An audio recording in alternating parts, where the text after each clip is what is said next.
Chapter 1. I have reborn, but where is my grandfather?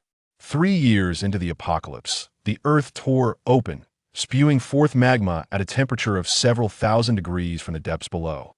Jiang Ling witnessed with her own eyes the horrifying sight of a person enveloped by the molten rock, instantly vaporized, reduced to nothingness, leaving not even ashes behind. There was no escape. She was exhausted, and this time truly unable to flee. Lying flat on the trembling ground, Jiang Ling stretched her emaciated body, tilting her head to gaze at the distant magma, rolling towards her like a flood.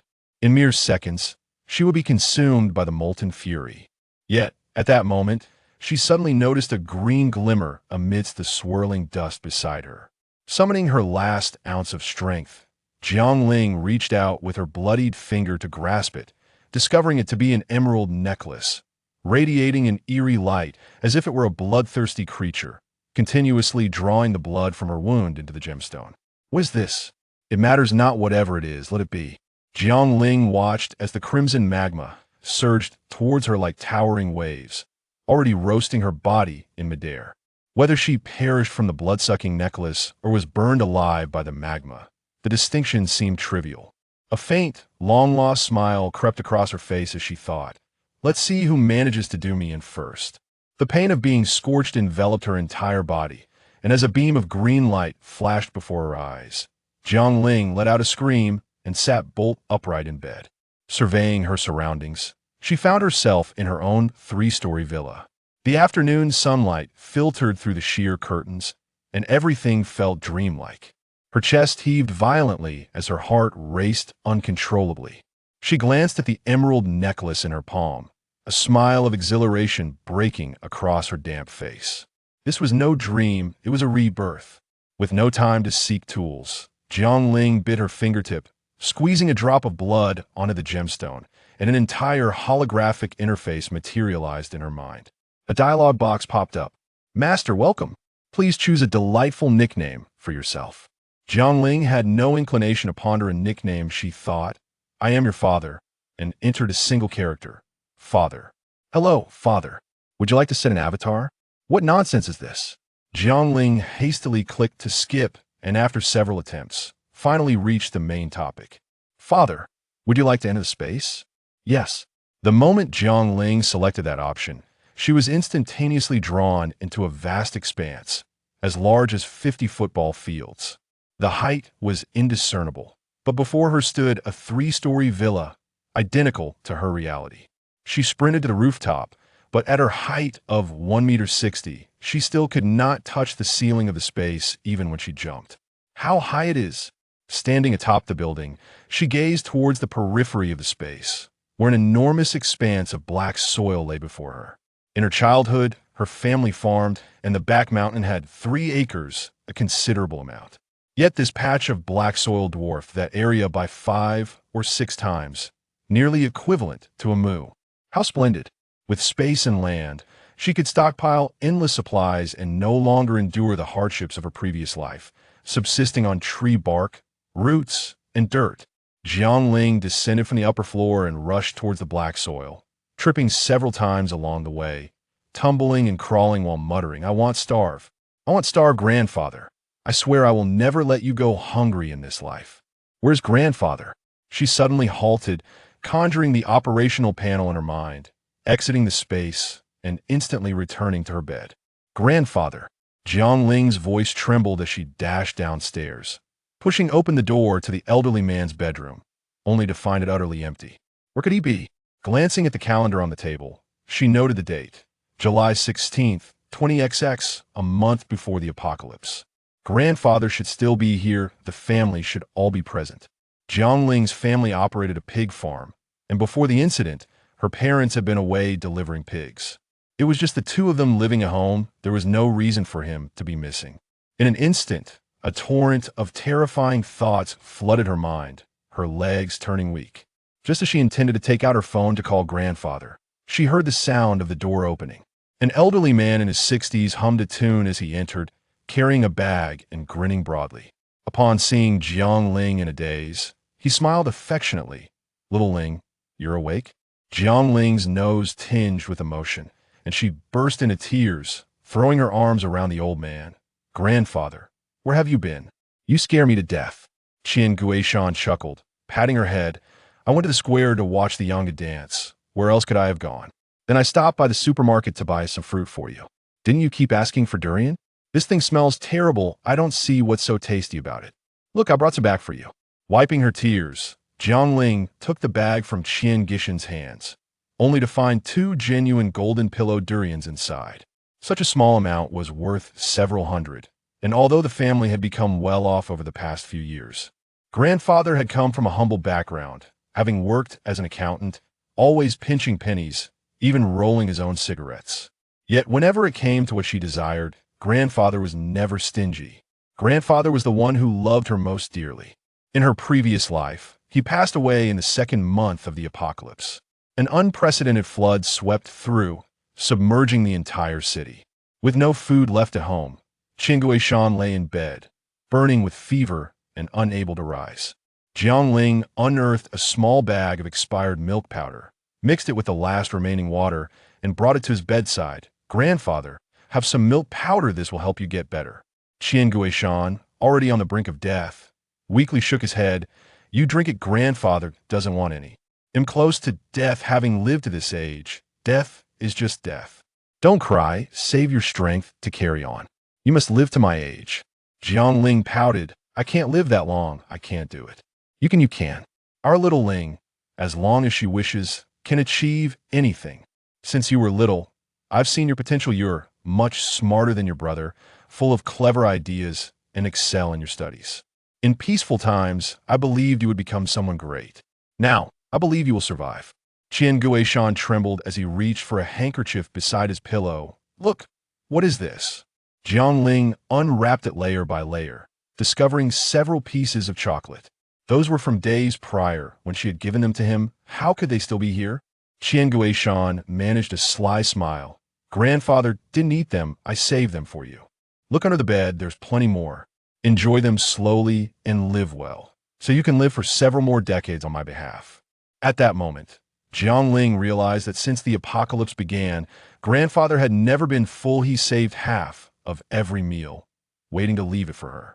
Faced with the impending calamity, she initially lacked a strong desire to survive.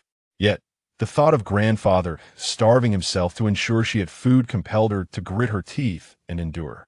As the image of grandfather's passing replayed in her mind, tears welled up in Jiang Ling's eyes. Qian Guishan chuckled softly. "Why are you crying? Did you have a nightmare? Were you scared because you couldn't find grandfather? You used to wake up without crying when you were 5 or 6. Now you're 20, a grown woman, yet you're still so timid? Stop crying, grandfather will go cut the durian for you." Jiang Ling quickly pulled him down. "Please don't busy yourself just yet. I have something monumental to discuss with you. The apocalypse, rebirth, space. Each of these concepts felt like a tale from a fantastical realm. Jiang Ling resolved to let the facts speak for themselves, briefly introducing the circumstances of her rebirth in the apocalypse. Seizing the opportunity while the old man was still in a daze, she accessed the space operational panel, utilizing her administrative privileges to add users. Together, she and her bewildered grandfather stepped into the space. Chapter 2. Do not send off the pigs. Return home quickly. Jiang Ling was strolling through the vast expanse of black earth alongside Qian Guishan, her grandfather. "Grandpa, you starved to death in your previous life. In this life, we possess such a grand space, allowing us to stockpile an abundance of food." Qian Guishan was taken aback, remaining silent for quite a while before finally inquiring, "How did you die in your past life?" Jiang Ling hesitated momentarily. "I suppose I was burned to death by lava." Qian Guishan frowned. "Did it hurt?" "Not at all. I returned in an instant," Jiang Ling replied playfully, performing a little jump before him. "See, I'm perfectly fine now. Indeed, you are fair and lovely, always so charming since childhood." Qian Guishan gazed into the distance. "How long until the apocalypse you mentioned?" "A month. I remember the first torrential downpour occurred precisely on August 16th. Qian Guishan calculated quickly. "You must call your parents back immediately." Jiang Songjun and Qian Fengping built their lives from scratch. They toiled in the fields during their early years, later becoming migrant workers to save money and eventually opened a pig farm. After 7 or 8 years of hard work, they had grown weary of poverty. Even with several tens of millions in savings, they dared not slacken their efforts. They remained busy, raising pigs, selling pigs, and transporting pigs. Each of them drove a trailer loaded with over 100 pigs. Jiang Ling first called Jiang Tsungjun, urging him to return home to discuss something important, stating it was inconvenient to elaborate over the phone. Without a moment's hesitation, Jiang Tsungjun declined. What is so urgent? Just handle it as you see fit. We're en route to the slaughterhouse. Busy here, he hung up and complained to his wife, Qian Fengping, through the intercom. Xiaoling insists on having us come home every day. Qian Fengping replied, we're making money. What's the point of returning home? Is there something urgent? What could she possibly want? What could it be? I said we're delivering pigs. No need to turn back to as they were conversing. Jiang Ling's video call came through. Upon answering, Qian Fengping was startled to see her elderly father lying in bed. Dad, what's wrong? She exclaimed, her voice trembling. Qian Guishan clutched his chest, gasping for breath. I feel like I'm not going to make it. Where are you? In Baoding, over 800 miles away. 800 miles. If you don't hurry back, you might not see me one last time. Qian Guishan's voice grew weaker, and Qian Fengping was terrified. Dad, I'll be right back. Hold on. Linger, take good care of your grandfather. If it gets serious, call 120. Jiang Ling turned the camera towards herself. My grandpa says he is not going anywhere and will wait for you at home. Stop sending off the pigs and return quickly. All right. Give him some fast-acting heart-saving pills under his tongue. Qian Fengping said, but the call had already ended. Flustered and angry, Qian Fengping scolded Jiang Tsungjun harshly. If you weren't your father, would you still be so unconcerned? Is it not a significant matter? You're still busy sending pigs. You might as well go with them. Jiang Tsungjun, frightened into silence, urged the driver to speed up. Upon reaching the slaughterhouse, they quickly unloaded and settled the transactions, then turned back towards home. Meanwhile, Jiang Ling was also busy conferring with Qian Guishan, deciding to first reinforce the doors and windows of their home, in her past life. After the floodwaters receded slightly, survivors in the city resorted to looting and violence to fight over the scarce remaining supplies. The ordinary security door at home was easily breached, and the windows shattered with a single blow. They didn't know how many waves of intruders had stormed in. Fortunately, Jiang Ling had heard the commotion and managed to hide beneath her grandfather's bed in time. When the thugs saw the old man's lifeless body, the stench of death permeating the room deterred them from a thorough search. After venting their rage through destruction, they finally departed. Now, it was around 2 in the afternoon. Jiang Ling drove her beetle, taking Qian Guishan to the home improvement market. As a university student, she only had a little over 300,000 in pocket money, while Qian Guishan produced his savings book containing 4 million. The pair conferred and determined they could make an initial small purchase, prepaying some deposits without issue. Their first stop was to select ultra-grade security doors for their home, a pair of doors with a mechanical lock.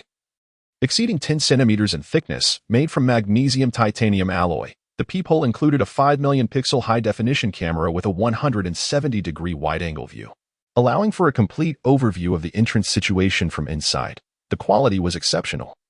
Though the price was steep, 28,000 per door, the proprietor observed the elderly man and the young girl, the latter with sparkling eyes, and assumed they were merely browsing. He proudly introduced. The security doors from Swiss banks are made of this material.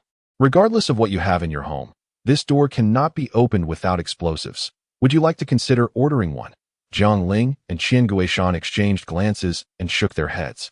One door is insufficient. We need security for the villa's courtyard doors, the entrance, and every door of every room in the house. Once the outer door is breached, each room must become a fortress. Jiang Ling asserted, I want 22 doors, and I'll pay now. I need your workers to handle the disassembly and installation. Can you finish before dark? Absolutely. The proprietor sprang to his feet, recognizing a significant client. Once we settle the account, I'll arrange it immediately. 28,000 times 22 totals 616,000. I'll round it off for you. You can give me 610,000. Just as Jiang Ling was about to pay, Qian Guishan interjected. For such a large transaction, we haven't asked for your discount, and you can't shortchange us, can you? That rounding off seems a bit too little. Doesn't it? The proprietor chuckled. Fine, let us make it 600,000. Qian Guishan remained silent. The proprietor sighed, glancing around the store. To be honest, this is indeed the largest order I've received in 10 years of business. Since you're being so straightforward, I won't be stingy either. I have top-grade steel security windows for 500 each, and I'll throw in 10 sets for free. How does that sound? We can have our workers install them at your home together. Qian Guishan nodded in satisfaction. All right, let us take a look at the windows. They chose the most durable windows made of world-renowned shatterproof and bulletproof Chinese glass.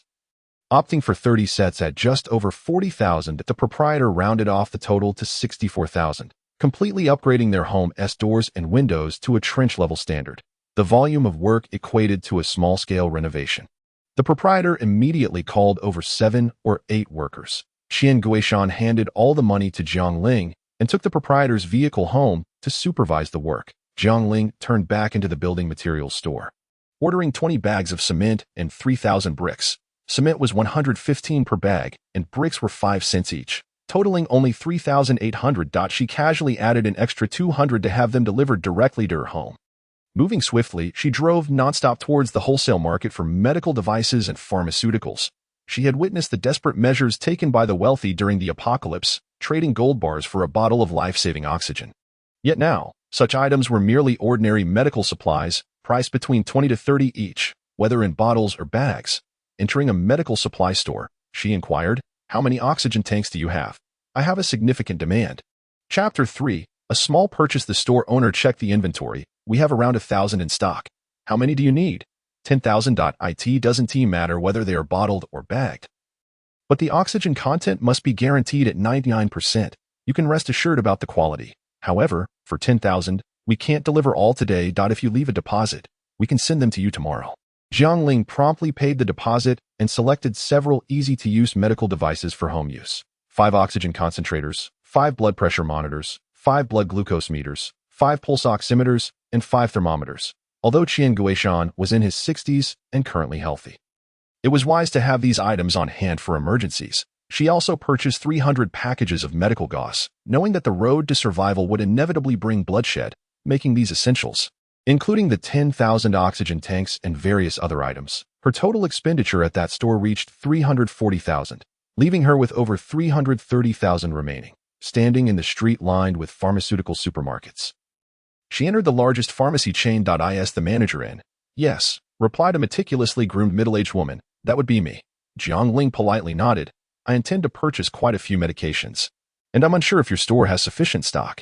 Since you are a chain, I hope you can transfer goods and help me procure everything I need. The manager took out paper and pen. Please go ahead. I'll take note. Jiang Ling opened her phone's memo app and began to list her needs. Penicillin, amoxicillin, cephalosporin, azithromycin, roxithromycin, erythromycin, 200 boxes of each. These antibiotics were indispensable for combating various infections. During the rampant spread of the plague, life-saving medications became essential. 100 boxes each of ibuprofen and acetaminophen were procured, highly effective for alleviating fever and pain. Additionally, 50 boxes each of norfloxacin, montmorillonite powder, compound glutamine and enteric-coated capsules, probiotics, and compound lactobacillus were acquired. It seems that perhaps in a past life, people consumed an abundance of peculiar substances, as countless individuals now suffer from gastrointestinal issues leading to dire consequences. These medications are intended to treat diarrhea and regulate intestinal flora, and I trust they will prove useful. Moreover, 100 boxes each of aspirin, tramadol, atropine, and diazepam. These analgesics were included in the inventory. Qian Guishan, who suffers from hypertension, regularly takes antihypertensive medications, prompting Jiang Ling to request 1,000 boxes. She then considered her parents, who have endured years of labor, frequently plagued by cervical and lumbar discomfort, and consequently added 500 boxes of medicinal plasters to her list. 200 bottles of iodine, 300 boxes of digestive tablets, and 500 boxes of adhesive bandages were also included. 200 boxes each of cough syrup, cold medicine, vitamin C, and silver chrysanthemum tablets, Gongkong, Kuaiku, Shuangguanglian oral solution, Banlangen granules, Lian Huaqingwen capsules, and cold-clearing granules were acquired. 100 bottles of Su Xiaojia pills and 100 boxes of Betaloc were also noted. This memo encapsulated her initial thoughts prior to departure, yet she felt a lingering sense of incompleteness. Jiang Ling inquired with the store manager if there existed any remedies that might alleviate unspecified ailments, universal cures, if you will.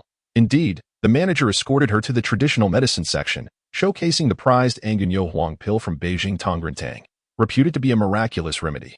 It is said that even if the king of hell demands your demise at dusk, consuming one can delay that fate until dawn. Jiang Ling pondered whether this constituted an intellectual tax, yet determined that the expense was negligible, viewing it as a health supplement if nothing else.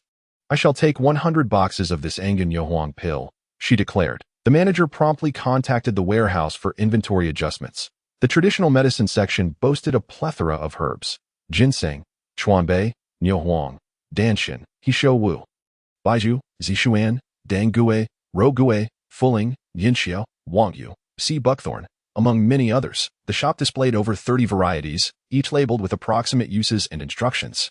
Jiang Ling glanced over the offerings and requested 50 pounds of each, ensuring that the uses and methods were bundled together.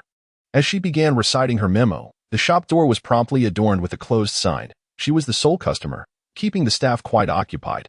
They hurriedly packed the items, those handling boxes, others with jars, meticulously preparing each item for shipment. The three cashiers busily calculated the costs, with calculators almost producing sparks from overuse. The manager, noticing Jiang Ling's wavering gaze, voiced his concern. I can see you are anxious about potentially overlooked medications. Am I correct? Jiang Ling nodded vigorously, affirming that was indeed her sentiment. Fear not, for I assure you, our selection is comprehensive. I dare say I possess remedies for every ailment known to man, for any you may have missed. I will provide a box of each as a complimentary gift. Jiang Ling's eyes sparkled with gratitude, exclaiming, no wonder you became a manager at such a young age. You truly have a way about you. Thank you. Let us proceed with this arrangement. The manager chuckled. While I appreciate your urgency, we must discuss logistics. Some medications cannot be assembled immediately. If you trust me, please pay half now, and I shall have everything ready by tomorrow morning for delivery to your residence, at which point you can settle the remaining balance. Absolutely, Jiang Ling replied with a wave of her hand, promptly swiping her card. The total amounted to 870,000, and she paid in full, confident that the store would remain secure. After all, peace reigned in the land, granting her no cause for concern. The delivery arrived the next day, aligning perfectly with her plans, as even a spacious area necessitated organization for ease of access. She intended to purchase some shelves to categorize everything systematically. Needing to order the shelves from a welding factory, she discovered pre-existing samples designed for supermarkets, but found them unsatisfactory due to their flimsy material, which would not withstand prolonged use, especially considering the weight of her intended items. Is there anything sturdier available? She inquired. The owner replied, steel is robust, but typically not utilized for such purposes. That's reserved for large factories storing goods. What do you require it for? Jiang Ling smiled slightly. I need that kind, as my warehouse is quite spacious, and I will be storing numerous items, some of which are heavy, thus the shelves must be durable. We have 10 available, measuring 10 meters tall, 6 meters wide, and 50 centimeters deep, priced at 800 each. Would you like them? I'll take them all. Please arrange for 200 more. Can you complete them within 3 days? The owner frowned. 3 days? It'll take at least a week. I'll offer an extra 10,000 for expedited service, and you can allocate some for overtime pay to your workers to speed things along. The owner gritted his teeth. Deal. Thus, another 178,000 was spent. While perusing the welding factory, Jiang Ling spotted a colossal iron barrel, sparking a nostalgic memory of her childhood when her family farmed, utilizing such cylindrical tanks referred to by farmers as water tanks, each as large as a tractor's cargo bed. Before automated irrigation systems, she would fill these tanks with water to irrigate the fields. Having not seen such tanks in years, she deemed them perfect for water storage. She instructed the owner to weld faucets to the bottom of each tank for convenience. Each tank could hold 3 tons of water and cost 1,000 each. She ordered 200. The owner stammered. W8, how much will this cost? 3 days is not feasible. Jiang Ling chuckled. No hurry. You have a week. You may produce them in batches and deliver them in 10 shipments. The owner kindly cautioned. These will take up space. Can your home accommodate 20 of these tanks at once? Indeed. Before placing them into the designated area, I must have a suitable location for receiving goods to avoid arousing suspicion. After some contemplation, Jiang Ling devised a brilliant plan. Chapter 4. The first family meeting in the space. The family pig farm and their villa are situated on the outskirts of the city, a mere 15-minute drive apart. The courtyard at home was already brimming with the 10 large shelves, leaving no room for the substantial water tanks. However, the pig farm boasted 3 large warehouses meant for storing feed and tools, perfectly suited for use as a materials transit hub. Jiang Ling hastily jotted down the pig farm's address. The scale of the Jiang family's pig farm was considerable, widely known in the locality. The owner expressed confusion. "Aren't you Jiang's daughter? Why would a pig farm need such shelves?" Jiang Ling laughed heartily. "We indeed have use for them. Our family is transitioning to a supermarket."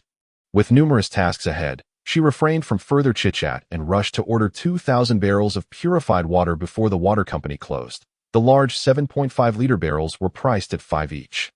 She calculated that the family's annual water consumption was approximately 120 tons. The 200 tanks, when filled, would hold 600 tons, all designated for household use over the next 5 years.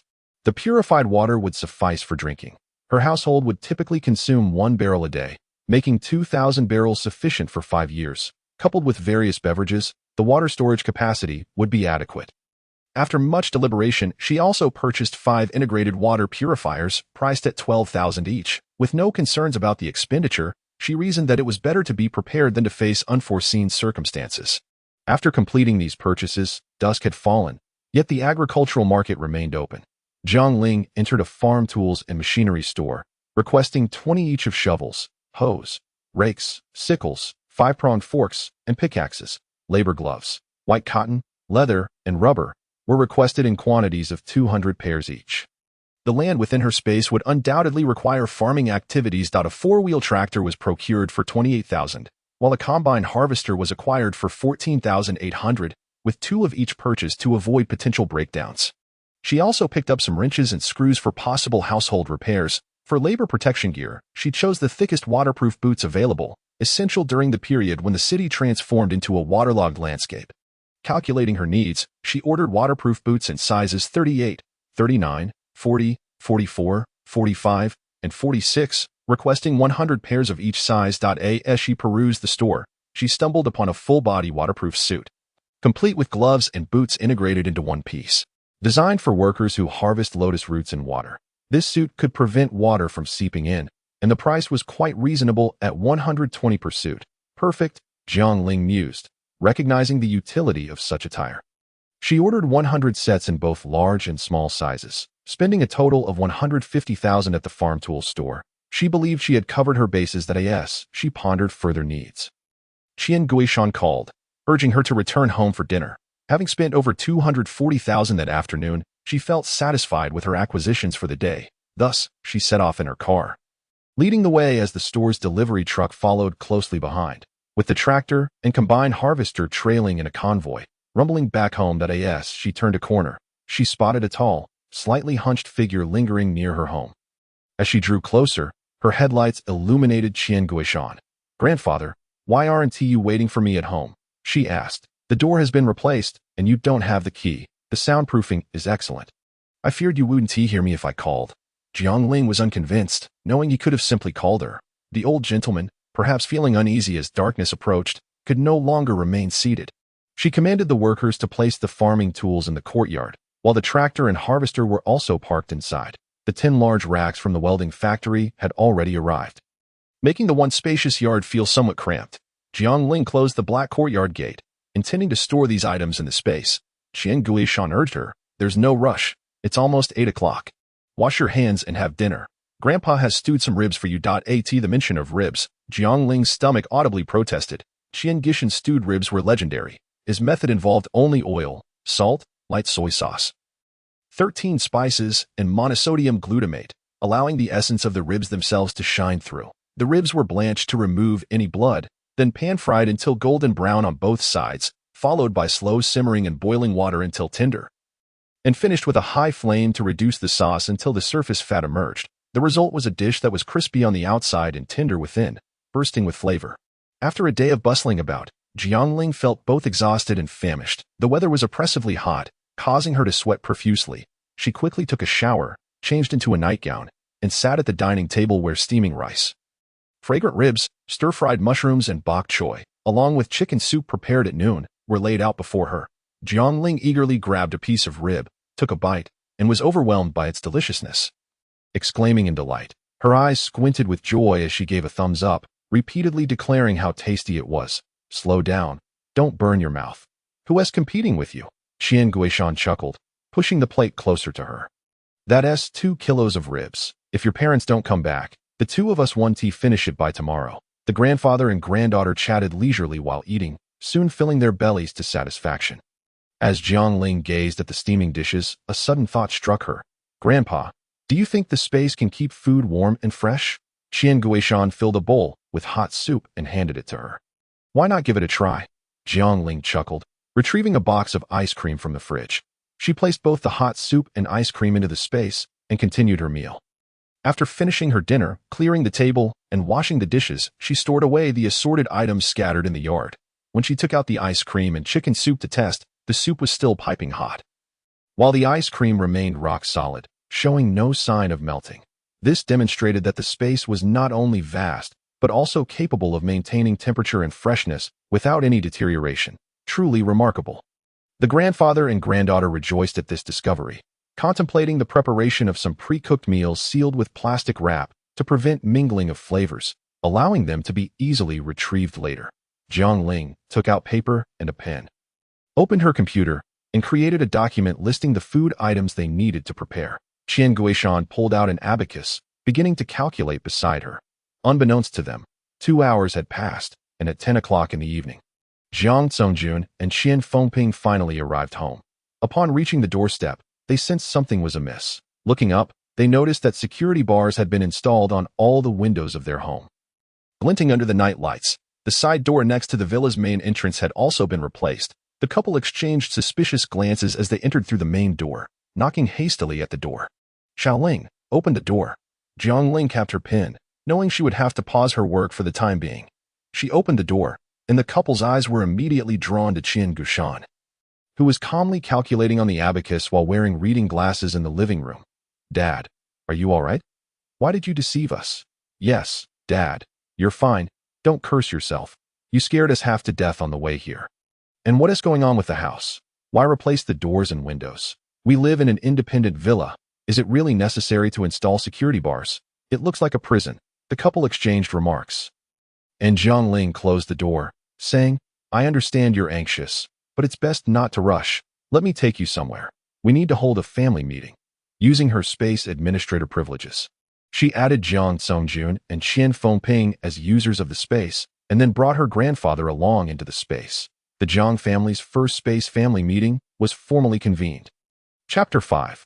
I have read about this in novels. Qian Fengping was utterly bewildered as she gazed at the space, which was indistinguishable from their reality, with towering shelves lined with various tools, cement, bricks, and a brand new tractor, leaving her utterly dumbfounded. What is this?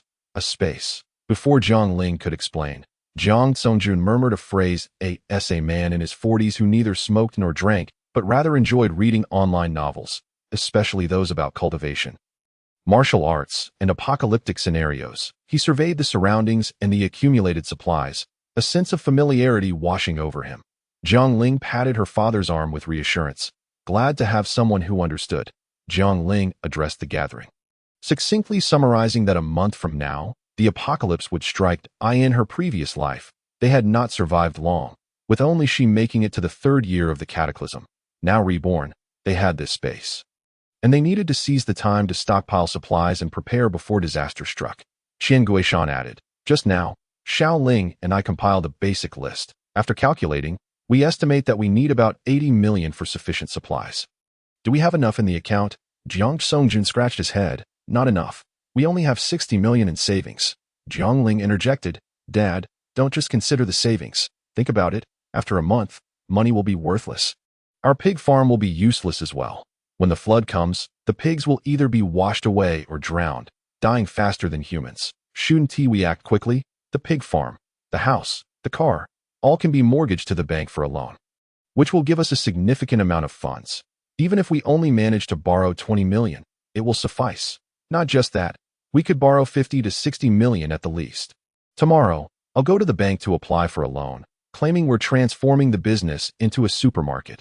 Jiang Ling immediately gave him a thumbs up. They were on the same wavelength, thinking alike without any discrepancy. Qian Fengping, having listened attentively, hesitated to voice her thoughts. Jiang Songjun reassured her, don't worry. I'll explain everything later that I've encountered this in novels. It's not far off. By the way, Linger, does our space keep things warm and fresh? Of course. Then tonight, your mother and I will brainstorm and prepare some things to store. Qian Guishan nodded. All right, if there's nothing else, let us adjourn. I haven't finished my accounts yet. Wait, there's one more thing. Jiang Ling glanced at the expressions of her three elders and said, call back my brother. Jiang Songjun's face immediately darkened. Half a year ago, Jiang Ling's brother, Jiang Pei, had a fierce argument with their parents, leaving home and severing ties with the family. Jiang Songjun and Qian Fengping had previously agreed to act as if Jiang Pei did not exist, even considering him dead, forbidding any mention of his name within the household. However, with the impending apocalypse, separation of family was ill-advised. Qian Fengping felt a pang of sorrow as she recalled the past. Mom, last time you both called me on video when disaster struck. You informed me of the family's savings and bank card passwords, and in the end, you said, tell your brother, before she could finish. Both of them were swept away by a mudslide that it was evident that they had cared for him. Why pretend otherwise now? The couple remained silent. Qian Guishan adjusted his glasses. Wasn't it just a few harsh words? Why make such a fuss over it, not allowing the child to return home? Dad, you don't understand, Qian Fengping began, but the words caught in her throat. Jiang Ling, not waiting for their agreement, decisively stated, I'll call him tonight. When he returns, don't make it difficult for him. We have only a month, and there is much to do. Let us not dwell on this. The first family meeting in the space concluded with some difficulty. Once they emerged, everyone returned to their tasks. Qian Fengping's first thought was to sell her designer handbag on a second-hand site to raise money for supplies. Jiang Ling advised against excessive anxiety, reminding her, our family is relatively well off, that we have foreknowledge and sufficient funds. We can buy what we need step by step, and before the apocalypse arrives, let us make sure to get plenty of rest and handle things during the day. Though she spoke confidently, she herself had not slept well. Having nightmares in the middle of the night, she found herself back in the apocalypse, crawling on icy roads, and upon waking, she hurriedly added a few items she had forgotten to her notes. The next morning, the family woke early. Jiang Songjun had prepared the loan materials, ready to head to the bank as soon as it opened. Qian Fengping had already contacted 2 nearby slaughterhouses the night before, planning to butcher the more than 3,000 adult pigs in their factory and store them in the space. The over 1,000 piglets would be sent to a processing plant to be made into roasted suckling pigs, vacuum sealed for storage. This way, they could essentially resolve their pork supply without needing to purchase any externally. The remaining pig feed would be sold off, and they would also prepare severance pay for the workers, allowing them to return to their families. Jiang Ling reminded Qian Fengping, yesterday, there were some items with the delivery address at the pig farm. Remember to check those and bring them into the space when no one is around. Qian Guishan stated that he would not go out just yet, but would stay home to receive supplies and manage the accounts to prevent overspending in the excitement. Jiang Ling replied, I'll wait for my brother to return to discuss things with him. We'll go together to buy rice, flour, and cooking oil today. Then wait here. We'll head out first. Just as Qian Fengping finished speaking and put on her shoes, her eldest son, Jiang Pei, happened to be standing at the door. Jiang Pei, 22 years old and standing at 6 feet tall, had thick brows and bright eyes. During his school years, he practiced long-distance running, boasting a physique adorned with robust muscles. It is not merely Jiang Ling's subjective bias. Her brother truly possesses a clean and handsome appearance, having always been the epitome of a campus heartthrob from childhood to adulthood.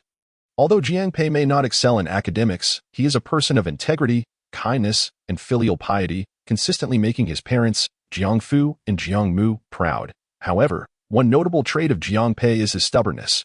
Once he sets his mind on something, no one can sway him.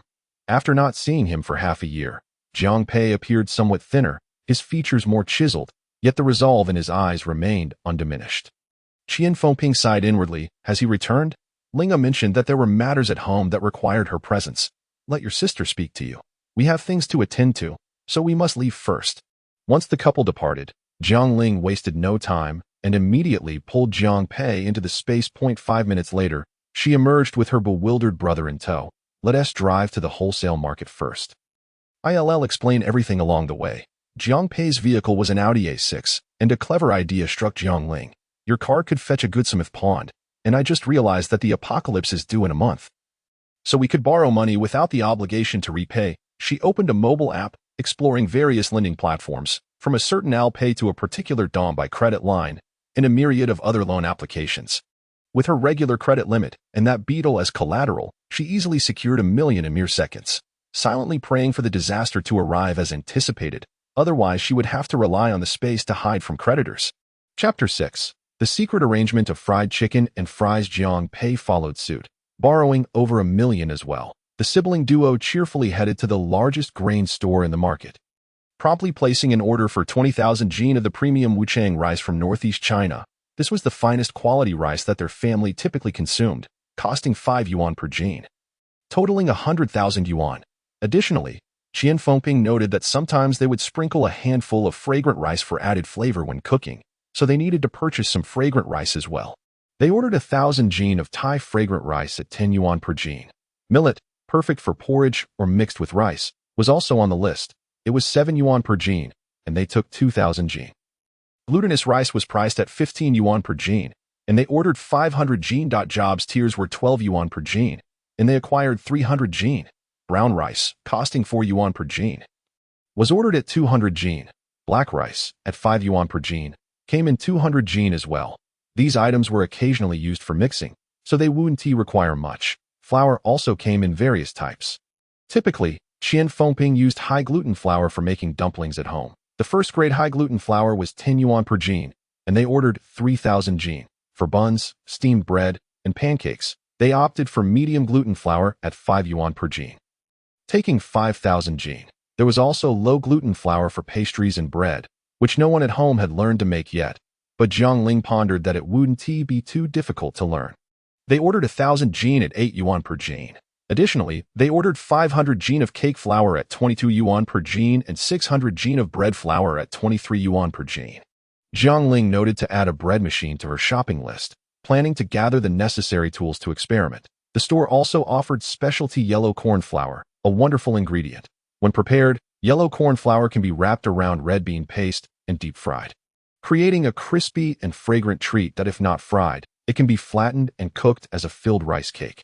Even without filling, frying it until golden results in a delicious dish. Alternatively, it can be made into sticky bean buns, steamed, and enjoyed with sugar or lard, delivering an exquisite flavor. Bean buns are a staple food in northeast China.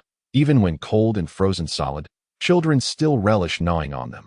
Jiang Ling remembered a time when her family was poor, living in a village, and they could only afford 50 jin of yellow corn flour each year for the new year, which would be consumed in just a few meals. Both Jiang Pei and Jiang Ling adored it, and seeing an abundance of it in the store brought them immense joy.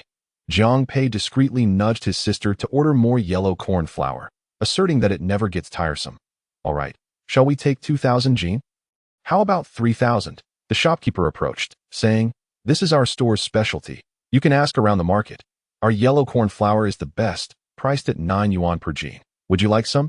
Jiang Ling placed her hands on her hips. Resolute. "Fine, I'll take 4,000 jin." Jiang Pei silently applauded his sister. Cornmeal is delightful for making corn cakes, priced at 6 yuan per jin, and they ordered 1,000 jin. Buckwheat flour can be used for noodles or dumplings, being a healthy whole grain at 16 yuan per jin, and they took 1,500 jin. The store also had corn grits, which can be combined with soybeans to make a delicious porridge known as big grits porridge, priced at 10 yuan per jin. And they ordered 1,000 jin. With the grain sorted, the siblings turned their attention to oils. Naturally, they chose non-GMO options and planned to buy various oils for a balanced diet. Among all cooking oils, lard is the most fragrant. Thinking of this, Jiang Ling called Qian Fengping. "Mom, we're looking at oils. Should we buy some lard?" "Oh dear, the lard sold in the market lacks flavor and has a rancid smell. I had the slaughterhouse prepare some for me. We'll render it ourselves from the 3,000 pigs. Don't worry about buying it from outside." "All right. That sounds good. We can enjoy the lard residue with our favorite pickled cabbage dumplings." With lard off the list, they focused on vegetable oils. They ordered 100 barrels of premium peanut oil, over 6 liters each, at 115 per barrel. 200 barrels of corn oil, also over 6 liters, at 130 per barrel. 150 barrels of sunflower seed oil, 5 liters each, at 55 per barrel. 200 barrels of peanut oil, 5 liters each, at 90 per barrel. 300 barrels of rapeseed oil, over 6 liters each, at 121 per barrel. 500 barrels of soybean oil, 5 liters each, at 99 per barrel. For olive oil, at over 1 liter for 116 per barrel. Jiang Ling decided on 50 barrels, as it's excellent for Western dishes like sauteed mushrooms. Having made their selections, they asked the shopkeeper to tally the bill. which amounted to 455,750. The three store clerks pressed the calculator 6 times, confirming the figure to be accurate. The shopkeeper rounded it down to 450,000 that a portion could be picked up today, with the remainder guaranteed to be delivered to the pig farm's warehouse within 3 days. Jiang Ling swiped her card and signed, realizing it was already noon. She hadn't eaten breakfast, and upon asking Jiang Pei, he had also skipped it. They quickly found a nearby KFC, sat down to satisfy their hunger, and took a moment to regroup. While eating, Jiang Ling contemplated stocking up on fast food. She was somewhat of an expert in this area. KFC's original recipe chicken is delectable, and McDonald's fries are a must-have. Jiang Pei added, McDonald's breakfast hash browns and fried dough sticks are essential too. We should stock up on McFlurry in yogurt grape flavor and brown sugar flavor as well. Oh, Jiang Ling chuckled, her eyes sparkling. I recall you were never fond of McFlurry. Who are you saving it for? Jiang Pei's face flushed, realizing the implication. For you, of course. Jiang Ling playfully tapped his head, retorting, I'm the one managing the household now. If you don't treat me well, I won't share any. Jiang Pei rolled his eyes and, holding 2 fries in both hands, proclaimed, Oh dear sister, the best sister in the world, I bow to you. I beg of you. Will you help me? Fine, since you're so sincere in your request, I'll remember all of it. Jiang Ling, known for her exceptional execution, immediately contacted the managers of KFC and McDonald's to place large orders. Claiming they were preparing for a party with significant demand, she ordered 3,000 original recipe chickens, 2,000 Portuguese egg tarts, and 1,000 cheese thick-cut panini, limited to breakfast supply, from KFC, with the manager agreeing to prepare them right away. From McDonald's, she ordered 5,000 large fries, 3,000 golden pepper chicken wings, 500 spicy chicken burgers, 1,000 yogurt grape McFlurries, and 2,000 brown sugar McFlurries, alongside 5,000 breakfast crispy, fried dough sticks, and 1,000 hash browns.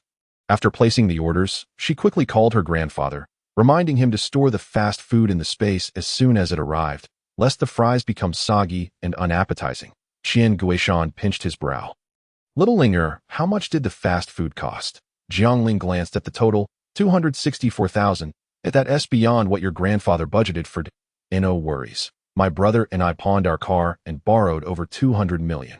This is all on us, and please don't tell Mom. All right, when it arrives, I'll place it on the innermost shelf in the space. Your mother is still at the pig farm, so don't worry. Great. Jiang Ling hung up with a smile, recalling the fried chicken from Yongshan, which is particularly delicious, crispy, and not greasy. Priced at 15 yuan each. I should buy some before the apocalypse arrives, she exclaimed. Quickly ordering 2,000. Jiang Pei looked at the time. Let us head to the vegetable market. Chapter 7. What a generous spirit according to common sense. One should visit the vegetable market in the morning when the produce is freshest. However, due to the high demand, some items may only be delivered the next day, rendering the quality similar. Moreover, as the storage space is thoroughly preserved, a brief delay is inconsequential. The market boasts a dazzling array of vegetables, and the siblings divided the varieties between them, embarking on their respective errands. Jiang Ling took charge of purchasing the vegetables, initially ordering 10,000 jin of potatoes at 9 mao per jin. Whether braised, stir-fried, or tossed in a salad, potatoes are delectable in any form. Even when mashed into patties, they are delightful. Thus, she resolved to purchase more, considering the large family. Next, she ordered 5,000 jin of tomatoes at 4 yuan per jin, 7,000 jin of eggplants at 6 yuan per jin, and 2,000 jin of sharp peppers at 1 yuan per jin. The colorful sweet peppers, red, yellow, and green, were ordered at 4 yuan per jin. Totaling 1,000 jin. 500 jin of small chili peppers were procured at 10 yuan per jin, while 800 jin of lotus root were ordered at 23 yuan per jin. 1,000 jin of sweet potatoes were requested at 4 yuan per jin, and 300 jin of yam at 12 yuan per jin. 3,000 cobs of sticky corn were ordered at 5 yuan per ear, and 1,000 jin each of white beans, oil beans, string beans, and cowpeas were added to the list. Cucumbers, bamboo shoots, carrots, white radishes, and onions were each ordered at 1,500 jin. Upon tallying the order, the proprietor remarked that the family's greenhouse would soon be stripped bare and inquired, Sister, do you need anything else? If not, I shall close the stall and head home to gather the vegetables. Jiang Ling replied, Yes, there is still much to procure.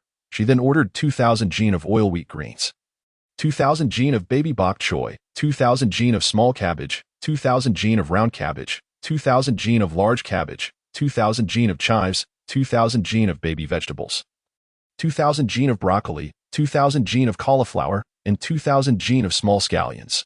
Moreover, she insisted on the essentials: 3,000 gene of green onions, 2,000 gene of ginger, and 5,000 gene of garlic. The proprietor, overwhelmed, stated, "While I can barely accommodate these requests, this is all I have left. I must hurry back to harvest the vegetables." Agreed. Jiang Ling promptly settled the payment and allowed the couple to attend to their tasks in the greenhouse.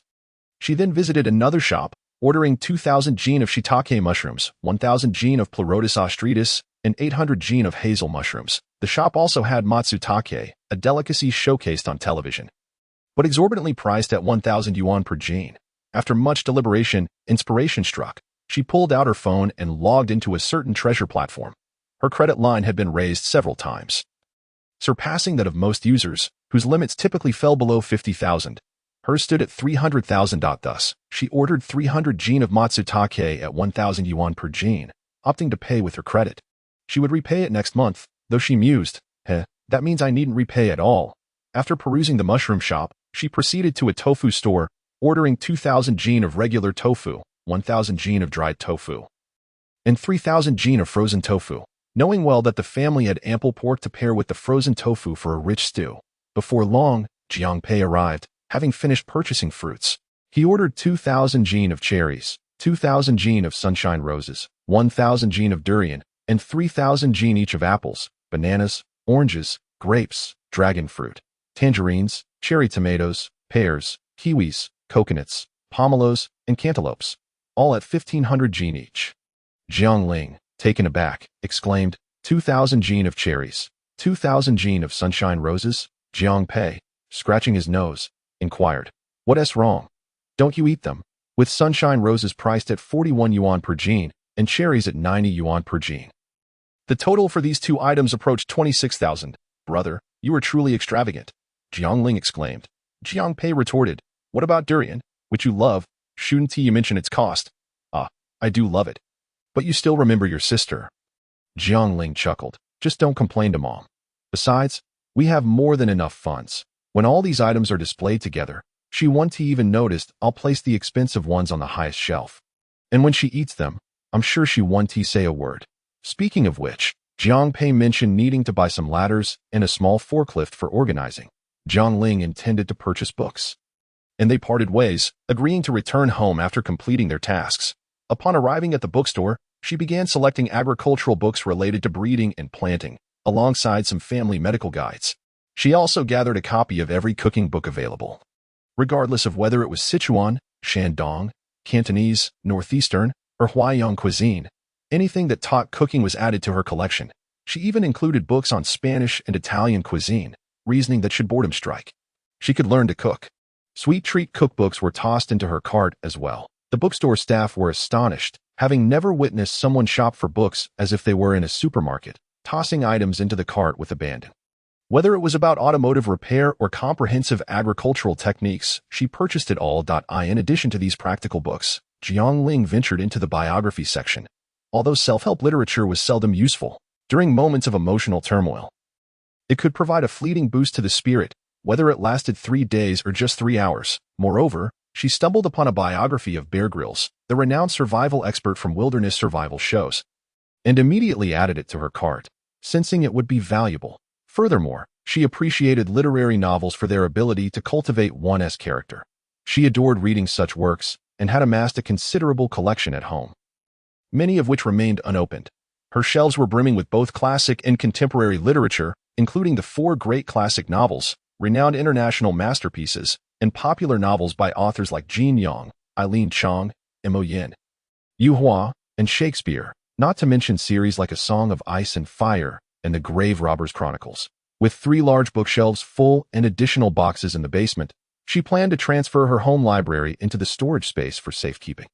Thereafter, she would supplement her collection with newly released literary works, ensuring she had ample reading material.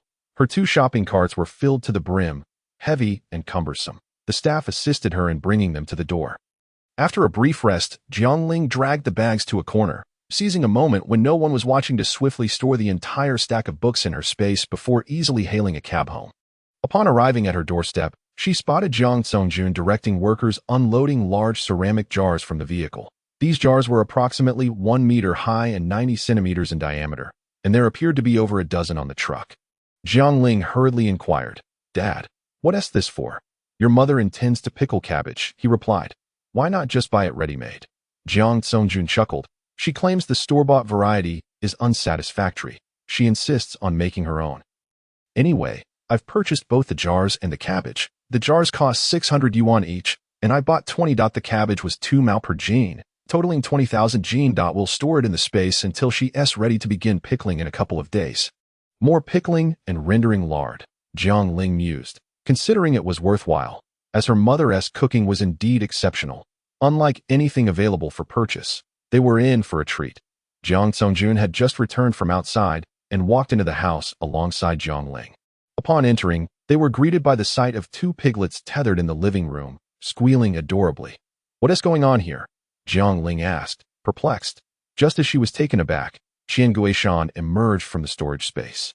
Covered in dirt, Jiang Ling noticed his muddy hands and asked, "Grandpa, what have you been up to?" Qian Guishan wiped his hands and replied, "I'm building a pig pen. Your mother said we should raise pigs in the storage space." Chapter 8. The sister-in-law arrives. Jiang Ling's mind buzzed, and she could not resist calling Qian Fengping immediately. "Mom, where are you?" "At the slaughterhouse, overseeing the butchering," came the reply.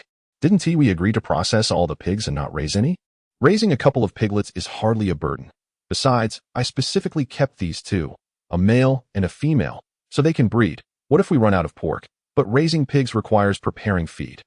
After we stock up on food for ourselves, we'll need to stock up for the pigs as well. It won't take much, and we can always use the grass from our fields to feed them. Didn't you say we might not even be able to go outside during the apocalypse? Where will we put the leftovers from our meals? Isn't feeding them to the pigs a perfect solution?" Jiang Ling blinked, realizing her mother made a compelling argument, leaving her momentarily speechless. "All right, let us raise them. At worst, it will have a slight odor. Eventually, we'll need to raise chickens, ducks, and geese anyway. So let us go ahead." She promptly ordered 3,000 boxes of cling film, 20,000 containers, 10,000 each of medium and small storage boxes, 50,000 cling covers, and 80,000 cling bags. She certainly did not wish for the food to absorb any unpleasant pig odors. However, Qian Guishan was wise in his foresight, building the pig pen at the far eastern side of the storage space, distanced from the house and the shelves where they currently stored their goods. Close to the fertile black soil, observing the distance, Jiang Ling sent a message to Jiang Pei, requesting him to purchase 5 electric scooters for convenience and tending to the pigs in the storage space without the exhausting back and forth. The water, medications, and other supplies ordered the previous day began arriving steadily, along with a new batch of shelving units. Jiang Ling printed several labels on A4 paper, affixing them to various shelves for easy organization and retrieval later. While she was busy, Jiang Songjun entered the storage space to retrieve bags of cement and bricks. These building materials had originally been intended for constructing a small levee in the yard before the floods. But now they were repurposed for the pig pen. Jiang Ling inquired, "Dad, what do you need the cement for? Your mother said the pigs will soon be slaughtered, and in a couple of days. We'll start rendering lard. She asked me to set up a few stoves in advance that I in the countryside. Skills such as wall building and stove construction are fundamental crafts that all men possess. Here, the pig pen built by Qian Guishan has just been completed, and 2 piglets have been placed inside. Meanwhile, Jiang Songjun has already begun his work in the yard, mixing cement with a shovel to start constructing the stove. Fortunately, the yard is spacious enough that even 10 stoves would not feel crowded. The stove can accommodate a large iron pot, the most practical choice for quick cooking. Jiang Ling calculated that aside from oil refining, they would undoubtedly need to prepare for other necessities, and this stove would serve them well until the torrential rains and floods arrive. She ordered 10 large iron pots and 2,000 pounds of firewood. July is already sweltering, akin to being in a steamer. If a fire were to be lit, the steam and gas from the pot, combined with the flames beneath, would surely cause anyone passing by to risk heat stroke. She hastily ordered an oversized sunshade to cover the outdoor stove, which would also protect against rain and dust, keeping it clean and cool. Cooking in the yard necessitated the purchase of several fans. She browsed an online store, selecting extra-large fans that could be delivered the next day, ordering 10 at 200 yuan each. benefiting from a buy now pay later scheme that would defer payment until the following month.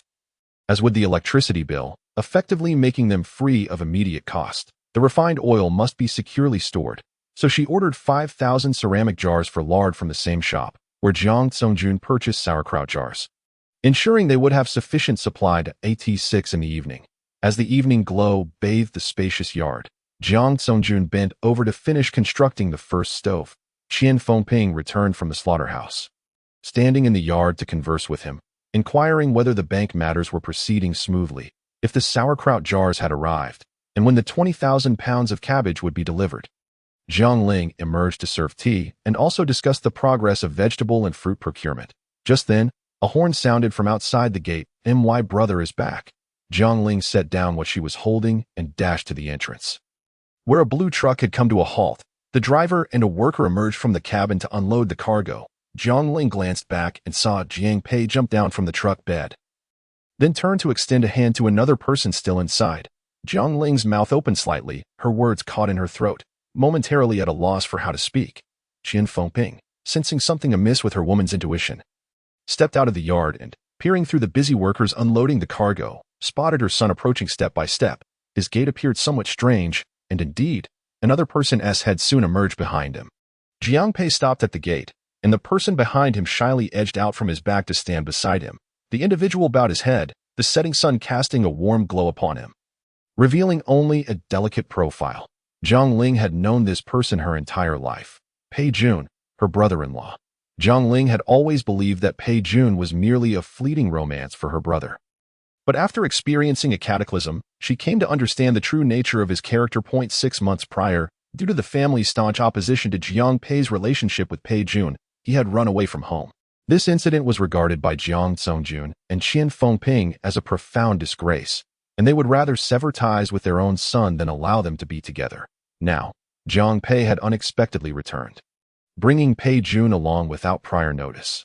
Jiang Ling, witnessing his wife's peculiar demeanor, emerged from the yard, and upon seeing the scene, he too was rendered motionless. The 5 of them stood like wooden stakes, frozen in silence, confronting one another. Jiang Pei said nothing, yet his actions seemed to convey an unspoken finality. The truck's cargo was nearly unloaded. Apart from a few electric bicycles, there were only small forklifts and several extendable ladders remaining. Once the workers finished unloading, they waved goodbye to Jiang Pei and departed swiftly, leaving the family still standing in their silent standoff. Jiang Ling broke the silence first, suggesting they discuss things inside. "What is there to say?" Qian Fengping replied sharply. "This house is not open to just anyone." Jiang Pei responded with a faint smile, as if he had anticipated this moment. "Mom, we don't necessarily need to go inside. But I cannot abandon him. We came to inform you, and Dad, that if you allow us in, we will stock up together. If you do not, we will stock up on our own.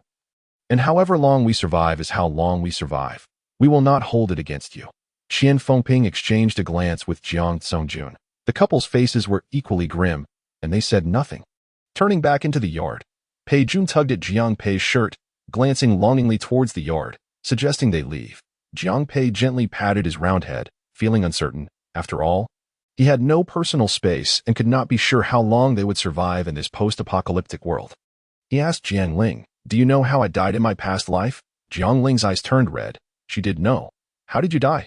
Jiang Ling recalled how, in their previous life, Jiang Pei had carried her and Pei Jun on his shoulders, struggling through the murky, mist-laden floodwaters. The waters were rife with decaying corpses and highly infectious viruses, their frail bodies utterly defenseless. Even the smallest of wounds could lead to infection and death. Jiang Pei, clad in the only raincoat repurposed into waterproof pants, grit his teeth as he bore them, exerting every ounce of strength, his lips bleeding from the effort. At one point, he stumbled, eliciting a panicked cry from Pei Jun. "It's all right. Don't worry," Jiang Pei reassured, steadying himself and moving even slower and steadier. The water was so murky that the blood could easily blend in, unnoticed by anyone. Jiang Ling mused that perhaps it was that very stumble that caused Jiang Pei to step on shards of glass submerged beneath the water. The sharp edge swiftly tore through his thin raincoat, inflicting a wound upon him, but he managed to get them ashore. Yet he himself was forever lost in that tainted water. Jiang Ling could never forget the moment her brother collapsed before her in their previous life. Her eyes brimmed with tears as she pleaded, "Wait for me. I'll be right back." Wiping her tears away, Jiang Ling rushed into the house, asking, "Dad, Mom, why can't my brother and Pei Jun stay?" Qian Fengping's eyes widened. "Is that even a question? Which family allows a man to bring another man home? We cannot afford such disgrace. Why do you care what others do?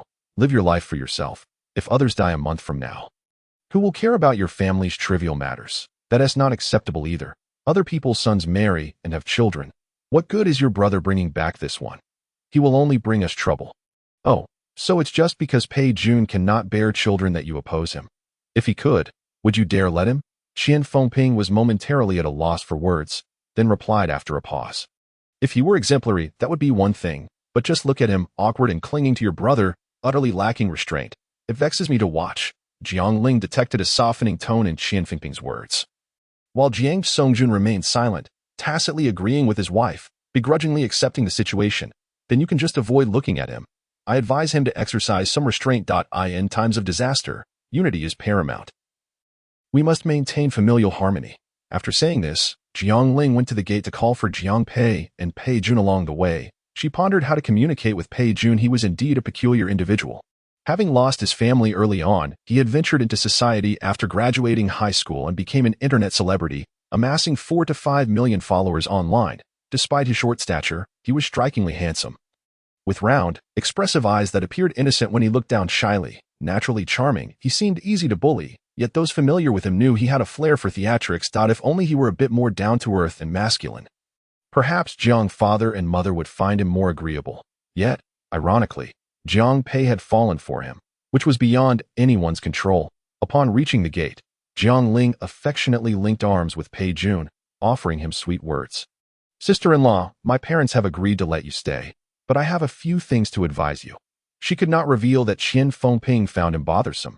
Instead, she framed it as a request for them to be more reserved at home given the elderly residents. Thus, she asked them to behave as good brothers.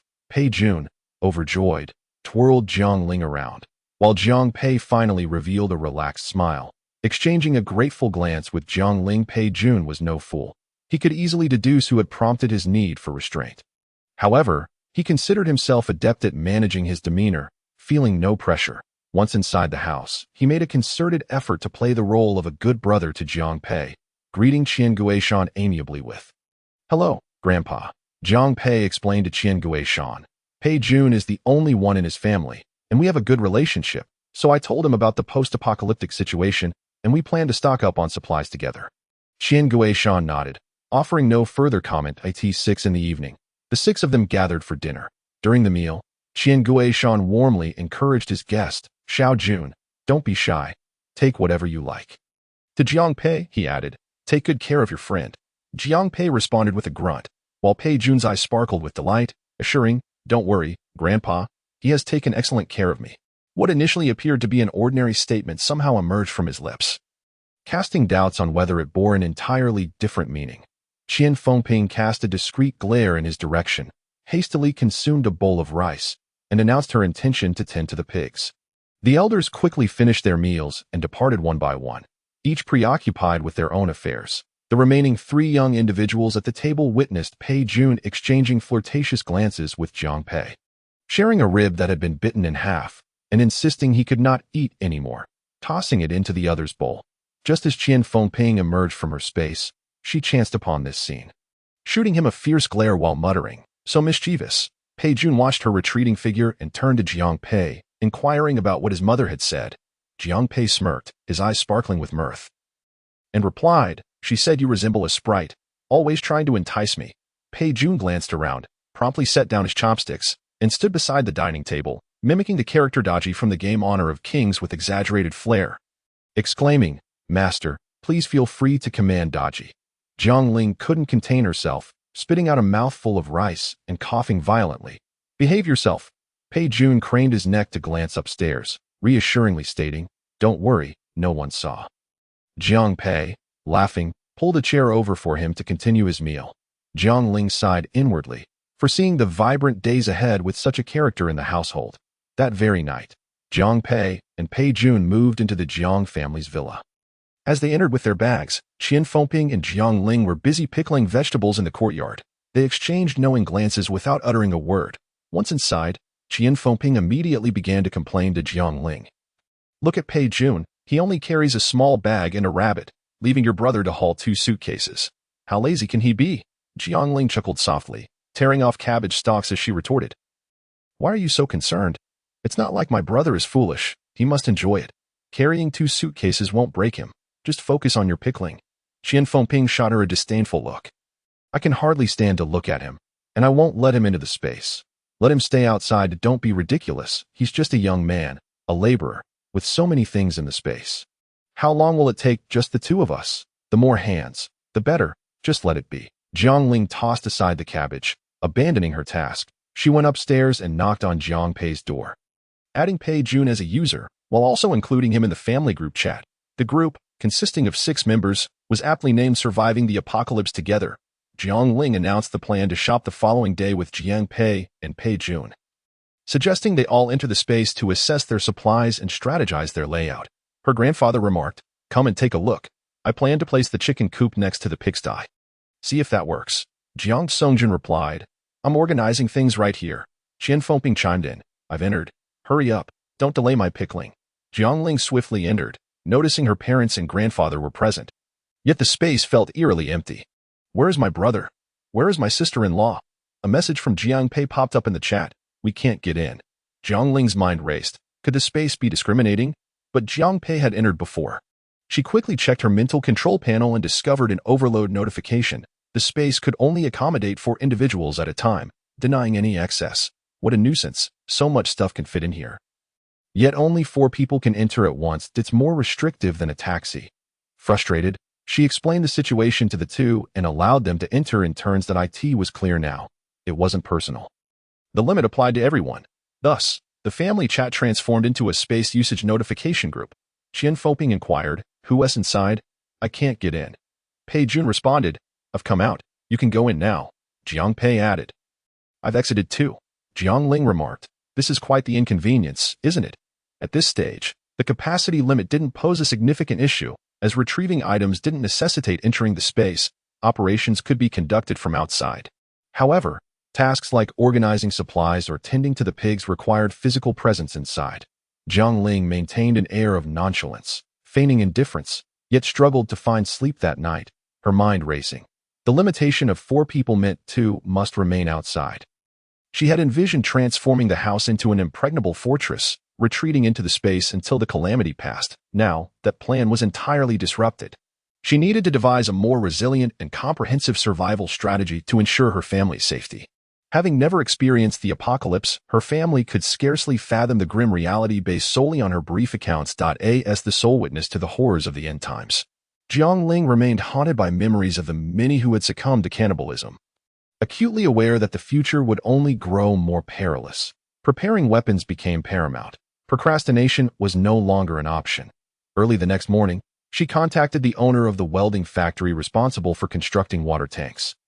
INQ. As the conversation unfolded, a sudden noise interrupted. The doors swung open, revealing a disheveled man standing in the doorway. He appeared to be in his 50s, with long hair that nearly obscured half of his face.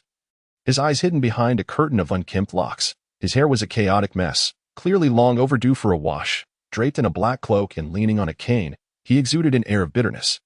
"What do you want?" he queried.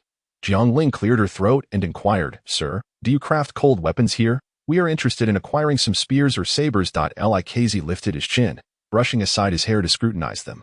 "I do, and I have fine wares. I'm just afraid you may not appreciate their value. Come in and take a look." The trio entered the room, instinctively holding their breath. The scent within was far from pleasant. A heap of tattered clothing lay piled together, and a thick layer of dust covered the television. A radio, chipped and faded, emitted a cacophony of indistinct sounds. 2 floral quilts adorned the bed, accompanied by a solitary pillow. The white portions of the quilts bore yellow stains, and the pillow was dark and glossy, exuding a distinct odor of hair oil from afar. The 3 exchanged glances, silently questioning. "Where are the goods?" Likz hobbled to the edge of the bed, abruptly lifting the quilt that lacked a pillow. To their astonishment, a row of iron weapons lay before them. Sabers, cleavers, spears, hooks, rakes, and several segments of steel whips. All gleaming and formidable. Jiang Ling gasped, "May I touch them?" A rare smile flickered across Likz's otherwise sullen visage. Of course, If you know how to wield them, feel free. Cautiously, the three approached to examine the weapons. Jiang Ling picked up a steel knife, testing its edge with a strand of hair, which severed effortlessly, revealing its exceptional sharpness. Jiang Pei and Pei Jun scrutinized a red tassel spear, when Pei Jun reached out to touch it. Li Kezi kindly cautioned, "These are all sharpened. Don't blame me if you cut yourself." Startled, Pei Jun quickly withdrew his hand into his sleeve. Jiang Pei glanced around and asked, "Is there a backyard? I'd like to give it a try." Having practiced martial arts for several years in his youth, and even served as the president of the university's martial arts club, he felt eager to demonstrate his skills that he grasped the spear and followed Li Kezi's directions to the back door. Stepping into the yard, various blacksmithing tools lay scattered about, and Pei Jun shifted a few to clear a space for Jiang Pei to showcase his prowess. With the spear in hand, Jiang Pei assumed his stance, executing a series of moves, blocking, thrusting, pointing, lifting, deflecting, entangling, and twirling, a complete display of spear techniques. At the conclusion, he hurled the spear onto a discarded wooden board, embedding it 7 inches deep, the red tassel shaft quivering with a metallic hum. "Bravo!" Li Kezi exclaimed, having long suspected the spear's potency and now witnessing its might firsthand. Pei Jun, witnessing the display for the first time, clapped until his hands turned red. On this sweltering day, Jiang Pei completed his performance drenched in sweat. Pei Jun hurriedly produced a tissue, rushing over to wipe Jiang Pei's brow, exclaiming, "Wow, darling, you were incredible." Li Kezi's smile froze on his face as he stared blankly at Jiang Ling. She rubbed her forehead and coughed. Uncle Li, let's discuss the price. How much for these items?" 3,000 each, Li Kezi replied. Jiang Ling could hardly believe her ears. 3,000 for each one. That's quite a pile. If you think that's too steep, I can throw in a few extras. Li Kezi turned to another room and emerged with a crossbow, equipped with a steel arrow measuring several inches. He aimed at the previously struck wooden board and fired, the arrow piercing cleanly through with remarkable force. "Wow." Jiang Ling was taken aback. "What a splendid piece. How many do you have?" "I had about 10, but last year a fire in the storeroom reduced them to this one. If you want it, you can have it for free." Li Kezi chuckled, lighting a cigarette, clearly pleased. After a lifetime of tinkering with these pieces of scrap metal, he had finally encountered someone who recognized their worth. "I'll take everything. Could you possibly make more?" "I'm willing to pay a premium." Li Kezi narrowed his eyes. "I can indeed produce more. To be honest, I've been crafting these for decades, and you are the first genuine buyer I've encountered." "What do you intend to use them for?" Jiang Ling hesitated, feeling an inexplicable urge to share the truth with this skilled yet impoverished craftsman. Sensing her reluctance, Pei Jun quickly interjected, "We're internet influencers. We create videos. Martial arts content is quite popular online these days." Li Kezi nodded. "Oh, I don't go online, so I'm not aware of current trends." Jiang Ling pondered, then added, "Besides filming videos, it's also a precaution. Just think about it. This world changes daily. The Arctic glaciers are melting year after year, and sea levels are rising globally. Recently, the weather has been extraordinarily hot. Who knows when a natural disaster might strike? In the face of an apocalypse, having weapons at hand would surely be prudent." Her words were vague, and anyone else might interpret them as the fanciful worries of a youth. Yet Li Kezi was no ordinary individual. Labeled a madman for over 50 years, perhaps his mind was not entirely sound. While he disbelieved many things, he held an innate hope for the notion of an impending apocalypse. Not only did he believe her, but he felt that these young people had come for precisely that reason. The unbearable weight of his life suddenly seemed to have an endpoint, igniting a fervor in his veins, his eyes gleaming with newfound intensity. Jiang Pei quickly pulled Jiang Ling aside. "My sister is just rambling. Don't let her frighten you." Li Kezi chuckled. "I'm not afraid. What is so terrifying about the apocalypse? I'll just stock up on 2 pounds of beef jerky and a few bottles of beer and wait." Jiang Ling refrained from further discourse, redirecting the conversation to the crossbow. "I'd like 10 of those, and the arrows, around 200. If that's possible, certainly. If you have the funds, anything can be arranged." "Great. Then could you also make 10 sabers? Varying in length, suitable for both men and women?" "Not a problem." Li Kezi agreed to all her requests, with only one stipulation: a down payment, and it had to be in cash. He requested 30,000, an amount that was not excessive, but required a trip to the bank for withdrawal. Jiang Pei instructed Pei Jun to stay with Jiang Ling while he drove to town to retrieve the cash, with nothing to occupy him. Pei Jun began shooting at the wooden board with the crossbow. As Jiang Ling observed, she suddenly felt a tug on her sleeve. Lik gestured for her to step into the inner room for a private conversation. Holding the long spear, she followed him inside. What is it, Uncle Li? Sure, he lowered his voice. When is the apocalypse? Jiang Ling's gaze faltered momentarily. I just said that offhand. How would I know? Li Kezi frowned. You being evasive. You should speak half-truths. Tell me, I'm a solitary man with no friends or family. I want to share this with anyone. I'm merely pondering when to purchase beef. Jiang Ling's heart raced. This was the first time she felt compelled to share the concept of the apocalypse with someone outside her family. It wasn't out of a sense of altruism. Rather, after much consideration, she felt that confiding in such a man posed little risk. If it happens, I'd say about a month from now. All right. Likz smiled, revealing a set of yellowed teeth. Thank you, Uncle. I'll make something special for you in return. He dragged out a small cart made entirely of steel, measuring over 1 meter in length with just 2 wheels. Have you heard of a crossbow machine? Jiang Ling's eyes widened with excitement. She had seen one in an American drama. With the right design, arrows could soar hundreds of meters, capable of bringing down dragons from the sky. Can you make one? What can I make? Li Kezi boasted. I'll craft you a larger version of a crossbow to mount on this cart that I can't guarantee distance, but within 100 meters, it could pierce a tiger. Jiang Ling immediately dialed Jiang Pei, bring an additional 50,000 in cash. Chapter 12. A frenzied shopping spree. Li Kezi initially requested 30,000 in cash, but upon receiving 80,000, he paused momentarily before accepting without hesitation. Rest assured, your money will not be wasted. Just wait a week, and I'll have everything ready for you. With no worries, Jiang Ling left her phone number and delivery address. If anything comes up, feel free to contact me. Upon exiting Li's village, Jiang Pei first stowed the blades and weapons into a space compartment in the trunk, as the items were too conspicuous to leave visible, potentially attracting the attention of law enforcement. After handling that, they continued their drive into the city. For a long stretch, the trio remained silent. While waiting at a red light, Jiang Pei suddenly remarked, Uncle Li truly crafts remarkable items. I can't fathom how he manages such a miserable existence. Everyone has their fate. Perhaps he'll find fortune one day. Pei Jun chimed in, resting his arm on Jiang Pei's shoulder. Look at me. My parents passed away early, and I thought my life was dire. But then I met you. I found a wonderful husband. My luck is truly incredible. Hee. Jiang Ling pinched her ear, listening as Pei Jun added, and you have such a wonderful sister. I appreciate that. You still remember me. Jiang Ling smiled helplessly. To be honest, Pei Jun's lighthearted banter dispelled the gloomy atmosphere inside the vehicle. Everyone regained their spirits and eagerly ventured into the fire safety market to stock up. This was a notion Jiang Ling had entertained the previous night. It was inevitable that they would need to ignite a fire in the space.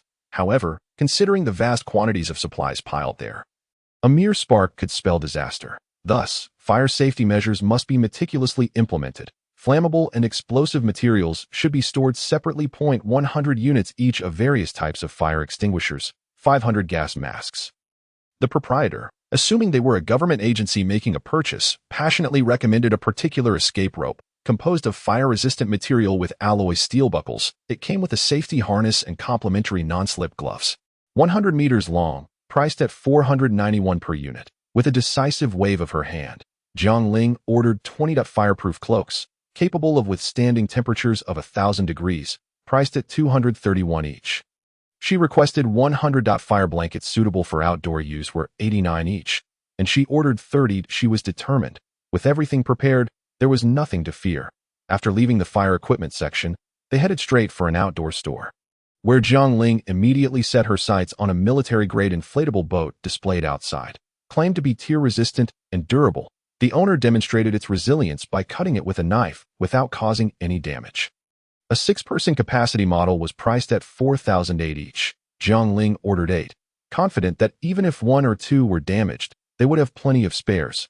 Recognizing her as a significant customer, the owner promptly introduced an aluminum alloy speedboat, measuring 5.2 meters long, 2 meters wide, and weighing 300 kilograms. It could accommodate up to 8 people and had a carrying capacity of 2,500 kilograms. Priced at 20,000. Jiang Ling, intrigued, ran her fingers over the sleek boat, envisioning how it would ease their fears of traversing water bodies. 20,000 was not excessive. She decided on 3. This one was electric. And although there was power within the space, there was none outside. Jiang Pei hastily went to procure a generator, with Jiang Ling instructing him not to skimp on quality, get the largest and best. And by several, Jiang Pei waved his hand, assuring her he would purchase 10 of everything. Solar generators, diesel generators, gasoline generators, gas generators, wind turbines, hydraulic generators, and coal-powered generators. Time was of the essence, and without concern for their usability. He ordered 10 of each, ensuring he received the manuals. Following this, they needed to acquire gas, coal, gasoline, and diesel. Gasoline and diesel were trickier to purchase, so Jiang Pei planned to consult Jiang Ling before proceeding.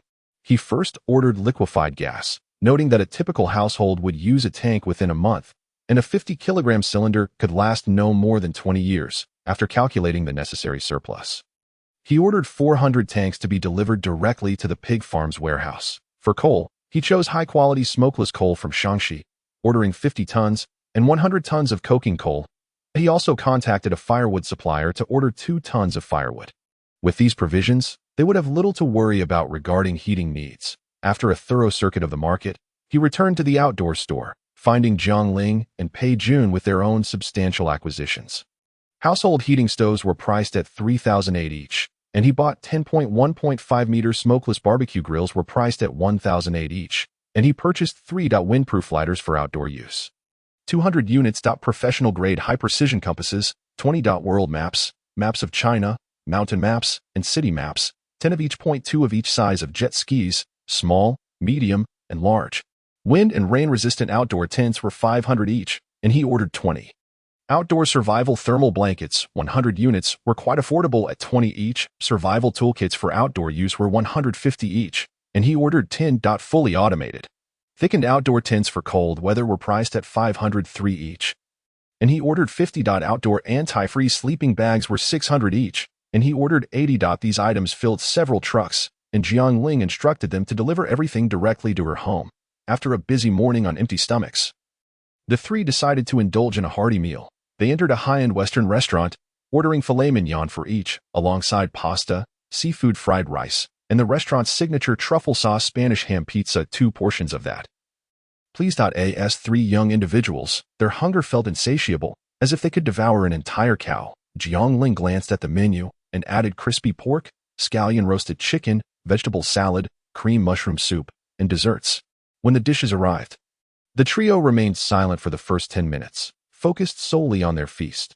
Once their appetites were satiated, they began to converse. Jiang Ling pointed at the pizza, declaring it deserved its reputation as the signature dish. It was indeed delicious. We must stock up on this. Otherwise, it will be a great regret if we can't have it in the future.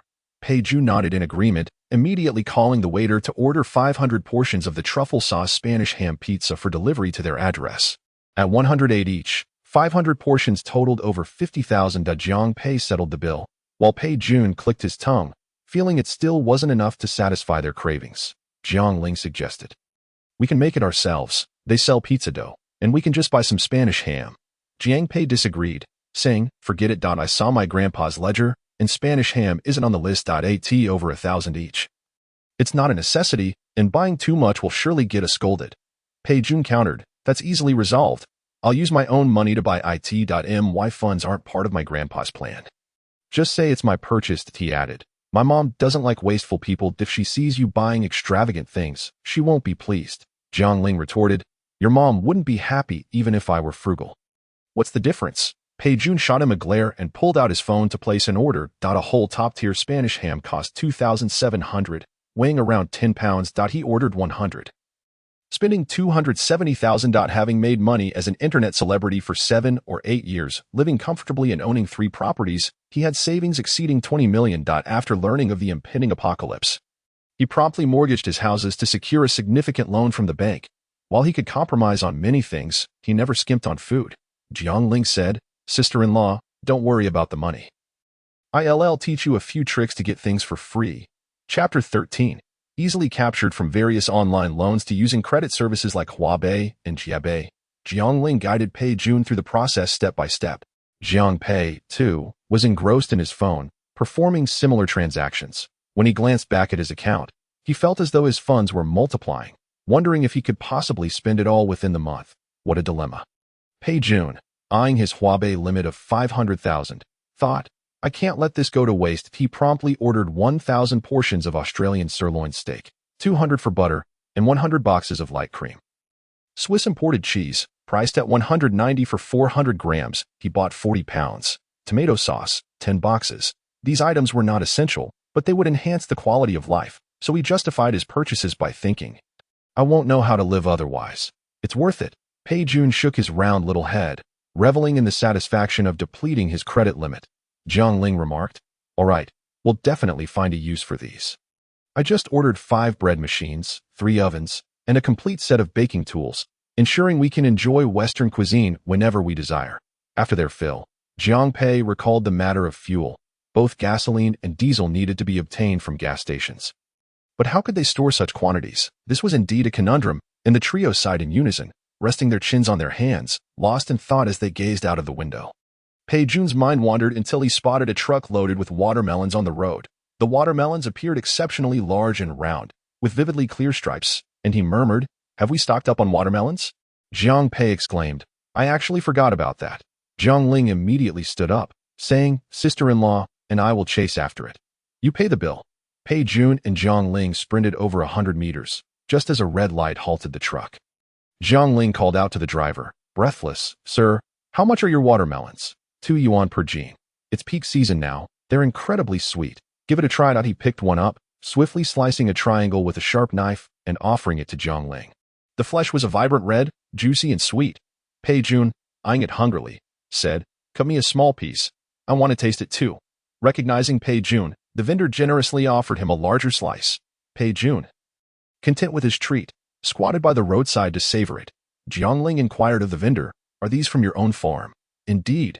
My family grows watermelons and cantaloupes. They're exceptionally sweet. All right. I'll take 10,000 gene of watermelons and 2,000 gene of cantaloupes. Let us settle the bill. I'll send you the address. The vendor paused, glancing at the sky in disbelief. What kind of luck was this? Just as he had stepped out, he had hoped to sell the entire load, never anticipating nearly clearing out his entire orchard in one go.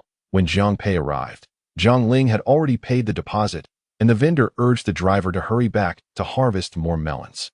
Pei Jun, with watermelon juice dripping from his cheeks, looked like a small hamster as he stuffed half a watermelon into Jiang Pei's mouth, saying, This is for you. It's super sweet. Jiang Pei quickly devoured it, discarding the rind, only to find Jiang Ling standing dazed by the roadside. What are you thinking? He asked. Jiang Ling pointed toward a passing oil tanker, saying, I know how to get fuel, but not right now. Why not? It's risky. We could easily get caught. She contemplated that tractors, harvesters, and electric vehicles could all be accommodated within the space, provided there was sufficient room. Naturally, fuel tankers could also be included. In due course. Standing before a fuel tanker, she could simply concentrate her thoughts and it would be stored away. However, the unexpected disappearance of several fuel tankers would undoubtedly raise suspicions among those who appeared before and after, necessitating a thorough investigation. It would be quite the farce if they ended up being incarcerated before managing to hoard all the supplies.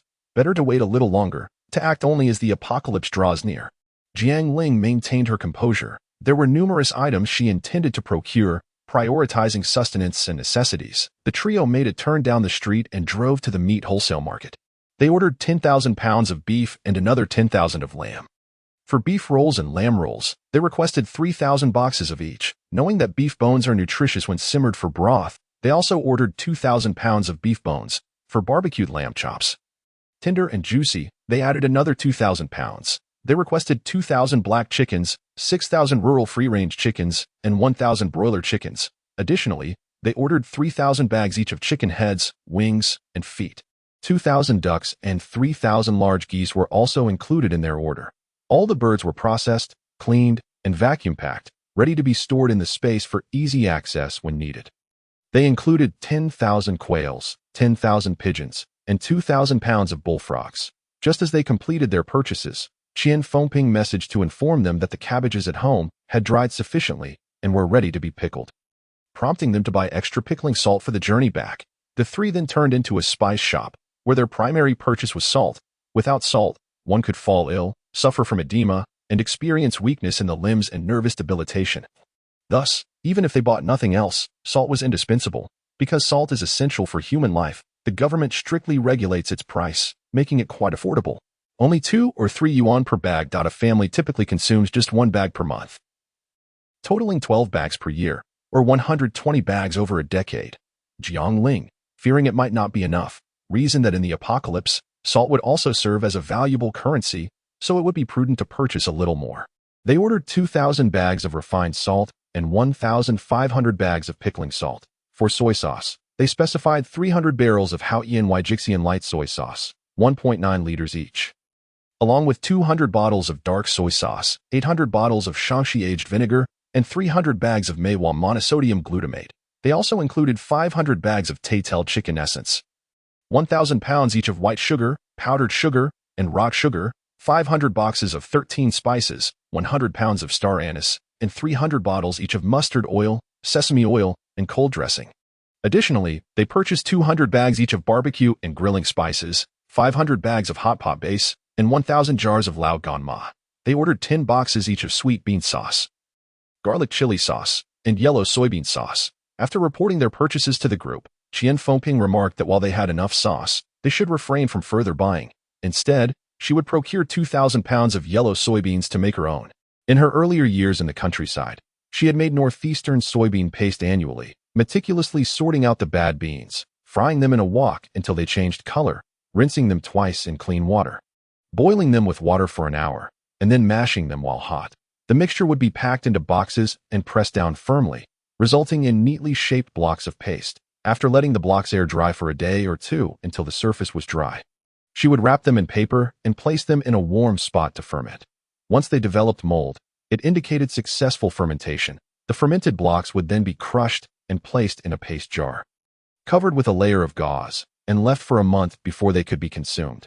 Qian Fengping's skill in making paste was unparalleled in the village. It was neither too runny nor too thick, possessing a distinctive bean fragrance. The paste could be enjoyed with scallions, dried tofu, or lettuce, or used in cooked dishes. Potato paste and eggplant paste mixed with rice were delectable, and the paste-infused pork was particularly flavorful, surpassing anything available for purchase outside. Fresh cucumbers, chilies, and cowpeas, once washed and placed in the paste jar, would be ready to enjoy after 10 to 15 days, perfectly crisp and delightful with congee. The paste-marinated meats were Jiang Ling's favorite. She would take lean cuts from the pig, such as tenderloin or hocks, cut them into long strips, cook them until tender, and let them cool before placing them in the paste jar. After about 10 days, the meat would absorb the fragrant flavors of the paste, cut into small pieces, each bite immensely satisfying. During that time, Jiang Ling found herself drinking extra bowls of congee just to enjoy the paste-marinated meat. Since they began raising pigs at home, Qian Fengping had been too busy to make paste for many years, but with the onset of the apocalypse, she had resumed her craft. Making paste is essential, Jiang Ling thought, her face lighting up with contentment as she sorted the beans. Chapter 14. The familiar woman having nearly completed their shopping, the trio returned home with their bounty after acquiring the yellow soybeans. Upon arriving, Jiang Ling was surprised to find that Jiang Songjun had not yet returned. Where's Dad? She inquired. Who knows? Qian Fengping replied. I just called him, but the signal seemed poor on his end. It was cutting in and out, and I couldn't hear properly. He's been out for a little over half a day. If he were in the city, there shouldn't be any signal issues. Jiang Ling felt a vague sense of unease as she stood on the rooftop terrace, dialing his number while scanning the distance. She had purchased several outdoor binoculars and night vision goggles online, and now she grabbed one, scanning the surroundings. With no answer on the phone, her heart raced with apprehension. Fortunately, a black Land Rover appeared in her line of sight. Recognizing the license plate, she focused the binoculars and confirmed her father was indeed at the wheel. Jiang Ling finally felt relieved and hurried down from the rooftop to greet him at the door. Dad, where have you been? You didn't even tell us. Jiang Songjun cheerfully replied, I thought I'd surprise you. As he stepped out of the vehicle, Jiang Ling noticed he was covered in mud, his pant legs caked with dirt, and his face and neck smeared with a mixture of dust and sweat. Jiang Songjun gestured towards the trunk, saying, Come over and see what I've got. Approaching, Jiang Ling pulled back the red cloth covering the items, revealing a Type 38 rifle and a revolver, causing her to gasp in astonishment. Guns, she exclaimed. Indeed, Jiang Songjun nodded with a grin. They say a father and daughter share a deep connection. Last night, he had, like Jiang Ling, been contemplating how to acquire weapons. Jiang Songjun's grandfather had served in the military, participating in the War of Resistance against Japan and the Liberation War. enduring many battles while alive. He often mentioned that the guns he used were those he personally seized from the enemy. When he surrendered his firearms, he couldn't bear to part with them, so he wrapped the guns and ammunition in cloth, placed them in a box, and buried them near the family grave, saying that when he passed, he would have a gun in the afterlife. Over the years, Jiang Songjun had completely forgotten about this until the thought of weapons resurfaced last night. They say no matter how skilled one is, a knife can still be a threat. No matter how proficient one is with a blade, one must fear a sudden blow to the head. What could be better than a gun? So, he set out early in the morning with a shovel.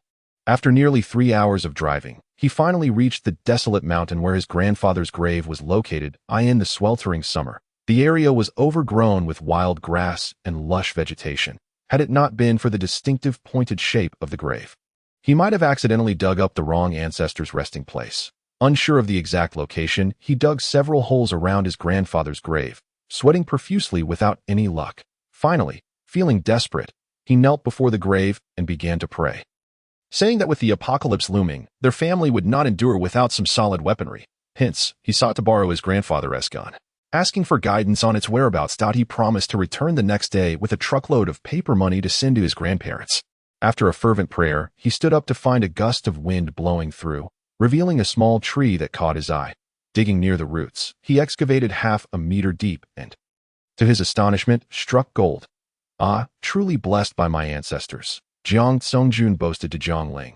"See how impressive your dad is. There are over 200 rounds of ammunition here. Just imagine how many zombies we could take down." Jiang Ling pursed her lips. "I've never encountered zombies in my past life that haven't you. They are usually present in apocalyptic novels. That's just fiction. Well then." Jiang Songjun seemed a bit disappointed. "Are you coming with us for shopping tomorrow?" "You all go ahead. I need to visit the graves. We'll take the truck and bring plenty of paper money, gold ingots, and the like." Jiang Ling looked shocked. "A whole truckload of paper money? Don't set the mountain on fire." "We can't." Jiang Songjun lowered his voice. "And what if the ancestors do manifest? If there are any demons or zombies, we should call upon your great-grandfather and great-grandmother." Jiang Ling sighed. "Dad, don't let your imagination run wild.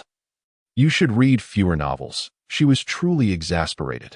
This family, while not devoid of serious matters, always seemed to have something amiss. Her maternal grandfather was preoccupied with accounting, organizing goods, and had even marked white lines on the ground in the space, planning to build a courtyard when he had time. Her father, overly engrossed in novels, had begun to fantasize about waging war against demons in the apocalypse. Her brother and sister-in-law were perpetually engrossed in their love for one another. Even in the home, where they dared not be overtly affectionate, they managed to create an atmosphere that was distinctly peculiar. Pei Jun, naturally charming, stood beside Jiang Pei, always needing to hold hands or embrace, leaning in with a bird-like demeanor that made their relationship evident to any observer. He also loved to act coy, often pouting and playfully poking at her, despite being 3 years her senior.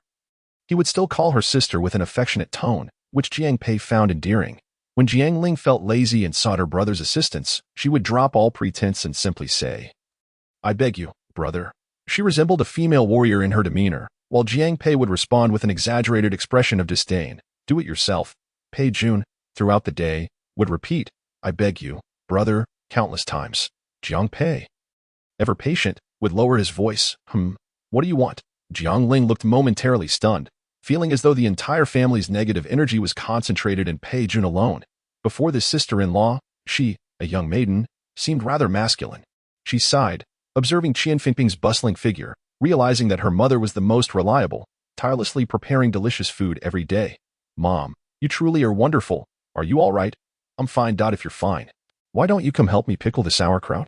"I am coming." Jiang Ling dashed a couple of steps, her eyes darting. "My brother and sister-in-law are also free. I'll call them down." The 3 young people assisted Qian Fengping in pickling the sauerkraut, achieving remarkable efficiency. In truth, pickling sauerkraut is quite simple. Rinse the dried sauerkraut with clean water, wring it dry, and layer it in a jar. Alternate layers of sauerkraut and salt, pouring it in with a bag. Once the jar is full, cover it with clean stones, seal it with gauze, and let it ferment. As everyone worked vigorously, preparing jar after jar, the atmosphere was lively with laughter and chatter until a sudden doorbell interrupted the merriment. Qian Fengping opened the door to find a woman in her 50s standing there, smiling warmly. She and Jiang Songjun had been away from home for years, and many people were unfamiliar to them. Yet she felt a vague sense of recognition. Noticing the woman's gaze frequently darting toward the courtyard, she hurriedly inquired, "Who are you looking for? You must be Feng Ping, right? Don't you remember me? I'm your neighbor. Sister Feng. We met at the market, and I live in the adjacent community. Your father often strolls around the square. We all know him." Initially, she and Feng Ping thought this was merely a neighbor visiting, hesitating whether to invite her in. However, Sister Feng had already bypassed her and entered the courtyard uninvited. Oh, this must be Jiang Pei, right? What a handsome young man. Jiang Pei stared at the cabbage stalk. Unsure of how to respond, it was Pei Jun who, tilting his head, grinned at him, revealing a set of pearly white teeth.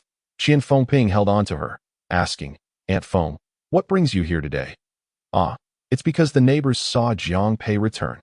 Someone has taken a liking to your son and asked me to be a matchmaker." Chapter 15. Pei Jun's face instantly fell. She and Feng Ping glanced at him and Jiang Pei, feeling quite embarrassed. If it weren't for the presence of this particular individual in their home, she might have genuinely considered setting Jiang Pei up on a date. Now, she could only decline, saying, "My Jiang Pei is still young. Just graduated from university. There's no rush. Well, being in your 20s, you should start considering it. As you age, it becomes more challenging to find a match. These young ladies are in high demand if you don't hurry. You'll only be left with the leftovers. Besides, the girl I would introduce is the daughter of my cousin, beautiful and well-educated, and she's an only child that I wouldn't introduce you to families with brothers or sisters." Jiang Ling coughed. "Is this what I'm hearing? What's wrong with having siblings?" Sister Feng hurriedly covered her mouth. "Oh, I spoke too freely. Jiang Ling, don't take it to heart. I was talking about you. Your family's pig farm is so large, of course. The wealthy families with siblings are different from those of poorer backgrounds." Jiang Ling shot her a glare. Not a word she uttered was pleasant. Sister Feng continued, "My cousin's family is indeed a bit poor. They struggle to educate their daughter. She completed her master's degree and is still pursuing further studies. Oh dear, I really wonder what the point is. But on the other hand, children from poor families can endure hardships. Marrying my niece would mean your family would be well taken care of. You wouldn't need to lift a finger. Just imagine, once you have a sister-in-law, you can relax in your room instead of pickling sauerkraut here." Jiang Ling let out a cold laugh, her tone dripping with sarcasm. "You speak just like my grandmother." Jiang Ling's grandmother was notorious for establishing her dominance over new brides, insisting they serve their in-laws like servants. Qian Fengping had endured much from her mother-in-law and sisters-in-law, if not for Jiang Songjin's occasional support. She might have left long ago. Although Jiang Ling's grandmother had passed, her mere mention stirred up old grievances, igniting Qian Fengping's ire once more. Sister Feng, oblivious to the tension, assumed Jiang Ling was making a light-hearted comment. Replying, "Isn't that true? The words of the elderly are often wise." Before anyone could respond, Qian Fengping retorted, "What do you mean wise? Who marries off their daughter-in-law just to have her serve the whole family? Are we paralyzed or suffering from strokes that we need a young girl to take care of us? Our family may have some wealth, but we are not feudal landlords. Everyone contributes to the work. If there's no work, we all rest together. If we can't manage, we'll hire workers or maids. We won't stoop to the level of mistreating a new daughter-in-law. Leave. We don't need your introductions." Qian Fengping seized Sister Feng's arm, pushing her out the door with considerable force. Her hands, still covered in salt from pickling the sauerkraut, smeared it all over Sister Feng without a second thought. Pei Jun had always believed that Qian Fengping was the type who preferred to maintain a facade of amiability rather than confrontational. Today, he was quite taken aback, muttering under his breath, "Your mom still has this level of ferocity?" Jiang Ling couldn't help but laugh. "This is just the beginning. This isn't even her throwing a tantrum. My mom was unbeatable back in our hometown, known for scolding the entire village. My grandmother once fainted from arguing with her multiple times. That's because you're here, affecting her performance. That in her prime, she would have unleashed a torrent of profanities. If it were aired on television, it would be beeped out from start to finish. Oh, Pei Jun suddenly felt a twinge of fear. He had never engaged in such a rowdy argument, his repertoire limited to mild expletives like "damn it." He usually preferred to feign innocence and maintain a cordial demeanor. Jiang Pei reassured him, "Don't worry, my mom won't treat you like that. She values politeness." Indeed, Qian Fengping closed the door and stood outside, cursing Sister Feng's ancestors for a while until she felt her anger dissipate. Upon entering, she had already donned a smiling facade. "All right, you all go wash your hands. Dinner will be ready soon." That evening, Qian Guishan prepared a special noodle dish with 5 different sauces to choose from. The pure meat sauce involved sought diced meat until fragrant, adding seasonings and green onions for aroma, then mixing in a bit of water and finishing with a sprinkle of starch for a glossy finish. The resulting meat sauce was so savory it could be enjoyed as a broth. The tomato and egg sauce involved peeling tomatoes and stewing them until soft, pairing them with tender eggs for a sweet and tangy taste. The eggplant and potato sauce consisted of finely chopped vegetables with dried shrimp for added flavor, which Jiang Ling loved so much he could eat half a bowl of noodles with it. The northeastern-style salty sauce featured quail eggs stir-fried with pickled cucumbers, where the quail eggs were chopped, fried for fragrance, and then mixed with diced pickles to create a fragrant and non-greasy dish. The ham and chicken soup sauce included fish maw, ginseng, and free-range chicken simmered to perfection, enhanced with quinoa ham for an incredibly delicious flavor. The entire table was filled with mouth-watering aromas, awakening everyone's appetite. Jiang Ling ladled 2 generous spoonfuls of quail egg and pickled cucumber sauce over her noodles, and, before she knew it, had devoured a large bowl. Pei Jun, hailing from the south, wasn't he particularly fond of noodles, and looked at his full bowl with dismay. He initially thought to take a few bites and discreetly dump the rest into Jiang Pei's bowl, only to discover that the noodles paired with the sauces were incredibly delightful. After trying a bowl of pure meat sauce and, under Jiang Ling's enthusiastic recommendation, mixing in quail egg and pickled cucumber, he found it simply irresistible.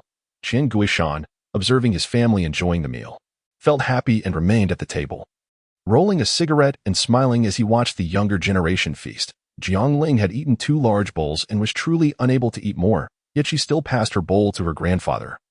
"Grandpa, I'd like a bowl of chicken soup sauced and no noodles?" "None." Jiang Ling's determination was clear. She genuinely couldn't eat another bite. Qian Guishan took the bowl, feigning difficulty. "Then I want tea serve you that much." Jiang Ling immediately responded, "That's because I wants tea here. Had I been, I would have been served that much." Everyone at the table, except Pei Jun, burst into laughter.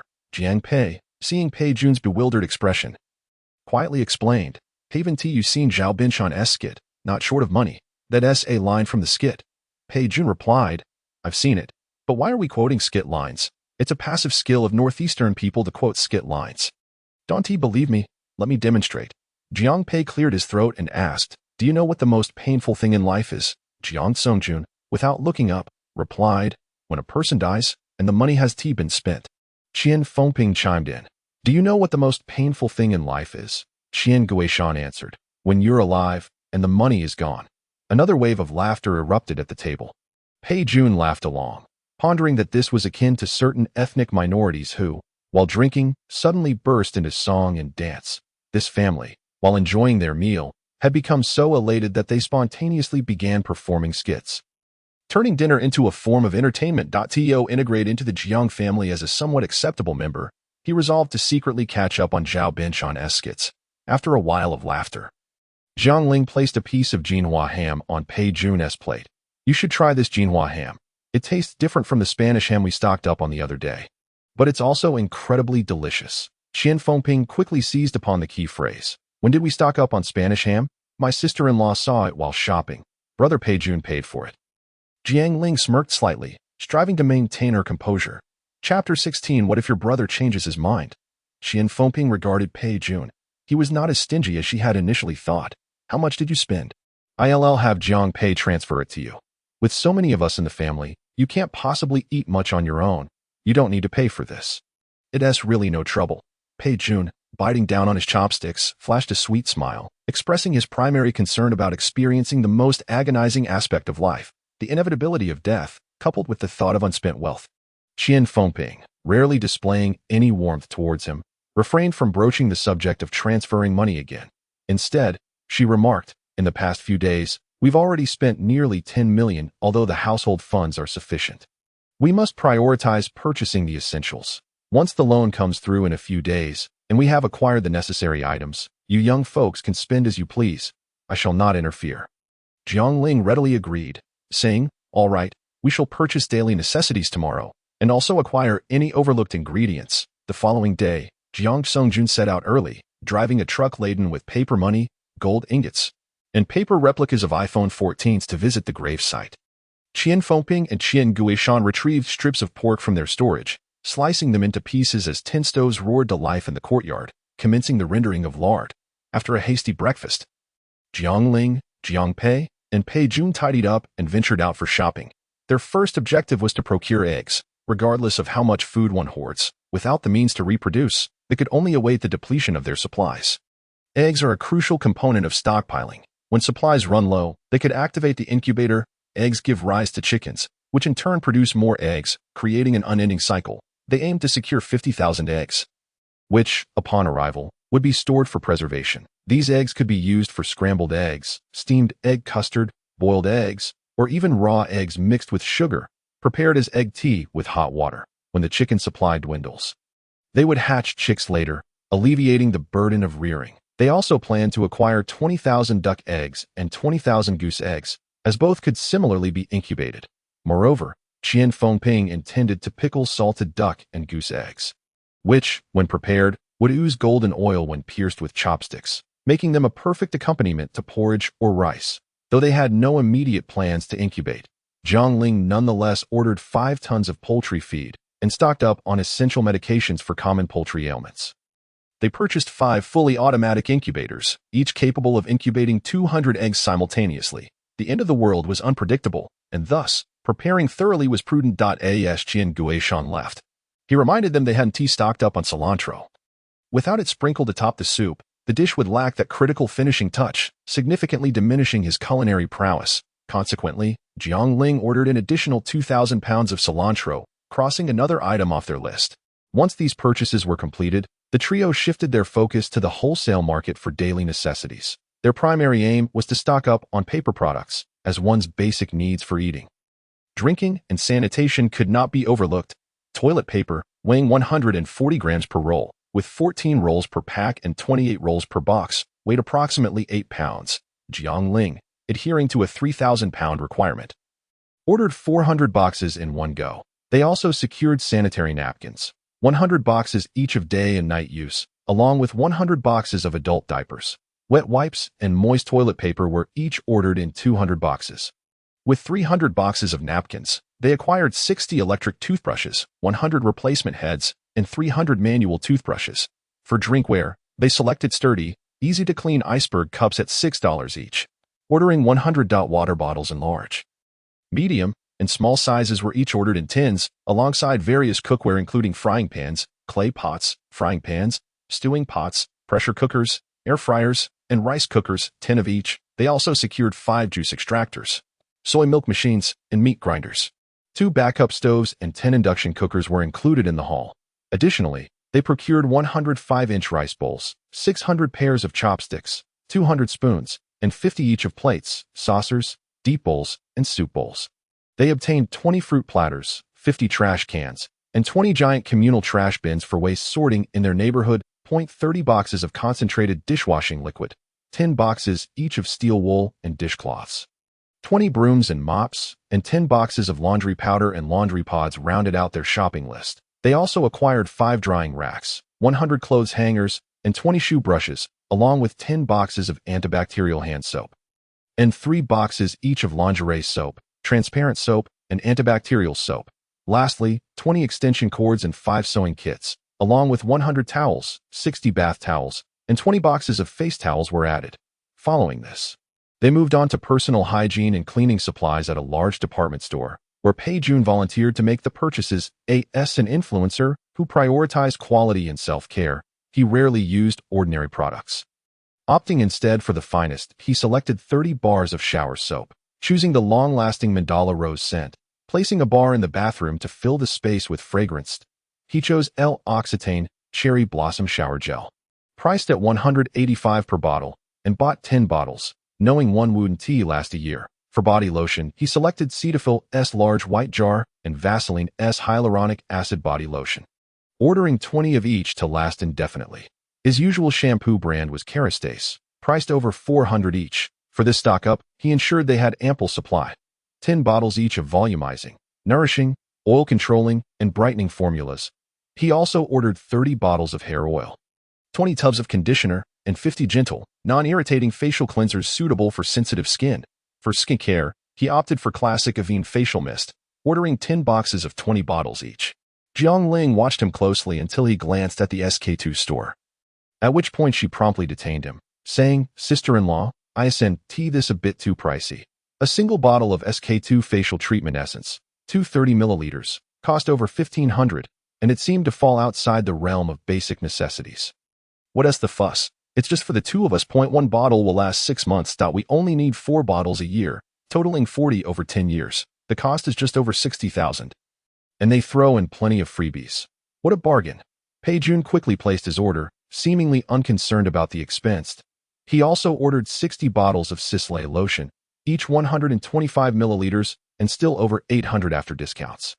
Along with 50 bottles of Lancome cream at 2007 each. He secured 10 sets of the classic La Mer skincare trio, priced at 6,000 per set, and 20 bottles of Helena Rubinstein eye cream at 820 each. Masks of every type, hydrating, moisturizing, whitening, acne-fighting, anti-aging, brightening, wrinkle-reducing, and soothing, were ordered in 10 boxes each. Confident that their stock would remain viable in storage, he indulged in a shopping spree. After completing his purchases, Pei Jun observed the dazed expressions on the faces of his siblings. Linking arms with each and casually suggesting, "Let us head to the supermarket to see what else we need." As Jiang Ling was pulled along, she took out her phone to message Qian Gushan. "Grandpa, quickly hide the skincare products in storage. Don't let Mom see." Qian Guishan replied. "What skincare products? If they're just a few dozen bucks, what's the harm? If your mom says anything, I'll take the blame." Jiang Ling retorted, "Not dozens, but thousands." Qian Guishan responded with a shocked emoji, "I'll go hide them right away." As they walked, Pei Jun suddenly exclaimed, "Oh no, I didn't buy any cosmetics." He turned to head back. But his siblings quickly restrained him. Jiang Pei insisted, "You're naturally beautiful. There's no need for makeup. Besides, removing makeup is such a hassle." Jiang Ling added, "Sister-in-law, I'll tell you, when it comes time to escape, having your limbs intact is a victory. What's the point of makeup?" Pei Jun remained unconvinced. "But what if I grow old and lose my charm? What if your brother's heart strays?" Chapter 17. Supermarket shopping. Jiang Pei immediately raised 3 fingers, swearing, "I swear on my entire family, I will not waver." Jiang Ling rolled her eyes and sighed, "Sister-in-law, think about it. When disaster strikes, people die city by city. What are the odds of my brother encountering another charming survivor on the road to escape?" Reluctantly, Pei Jun acquiesced, and the 3 entered the supermarket, each selecting a section to inspect the displayed goods.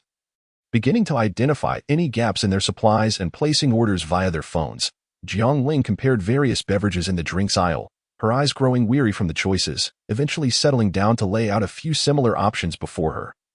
Starting to place orders one by one. While they had already stockpiled purified water, Nongfu Spring offered natural spring water. The 2 types of water, while somewhat different in mineral content, could complement each other in consumption. Jiang Ling recalled seeing news of Nongfu Spring employees extracting water from Wui Mountain and getting caught. Although their actions were questionable, it did attest to the reliability of their water quality.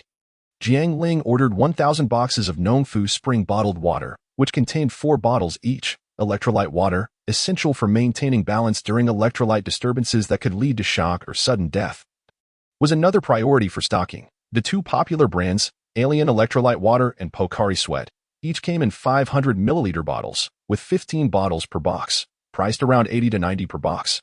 Jiang Ling ordered 200 boxes of each brand, alongside 200 boxes of Pulse and 100 boxes of Waterway C100 in lemon flavor, and 300 boxes of Huiyuan orange juice. Coconut Tree coconut juice, 50 boxes, sea buckthorn juice, mulberry juice, grape juice, passion fruit juice, kiwi juice, bayberry juice, 100 boxes each. Carbonated beverages, although Jiang Ling does not partake, both Jiang Pei and Pei Jun have a penchant for them. Occasionally, cola is utilized in home-cooked meals, such as cola chicken wings or cola ribs. In order of 300 boxes of Coca-Cola, 100 boxes of Pepsi, and 50 boxes of Sprite, Fanta, Dayo Jiabin, and Jian Libo, 100 boxes each. For tea, jasmine tea, Wanglaji, and oolong tea, 50 boxes each. Coffee must not be neglected. Nestle Instant Coffee comes in a box of 90 sachets, and Jiang Ling purchased 20 boxes. Nestle Ready-to-Drink Latte, 50 boxes. Costa Coffee, 15 bottles per box. Ordered 30 boxes. Milk tea, 50 boxes of Assam bottled tea, and 20 boxes of Xiampio Opio instant tea. Dairy products are also a focal point for stocking up. Pure milk, 1,000 boxes. High calcium milk and protein milk, 500 boxes each. Fresh milk, 300 boxes. Typically, Fresh milk can spoil within 3 to 5 days, making it unwise to purchase in excess. But with the space's long-lasting preservation, there is no need for concern. Wangzai milk, beloved by the entire family, 200 boxes. Yogurt, 300 boxes of plain flavor, and 100 boxes each of carbonated, starfruit, strawberry, and passion fruit flavors. This list is nearly complete. And Jiang Ling goes to find Jiang Pei and Pei Jun to regroup. Upon seeing Jiang Pei pushing a shopping cart with Pei Jun seated inside, clutching a plethora of assorted snacks, Jiang Ling notices that the cart is not yet full and questions, "Is this all you've bought?" "No, these are just samples, things we haven't tried yet. We will sample them at home. I've ordered everything I liked. Take a look and see if you want to add anything." Jiang Pei hands her the phone to review the order history: 200 bags of hand-tiered beef, 50 boxes of butter cookies, 500 bags of Wei-Long spicy strips, and 200 packs of Oreos, chocolates, crispy sharks, Snickers, seaweed, Lulu plums, potato chips, and shrimp chips, 200 portions each, konjac snacks, millet rice crackers, snow cakes, sabae, jelly, and small breads.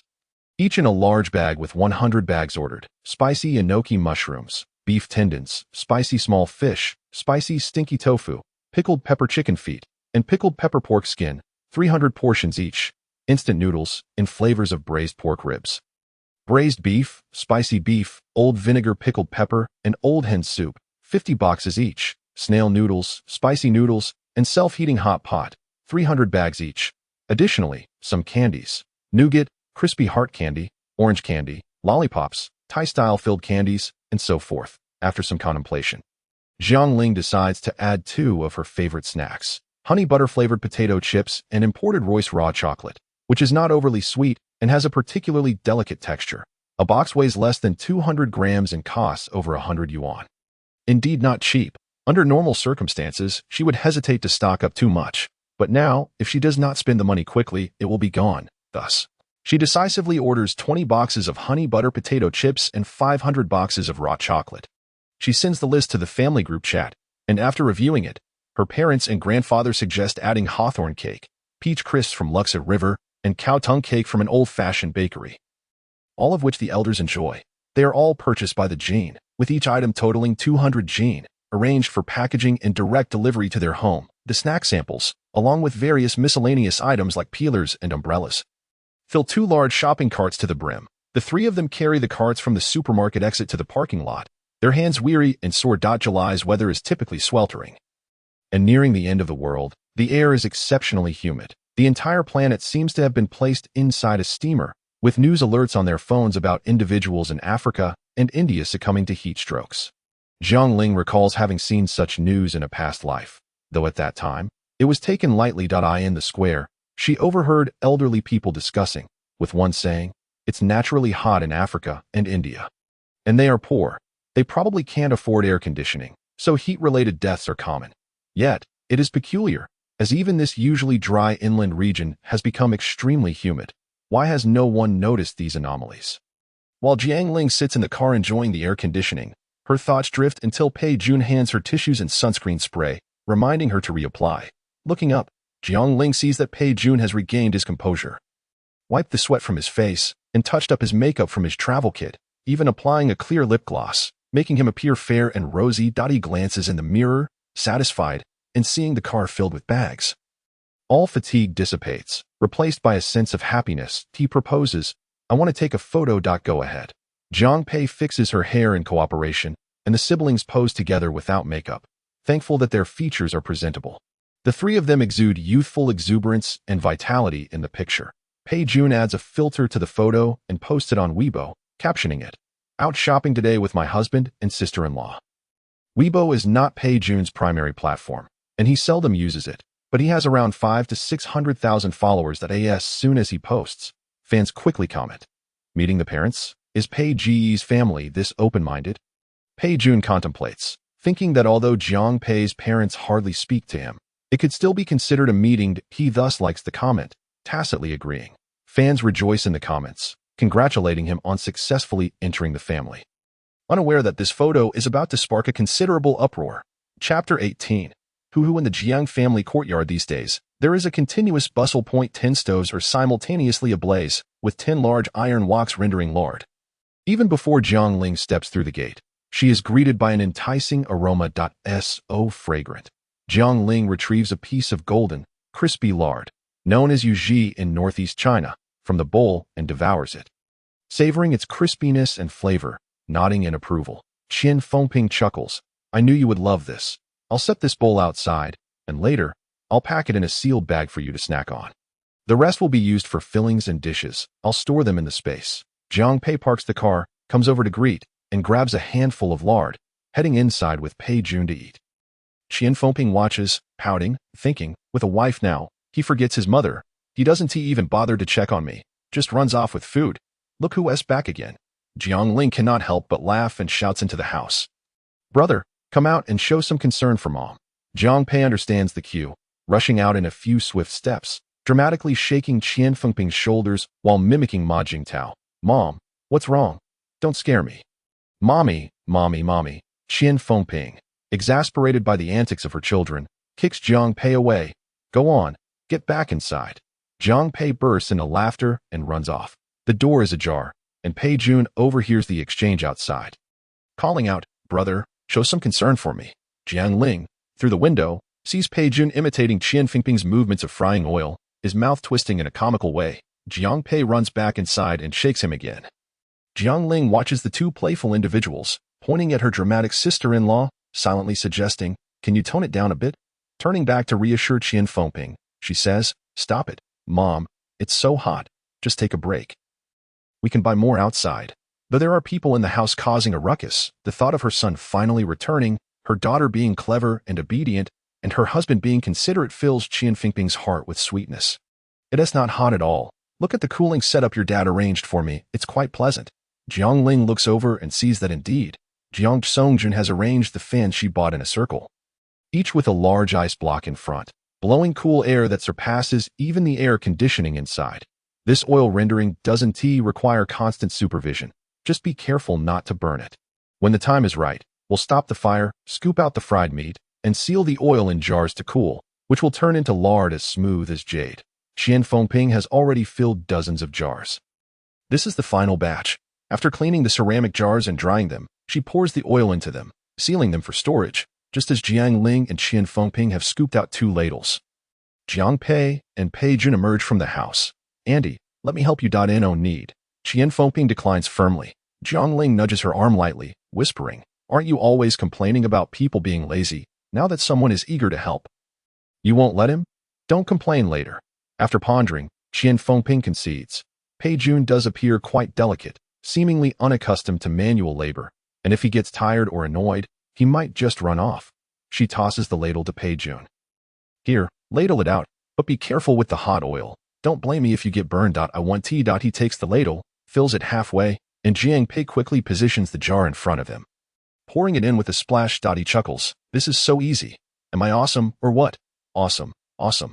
Jiang Pei applauds. Jiang Ling, holding the ladle, exchanges a glance with Qian Fengping. They both fall silent as if struck by a spell. With their arrival, the previously tranquil yard instantly transforms into a cacophony. Pei Jun, with his boisterous personality, is prone to loud exclamations, and while engaging in this perilous task, he yelps when a drop of oil splatters him. Ah, what is happening? What is happening? Jiang Pei becomes a nervous parrot, echoing. What happened? Did you burn your hand? Let me see. I'll rub it for you. I want to howl. Hoo-hoo. All right, hoo-hoo. Jiang Ling whispered a few words into Qian Fengping's ear. And the two quietly set down their belongings and headed inside. At the doorway, Qian Guishan encountered the mother and daughter duo, asking, what are you two up to? Qian Fengping replied, her father is curing meat in the storage.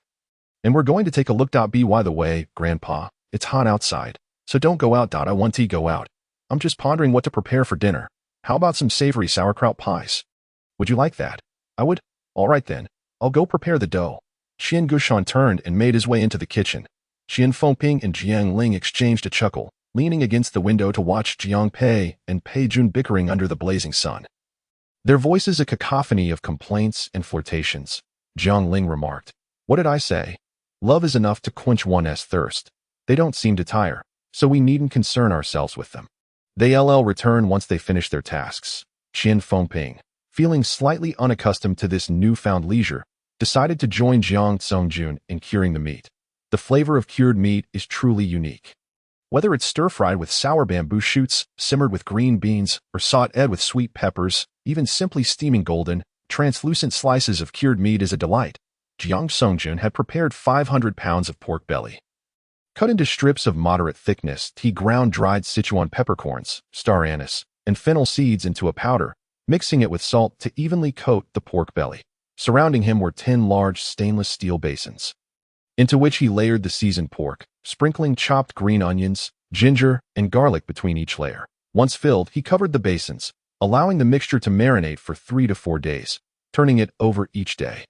After the curing process, he would hang the meat up, rinse it with warm water, and then let it air dry. He had cured 500 pounds of meat in a single day, perfectly filling the 10 basins. Just as he was about to rise, he noticed the mother and daughter entering, prompting Jiang Songjun to quip. "Ah, you arrived just in time. I finished everything. Oh, Dad. I rushed back from the supermarket without even washing my hands." "Indeed," Qian Fengping added. "I haven't even finished bottling the oil, thinking you could manage alone. You were the pillar of this family." The mother and daughter bantered playfully, causing Jiang Songjun to chuckle. "All right, I finished my tasks. I'll go help you with the oil. No." Qian Fengping interjected. "There are others to handle that. Let us sort through the goods. Dad will prepare those sauerkraut pies. We can just wait to eat." That evening at the dining table, Jiang Songjun quickly deduced who had taken on the task, as Pei Jun sat at the table, holding up a hand adorned with a few red blisters, while the other hand clutched a pie, munching away noisily.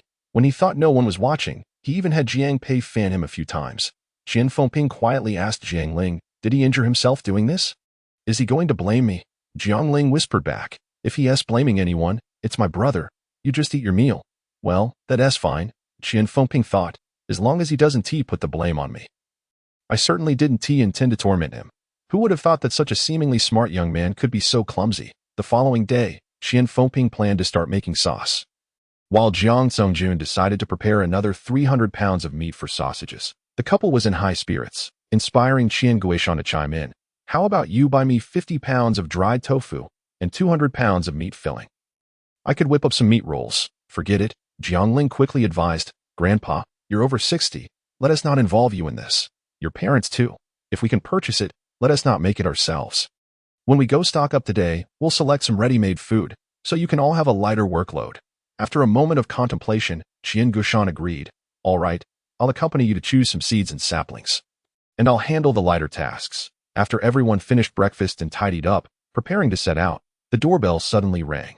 Jiang Songjun glanced at the indoor display screen, and his expression shifted. Chapter 19. An unforgettable memory. The visitors were none other than Jiang Songjun's younger brother, Jiang Songjong, along with his wife, Zhou Qin, and son, Jiang Jian. They say that brothers may fight like tigers, yet when it comes to battle, they are like father and son. However, Jiang Songjun had long severed ties with Jiang Songjong, and it had been over a decade since they last communicated. After learning of the impending apocalypse, Jiang Songjun had contemplated whether to inform him, but with Jiang Ling and Jiang Pei in his presence, that thought quickly dissipated. Years ago, they had mutually agreed to treat their brotherhood as if it never existed, vowing to avoid each other for the rest of their lives. So why had they suddenly appeared at his door today? Jiang Ling peered around the corner and immediately recognized her long-absent uncle and aunt, her previously lively demeanor transforming into one of solemnity. She turned to Pei Jun and said, "Stay with Grandpa upstairs for a bit. Once the guests leave, we'll call you down to head out together." Pei Jun, unfamiliar with Jiang Songjong and his family, noticed their serious expressions and asked no further questions, taking the old man upstairs to rest. The remaining 4 exchanged glances, and Qian Fengping took a deep breath, saying, "Let us open the door and see what they want." As Jiang Songjong stepped inside, a broad smile spread across his face, and he greeted them warmly. "Brother, sister-in-law, it's been so many years." He bore a resemblance to Jiang Songjun, albeit with less flesh on his face, his features sharper. When angered, he resembled the fierce king of the bat from the Heaven Sword and Dragon Saber. Jiang Songjun and Qian Fengping nodded slightly, inviting him to speak. Zhou Qin, closely followed by Jiang Jian, chimed in, "Brother and sister-in-law, you haven't changed a bit. You look even younger than us. Oh my, Jiang Pei and Jiang Ling have grown so tall." As she spoke, she reached out to pat Jiang Ling's head, who instinctively leaned back to evade the gesture. Zhou Qin's hand hovered awkwardly in the air. Don't you recognize your second aunt? Have you forgotten? You and your brother used to live at my place when you were younger. How could she even bring that up? Jiang Ling scoffed coldly. I haven't forgotten. I'll never forget.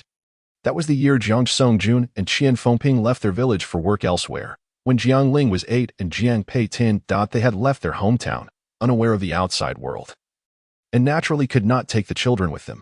Qian Fengping considered sending them to Qian Gushan, asking her family to help look after them. However, the siblings had just begun primary school in the village, and their maternal family lived several dozen miles away. The prospect of changing locations at schools worried her, fearing the two children wouldn't adapt. Jiang Songjun had advised her, why go far when there is someone nearby? Doesn't Ti Songjun have a child too? Jiang Jian is in the same class as Jiang Ling. He could help look after them, and we could provide for their meals. Both Jiang Pei and Linger were obedient. It wouldn't be much trouble. Qian Fengping thought it made sense. They were close relatives with a good relationship, so it was unlikely they would refuse. When the couple approached Jiang Songjun with the request, he readily agreed. The couple, immensely grateful, not only sent the two children over, but also provided Jiang Songjun's family with all their usable belongings. Rice, flour, oil, firewood, and coal were all packed and delivered to his younger brother's home. Aside from the tuition fees, they agreed to send a monthly sum of 1,000 yuan for the siblings' living expenses, ensuring it would arrive punctually. Without fail in those times, 1,000 yuan was enough for a large family to enjoy meat at every meal. With plenty left over, the two children hardly needed that much money. Qian Fengping thought, the more, the better, reasoning that the children had appetites and could benefit from a little extra. However, she could have never anticipated the kind of life Jiang Pei and Jiang Ling would endure after their departure. The initial days were manageable, but as time passed, the siblings noticed that their uncle and aunt were not as harmonious as they seemed. They often quarreled over trivial matters, frequently taking out their frustrations on the siblings. Resorting to scolding and punishment, the couple would argue, berating them as little pests, claiming they brought misfortune to the household. Jiang Jian struggled in his studies, and they would accuse the siblings of harboring ill intentions, suggesting they were leading him astray. When the household forgot to buy rice, they would scold them as useless gluttons, emptying the pantry. The siblings tread cautiously, afraid to breathe too loudly in their presence, lest they find another reason to unleash their wrath. Growing up under someone else's roof, they lived with a heightened sensitivity and constant struggle. At the dinner table, they never dared to take a second bowl of rice. The meat and vegetables were always placed in front of Jiang Jian, and each time Jiang Pei and Jiang Ling took a bite, they were met with disapproving glares. On one occasion, while eating noodle soup, Jiang Ling reached for a piece of candy-coated peanut but had her hand struck by Jiang Songjun for doing so, causing the peanut to bounce to the ground. Her own uncle questioned her over a single peanut. The soup has salt. Why are you reaching for the vegetables? At that time, they were too young to do anything but endure. The siblings soon became free labor for their uncle's household, subsisting on vegetables and potatoes while doing the work meant for adults. Visibly losing weight, villagers from their hometown would gossip, teasing Zhou Qin. Are you mistreating those two children? Didn't you receive 1,000 yuan a month for their upkeep? Why are they getting thinner? Whenever such remarks were made, Zhou Qin would feign innocence, claiming, I'm not withholding food from them. It's just that they're picky eaters. Unlike my son Jiang Jian, who can eat anything, she would add. Those two aren't my own. How could I dare to interfere? Jiang Jian and Jiang Ling are of the same age, both robust and portly, with Jiang Jian being the most sturdy among their three siblings.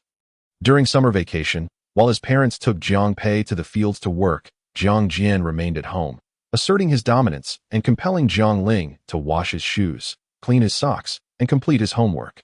The teacher was not oblivious to the situation. Jiang Jian's handwriting resembled the chaotic scrawls of a cockroach, whereas Jiang Ling's was neat and elegant. Being in the same class, the teacher swiftly discerned the truth. Once the truth came to light, the teacher reprimanded Jiang Jian and summoned his parents. Upon returning home, a humiliated Zhou Qin immediately slapped Jiang Ling across the face and, rolling up her sleeves, began to berate her. You little wretch, what right do you have to show off? Just because you can solve a few problems, do you think it's acceptable to help my son with his homework? Jiang Ling, dazed and tearful from the blow, attempted to defend herself, explaining that she was not willing to assist him but was coerced into it, with threats of violence if she refused. Zhou Qin seized Jiang Jian and inquired, Did you force her to write? Naturally, Jiang Jian denied it vehemently, shaking his head vigorously like a rattle, stubbornly claiming, I didn't force her. She insisted on writing because she said she was good at it and could produce 2 copies. Shou Qin, hearing this, became even more enraged and seized a clothes hanger to strike Jiang Ling, exclaiming, "You little vixen, corrupting my son. I'll make sure you pay for your lies. I'll break your mouth." Just then, Jiang Pei returned from outside and rushed to Jiang Ling's side, declaring, "I asked Jiang Ling to help Jiang Jian with his homework. Punish me instead." Shou Qin, furious, gripped the hanger and struck Jiang Pei twice, leaving angry red welts on his arms and back. Jiang Pei, known for his stubbornness, remained silent, glaring defiantly at Shou Qin. The more Shou Qin struck, the angrier she became, continuing even as the hanger bent under the force of her blows. Terrified, Jiang Ling ran outside, crying, "Help! My aunt is killing someone."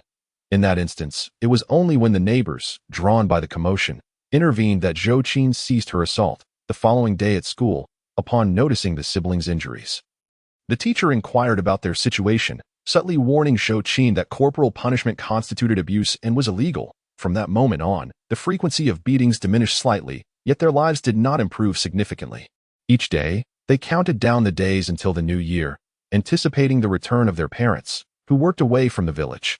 Jiang Ling listened attentively to the harsh words of her uncle and aunt, longing for the day when their parents would return to confront them.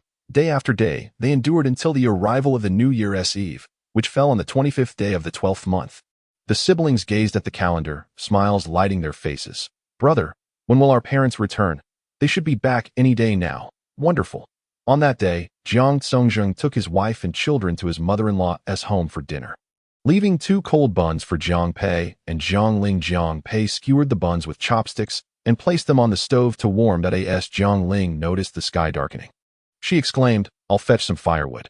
We need to heat the Kong, or else our uncle will throw a fit when they come back." The firewood lay in the backyard, a large bundle of corn stalks standing about 1.7 to 1.8 meters tall. Jiang Ling grasped the middle of the bundle and staggered towards the house. After traversing the smooth ground for several dozen meters, she hummed a tune, but suddenly, a dark figure darted past her, seizing her in an embrace. Caught off guard, she was terrified, her legs turning to jelly as she screamed, only for the assailant to cover her mouth. She could smell the strong scent of smoke on his hand and noted the gold ring on his thumb. In a panic, she bit down hard and fled back home. Upon seeing Jiang Pei, she burst into tears, managing to relay the events in a disjointed manner. Jiang Pei, outraged, thought that anyone who dared to bully his sister deserved punishment, especially since the perpetrator was someone they knew, an elderly bachelor living next door, whom they typically referred to as uncle. Furious, Jiang Pei pulled Jiang Ling to confront the old man. He picked up a stone along the way and banged on their door, shouting, "Open up! Get out here, you old pervert!" A man from the house emerged, asking what the ruckus was about. "That I'm looking for your uncle. He bullied my sister. Tell him to come out." "What nonsense is this? You just children. Don't speak so wildly. That I'm not lying. My sister saw it with her own eyes." Just then, Jiang Songjing's family returned and witnessed the scene, promptly pulling Jiang Pei aside. "Have you lost your mind? What are you doing with that stone?" The commotion attracted the attention of curious neighbors, who began to gather outside. Jiang Ling cried out, "Just now, while I was gathering firewood in the backyard, he grabbed me and wouldn't let go, trying to harm me. I only escaped after biting him." The man from the neighbor's house dismissed her claims, scoffing, "Nonsense. My uncle hasn't left the house today. He's been asleep." That moment, the old man appeared at the door, hands stuffed in his pockets, feigning innocence. Jiang Pei insisted, "My sister saw him." "It was him." The man sneered, "Oh really? How did he hold you?" Jiang Ling replied, "He grabbed me from behind." "That if he held you from behind, how did you see it?" "I saw the gold ring on his hand. He's the only one in the village who wears it that way. Plus, he was smoking and covered my mouth with his hand, so I could smell the smoke." The man shook his head, raising his hand to show his own gold ring. "My uncle gave me this ring this morning." You've mistaken him. Jiang Pei and Jiang Ling exchanged glances, silently moving a few steps closer, suggesting, "Perhaps your family has 2 uncles. Just because you have one doesn't mean he doesn't." The old man chuckled, "We only have one.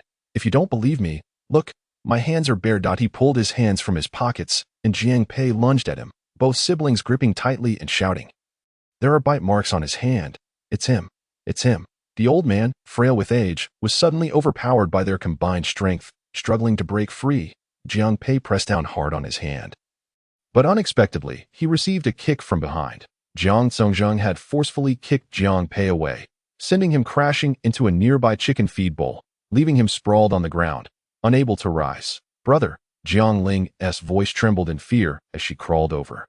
Jiang Songjung looked down disdainfully, muttering about how these children were always causing trouble, asking, "What is all this noise about? Aren't you embarrassed enough?" Jiang Ling supported Jiang Pei, kneeling and pleading, "Uncle, I'm not lying. He bullied me. He did something terrible. Please help me this once." Seeing Jiang Songjung's lack of intent to pursue the matter, the neighbor's demeanor shifted. "Oh, it's all a misunderstanding that my uncle claims Jiang Ling asked him for candy, and didn't he receive it? So she is holding a grudge and making up stories. Look at the fuss this has caused. It's freezing out here. Let us go inside and discuss it." Jiang Songjung and Shou Qin entered the house as if nothing had happened, while Jiang Jian approached Jiang Ling, making a face and taunting, "Did the old pervert touch you? Where did he touch you?" Jiang Ling gritted her teeth, knowing she could no longer contain her emotions. With a stoic expression, she whispered, "Come closer, and I'll tell you." As Jiang Jian leaned in, she bit his ear with all her might, causing him to yelp in pain. Jiang Pei, regaining his senses, seized the nearby chicken feed bowl and hurled it at Jiang Jian's head. The adults inside the house heard the commotion and shouted, prompting Jiang Pei and Jiang Ling to flee. They ran and ran until they reached the village entrance, hiding in a drainage ditch by the roadside. Jiang Ling spat out a mouthful of blood, realizing that Jiang Jian had been bitten badly. Sure enough, moments later, they spotted Jiang Songjing driving towards town, undoubtedly taking Jiang Jian to the clinic. They knew he wouldn't return for at least an hour. As darkness fell, Jiang Pei and Jiang Ling stealthily made their way back home. The house was empty. The warm buns they had dropped earlier lay untouched on the ground. They tucked the buns into their clothes, donned thick jackets, and slung their backpacks over their shoulders. As they stepped outside, they exchanged a knowing glance, understanding that this house could no longer be their refuge, with the new year approaching and the weather turning frigid. The siblings huddled beside the firewood pile in the backyard, still shivering uncontrollably. Jiang Ling gazed at the stars above and suddenly recalled a saying, "When one embarks on a path, one must see it through." She declared, "I might have bitten off Jiang Jian's ear. The police could come for me any moment. Before I end up in prison, I need to avenge myself." Jiang Pei instantly replied, "I'll go with you." "Together for what? For revenge or for prison? Either works. I was the one who bit him. If they come for someone, let it be me. You can help me get back at him, and then I'll say it was all my doing. They can take me alone, and you can wait for our parents to return." Jiang Pei pondered for a moment, recalling the hellish life they had endured over the past 6 months and the disdainful faces of their uncle and aunt. He resolutely declared, "If they catch you, I'll wait until they sleep and kill them all." Jiang Ling cautioned, "Killing carries a heavy price. You're my only brother. I can't bear to lose you." "Then what shall we do?" Jiang Pei, simple-minded, lacked a multitude of schemes. "Let us exact our revenge first. Then we'll decide what to do afterward. But we must wait until they're all asleep." The two siblings leaned against each other, watching as the lights in the village extinguished one by one. As the night deepened and silence enveloped the surroundings, they stealthily jumped out of the backyard. Jiang Pei gathered a handful of stones from the roadside and stuffed them into his backpack, silently counting in his mind. 3, 2, 1. He hurled them into the window of the old man's house. With a cacophony of shattering glass, large shards fell to the ground both inside and out. Jiang Pei continued to toss stones through the window frame, and the old man, caught off guard, was struck on the head by one of the stones, causing blood to flow when he turned on the light to investigate. The man from that household opened the door, shouting and raging, ready to pursue the culprits. However, having seen the lights turned on inside, Jiang Pei had already hidden away, leaving the man without a glimpse of anyone to chase. As he rushed outside, he suddenly noticed a brilliant light from the backyard at the moment Jiang Pei was throwing stones. Jiang Ling had set fire to their family's woodpile with a lighter and fled the scene. The man, preoccupied with calling for help to extinguish the flames, had no time to seek out the mischief makers. The neighboring households, hearing the commotion, quietly peered out their windows, not daring to turn on their lights. The villagers had come to recognize the old man's true nature, fearing that their own children might become targets of his ire. Who among them would willingly assist him in quenching the fire? Yet, unexpectedly, someone ventured out with a bucket of water, none other than Jiang Songjing. Jiang Ling and Jiang Pei, hidden in the shadows, seethed with indignation as they witnessed Jiang Songjing and Shou Qin rushing out to extinguish the fire. while simultaneously their own glass was being shattered at home. Jiang Jian cried out in fright that as soon as they heard the disturbance, the siblings dashed back from the backyard, only to find that they had to change their hiding spot again. Zhou Qin, after a lengthy tirade, was parched and ready to find something to block the window for a good night's rest, but upon glancing at the back window, she saw flames licking at their woodpile. Now ablaze, realizing the gravity of their mischief, Jiang Ling urged Jiang Pei to run up the mountain without delay. Jiang Songjing, aware that the two had nowhere else to go, would surely follow the path out of the village to search for them. Jiang Ling contemplated a counter-strategy, seeking refuge in a location where they would be undetectable. The mountain beside the village served as the burial ground for the village's ancestors, and after a brief discussion, they decided to hide there. Jiang Ling, possessing a lighter, and Jiang Pei, having collected a few pieces of firewood, managed to create a small fire for warmth. They took out the steamed buns from Jiang Ling's arms and roasted them over the flames. Some families had visited the graves before the new year, leaving fruits and snacks as offerings. With a parched throat, Jiang Ling emulated scenes from movies, bowing before the graves and saying, "My brother and I are at our wits' end. We beseech you, kind spirit, to lend us an apple to eat. If you find yourself in need of an apple, seek my grandfather. He is down below, known as Jiang Erdong, having passed away just 2 years ago." After finishing her plea, she split the apple in half, and the siblings shared it. Perhaps it was the pent-up resentment that finally found an outlet. That night, the siblings unexpectedly slumbered peacefully.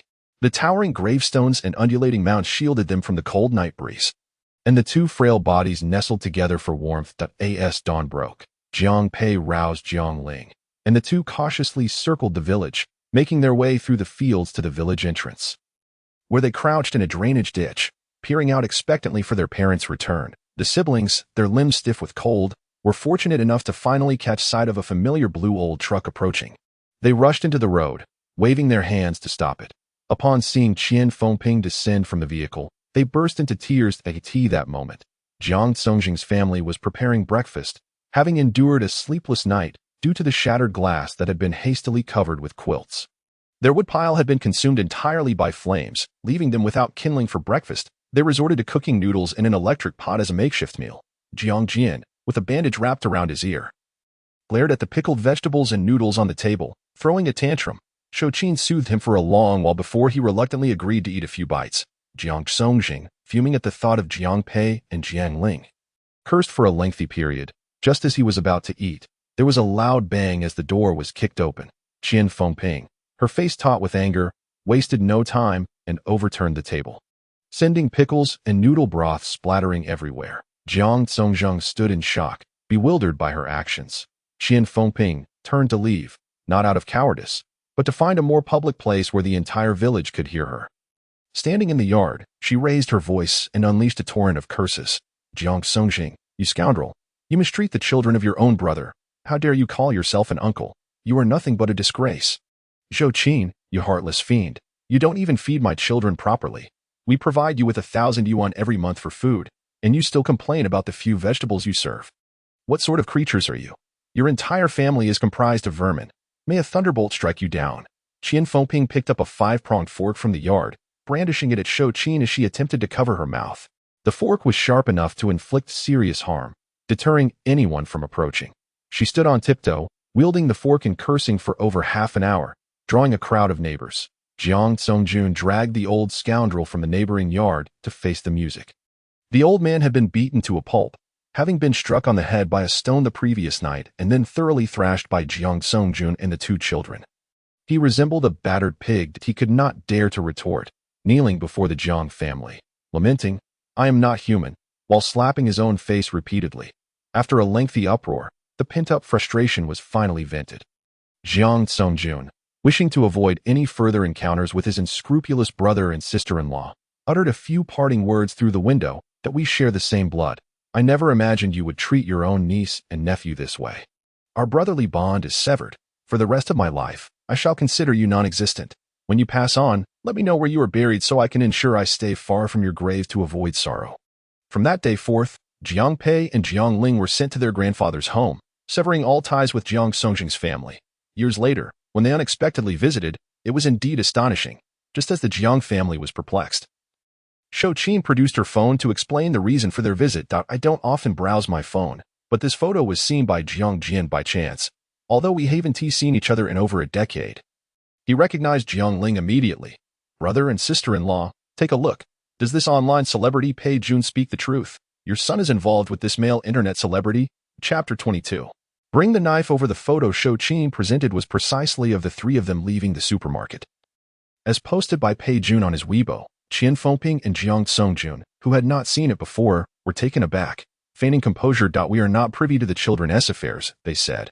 Shou Qin turned to Jiang Pei and asked, "What do you say? Is it true?" Jiang Pei, not wishing to lie about the matter, confessed, "It is true. Oh dear," Jiang Songjun exclaimed, his expression one of deep anguish. "What will your second uncle say about you? How could you engage in such disgraceful behavior? Is this not tarnishing the Jiang family's name?" Qian Fengping, clearing her throat, retorted loudly, "Does the Jiang family even need my son to tarnish their reputation? Everyone knows about your mistreatment of the two children back then. You didn't shy away from embarrassment then. How can you speak of reputation now? With your family around, the Jiang family's name has been tarnished long ago. Long before any young ones could add to it." Shou Qin shot back. "How can you equate the two? Why don't you mention how your two children refused to be disciplined and even set fire to our woodpile? Even if we did something wrong back then, it was a mere trifle. Among the Jiang family, none of the boys have ever behaved in such a manner with other men. Is this not a disgrace to the family?" "What business is it of yours?" Jiang Ling interjected, unable to bear it any longer. "Did my brother kill someone or set fire to something that you have to speak incessantly? Let me tell you. Don't think that burning your woodpile absolves you of your past misdeeds, that if you provoke us again, you will be the ones to suffer." As tensions rose, Jiang Songjun hurriedly attempted to diffuse the situation. "Let us all calm down. Jiang Ling, don't speak back to your elders. That we are not here to criticize Jiang Pei, but to discuss a favorable matter."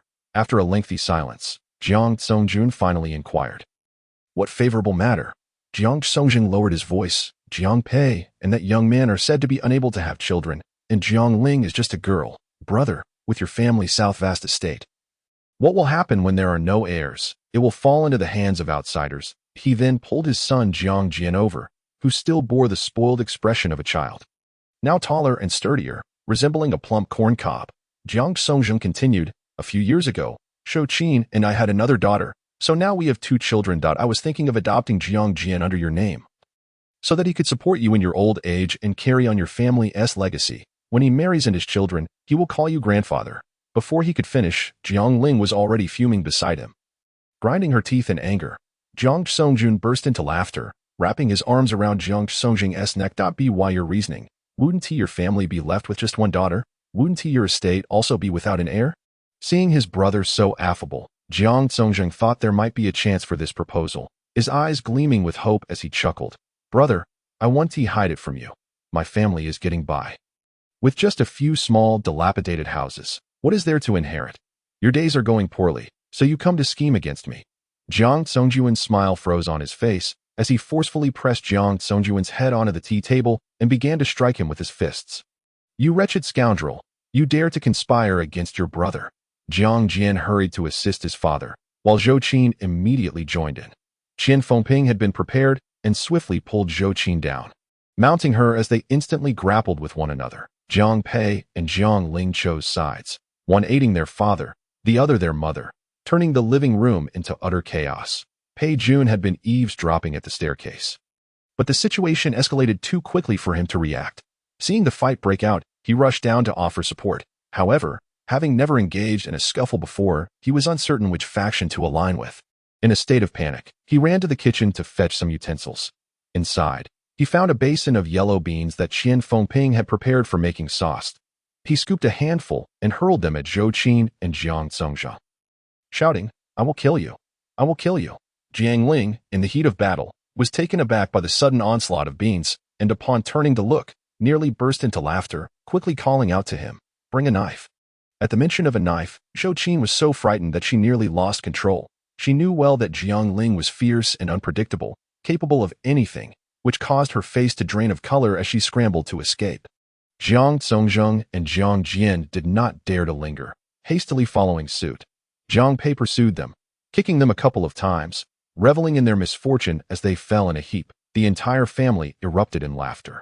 The Jiang family fled to the front door, only then realizing they had narrowly escaped with their lives. Shou Qin, unwilling to let it go, stood at the doorway cursing vehemently. What kindness is mistaken for foolishness? What relatives? They are nothing but despicable creatures. Listen up, everyone. Their son has taken a man as his partner. Once their daughter is married off, their family will have no heirs. Qian Fengping, holding a basin of dirty water, splashed it over her, shouting, "Get lost. I despise your bad luck at my doorstep." Jiang Songjuan's face flushed with anger as he chased after her, cursing, "Let's see who runs out of luck first. Your entire family won't last a month." Jiang Songzhong, having just suffered a loss, thought his brother was about to come out swinging, and the entire family vanished in a hurry. Jiang Ling emerged and pulled Jiang Songjun back, saying, "It's all right, Dad, don't be angry. It's not worth it to ruin your health over this." Jiang Songjuan's lips trembled with rage, yet he muttered curses under his breath. "I'm fortunate I didn't tell him. May he perish. Such heartless beings. May heaven take care of them." Indeed, indeed. Jiang Ling was trying to mediate between her parents as the three of them entered the courtyard and closed the front gate. Turning back, she noticed Jiang Pei and Pei Jun standing silently to the side. While Qian Guishan was whispering something in Jiang Pei's ear, Jiang Ling was startled. "Grandfather, why have you come down? Let me help you back upstairs. We can talk." Qian Guishan was assisted back up the stairs, and Jiang Ling first fetched him 2 pills for lowering blood pressure, saying, "Don't rush, take the medicine first. I'll explain everything slowly.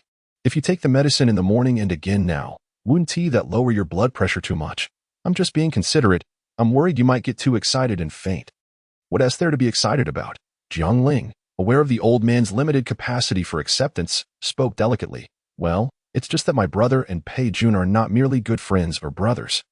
They share a different kind of relationship." Qian Guishan maintained a calm demeanor, responding lightly. Jiang Ling, curious, asked, "Do you understand? That kind of relationship means they are in love. They sleep together. I know," Qian Guishan replied. "I'm not blind. I've seen them several times. Who doesn't recognize a close friend's face?" Jiang Ling was taken aback. "You knew all along. You don't oppose it? What should I oppose? They're not sleeping with me." Jiang Ling clapped her hands in delight, exclaiming, "Oh, my dear grandfather, you're so open-minded. But why did you scold my brother earlier?" Chapter 23. The well-read father, Qian Guishan replied. "Who scolded him? I was advising him, saying that not having children isn't a big deal. Don't listen to those fools. Your sister can have children, yet she hasn't even found a partner." Jiang Ling burst into laughter. Realizing the blame had ricocheted back to her, Qian Guishan continued, "Besides, is having children really that important? You young people keep saying, sons and daughters have their own fortunes, and without children, I can still enjoy my life. Do you really want to spend your days changing diapers? The quality of life doesn't depend on having children. Sharing a surname isn't that significant either. Look at Liu, Guan, and Zhang, 3 different surnames. Yet they are still brothers for life. You bear the surname Jiang, and I bear the surname Qian, and you are quite filial to your grandfather. Indeed, grandfather, you are the most respected and wise elder in my life. When I have children, regardless of whether they are boys or girls, I'll let them take your surname, Qian, naming them Qian Jiang." Jiang Ling spoke sweetly, as if her words were dipped in honey. And Qian Guishan beamed with joy as he gazed upon his granddaughter. After comforting the elderly man, Jiang Ling turned her attention back to her parents. Qian Fengping was in the living room, cleaning while cursing, bringing up the misdeeds of Jiang Songjing's family alongside her past grievances with her mother-in-law. Jiang Songjuan's face darkened. He had taken a punch, and his eye was bruised, currently undergoing hot compress treatment. "Dad, what are you thinking? Did they hit a nerve?" "No, I'm not foolish. They belittle you both, yet it's just to foist that oddball son onto our family. I don't want that. Our family does not adhere to the concept of favoring sons over daughters. You and Jiang Pei are the best children. The family assets belong to you too. No one else can even think about it. However, given the current situation, in a month, there might be nothing left to inherit." Jiang Ling chuckled. "So you're not angry about them saying you'll have no heirs?" Jiang Songjun scoffed. "Do you think your father is someone easy to provoke? I have some education and have read historical texts." "Oh, really?" Jiang Ling recalled he hadn't even graduated from middle school. "Yes, I've read the records of the grand historian. The notion of having no heirs is a futile, outdated, and ignorant belief. What does it even mean? Look at Hu Yubing. He died in his 20s without children. Does that mean the Hu family has no heirs? His story is still broadcast on television every day." Hu Yubing did have children." Jiang Songjun paused. "Wait, Hu Yubing had children? I don't know him, so it doesn't prove anything." His fame didn't surpass that of his father. Let us change the subject then. Take Zhou Enlai, who also had no children, yet that did not hinder him from becoming a great figure. What does this illustrate? Capable individuals do not require descendants to carry on their legacy. History will remember them. Those without ability, even with descendants, are of no use. For instance, the other day I went to pay respects at the ancestral tomb, and there was no gravestone. I brought a large load of joss paper to burn, but couldn't even recall my grandmother's name, let alone my great-grandparents. Eventually, I had no choice but to tell my grandfather, saying, "Grandpa, are you with my grandmother? Share some with her and give some to the elders. You see, even if your brother has children and they call me grandpa, what happens after another generation? Their names also be forgotten." Jiang Ling raised her thumb in approval. "Brilliant. Dad, your studies have not been in vain. Of course, I have also read novels extensively that I've discovered that true extraordinary individuals do not focus on their offspring. They themselves can cultivate immortality, living for hundreds of years, becoming the strongest in the three realms. Dad, you are absolutely right. Since you support my brother, I will support you too. If you are unwilling to remain without someone carrying your surname, when I have children, I will let them take your surname, Jiang, naming them Jiang Qian." After saying this, Jiang Ling noticed Jiang Pei and Pei Jun waving at her from the railing. Approaching them, Jiang Pei quietly asked, "Who do you plan to have children with?" "I don't have any plans for children," Jiang Ling replied nonchalantly. "Just teasing you too. Since you both are like this, I can't add salt to the wound. In a month, when everyone is fleeing for their lives, who will still remember this?" Pei Jun pulled Jiang Ling into an embrace, saying, "You truly are the best sister in the world. I will definitely let my child take your surname." Jiang Ling smiled, rolling her eyes in exasperation, then added, "You two should work hard. I'll be waiting."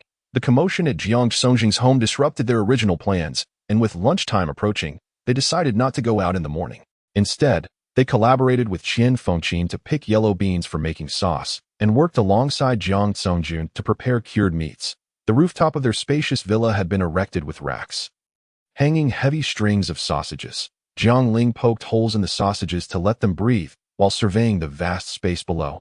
Nearby, shells were filling up, and adjacent to the black earth, a pig pen had been constructed. The black and white piglets looked like tiny ants scurrying about from a distance.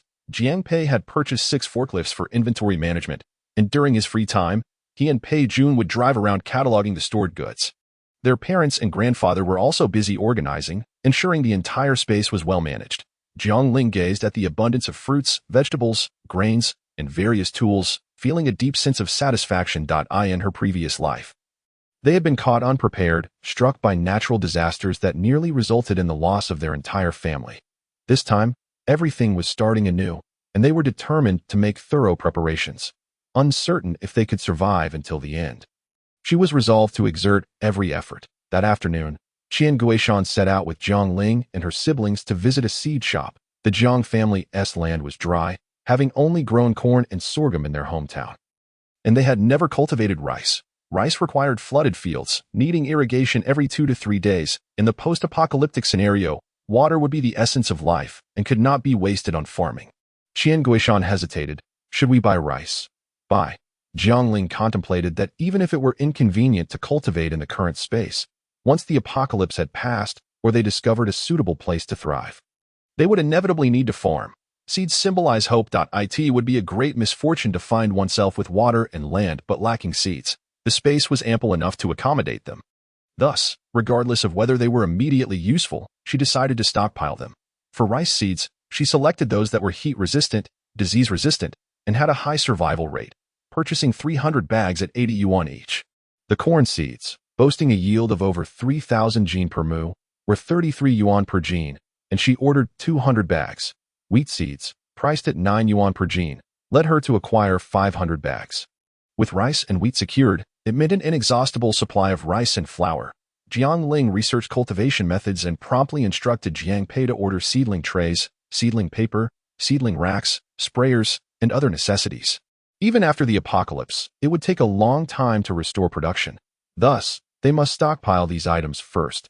Additionally, essential production equipment such as a flour mill, bran mill, powder loosener, threshing machine, shelling machine, and grinding machine also needed urgent procurement. They split into 2 groups. Jiang Pei and Pei Jun went to purchase machinery and tools, while Qian Guoshan and Jiang Ling continued selecting seeds and saplings. Red beans and large red beans could be used for fillings. Yellow beans and green beans could be sprouted. They must not skimp on these, ordering 1,000 jin of each. Black beans and green peas were acquired in quantities of 100 jin each.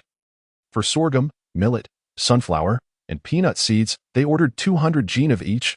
Jiang Ling inquired, "Grandfather, why do we need to plant so many sunflowers and peanuts?" Chapter 24. A frenzied shopping spree you wouldn't understand. Would you? Have your brother buy an oil press, and then we can produce our own oil. No wonder. Jiang Ling suddenly comprehended. She had thought that no one in the family was particularly fond of snacking on sunflower seeds, merely stockpiling a few for future planting.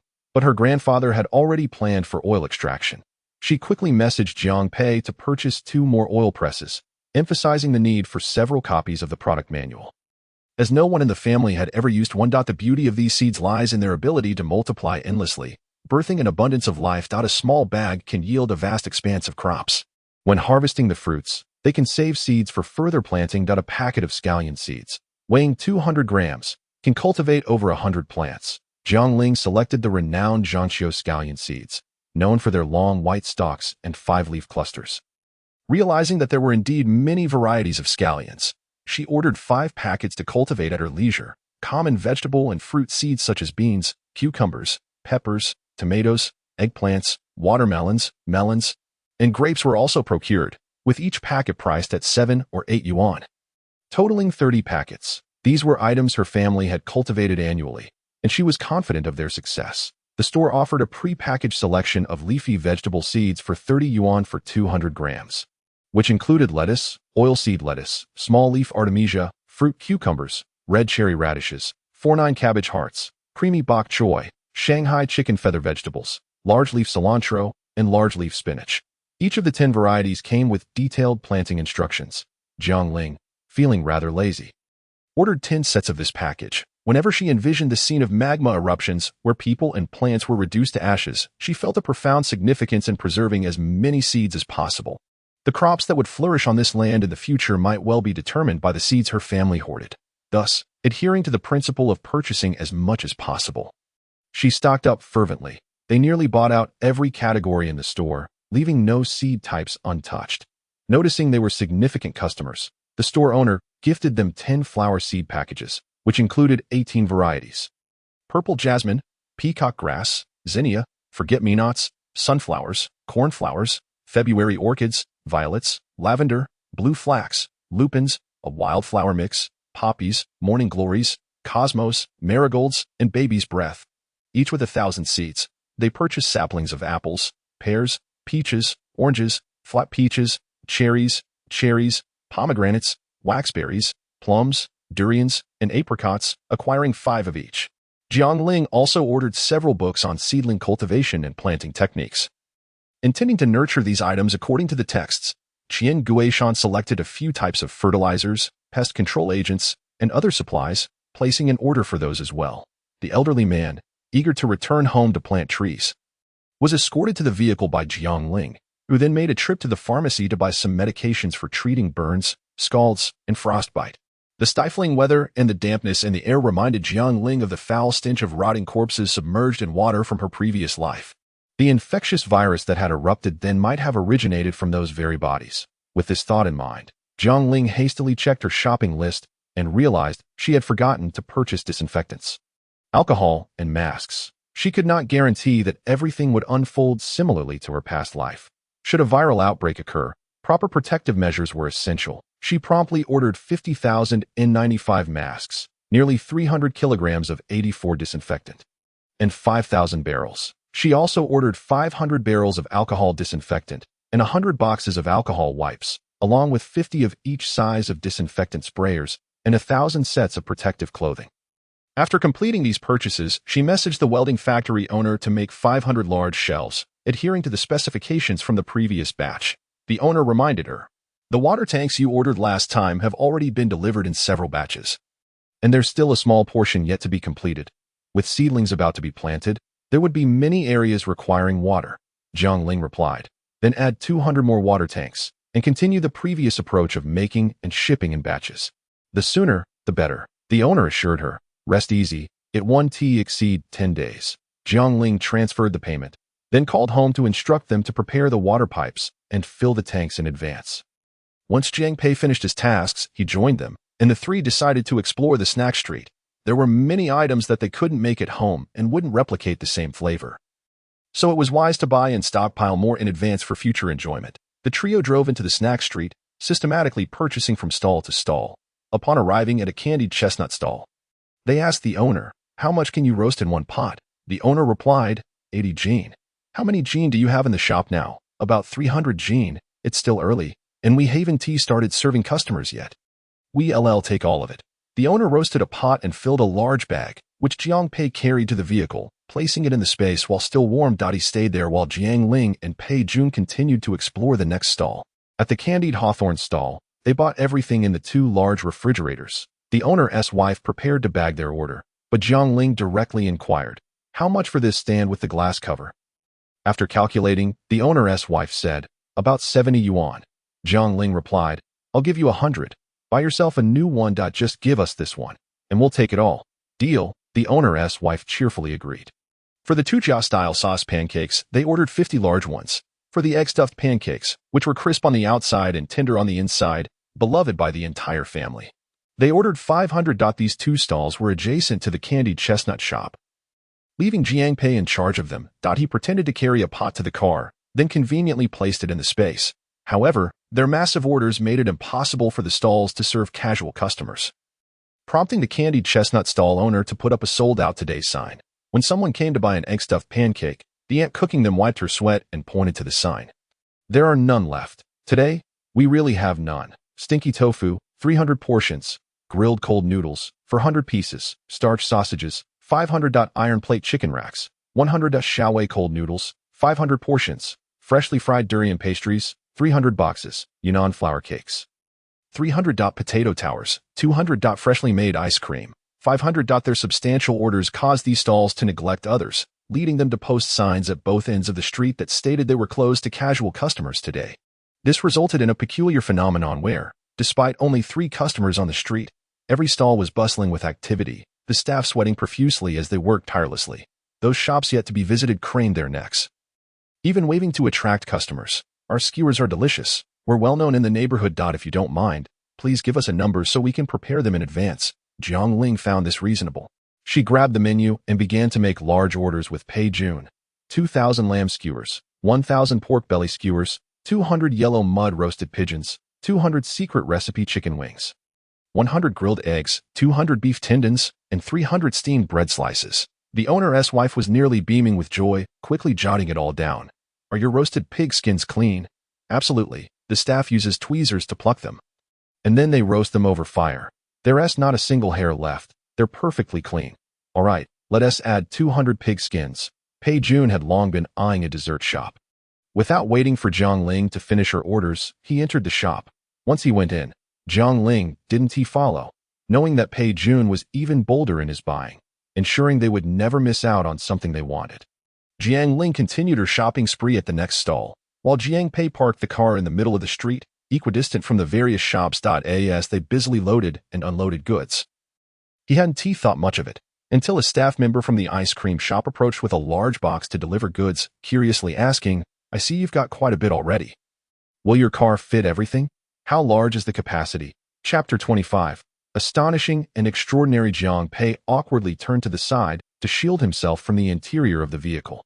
"Well, my car has a substantial storage capacity, and the back seat is quite spacious. At present, it cannot accommodate everything.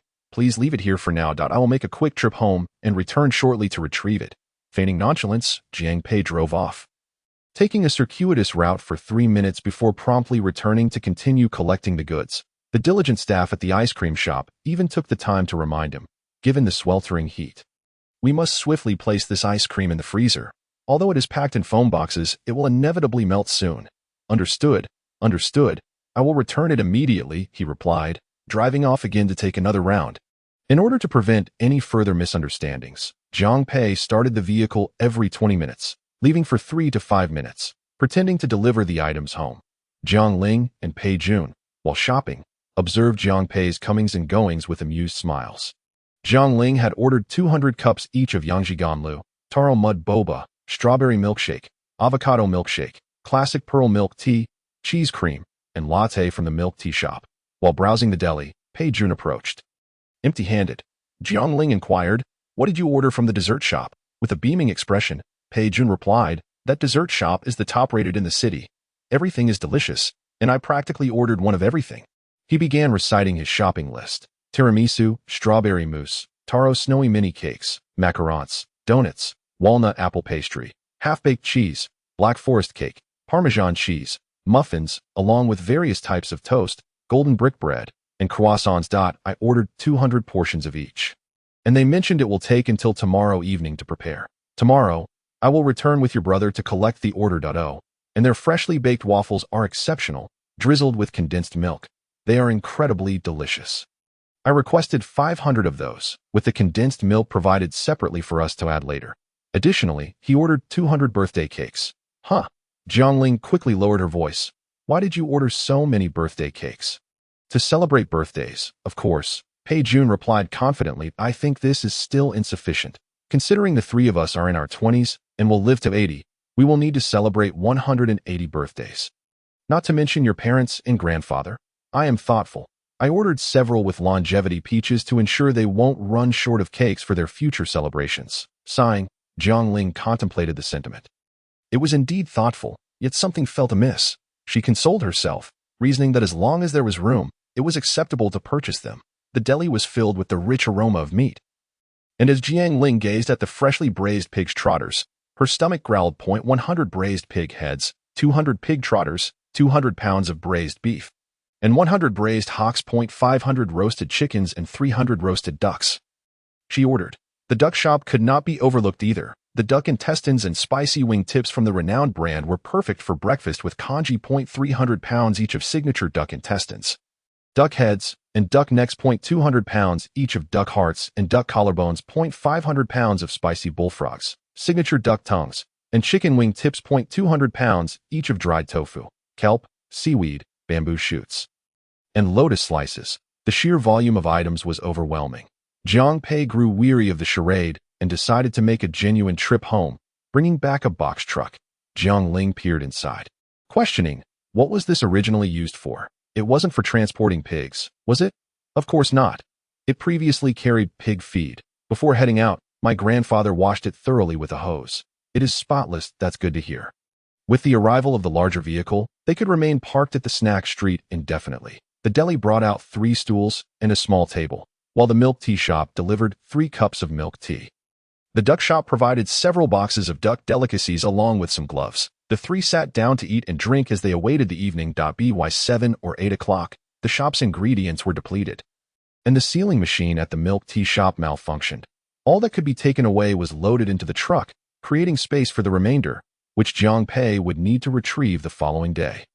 Upon returning home, Jiang Songjun was moving the table into the yard, inviting them to dinner with a smile. Steamed rice, coarse porridge, and soft corn cakes awaited. After completing the sauce, Qian Fengping had prepared a feast of her signature dishes. Sweet and sour traditional guobao roe, crispy fried meatballs, refreshing stir-fried potato shreds, incredibly appetizing chopped chili fish head, plump Whittier mushrooms paired with horseradish, and pork and sauerkraut stew with blood sausage, despite having snacked throughout the afternoon. The sight of such delectable dishes made the trio feel hungry once more. The evening air was cool, and the yard was illuminated, making it the perfect setting for the family to gather for a sumptuous dinner. The 3 hurriedly washed their hands and sat down to eat. Pei Jun had been in the Northeast for 2 or 3 years, yet had never tasted such delicious guobao roe. He sincerely exclaimed, I would call this the finest dish of the Northeast. Auntie, you are the most skilled guobao roe chef within 100 miles. Oh my. Qian Fengping chuckled. Is that heartfelt? Absolutely it is. To be honest, this guobao roe was learned from the chef at Defu Lu. Their guobao roe is their signature dish.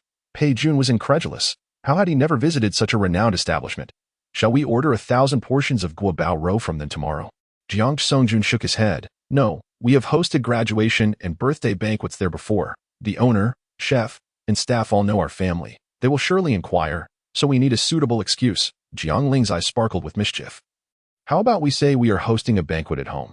They have many excellent dishes. We could place a bulk order. Qian Fengping asked, what kind of banquet should we say we are hosting?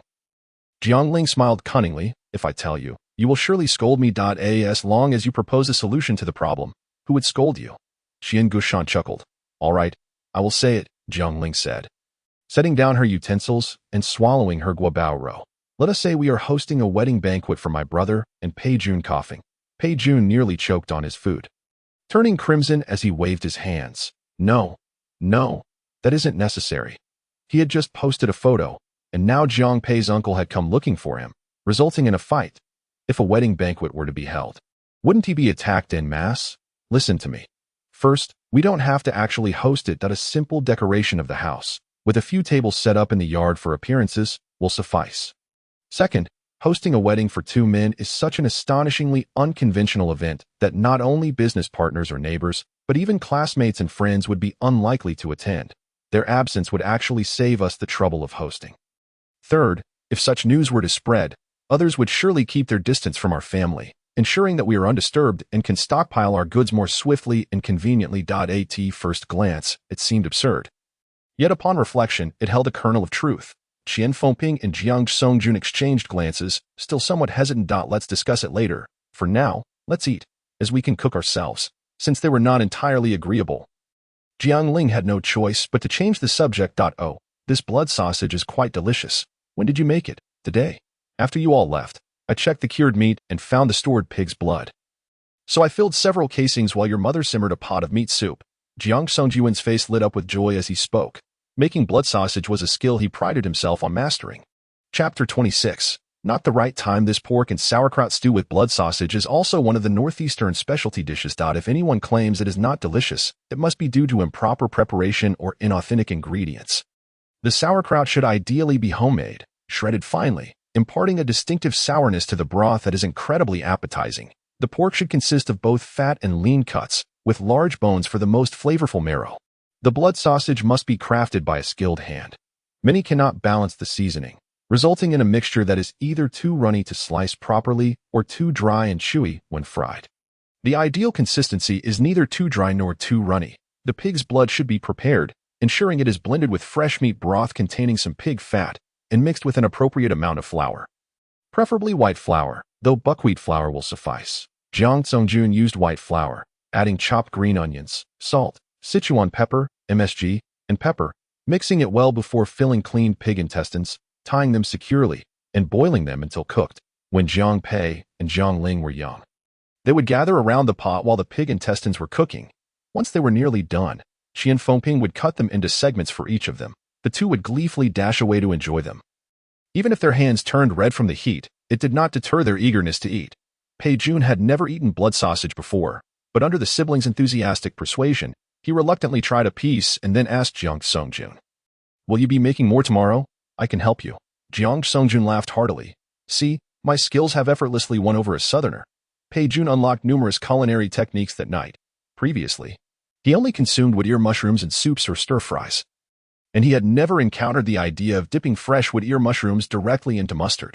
After trying it, he accidentally dipped too much, and an overwhelming sensation of spiciness surged to his head, bringing tears to his eyes. This peculiar dish was quite the enigma. At that moment, he felt as though he would never want to eat it again. However, once the initial intensity passed, he found himself yearning for that exhilarating sensation, itching to take another bite, creating a cycle of craving. That evening, the courtyard was filled with joyous laughter. The following day, the bank notified them that their loans had been approved. Jiang Songjun secured 70 million, while Pei Jun obtained 20 million. That the two set out early to handle the necessary paperwork. With such a substantial amount added to their accounts, they could stockpile even more supplies, and their steps became brisker. In the morning, Jiang Pei took Jiang Ling and Qian Fengping out to shop for clothes. Qian Fengping had heard from Jiang Songjun that extreme weather conditions were prevalent in the apocalypse, necessitating preparations for both extreme cold and heat. They had previously gathered a few items, and today they aimed to acquire everything. Their first stop was a large department store. As it was summer, off-season down jackets were being sold at a discount, but for the Jiang family, price was secondary to warmth. Following the sizes shared in their group, they selected the thickest down jackets, down coats, and down pants, 30 of each. They also procured super warm mink coats, priced at 80,000 each, with 2 for each person. Thick snow boots were acquired, 50 pairs for each. Thermal underwear, 100 sets. Old-fashioned lei feng hats, which could cover the ears and tie to shield the cheeks from the wind. 10 for each. Extra thick scarves, 100. Lambskin gloves, 100 pairs. Military-grade green overcoats, extended and thickened, 30 pieces. Mink hats, slightly pricey at 2,007 each, 2 for each person. They filled several large bags, with the staff helping to carry them to the car alongside Jiang Pei. With the cotton clothing nearly complete, Jiang Ling took advantage of Qian Fengping's bargaining efforts to order 2,000 heat packs, 200 electric heating pads, and 50 thermos cups from an online store. They also ordered 20 ultra-heavy, thick quilts, each weighing 12 pounds. White goose down comforters, priced at 4,005 each, were negotiated down to 4,003, and they ordered 10. She pondered whether the purchased down jackets were sufficiently thick. In terms of warmth, the cotton jackets Jiang Ling and Jiang Pei wore as children, which Qian Fengping had handcrafted, were the warmest. Thus, Qian Fengping purchased 200 pounds of premium Xinjiang cotton at 39 per pound.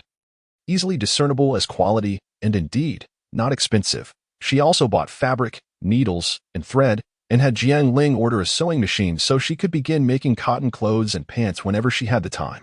Upon leaving the cotton store, Qian Fengping's gaze fell upon a swimwear and swimming equipment shop. "Mom, are you looking to buy a bikini?"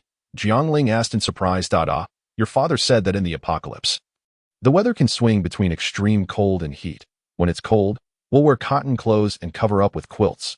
When it's hot, we must wear tank tops and shorts, right? If there's water, we can swim. Jiang Ling slapped her forehead, realizing she still hadn't learned how to swim. "Let us learn together.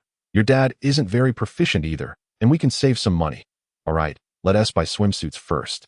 They procured 5 sets of swimsuits for each person, along with 100 pairs of goggles, nose clips, and swimming rings. The store also had large inflatable balls designed for water play, which one could enter and walk around in. Jiang Ling instinctively thought of them as survival tools and ordered 50. Additionally, they acquired 500 life jackets. Upon leaving the mall, Jiang Ling couldn't shake the thought of enrolling in a class. Simply learning to swim wouldn't suffice. She recalled a foreign film star who had trained in a wilderness survival camp while filming Castaway and quickly searched for similar programs. Discovering One.it was a 5-day course for 3,008 per person, including practical training in physical fitness, swimming, climbing, with tree climbing and rock climbing, wilderness survival, kayaking, and hunting. During lunch, she discussed it with everyone, and they unanimously decided to enroll. The class could start as soon as the next day, but they wouldn't accept anyone over 60. Qian Guishan was incensed by this. What's wrong with being 60? Chairman Mao was 73 and could still swim in the Yangtze River. Jiang Ling couldn't help but advise, "Don't dwell on that. Besides, I was planning to make separate arrangements for you. Let us not forget, if an earthquake strikes, can you run? If wild beasts appear, can you climb a tree?" Qian Guishan huffed in response. "So how do you plan to arrange it for me? In the space. When the apocalypse arrives, you'll remain in the space, living in your villa just like outside. When can I come out? You can come out when it's safe." After some thought, Qian Guishan realized that while he was in good health, he wouldn't hold up against climbing trees and rock climbing. If he were to injure his back, it would impede matters in the space. It was neither too hot nor too cold, where he could grow trees, manage supplies, tend to flowers, and have all his needs met.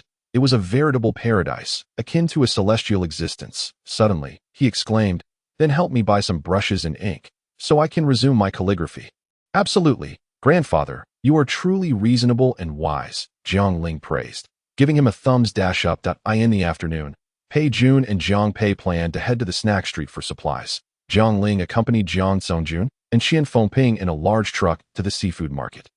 They stocked up on pork, beef, and lamb, as well as chicken, duck, and goose. However, seafood was irreplaceable. Each item had its distinct flavor. They first sought out the highly nutritious sea cucumbers. Jiang Ling neither knew how to cook nor how to select them. Leaving the purchasing and bargaining to Jiang Songjun and Qian Fengping while she quietly observed. At over 400 per pound, Qian Fengping ordered 300 pounds, filling 10 boxes to the brim. Jiang Ling helped with the transportation and then settled the bill. Qian Fengping whispered to her, "We got a good deal this time. The last batch was not as good and cost 500 per pound. Jiang Ling smiled, but suddenly, a drop of water landed on her face, and her expression froze. Calculating the date, Jiang Ling realized it was July 21 ST. What was going on? Rain shouldn't be falling at this time. Had something changed, diverging from her past life? Chapter 27. Led astray, Qian Fengping and Jiang Songjun noticed their daughter's sudden change in expression and paused, their faces turning serious as they asked, "What's wrong? It's raining. So what?" Jiang Songjun frowned, muttering, "Last time, there was only one heavy downpour before the flood, and it wasn't today." His brow furrowed tightly as he exclaimed, "Oh no, there must be some reason for the apocalypse to arrive early." The three stood there, frozen in shock, allowing raindrops to fall upon them. They were all rapidly processing thoughts, contemplating whether their preparations over the past few days were sufficient to face the unforeseen early onset of the apocalypse. Suddenly, a loud voice called from across the street, "Hey, my water pipe is leaking. You three, don't just stand there." It was a vendor using a hose to fill the seafood with water. The hose had broken, spraying water everywhere, resembling rain. Jiang Ling turned her head and realized, awakening from her stupor, it was rain at all. Her parents, upon learning about the apocalypse, had been on edge, and she had inadvertently led them astray. The trio's psychological state had played a trick on them, resulting in a rather amusing misunderstanding. Jiang Songjun wiped the water from his face and patted his chest. "You scared me. My heart nearly stopped." Qian Fengping laughed heartily. "It's fine. Don't be too tense." They continued purchasing seafood, while Jiang Ling let out a quiet sigh, realizing she would need to sort through her thoughts again upon returning home. She needed to devise an emergency plan in case the apocalypse arrived early, ensuring she was prepared. Qian Fengping picked up an Australian lobster, weighing about 3 pounds and costing 500 each. Ordering 100. They also ordered 300 hairy crabs at 60 each, 500 pounds of salmon at 138 per pound, 400 pounds of abalone at 100 per pound, and 200 pounds of fish maw priced at 1,300 per pound. They prioritized purchasing the expensive items first, knowing they could stockpile the cheaper ones later. They ordered 500 pounds of oysters, 1,000 pounds of Qingdao shrimp, 800 pounds of Arctic sweet shrimp, which could be eaten raw, and 400 pounds each of clams and scallops. They procured 1,000 carp, 200 each of bass, yellow croaker, cod, bluefish, eel, and crucian carp. They ordered 30 boxes of small yellow fish, ideal for pickling or batter frying, at 10 pounds per box. They also got 300 pounds of small river shrimp, perfect for deep frying, and 100 pounds of dried shrimp. They finished their seafood purchases, and Jiang Ling, having them keep watch, went to the electronics mall. She first bought 60 tablets with the best performance and largest capacity. Then she purchased 51 terabyte external hard drives, planning to download her favorite movies, novels, and single-player games immediately, so as not to be bored during the apocalypse. While casually browsing the mall, she stumbled upon a shockingly cheap portable high-definition DVD player. Last time she had seen one was in her childhood. Back then, DVD players could only play discs and required a television. With technological advancements, they had now combined functions with this device. She wouldn't have to spend time downloading everything individually. As she contemplated the DVD player, the shopkeeper enthusiastically approached, saying, "Interested? Affordable and effective. Buy one, and I'll throw in a few discs for you." Jiang Ling smiled and inquired, "What if I decide to purchase more?" The proprietor replied, "If you wish to buy 10 or 8, then speak up. I will throw in some headphones and discs for you, anything you desire. But if you want 100, what? Headphones? 100 disc players?" The shopkeeper stood in stunned silence, bewildered that his outdated merchandise had suddenly become a hot commodity. Just days prior, he had lamented that the youth were engrossed in their phones and computers, scarcely paying attention to DVDs. Little did he expect such a turn of events today. Without further ado, he fetched an empty box, stating, "Take whatever you find on my shelves, fill it to the brim, and consider it a gift from me." Jiang Ling surveyed the discs on his shelves, noting that while many were new, the overall quality of films and dramas had significantly declined in recent years. With gems becoming scarce amidst a plethora of mediocrity, she was reluctant to hoard such items, fearing they would merely occupy space. "Do you have any classics?" she inquired. "Whose?" "Jackie Chan, Chow Yun-fat, Jet Li, Andy Lau, Stephen Chow, and the like." "Indeed. Yes, yes, yes," the shopkeeper eagerly responded, seemingly struck by fortune as he recognized a potential opportunity to clear his inventory. He retrieved a colossal box from the storeroom, admitting, "To be frank, I used to rent out discs. This box is filled with old films. Some have been rented out, others are fresh stock I replenished. Regardless, all of them are viewable. If you don't mind, take them all. I've long since grown weary of their clutter." As Jiang Ling rummaged through, she discovered nostalgic titles like A Plan, The Bodyguard, God of Gamblers, The Saint of Gamblers, 9-grade Sesame Official, and Skip Class, Dragon. A rough estimate revealed there were thousands of discs, including TV dramas such as Yongjing Dynasty, Emperor Wu of Han, The Grand Mansion, Princess Pearl, and The Iron Teeth and Copper Teeth of Ji Xiaolan. Oh, you have Bright Sword? She asked that I have that. It's playing on my machine right now. The shopkeeper hastily retrieved it. Packing it into her box, having promised her a box, he added, "These are all old. I truly feel embarrassed. You might as well fill another box. I have discs in abundance." Jiang Ling was pleasantly surprised to find not only Chinese dramas but also American, Thai, and Korean series, unsure if they were legitimate, but the extraordinary circumstances warranted disregard for such details. Recent domestic dramas like Empresses in the Palace, Soldier Assault, Nirvana and Fire, The Disguiser, and Parents' Love were also tossed into the box. She even gathered high-rated variety shows, documentaries, and animated films, filling her empty box as if she were selecting snacks in a supermarket. In the section for Korean dramas, she piled in a multitude, likely including titles like My Love from the Star and Goblin. In the American section, she added several, regardless of whether they were classic series like Prison Break, Desperate Housewives, The Big Bang Theory, Breaking Bad, and House of Cards, or newer series like Game of Thrones, The Good Fight, and The Fatal Woman, all found their way into her collection. There were so many films, many of which she had never heard of, yet she was too lazy to scrutinize them closely if the covers were appealing.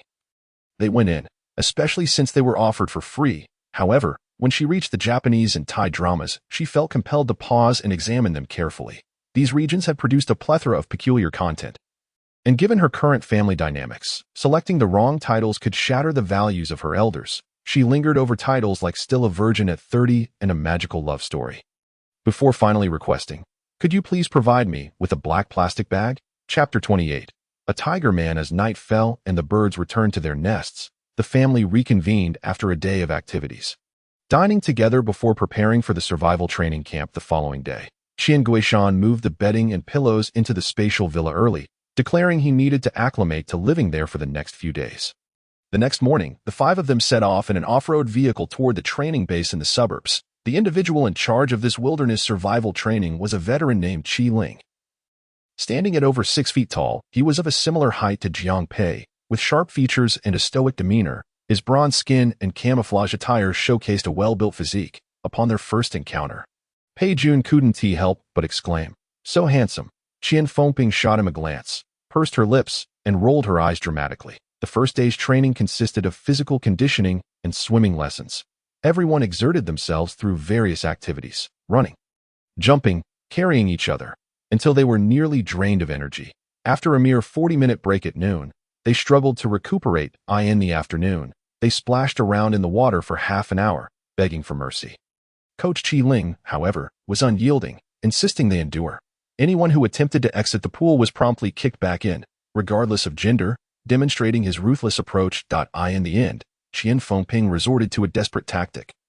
Feigning illness, she deliberately choked on a few mouthfuls of water, her mouth agape, eyes glazed over as she clutched her chest. Had she not given Jiang Ling and the others a knowing glance beforehand, they might have been duped as well. Jiang Songjun frantically played along, yelling, "Wife, what's wrong? Speak to me." Jiang Ling joined in, wailing, "Mama, Mama." This commotion truly alarmed Qian Ling, who pulled out his phone, ready to dial emergency services. But Jiang Ling quickly intervened, assuring him, "No need. My mother has this recurring issue. She has medication in her cabinet, and a short rest will suffice. Then quickly assist her in taking her medicine," Qian Ling urged. Leaping into the pool and swiftly carrying Qian Fengping towards the changing room, they exchanged glances, stifling laughter as they observed the scene unfold. Committed to their ruse, Jiang Songjun hurried after them to administer the medicine. Indeed, Qian Fengping had medication in her cabinet, yet it was merely health supplements intended for beauty. She had only come out for 5 days and had packed a small transparent container filled with a few white pills. They appeared dubious, akin to unbranded products or some miraculous cure. Qian Ling, upon discovering them, treated them as a treasure, hastily placing a tablet in her mouth. Jiang Songjun feigned relief, assuring, "Once she takes it, she shall be fine in no time. You see, she simply overexerted herself." Qian Ling, being a straightforward man, would never suspect that this was a family conspiracy. Moreover, given that this middle-aged couple had grown children, they hardly seemed reckless. He began to reflect on his rush to judgment. Realizing he had been too hasty in his approach, Ultimately, he decided to grant them an hour's rest for recovery before resuming training. During this reprieve, Jiang Ling and her companions felt rejuvenated, akin to wild horses set free. Their energy restored. They played and competed in swimming races, challenging one another to see who could swim faster. Pei Jun, always the playful one with plenty of mischievous ideas, struggled with his stamina and couldn't keep up with Jiang Ling. So he had Jiang Pei carry him as he raced against Jiang Ling. All right, you go ahead and ride on my shoulders, and then I'll compete with Jiang Ling from the moment we dive in. Jiang Pei instructed. Pei Jun clambered onto Jiang Pei's back, and as Jiang Ling counted down, 3, 2, 1, they leapt into the water together with a resounding splash. Pei Jun instantly regretted his decision. His fear of heights amplified as he found himself perched atop Jiang Pei's shoulders. Plunging into the water, the impact stung his face, and he screamed with his eyes shut tight. Jiang Pei, submerged beneath Pei Jun's weight, struggled to surface, a sight that caught the attention of Qian Fengping and Jiang Songjun, who had just returned from their break, their brows furrowing in concern. Jiang Ling quickly intervened to separate them, just as Qi Ling returned to resume training, and no one brought up the incident. That evening, Jiang Pei was summoned to his parents' room for a reprimand. Naturally, Jiang Ling and Pei Jun were not content to sit idly by and crept over to eavesdrop. Jiang Songjun began. We initially did not wish to intervene in your affairs. Pei Jun isn't bad kid. It was your sister who brought him into our lives. You youngsters have a different perspective on matters of the heart, believing that love outweighs all else. However, your mother and I feel he is rather timid and lacking in strength, and we urge you to reconsider. Indeed, consider the future when we face an apocalyptic scenario, with a harsh environment and numerous dangers. When confronted with life and death situations, can he be as reliable as family? Qian Fengping voiced her concerns, especially recalling Pei Jun's earlier admiration for Qi Ling's looks, which only reinforced her doubts about him. She worried that he might develop feelings for another man, potentially leaving her son behind. Until now, she had not had the opportunity to express her thoughts to Jiang Pei, but today she decided to voice her concerns. Jiang Pei shook his head in response. Mom, why would you think that? I've been with him for 6 months. I understand the kind of person he is. He can be a bit spoiled and timid at times. Yet he is quite intelligent and reasonable when it matters. And he won't hold me back. As for your concerns, they are unfounded. I am absolutely certain he loves me and wouldn't abandon me for someone else. That is while you are in a position of strength, able to protect and pamper him. But what if you were injured or fell ill? In a moment of peril, if your life were in danger, would he not abandon you? Could he truly protect you? Pei Jun, eavesdropping outside the door, heard every word clearly. He, too, pondered the question. In such circumstances, would he be able to safeguard Jiang Pei? He considered himself a practical person, drawn to Jiang Pei for his striking appearance and sincere heart, that he believed he loved Jiang Pei and wished to share the joys of life with him. Yet, in an apocalyptic scenario, should they encounter ferocious beasts or zombies, he was uncertain whether he would flee alone, leaving Jiang Pei behind. He was acutely aware of his own shortcomings. As Qian Fengping had pointed out, his weakness and cowardice. The room fell silent, and Jiang Ling glanced back, noticing Pei Jun's evasive gaze, unable to voice his thoughts. Everyone had been rendered mute by this hypothetical dilemma. With a sigh, Jiang Ling knocked on the door, asking, may I offer a spoiler? She casually pulled Pei Jun into the room.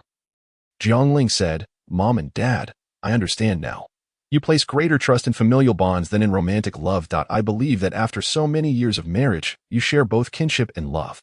Let me ask you, if one of you were to encounter danger and perish in an apocalyptic world, what would you do? Just run, Jiang Songjun blurted out. It's not that I don't love your mother.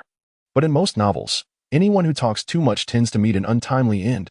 Run quickly, and at least one of us can survive. You wouldn't accompany her in death. What is there to accompany? It's not as simple as going downstairs for a stroll. Besides, there's still you two. I can't let you and your brother be left without a mother or a father. Jiang Ling then turned to Qian Fengping. Mom, what do you say?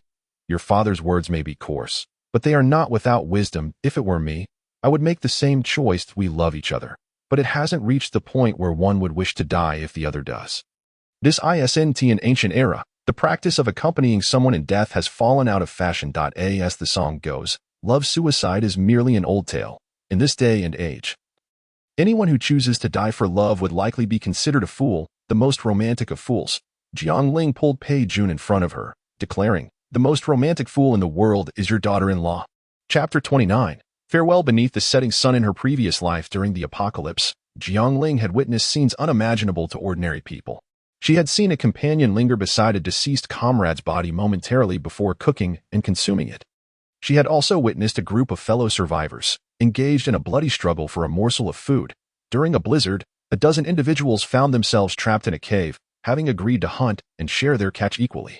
Yet, when a famished child, no older than 10, lunged for a rabbit's leg, he swallowed it whole without chewing. He choked, his face turning crimson. A man, without uttering a word, approached with a knife, mercilessly ending the child's life. Like slaughtering a pig or a sheep, he opened the boy's belly, retrieving the morsel he had just swallowed, calmly placing it in his own mouth. He declared, "The remainder we shall share, but what is in his belly belongs to me."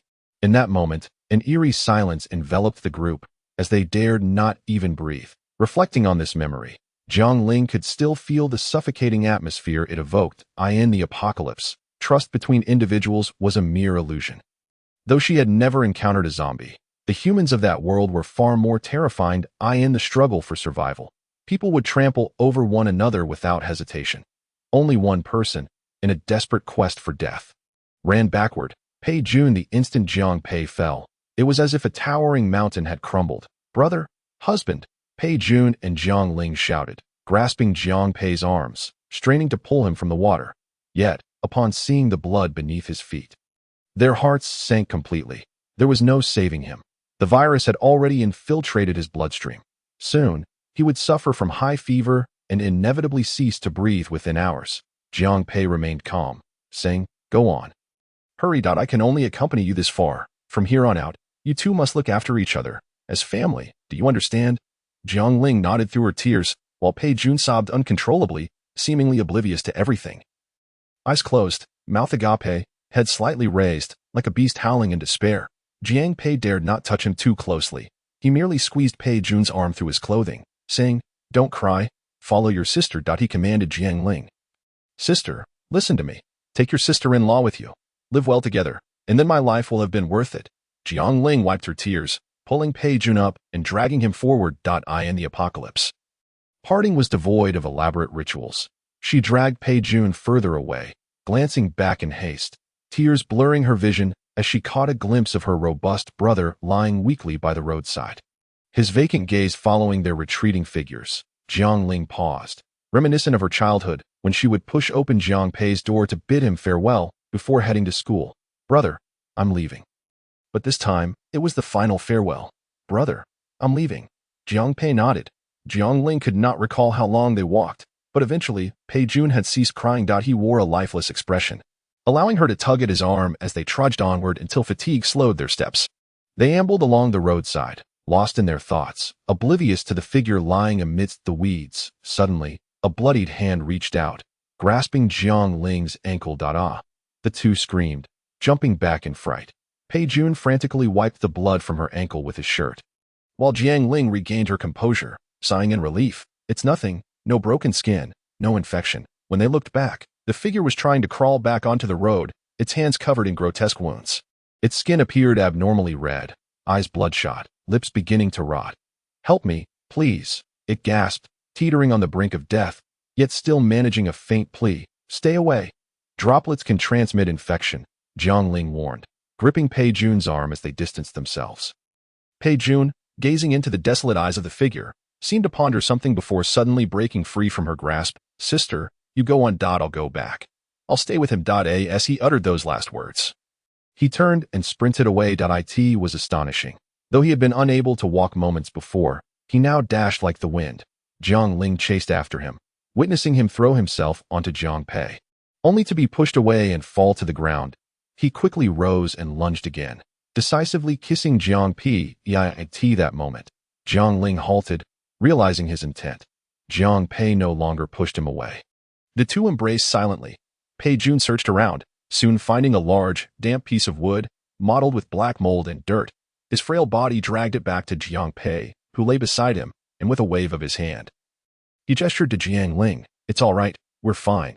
You hurry and leave. Be careful on the road." A smile graced his face, radiant under the sun's rays. He lay beside Jiang Pei, covering them both with the wood, then withdrew his arm, turning to gaze at him. In their gentle exchange of looks, They spent the last moments of their lives together. Jiang Ling recounted the entire event to everyone. This was all I witnessed in my past life. Is there anything more you wish to say? After that day, Jiang's parents began to regard Pei Jun with newfound respect. Even Pei Jun himself began to see himself in a different light.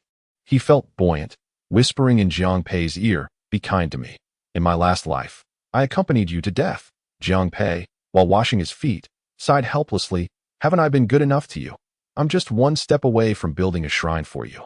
Pei Jun chuckled, pride evident on his face, in the days that followed. Even though he consistently trained at the bottom of the ranks, Qian Fengping no longer made sarcastic remarks. She merely sighed and held her tongue. Pei Jun reclined on the bed, enjoying an ice cream he had retrieved from the space, feeling content as life in this household grew increasingly pleasant. The intensity of training over the past 5 days had been considerable. Yet they had gained much. The whole family had learned a great deal. During the night watches, Jiang Ling kept busy, contemplating what was lacking and promptly ordering replacements. Qian Guishan messaged to inform her that the Jinhua ham at home was nearly depleted. Having not been stockpiled earlier, Jiang Ling immediately placed an order on a certain shopping platform for authentic Jinhua ham, a whole piece weighing around 7 pounds, costing over 400 for one.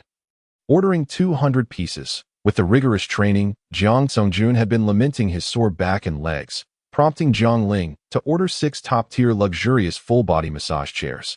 When they arrived, 2 would be placed outside, and 4 would be set in the space villa, 1 for each person. Additionally, throughout training, they discovered many practical tools, such as multifunctional trekking poles, tree-climbing foot grips, waterproof matches, and so forth. Before departing, Jiang Ling arranged to purchase 100 or so of each item for Qi Ling. On the afternoon of the 26th, the family packed their belongings to return home when Qian Guishan called, stating that a delivery truck was parked outside their door. The driver appeared peculiar, and the truck, covered with a black cloth, concealed unknown contents. Being alone at home, he refrained from inquiring. Jiang Ling glanced at the clock and advised, "Don't go out just yet. Wait an hour more until we arrive to handle it." Chapter 30. Iron Bull. On the way back, Jiang Ling began to deduce the identity of the person in the truck. Yet, she wondered why he hadn't contacted her, considering he should have my number. Upon reaching home, the truck remained. The driver slumped over asleep inside. Jiang Pei, Jiang Ling, and Pei Jun did not enter the yard but circled around the truck. It was a brand new vehicle, likely worth at least 7 or 8,000. The contents were peculiar, bulging under the black cloth as if something alive stirred within. Pei Jun, curious, lifted a corner of the cloth, revealing a large black dog panting with its mouth wide open. Upon seeing him, the dog barked ferociously, causing Pei Jun to jump back in fright. Recognizing the familiar black dog, Jiang Ling confirmed that Li Kezi had arrived. She knocked on the truck door. "Uncle Li, wake up." Li Kezi, still in a daze, heard the barking of a dog and slowly crawled up, rubbing his eyes, just in time to see Jiang Ling calling for him. Upon noticing him after a week's absence, Jiang Ling felt as though Li Kezi had transformed into a different person. His greasy hair appeared freshly washed, perhaps styled by some barber, cut short and slicked back in an old-fashioned manner, making him look several years younger. His clothes, trousers, and shoes were as new as if they had just come off the shelves. There was a glimmer of vibrant light in his eyes, suggesting a newfound hope in life. Jiang Ling felt a mix of emotions. "You arrive without even giving me a call. Just my luck to be out at the moment. I must have kept you waiting." Li Kezi smiled and replied, "Don't mention it. The note you left for me was eaten by a dog. I didn't save your number, and only vaguely remembered the address was here, so I came by to hang out. Let's see what you've got. I assure you, it's more than enough." As he lifted the black cloth, a brilliant sight unfolded before them. 20 large knives, 20 crossbows, and 300 steel arrows. There were also 3 giant crossbow machines modified from carts, accompanied by 150 large arrows. These items exceeded the quantities Jiang Ling had initially suggested. Li Kezi opened another box, revealing 7 finely forged steel daggers of varying lengths. "These are specially crafted by me. A gift for you. I cannot claim they slice through iron like mud, but they perform just as effortlessly as cutting through vegetables. They can be carried for self-defense. At loss for words." Jiang Ling expressed her gratitude. "Thank you, uncle. You are very kind." She turned to Jiang Pei, saying, "Brother, hurry to the bank and withdraw 50,000 in cash. Oh, I'm not asking for that." Li Kezi hastily waved his hands. "If you wish to help, please take this dog with you. I would die contentedly. This dog has been following me, poor thing." "Absolutely not. Pei Jun was the first to object. This dog resembles a canine version of Qian Fengping. It instinctively dislikes me and barks the moment it sees me. The dog seemed to understand human speech. Upon seeing Pei Jun oppose, it bared its teeth at him, causing Pei Jun to retreat into the doorway.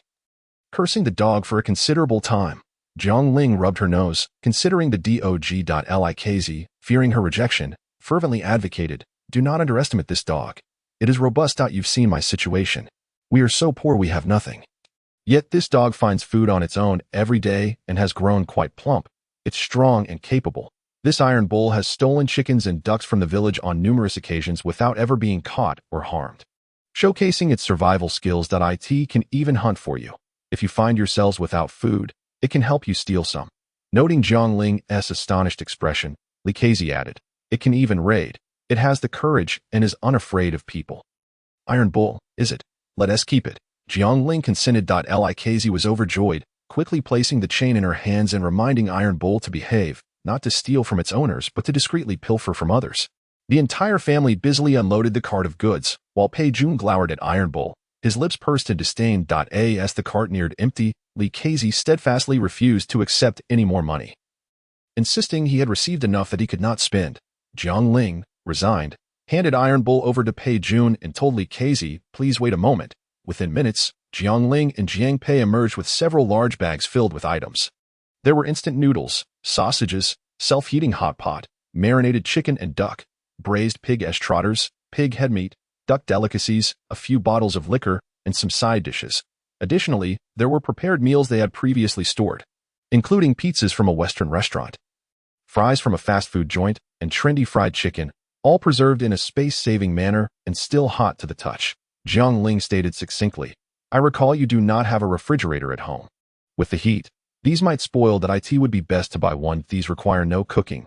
Just eat as they are." Likz was momentarily overwhelmed, his eyes misting with tears. A lifetime without a wife, children, friends, or companionship, merely existing in a dilapidated village.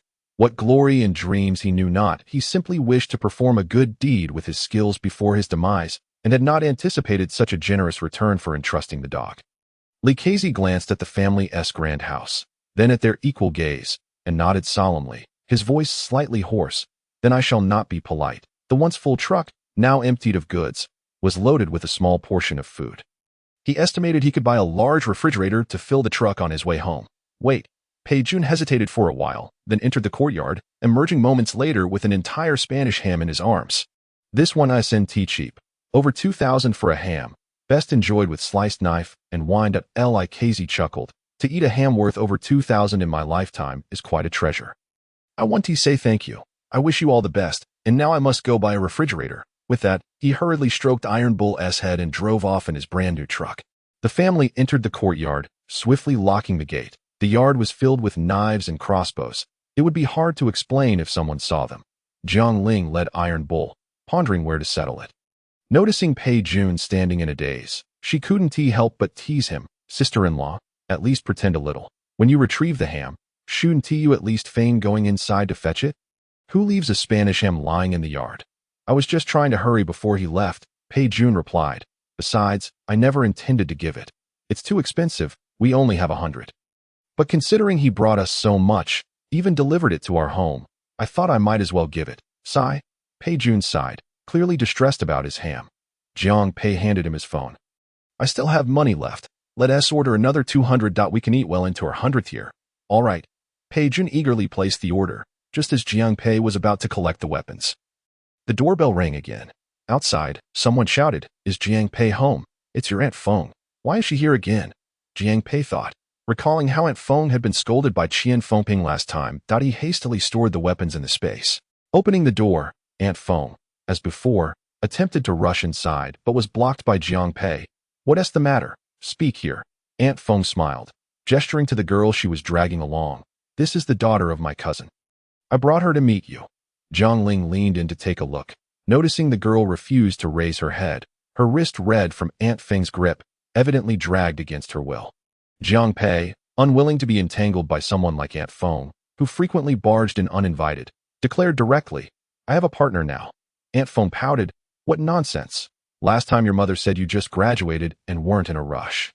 Don't be hasty in rejecting. You two should talk and cultivate some feelings. Pei Jun, increasingly agitated, squeezed in with a grin. Not at all. My partner is right here. It's me. He pulled Jiang Pei close and planted a firm kiss on him in front of Aunt Feng. In Chapter 31, the question arose, are we really planning a wedding? For someone like Aunt Feng, whose mindset seemed stuck in the Qing dynasty, witnessing two men kissing before her felt akin to encountering aliens speaking in a northeastern dialect. Her entire worldview shattered. Her face fluctuated through shades of red, yellow, and blue in rapid succession. Then, with a shriek that could rival Zhang Yi's battle cry at Changbanpo, she exclaimed, "Ah!" Jiang Ling could no longer contain her laughter.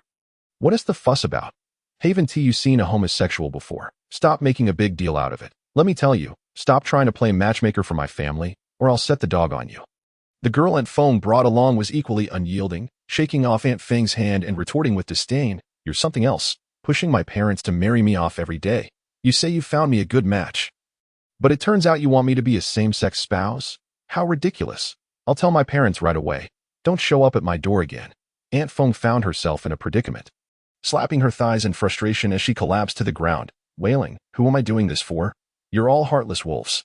Jiang Ling, uninterested in her lamentations, pulled Iron Bull over. "Don't cry at my door.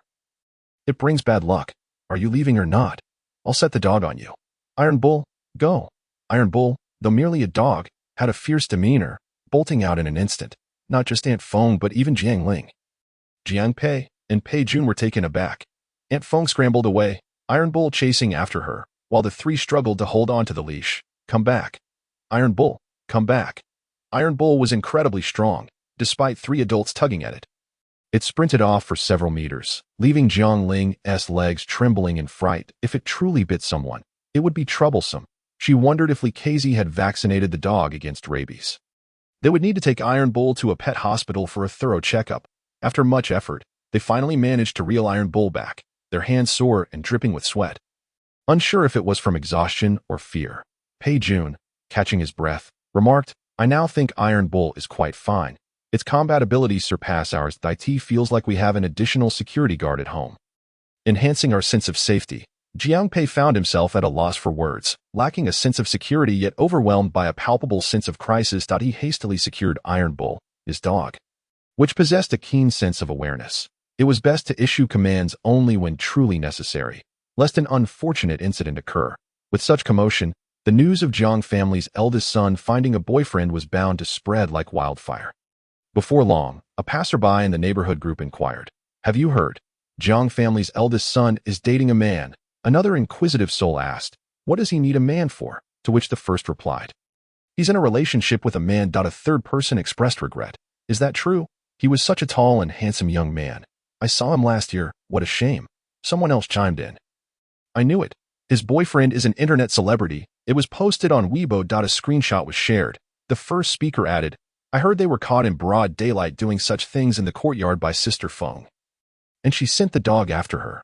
The tales grew increasingly absurd, prompting Jiang Ling, who had been eavesdropping, to lose her temper. "Hey, I'm his sister and was present at the scene. How come I didn't see what you claim? Who told you that? Do you have any proof?" Spreading baseless rumors will land you in court for defamation. Upon realizing it was Jiang Ling, the first speaker fell silent, knowing her notorious temper. How could she have missed Jiang Ling's presence in the group while indulging in gossip? Jiang Ling pressed, "Have you gone mute? Or has your phone run out of battery? I know where you live. With your penchant for gossip, I might just bring my dog over to enlighten you on the matter." The first speaker backpedaled. "It was a misunderstanding. I merely heard it from someone else. Perhaps my age has dulled my hearing. I apologize, Auntie." Outraged, Jiang Ling thought, how could one mishear yet embellish the tale for public consumption? She dismissed the speaker. Had they kept their mouths shut, she wouldn't have felt compelled to respond. Initially, she had planned to let the neighbors discover the news on their own, using the wedding as an excuse to cater a lavish feast. But these gossips were insatiable. After a while, Qian Fengping and the others caught wind of the news but said little. Having been away for years, she and Jiang Songjun had no close neighbors. Yet they had contributed to local festivities. With this in mind, it was likely the neighbors would pretend ignorance and not reciprocate, thus minimizing disturbances. If they claimed to be hosting a wedding, they needed to present it accordingly. Pei Jun took Jiang Pei to take photos against a red backdrop and posted on Weibo and social media, captioning, We are getting married. Our parents and sister are preparing the feast for us. How blissful. After posting, they went to the dealership to pick up a luxurious nanny car worth $5 million as their wedding vehicle. It had 7 seats, spacious and comfortable, with top-notch interior fittings. The journey would be more pleasant than a vacation. They adorned the car with bright red ribbons and proudly drove it home.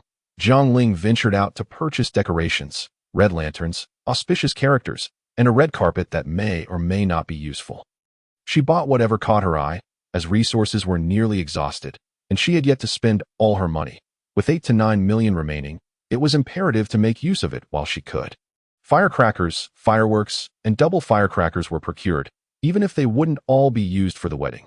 They could serve as signal flares in the future. She stockpiled 50 boxes of firecrackers, 20 boxes of fireworks, and 10 boxes of double firecrackers. For the entrance decorations, she spotted barbed wire that resembled prison fencing from television. With sharp spikes, it could shred anyone attempting to climb over the gate.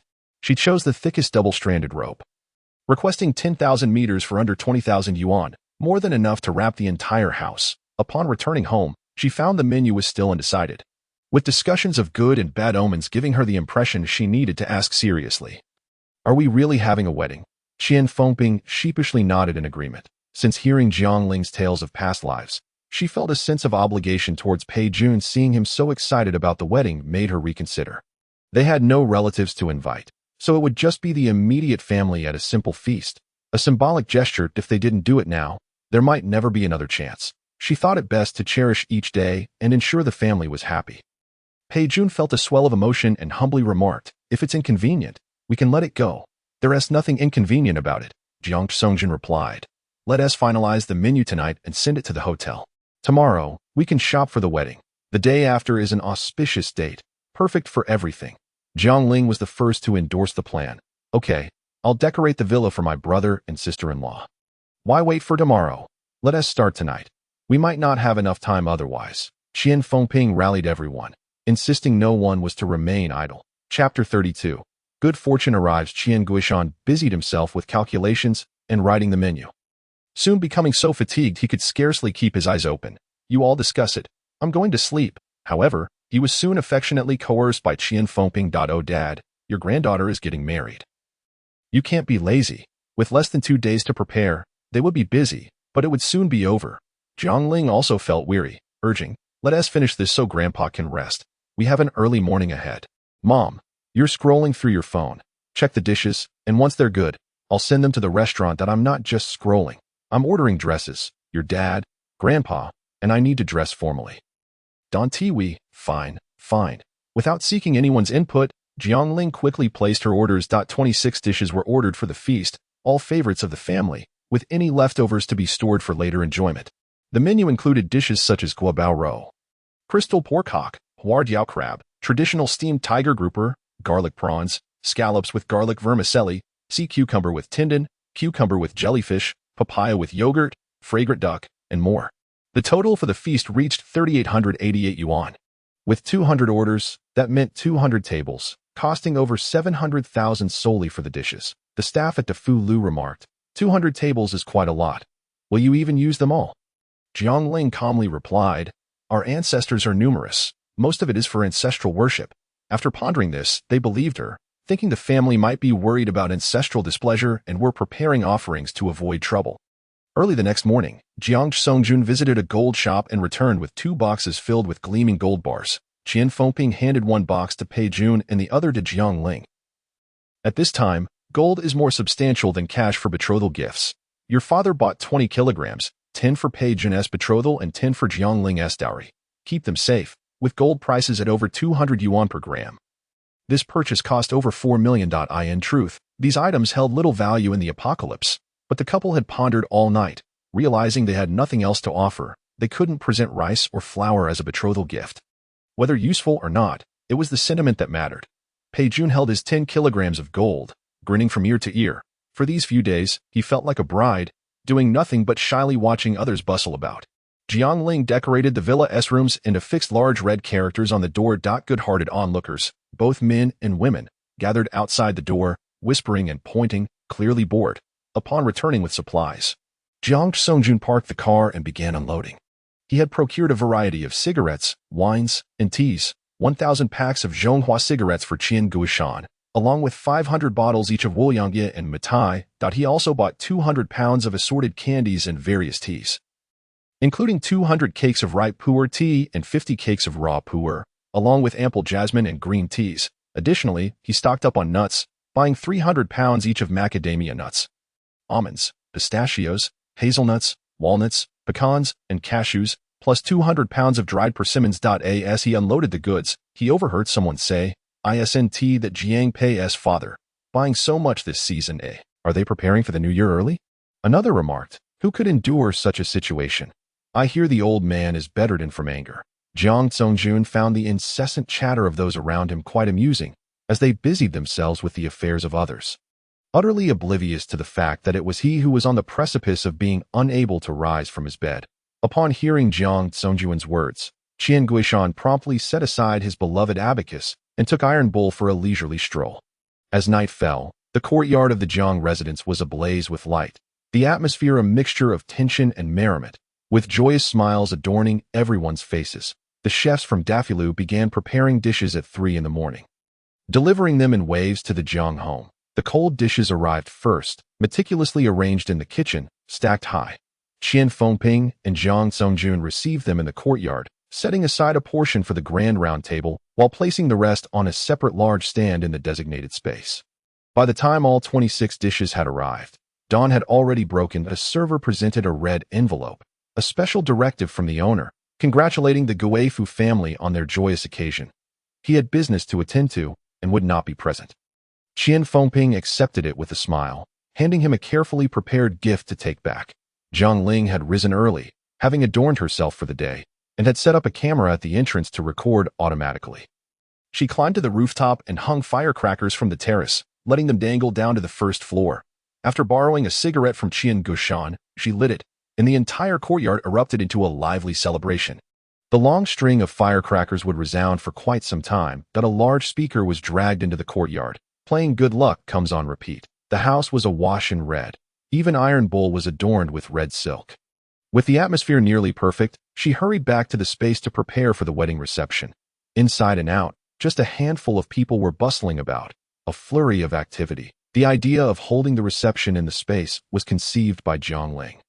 According to the customs of their hometown, if the two families lived nearby, the wedding procession would need to take a circuitous route before returning. Jiang Ling suggested, "Why bother with all that? We need not give those people a spectacle to behold.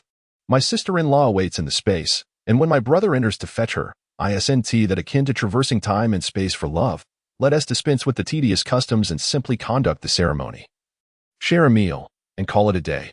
Jiang Peiyuan shared her sentiments, believing that a wedding should be a joyous occasion, devoid of unnecessary extravagance that would only serve to exhaust everyone. "That I'll go along with whatever arrangements are made," Pei Jun said, "as I will simply be waiting inside, holding the flowers for you to come and fetch me." When the time came for the wedding procession, Jiang Ling stood at the door. Observing as Pei Jun, indeed, sat patiently with flowers in hand, exuding an uncharacteristic composure, they exchanged glances, eagerly anticipating the arrival of the first guest from Jiang Peiyuan's space, while others had to travel, purchase tickets, or drive. The distance between the space and the outside world was merely a thought away. On this day, Jiang Peiyuan donned a traditional wedding outfit adorned with cloud patterns and exquisite embroidery at the cuffs, enhancing his handsome appearance. This ensemble had been hastily selected by Qian Fengping the previous night, with matching outfits for both him and Pei Jun, radiating festivity and elegance. Feeling somewhat impatient, Jiang Peiyuan jogged to the door emblazoned with red characters. Catching sight of Pei Jun, who had turned away, revealing a rosy ear, which made him smile and feel a sense of calm. Turning to his sister, whose eyes were brimming with tears, he felt a surge of emotions. His mind a whirlwind, unsure of where to place his hands and feet. Am I supposed to block the door? He suddenly recalled, "I'm early by a few minutes. Linger, close the door. I've prepared a red envelope for you." Chapter 33. The Scientist Prophecy. Jiang Ling felt a twinge in her nose and smiled, saying, "No need to close it. I'm here to witness this happy moment, not to obstruct it. Brother, sister-in-law, I want you to know that I will never place obstacles in your path to happiness. I will accompany you in overcoming any difficulties that arise. As long as our family is together and joyful, that is all that matters. We need not heed anyone else. Jiang Puan nodded, his throat thick with emotion. But before he could articulate his thoughts, Pei Jun burst into tears. Jiang Ling hurriedly used a makeup pad to dab at his tears. How could you? After I spent so long getting ready. Please don't ruin my makeup. Inside, people were frantically retouching their makeup while outside. Everything was set. A newly purchased round table made of pear wood was placed in the center of the living room, adorned with 26 dishes, sour, salty, sweet, and spicy, mingling with the sounds of firecrackers, creating an atmosphere akin to a festival. Jiang Peiyuan and Pei Jun paid their respects to the elders, addressing them formally, each receiving 3 red envelopes totaling 10,001 yuan.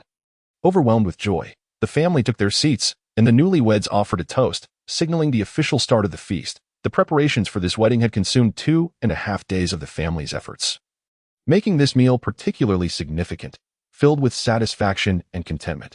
Jiang Songjun had indulged in a few extra drinks, his face flushed, yet he refused to retire to his room. It seemed as though everyone was reluctant to part with this moment.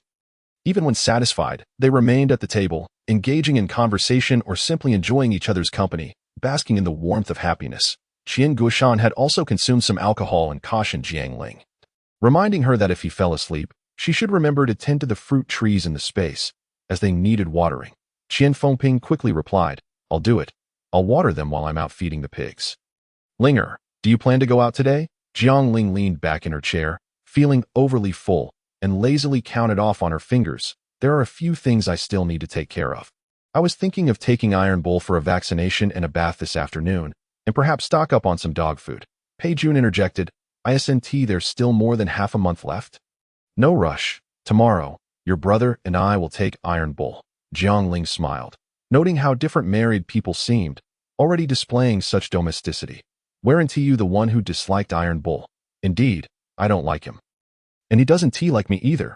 Out of the entire family, he doesn't bark at anyone else but me. If I don't take him for a vaccination, what if he bites me? Jiang Peiyuan chuckled, unable to resist pointing out, ISNT it because you always tease him with snacks. Laughter erupted among the gathered family members. Just as the merriment reached its peak, a sudden loud bang echoed from outside, silencing the room. Jiang Ling furrowed her brow. Was that thunder? Qian Guishan stepped to the door to assess the sky, observing the clear blue and sunny weather. It's just as hot and humid as usual. Nothing seems amiss. It sounded like thunder, but there is no rain. What could possibly cause thunder? Could our firecrackers have misfired? Jiang Ling shook her head. That sound was far too loud for mere firecrackers. Not even 10 firecrackers could produce such a noise. A sense of unease crept in, prompting her to turn on the television and her phone, mindlessly scrolling until a new trending topic caught her eye. Female scientist Fu Ning live streams prediction of the apocalypse. Clicking on the video revealed a middle-aged woman in her 40s, clad in black, her hair neatly pulled back, seated at a desk as she spoke with an air of calm authority about her shocking forecast. First, I must clarify that I have submitted my findings in a report to the relevant authorities, yet they have failed to respond. They refuse to believe my research, unaware that humanity is on the brink of disaster. Thus, I am compelled to share this information with you all in this manner. What I must convey is that the apocalypse is imminent, considering various factors such as climate, geology, and meteorology, within approximately a week. The world will experience an unprecedented, prolonged torrential rain lasting over 10 days, leading to catastrophic flooding. Many low-lying countries, cities, and regions will simply vanish, and the majority of our cities will be submerged. Everyone must seek refuge at higher ground, ideally 2 stories up, and stockpile sufficient food and water to survive for 1 to 3 months until the waters recede. Furthermore, I have observed signs of activity in neighboring dormant volcanoes, should they erupt. The eastern, northeastern, and southeastern coastal regions of our country will be severely impacted. She was abruptly cut off as the live stream feed was interrupted. When Jiang Ling attempted to re-enter, it displayed that the live stream had been banned, and the account was silenced. A scientist's prophecy. This was something unheard of. There must have been signs that had revealed themselves, catching the attention of the scientist. That thunderous sound just now felt like a harbinger, signaling that calamity could strike at any moment. There was no time to waste. Jiang Ling quickly gathered her thoughts and directed her family to spring into action. Dad, wash your face and wake up. Wrap the barbed wire around the front door, and it would be best to fortify the walls as well. Mom, don't worry about the house right now. Go out immediately and buy clothes suitable for all seasons. Preferably long sleeves and trousers that are comfortable and made of thick material. Any brand will do. For shoes and socks, ensure they are of good quality with sturdy soles that 1T wear out easily. Underwear as well. Get as much as you can. Brother and sister-in-law, change your clothes and take Iron Bull out now. Once you've taken him for his vaccination, remember to buy dog food and any necessary supplies. As for the rest, assess the situation and gather whatever you can. We aim to minimize going out after today. Grandpa, please check if the water tanks in the space are filled. If you think of anything the household needs, message the group at any time. Jiang Ling wore a serious expression, and the laughter among the group subsided. They hastily changed their clothes and swiftly departed according to their plan. Jiang Ling was the last to leave. She drove her Beetle once more to the construction materials market. She purchased 50 bags of sand, 30 bags of cement, and 20 bags of concrete, insisting on immediate delivery. The owner seemed somewhat unconvinced, questioning her urgency. What are you in such a rush for? Do you really believe that woman's apocalyptic nonsense? This place is parched. When have we ever had a flood? It's simply impossible. Don't worry, it will definitely arrive within half an hour. Jiang Ling nodded, not wishing to engage further. She drove on, hastening to another location. While the radio played a report about Fu Ning, the female host remarked, "Hey, Xiaoma, have you seen the video of the female scientist who ignited today as trending topic with her doomsday prediction?" The male host responded, "What a coincidence, Lulu. I just finished watching it before the broadcast. Do you think this torrential rain is plausible? Is the end of the world really possible?" Laughter. The female host countered, "Who knows? A comet colliding with Earth seems credible, especially since several scientists have predicted it. But a flood, that is indeed rather unlikely. I grew up in an inland city and have never witnessed a flood in over 20 years. If it were as severe as she claims, we might as well rename Earth to Water Planet." Laughter. The male host added, "Exactly. There are insiders suggesting that Fu Ning, the female scientist, just got divorced last month. It's quite possible she's experiencing a mental breakdown, which has led to such statements. Women tend to have a few days each month when their emotions are unstable." Laughter. Their banter continued, punctuated by the sound effects of audience laughter, which grated on Jiang Ling's nerves, causing her to roll her eyes. As she turned a corner, an unidentified object appeared in the road. Jiang Ling quickly slammed on the brakes, narrowly avoiding it. Chapter 34. Crowded. So many people she parked her car by the roadside, hesitant to get out. Leaning forward for a better look, she saw that the object in the middle of the road was a large green snake coiled up. It was slowly crossing the street, appearing to have grown tired halfway through and had fallen asleep right there. Jiang Ling's impatience grew as her fingers rhythmically tapped the steering wheel. She pulled out her phone and messaged the family group chat. "Buy more snake, insect, and rodent repellent, and pesticides." Jiang Pei replied with an OK emoji. Just as she was contemplating how to navigate around the snake, another vehicle sped past her, directly sweeping the snake away. The road was now clear, and Jiang Ling breathed a sigh of relief. Continuing her drive for less than 300 meters, to her shock, she discovered that the car which had just passed her had collided with a fuel tanker. The tanker was seemingly unscathed, while the car's front end was utterly wrecked. The driver angrily exited the vehicle, venting his frustrations. The already narrow road was now completely blocked. Jiang Ling gazed at the nearby oil depot and the tempting fuel tanker, sighing in resignation. After an hour's journey to the outskirts, she had finally arrived at the oil depot. But today was clearly not the best time to take action. She could only wait a while longer. The car quickly turned around, heading back into the city.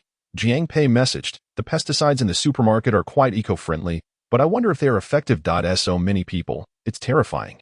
Mom, how are things on your end? Do you need any help?"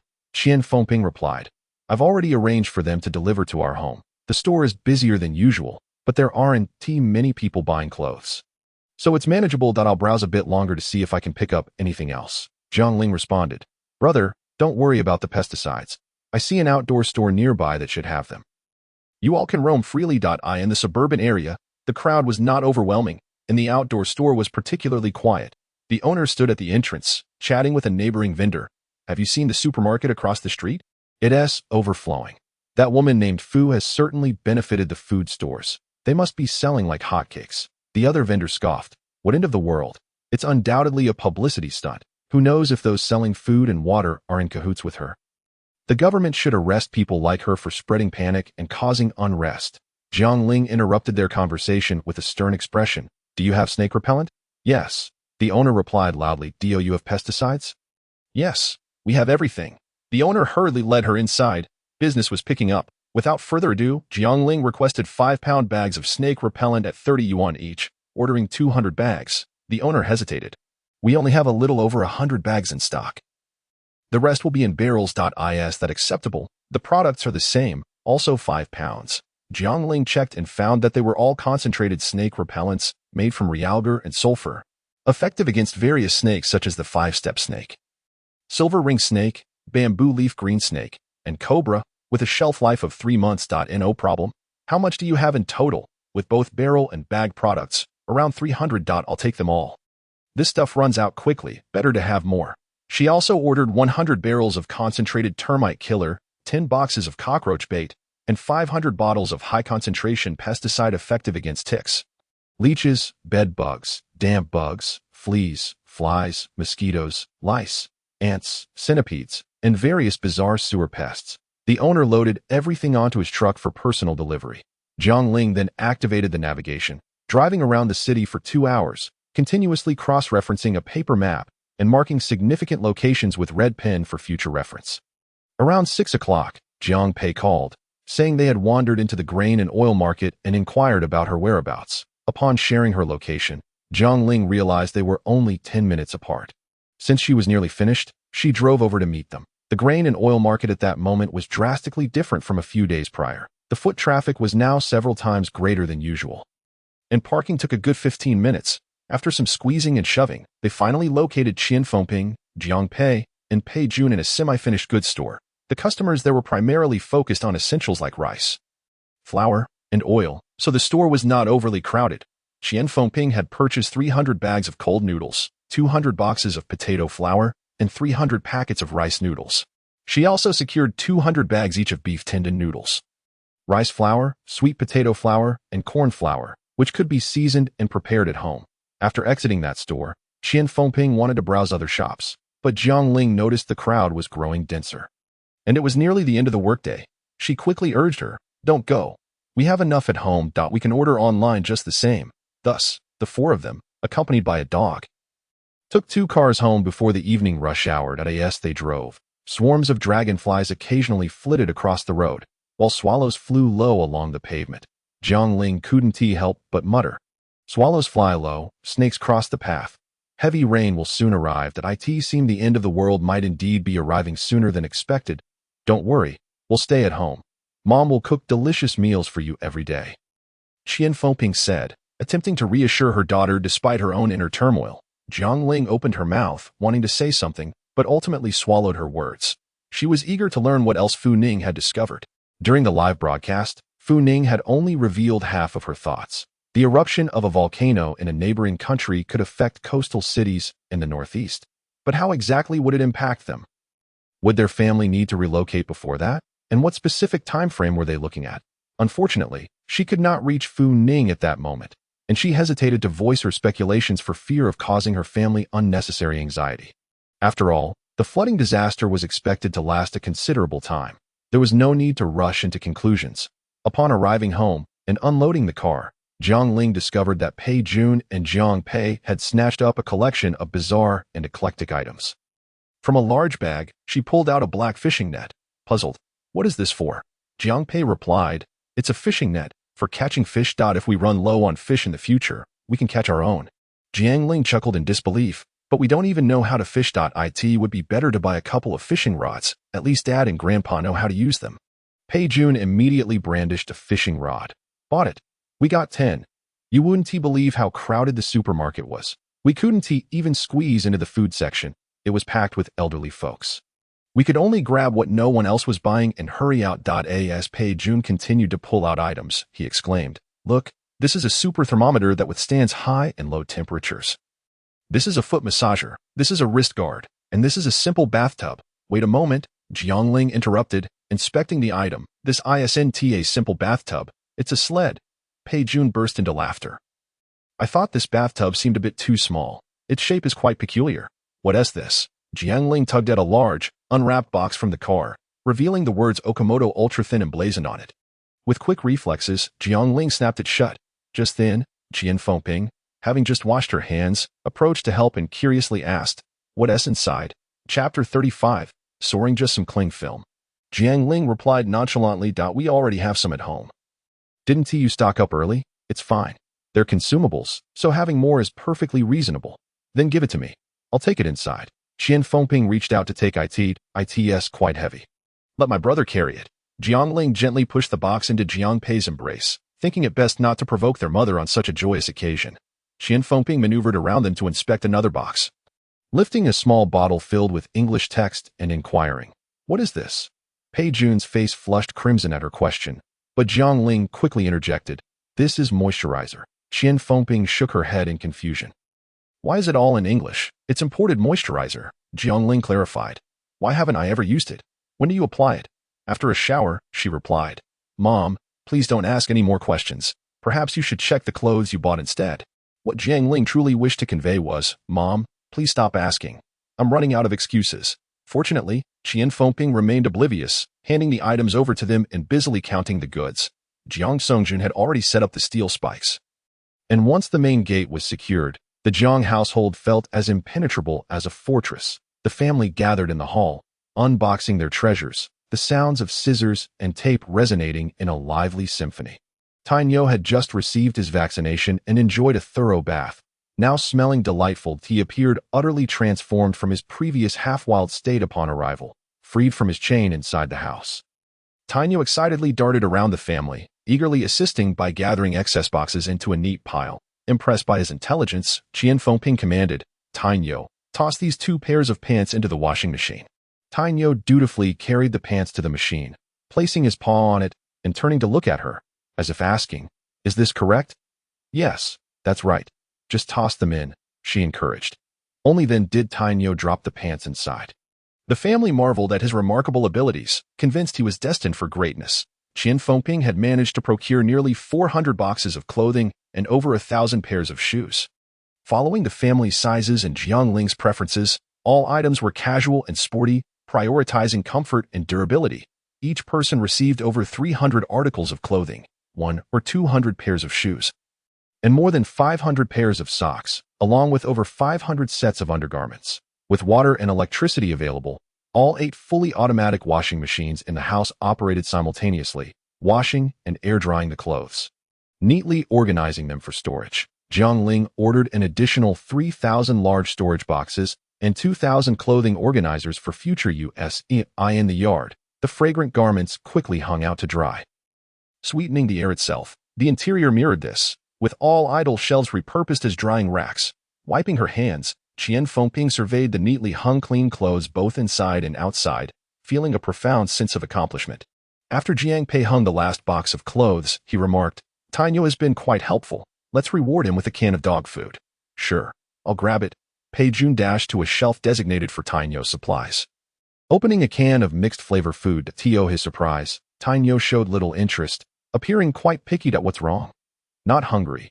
Doesn't seem like it. Perhaps it's just not to his taste," Jiang Pei mused, stroking Tainyo's large head. "With such expensive dog food, what do you wish to eat?" This time, Tainyo comprehended, swiftly darting to a shelf, drooling as he indicated his desire for food.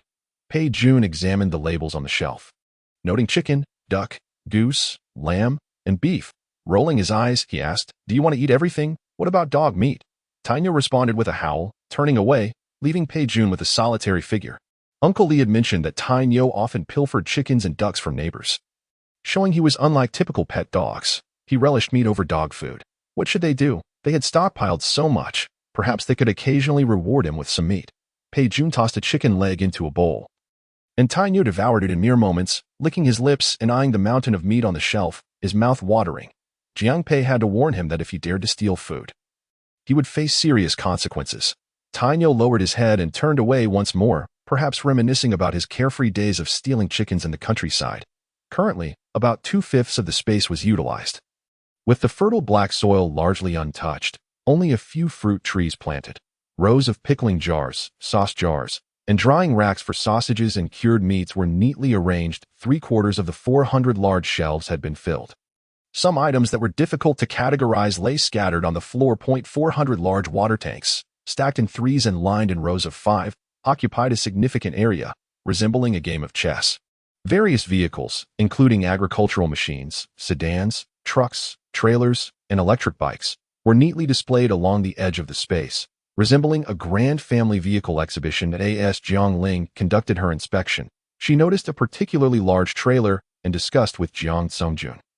"Should we sell this? We have no use for it, and it's taking up too much space. That was the first vehicle we bought for our pig farm." Jiang Songjun reminisced. "We even financed it. We sold the others, but this one has been reliable and holds sentimental value. I can't bear to part with it." "Then let's keep it for garbage disposal." Jiang Ling suddenly thought of a practical use for it. With that in mind, keeping it seemed reasonable. They hadn't managed to acquire a particularly large waste disposal unit. Only smaller ones. In the future, wet waste could go to the pigs, while dry waste would need to be discarded. So a storage point was still necessary. Using the trailer for storage meant they could also take it out for disposal later, which was a viable solution. By the way, Jiang Songjun inquired, "I noticed you bought another batch of sand, cement, and concrete. What is it for?" Jiang Ling explained. "If Fu Ning's predictions are correct, a heavy downpour should arrive in the next few days, followed by flooding that we cannot prevent water from entering our home. So we should leave room for at least 2 floors of height, filling it with sand to prevent long-term soaking that might cause structural damage. If the water level rises above the 2nd floor, we'll pour concrete at the stairway to seal off the 1st and 2nd floors." Jiang Songjun considered this. "Then I'll contact a familiar construction team to see if they can assist in reinforcing the 1st and 2nd floors. As long as the main structure can withstand it, and with sand filling, a few months of inundation should pose no problem." He quickly reached out to the construction team, who burst into laughter upon hearing his request. "Boss Jiang, you can't seriously believe there will be a once-in-a-century flood, can you?" Jiang Songjun merely smiled in response. "Just tell me if you can do it." "Absolutely. We have 3-centimeter thick rebar that is earthquake-resistant and collapse-proof. Reinforced with thick steel plates on both ends, it can withstand even the hand of Buddha." "Great. Then have your team come tomorrow. We will settle payment immediately upon completion." After hanging up, he rallied the family to begin moving. Clearing out the 1st and 2nd floors. The 1st floor housed a large kitchen, a dining area, a grand living room, a small sitting room, a nanny's room, a laundry room, and 3 bathrooms, along with an elderly person's room. They packed everything: furniture, mattresses, kitchenware, lighting fixtures, and a myriad of miscellaneous items into the storage space or moved them to the 3rd and 4th floors. Qian Guishan had already relocated to the space villa, so his room was nearly empty. With so many family members, everyone simply grabbed their belongings and tossed them into the storage space, planning to organize later when they had time. The 2nd floor primarily consisted of the bedrooms of Qian Fengping and Jiang Songjun, whose belongings were moved to the long-unused bedroom on the 4th floor. The 2nd floor also had 2 guest rooms, a small sitting room, and a study, which were not numerous, so those items were also stored away. Jiang Ling, Jiang Pei, and Pei Jun remained on the 3rd floor, unchanged. They converted the 4th floor's sitting room into a dining area, so the family would dine on the top floor from now on. Fortunately, the 4th floor also had a small kitchen, and a large pot in the yard made cooking quite convenient. After dinner, which wrapped up past 8, Jiang Ling was just about to return to her room when her phone buzzed with a notification. Paparazzi were live-streaming outside the door of a female scientist. Chapter 36. The storm approaches today. Fu Ning was summoned by the leadership at the Research Institute for a stern reprimand, chastising her for making such startling claims without authorization and demanding she record a video to apologize to the public. Fu Ning refused, reiterating firmly, "What I said is true." The director, infuriated, shouted, "Why are you so stubborn? That was merely your hypothesis. Even if you have some data to support it, you must evaluate the reasonableness of the conclusion. We are asking you to apologize for your own good. At your age, do you not know right from wrong?" Several high-ranking officials, typically absent, took turns lecturing her, tossing her report on the table with disdain.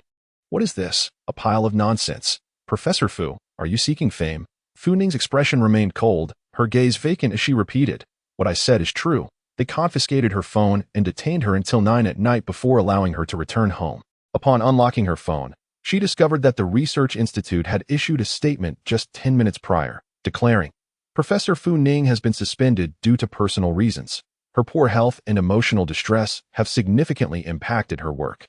All statements made are unrelated to this institution. She offered a bitter smile, realizing she had been suspended. Tossing her phone onto the seat in frustration, she drove home, only to be met by a swarm of paparazzi waiting for her arrival.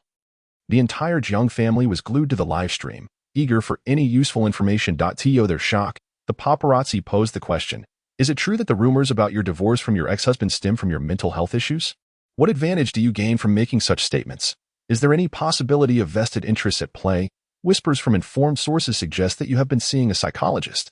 Could it be that your psychological issues have led you to entertain apocalyptic fantasies?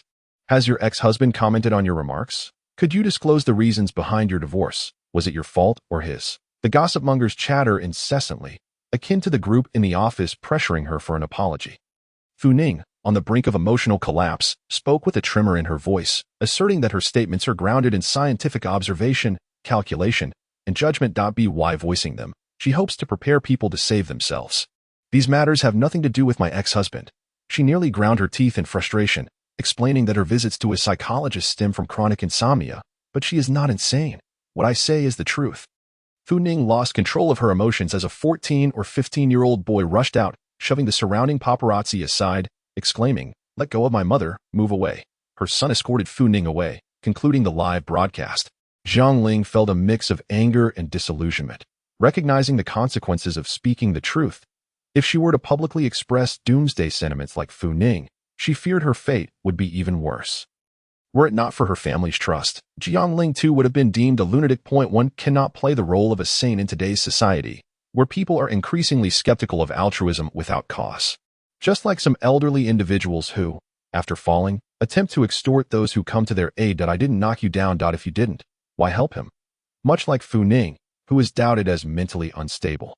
With people questioning any potential collusion, there is no collusion. If there is no collusion, why say such things? After the Research Institute issued a suspension statement, more complex opinions emerged. Some reasonable voices suggested that she might genuinely believe her statements.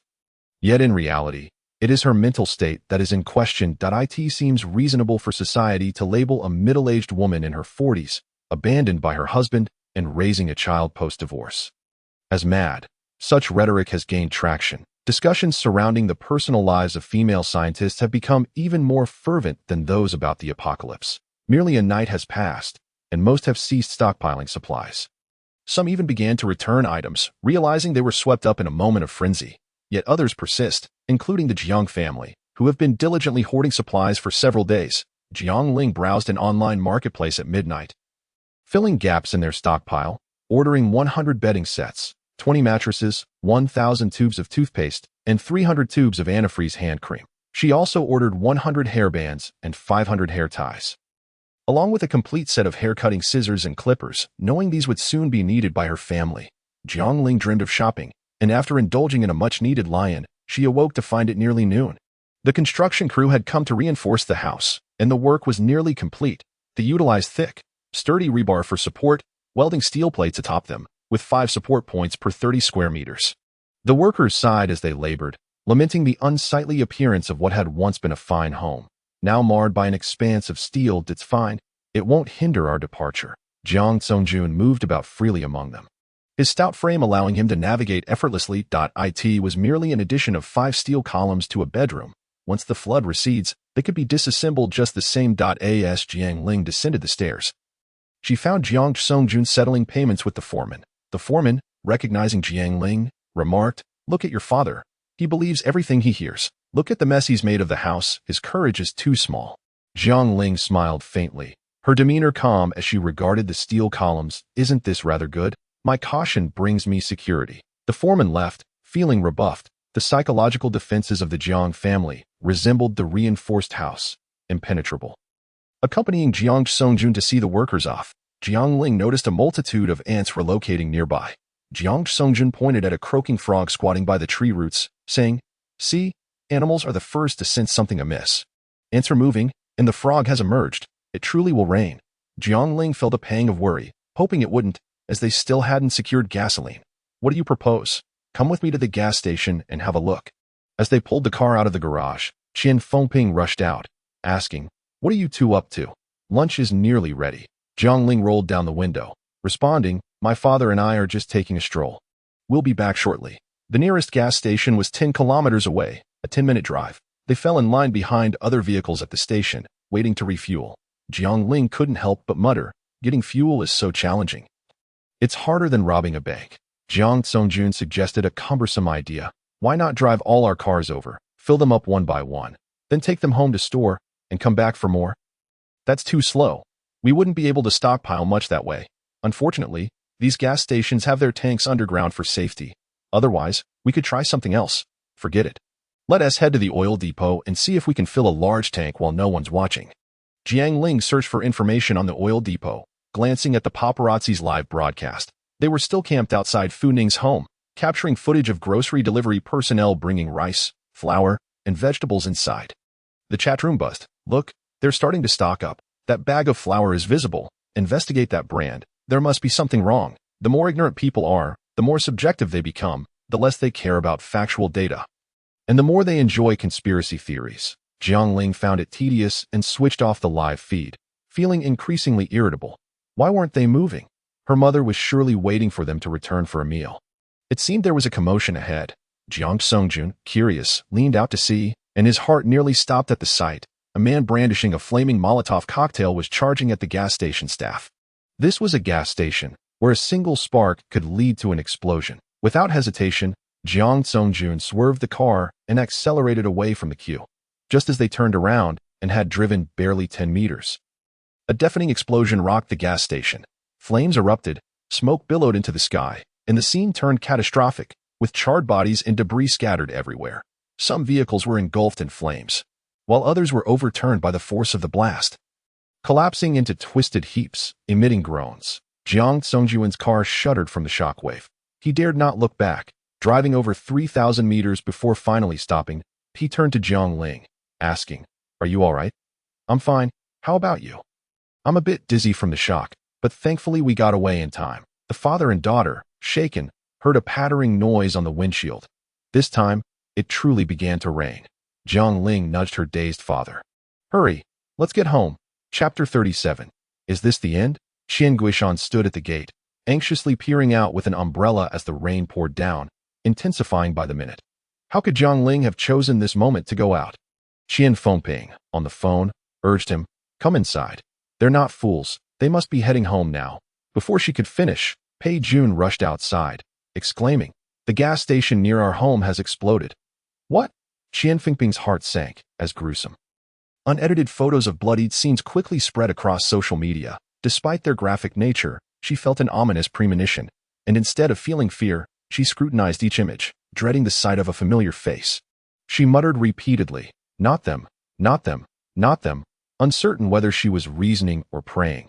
Just as her anxiety peaked, a horn blared at the entrance. It was Jiang Ling's Land Rover. The family finally breathed a sigh of relief. The rain continued to pour, and Qian Fengping ushered everyone inside. "It's fine. A few minutes won't make a difference." Jiang Ling wiped the rain from her face, first storing the items from the car in their space, then checking to ensure all doors were locked securely. Everything that could be sheltered in the yard was put away before they finally sat down to eat.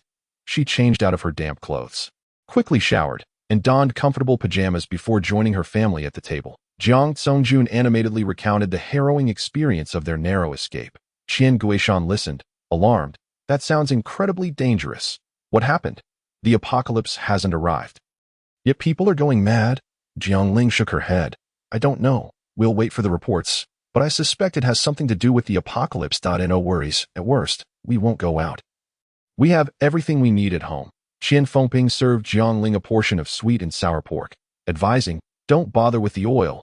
Let things unfold naturally." Jiang Pei said, "Next time, I'll go with you." Pei Jun added, "No one is going." Qian Fengping shot them a glare. "That oil isn't worth risking your lives. It's not food or drink. Staying alive is more important than oil, right?" I let slip the truth. Jiang Ling quickly corrected himself. "No, your mother has spoken. If she says not to go, then we won't. That will protect our home, our stronghold." "Very well, given the circumstances, let's eat." Jiang Ling pondered deeply, reflecting on a past life devoid of possessions. Yet she had survived for 3 years. She could hardly believe that after so much preparation, she might not endure. Pouring a glass of wine for everyone, she proposed a toast to celebrate their miraculous escape from death. And the atmosphere at the table became lively once more. Outside, lightning flashed and thunder roared, while inside, they feasted heartily. Raindrops pattered relentlessly against the bulletproof glass, creating a stirring symphony. After finishing their meal, Jiang Ling, Jiang Pei Jun, and Jiang Songjun set to work, removing sand from the space to fill the first floor. The rain was still light. Jiang Ling recalled that in her previous life, the floods arrived only after relentless downpours spanning over 10 days. Fu Ning's assessment suggested that the floods began several days after the rain ceased. However, with the apocalypse arriving ahead of schedule, nothing could be taken for granted. It was always prudent to prepare early. They filled both sides with sand, leaving a 2-meter-wide passage between the entrance and the stairs, ensuring unobstructed movement. Thus, should the flood suddenly strike, sealing off this corridor would not consume much time. After over half an hour of labor, the first floor was secured. Jiang Ling retreated for a midday nap, awakening to find the rain still pouring, a torrential downpour akin to water columns cascading from the heavens. She opened her phone to discover the official report on the gas station explosion had been released. On July 29, 20XX, at approximately 11 a.m., the Public Security Bureau of our city received reports from citizens regarding an explosion at Litong gas station. In response, the city's Public Security Bureau, Emergency Management Bureau, Fire Department, and medical teams promptly arrived at the scene. The basic facts have now been established and are hereby communicated. After reviewing surveillance footage, conducting interviews, and verifying evidence, it has been determined that the cause of the explosion was arson perpetrated by a man named Lumaha.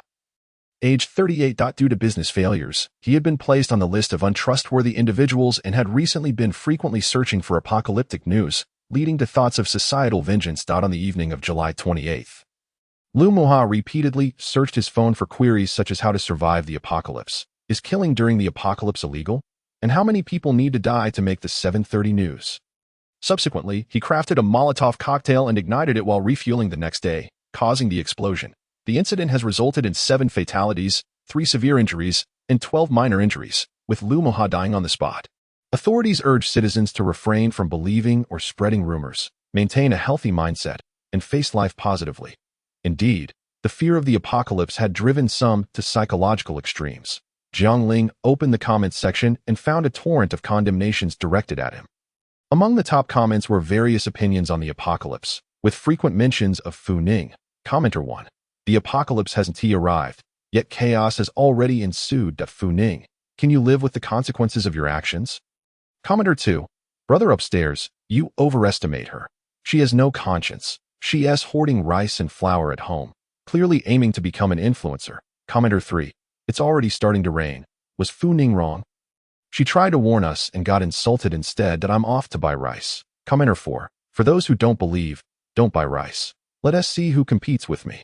The supermarket is a nightmare. A 10-kilo bag of rice is over $100. Can someone do something about this? With the apocalypse looming, social disorder, price gouging, and the rise of crime were not unexpected developments.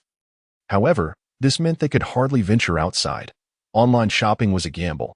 After a night of torrential rain, Jiang Ling awoke in the middle of the night and descended to check, discovering Jiang Songjun seated on the first floor. Filled with both concern and helplessness, she asked, Dad, why aren't you sleeping? I fear if I doze off, we won't notice the flood coming. He replied, It's too early for that. If you're truly worried, we can seal it off now. Let us install a ladder on the second-floor balcony to enter and exit. After some contemplation, Jiang Songjun decided against it. Let us just sleep. A flood isn't likely to occur overnight. The torrential rain continued throughout the night, and Jiang Ling fell asleep to the rhythmic sound of the rain. Upon waking again, she was greeted by an unusual silence outside. She abruptly drew back the curtains to find bright sunshine illuminating the sky. With only a few damp spots remaining on the ground. Is this truly over? She opened her phone to see those who had lamented the previous day, unsure where to procure rice, now invigorated and sporting new expressions. On a short video platform, a man held up his phone, capturing his foot in a small puddle, exclaiming, Fu Ning, let me ask you, is this the unprecedented deluge you spoke of? Damn it, I even bought waterproof boots. This video garnered hundreds of thousands of likes, with comments filled with vitriol directed at Fu Ning. Comment 1. You scared the hell out of me last night. Now I want to throw it back in your face. You filthy liar. Comment 2. I bought 10 bags of rice for over $100 each. You better say you bought some too. Top comment 3. Serves you right for believing. I didn't buy anything. Just sold my stockpile at inflated prices, raking in over $700. Top comment 4. The authorities have refuted the rumors. Go check. Jiang Ling quickly exited the short video platform and opened Weibo, where an investigation into Fu Ning's extreme remarks and a summary of rumors caught her eye. Chapter 38. What does the household still need? The platform for publication was a certain daily newspaper, recognized as an official authoritative source. Although it had been criticized as a second-rate paper by leaders in the past, its influence remained formidable, boasting hundreds of millions of followers and instantly trending. The article indicated that reporters had learned from Fu Ning's workplace that since her divorce, she often locked herself in her office, refusing to attend company dinners or social events, thus leading a reclusive life with minimal interaction. 3 days prior to her apocalyptic statements, she submitted a report exceeding 300 pages. 3 days later, she recorded a video delivering rather extreme views. Journalists consulted several climate scientists and meteorologists, all of whom stated they had not reviewed Fu Ning's report, yet deemed her conclusions absurd and entirely subjective, bordering on impossibility. Summer rainstorms were common, and even extreme downpours could understandably cause flooding. Given the modern urban drainage systems, the likelihood of most cities being submerged for months was virtually non-existent. As scholars, it was exceedingly irresponsible to issue such statements in a fit of emotional outrage, inciting societal panic. The article concluded by clarifying prevalent rumors. Upon verification, Fu Ning and her family were found not to be involved in grain production or sales. Furthermore, citizens were urged not to hoard supplies blindly and to remain vigilant against speculation. In cases of exorbitantly priced food, they were advised to retain evidence and promptly report to regulatory authorities. After reading the article, Jiang Ling did not feel a sense of relief. Instead, her worries deepened. The article employed a subtle narrative style, appearing to refute rumors while failing to provide any authoritative conclusion to definitively prove Fu Ning's statements were entirely erroneous. The experts had not even reviewed her report, making deductions based merely on experience. Wasn't that an absurdity?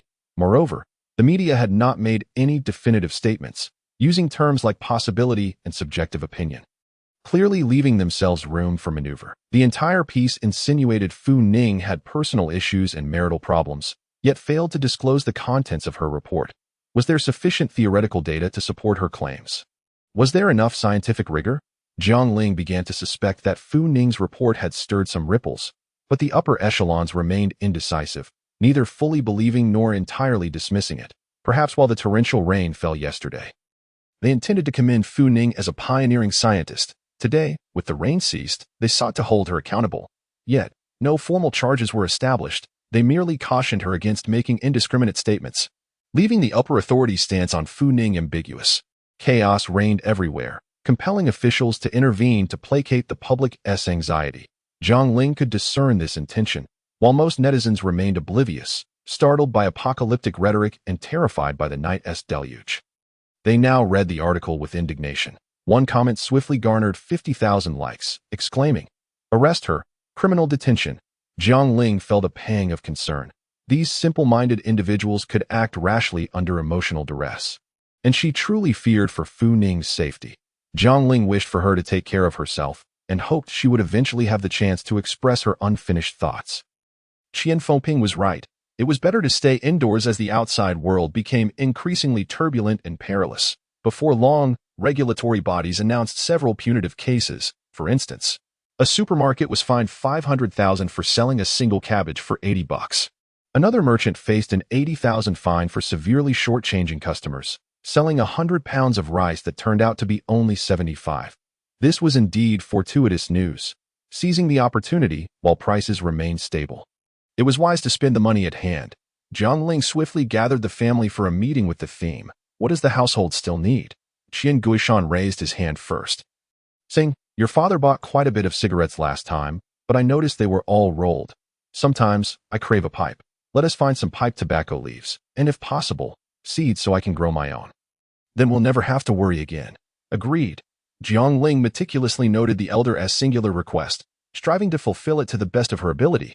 However, this endeavor proved rather challenging, as the item in question was not entirely legal. Any household cultivating it, even for personal consumption, would face uprooting should someone report them. Online purchases were futile, and physical stores were non-existent, leaving them to inquire amongst neighboring villages to find a source willing to sell at a premium price. Pei Jun raised his hand, stating that their stock of fruits was incomplete. Upon checking the inventory, He noted the absence of bayberries, blueberries, and lychees, necessitating further orders. Jiang Ling duly recorded this. Qian Fengping remarked that they ought to procure another batch of cutting boards and stock up on whetstones, lest it hinder their culinary endeavors. All right, no problem. What about you, father? Do you have anything to add? Jiang Songjun pondered for a considerable time, recalling the delightful taste of malted milk powder he had enjoyed in his youth, which he had not tasted in many years. Before he could finish his thought, Qian Fengping immediately interjected, dismissing it.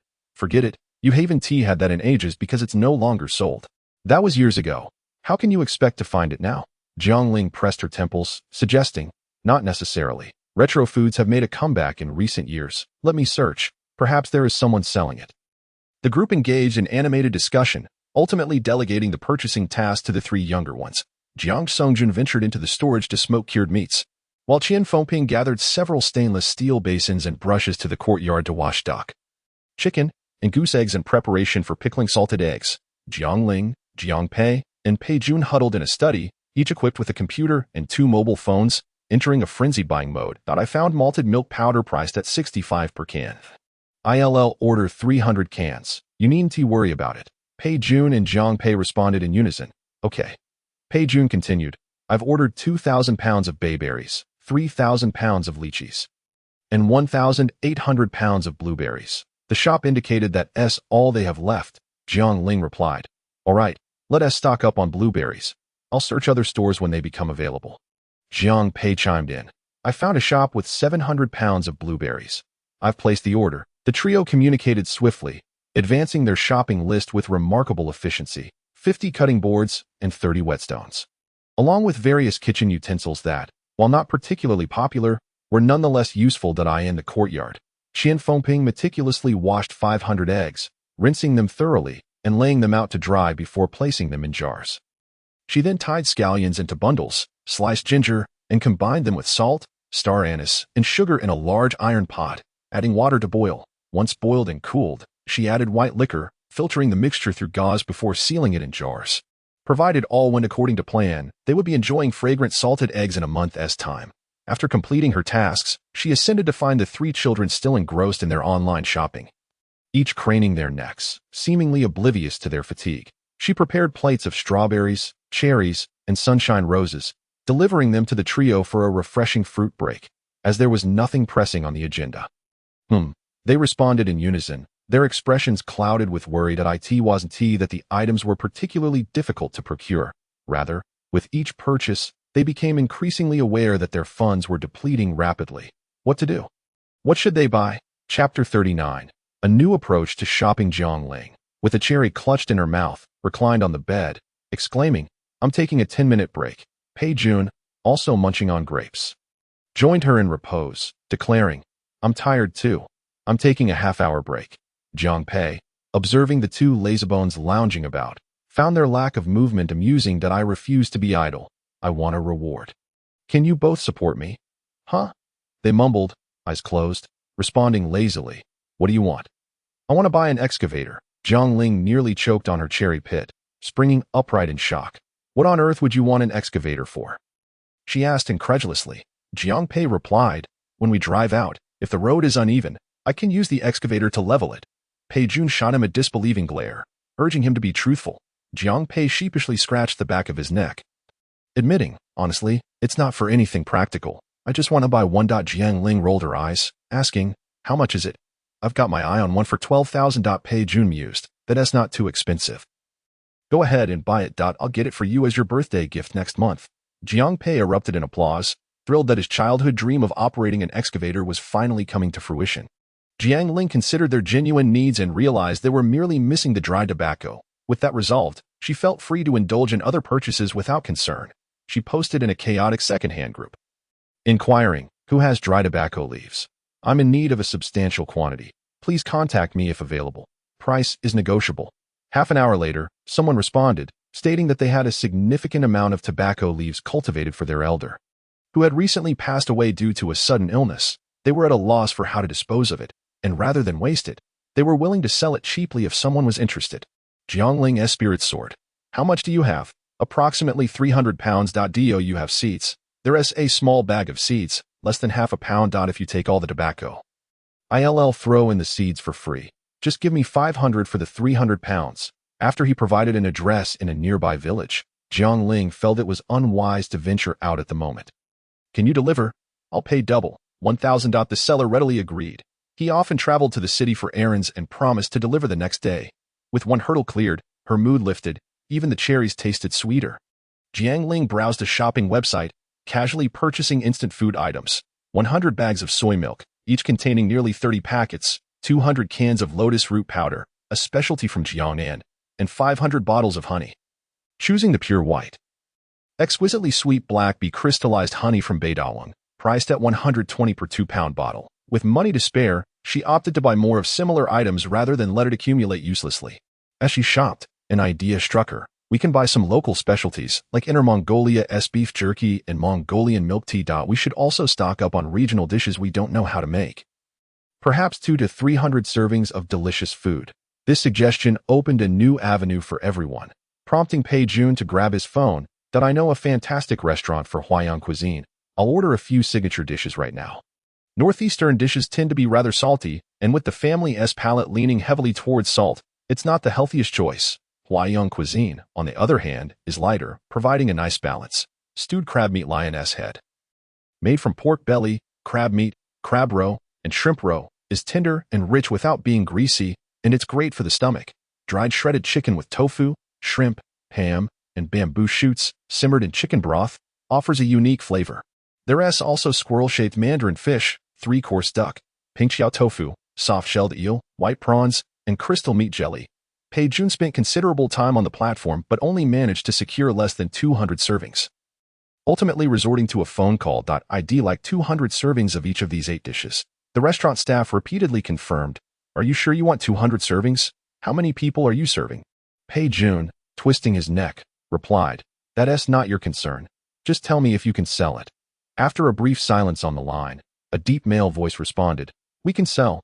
Pei Jun provided the address, eagerly awaiting delivery. After placing an order for 2,000 pounds of beef jerky and 200 packages of Mongolian milk tea, Jiang Ling suddenly recalled another tasty establishment. She rushed downstairs, calling out, Mom, Granddad, don't cook tonight.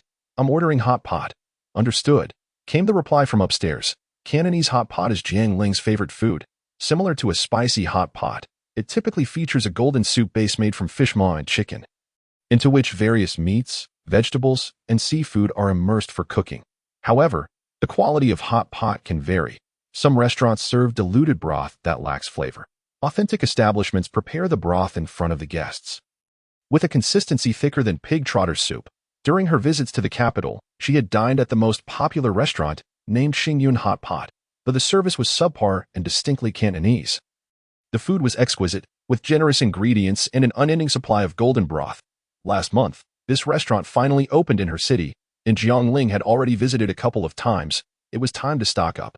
With the signature fish maw chicken broth, fried crispy rings, coconut milk rabbit, watercress, seafood platter, handmade shrimp balls, beef bone marrow, shrimp, beef tongue, crispy fish skin, and the essential flour wine duck tongues, all brimming with aromatic flavor, she decided to order 500 servings. She paid little heed to others' opinions. In these recent days, many were going wild with their purchases. Jiang Ling hoped others would treat their families as eccentrics and not pay too much attention. Jiang Pei was also busy ordering 20 pots of lamb offal soup, 200 meat sandwiches, and simultaneously placing an order for 500 pounds of lamb offal and 500 pounds of beef offal. Pei Jun, his fingers flying over the keyboard, suddenly remembered something. I should buy some clothes and shoes. Hey, didn't we just buy some? That was for us to wear. Who are you buying for? For Tainyo. He'll be accompanying us through thick and thin. He deserves a battle outfit. Pei Jun envisioned the magnificent sight of Iron Bull galloping through the storm, adorned in stylish attire, igniting a fervor within him. Alas, Iron Bull was simply too large. Even the clothing designed for large dogs was hideous, essentially mere swathes of fabric. The only remotely fashionable item was a Chinese-style dog robe with a frog button, which could be considered somewhat aesthetically pleasing. Several dozen each, Pei Jun ordered around 70 to 80 pieces. He also procured 20 pairs of dog shoes, ensuring they were warm, waterproof, durable, easy to clean, slip-resistant, and insulated against the cold. Pei Jun was determined to equip Iron Bull with various heroic skins, epic skins, and legendary skins for the impending apocalypse. Jiang Ling, after tiring from her shopping spree, connected her hard drive to the computer and began downloading a plethora of game installation packages. She downloaded titles such as Survival World, Happy Match, Tetris, Plants vs. Zombies, Dream Home, Temple Run, Subway Surfers, and many more in a single go. Just as she was engrossed in her tasks, Jiang Pei suddenly inquired, "Have you been wanting to contact Fu Ning?" "Indeed, but I have no means to reach her," Jiang Ling replied, her gaze fixed on the progress bar on the screen, her expression vacant. Jiang Pei pursed her lips, presenting a good news and a bad news scenario. Jiang Ling turned her head. Jiang Pei continued, "The bad news is that Fu Ning has been doxxed. The good news is that now anyone can see her phone number." Chapter 40. Cherishing days with internet upon acquiring Fu Ning's number. Jiang Ling immediately dialed it. Unsurprisingly, the line was either busy or went unanswered. She sent several messages, all of which fell into the abyss of silence. Online, someone shared an audio recording where Fu Ning was pleading for mercy, her voice breaking in desperate sobs, while laughter echoed from the other end. Jiang Ling sighed, fearing that the malicious harassment would only increase, making Fu Ning even less likely to answer calls. Whether she could make contact was purely a matter of luck.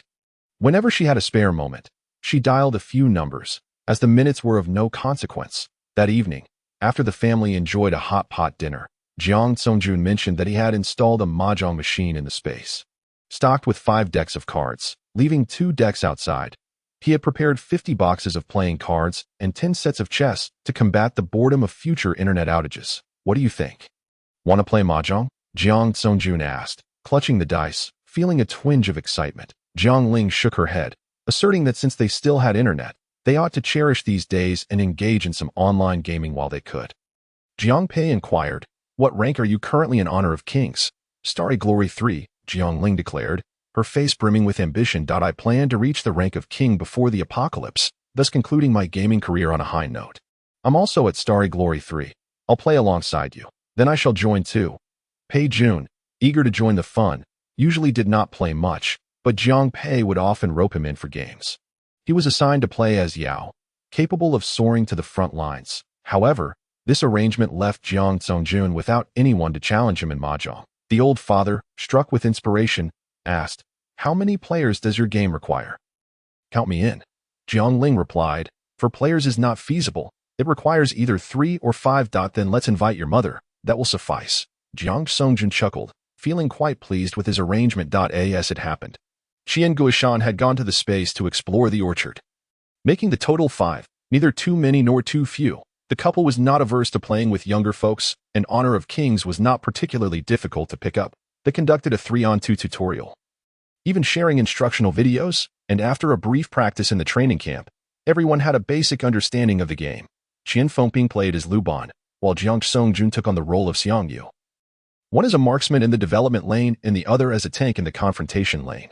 Jiang Ling played as a mid-lane mage, proficient with heroes like Xiao Qiao, De Ji, Angela, Zhou Yu, and Wang Zhaojun, favoring those with simpler mechanics that relied more on awareness for victory. Jiang Pei took on the role of the jungler, excelling with flashy heroes like Lan, Jing, Yao, and Yuning. Pei Jun, as usual, selected you to ride upon. With 2 stars of varying skill levels paired with 2 novices and 1 mediocre player, the game's difficulty escalated to disastrous levels. After 3 matches, they lost all 3. Jiang Pei and Jiang Ling exchanged glances, silently acknowledging that if this continued, they would drift further from the rank of king. In unison, they created a bronze smurf account, significantly lowering the game's difficulty, finally enabling them to secure some victories. However, as they played on, Qian Fengping soon noticed something amiss. The opposing support was following the marksman, so why was she doing the same? That was a quick realization. Pei Jun stammered, unable to admit that in this game, partners could indeed be inseparable. He reluctantly vacated Jiang Pei's hero, silently trailing a novice Lu Ban, leading to their mutual demise when the support was absent. He could be killed alone, but with her presence, they both fell together. Qian Fengping suspected Pei Jun was the issue. "You're not much help either," Pei Jun protested, feeling wronged. He, dressed in legendary skin as Yao, had been slaying foes alongside Jiang Pei. When had he ever ridden atop a Lu Ban who couldn't even walk straight? He muttered in defense, "How am I not useful? I shielded you. Without me, you'd fall even faster. You're riding on my head, so why not lend a hand? I'm not even tired." Then I won't ride anymore. I'm leaving. No, you can't leave. If you go, I'm going too. Forget this tower. Playing a game nearly sparked a mother-in-law and daughter-in-law conflict. Jiang Pei and Jiang Ling hurriedly rushed to the map to dispatch the enemy. Only then did Qian Fengping feel somewhat satisfied, exclaiming, "Good son, good daughter, you avenged me." Jiang Songjun retorted, "Look at you. Why don't you manage us? Just let me and Pei Jun take the hits." Jiang Songjun muttered, "I'm also taking hits here. I'm like a clay bodhisattva crossing a river. Unable to protect myself." Perhaps Qian Fengping possessed a bit of talent, or her fierce nature suited this game well. Even while playing as a fragile hero, she relentlessly chased after enemies with Yao. Exuding an intimidating presence. In that match, Qian Fengping secured several kills, achieving a triple kill, filling her with a sense of accomplishment.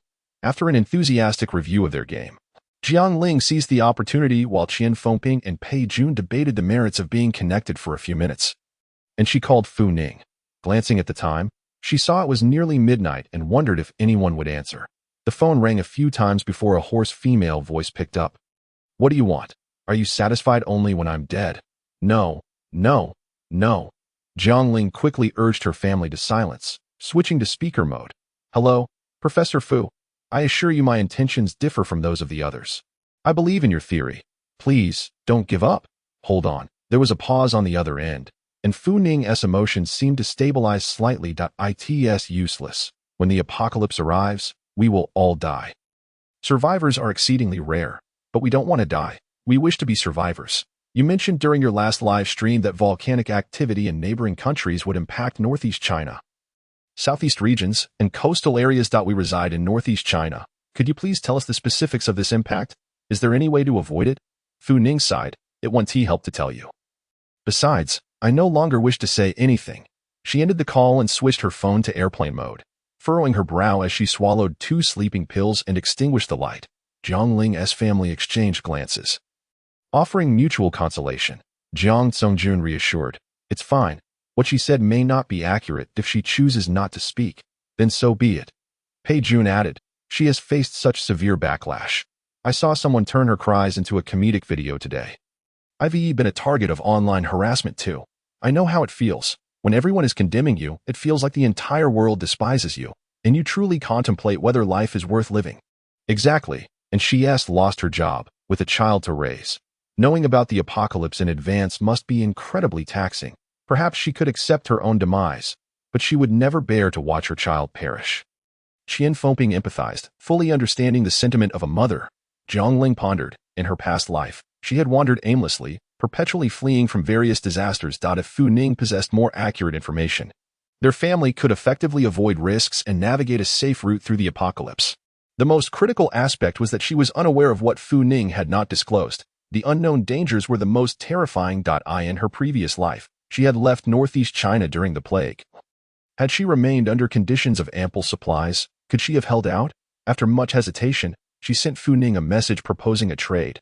Chapter 41. The trouble of reporting. If you are willing to share everything you know, I am willing to help ensure your child reaches a safe place. My name is Jiang Ling, and you can contact me anytime. After sending the message, everyone tidied up and prepared for bed.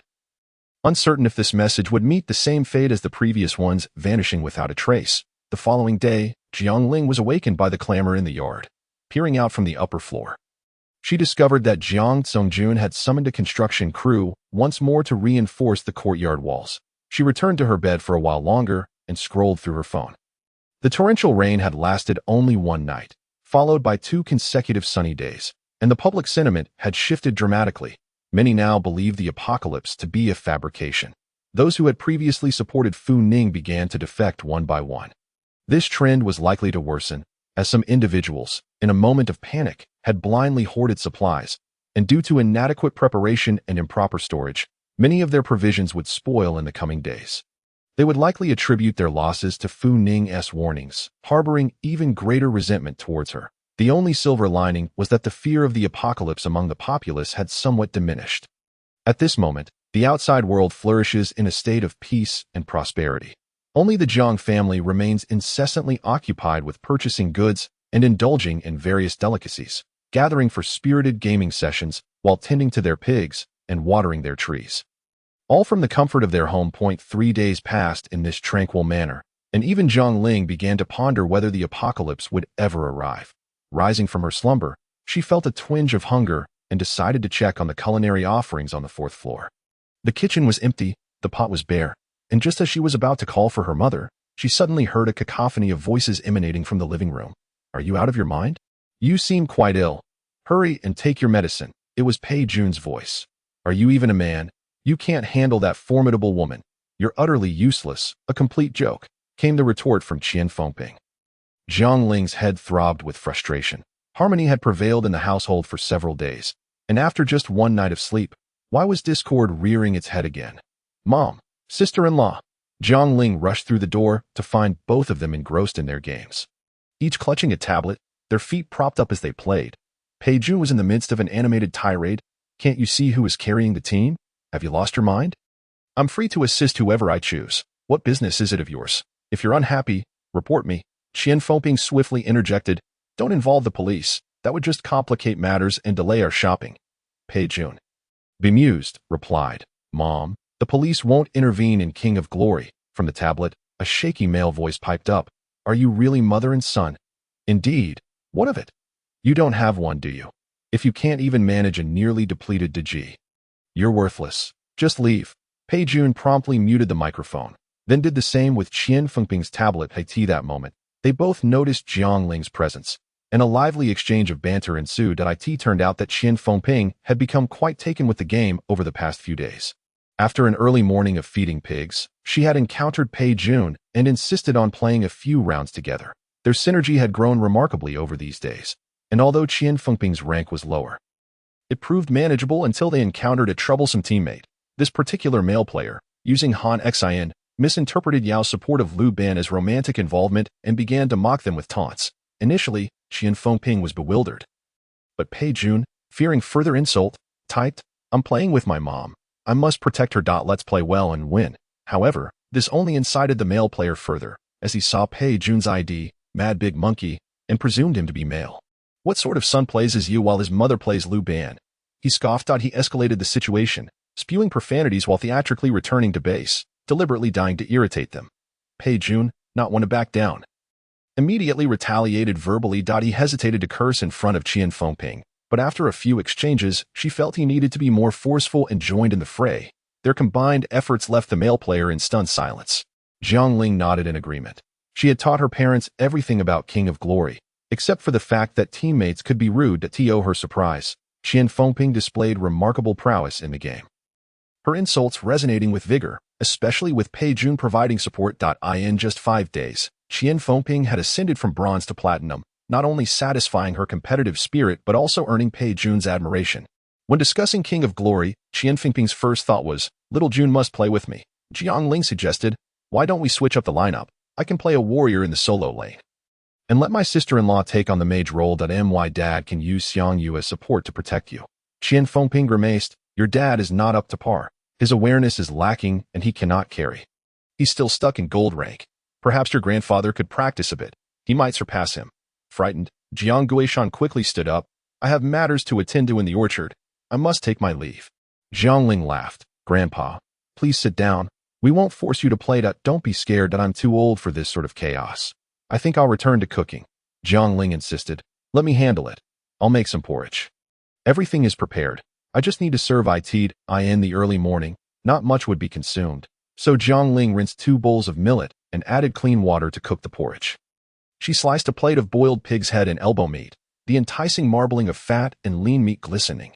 She sprinkled salt, pepper, green onions, and a touch of MSG, drizzled a bit of soy sauce, and added a dash of vegetable oil before steaming it. Jiang Songjun observed, claiming it wasn't enough to eat, and pulled out freshly cured sausages and bacon, slicing them thinly without any seasoning. Also placing them in the steamer, Jiang Ling peeled and shredded potatoes, washing away the starch, blanching them in hot water for less than a minute, and then quickly soaking them in cold water. She prepared cilantro and garlic, tossing the potato shreds with salt, pepper, MSG, cilantro, and minced garlic, topping it with small chili peppers and dried red peppers.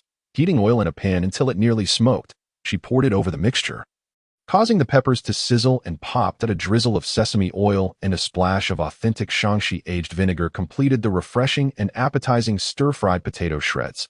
The kitchen soon filled with a delightful aroma. Drawing Jiang Pei, with his tousled hair, to the fourth floor, following the scent. "Mom, what are you cooking?" Jiang Ling stirred the golden millet porridge. "Get your act together. I'm your sister." Jiang Pei rubbed his eyes and chuckled. "I was wondering why Mom seemed shorter." "Get lost." Jiang Ling kicked him playfully and instructed him to take a small spoon to the pantry for a scoop of lard. Adding lard to the millet porridge would enhance its flavor and sheen. Half an hour later, the golden, glossy millet porridge was ready. Jiang Ling sliced a plate of exquisite matsutake mushrooms, affirming the truth of the phrase, "a taste of China." Top-quality ingredients require only simple cooking. A drizzle of olive oil and a brief saute released the mushroom's rich aroma. She retrieved McDonald's crispy oil sticks from the pantry, still warm and as soft as when they were placed inside. She served several bowls of steaming lamb offal soup, accompanied by meat-stuffed buns, and some freshly steamed fluffy buns that Qian Fengping had prepared a few days prior. Jiang Pei washed his face and returned. Carrying the kitchen's bounty one by one, the bacon appeared a golden hue, emanating a tantalizing aroma. The steamed pig's head meat was succulent without being greasy, fragrant with green onions. The soft, white buns dipped in the steaming meat sauce were utterly divine. The table overflowed with an abundance of delicious food, and the family was so engrossed that they barely raised their heads. Qian Fengping calculated the days, noting that the pickles and the brine were not yet ready. Otherwise, she would have added a plate of tender, crunchy cucumbers that everyone loved. Nodding in agreement, the family was keen to enjoy the meal. Qian Fengping pondered if there was anything pressing. "Little June, do you have plans after dinner? Would you like to play a few more rounds with me?" Pei Jun, with a heavy heart, set down his bowl and sighed. "Mom, you've already been forcibly logged off by the health system. I'm worried about your eyes. You should take a break, but that's all right. After all, it's only a few days of play. Does anyone else have plans? Shall we play five-man?" Jiang Ling quickly interjected. "No, let's not play today. There's a food exchange expo in the city center. Let us all go out together for a final big shopping trip." Chapter 42. The family's grand shopping expedition. At the entrance of the city's grand stadium, a massive screen announced in bold letters, "The 35th National Food Exchange Expo." Jiang Ling stood on her toes to gaze inside, where a sea of people surged, truly a bustling crowd. The streets flanking the stadium were lined with vendors eager to join in the excitement. Since the expo required a booth fee, they opted not to pay but sought to capitalize on the foot traffic by setting up stalls on the street, even at 10 in the morning. Well before the peak crowd, the area was already filled to the brim. Inside and outside, vendors were cooking up a storm, and throngs of people encircled each stall like chicks gathered around a feeding trough, eagerly stretching their necks in anticipation. Spotting a vendor drop a white mass into a pot of oil, Qian Fengping exclaimed, "Look, Grandpa, fried cream." Jiang Guishan chuckled, shaking his head. "That's not cream. That's pure egg white whipped into meringue. It's wrapped in fine red bean paste, and is called snowy bean paste that it's said to have originated from the Qing dynasty court. After frying, it's dusted with sugar, visually appealing and delicious." In his youth, Jiang Guishan had dined out and experienced this dish, recalling a time before electric mixers when it was all done by hand.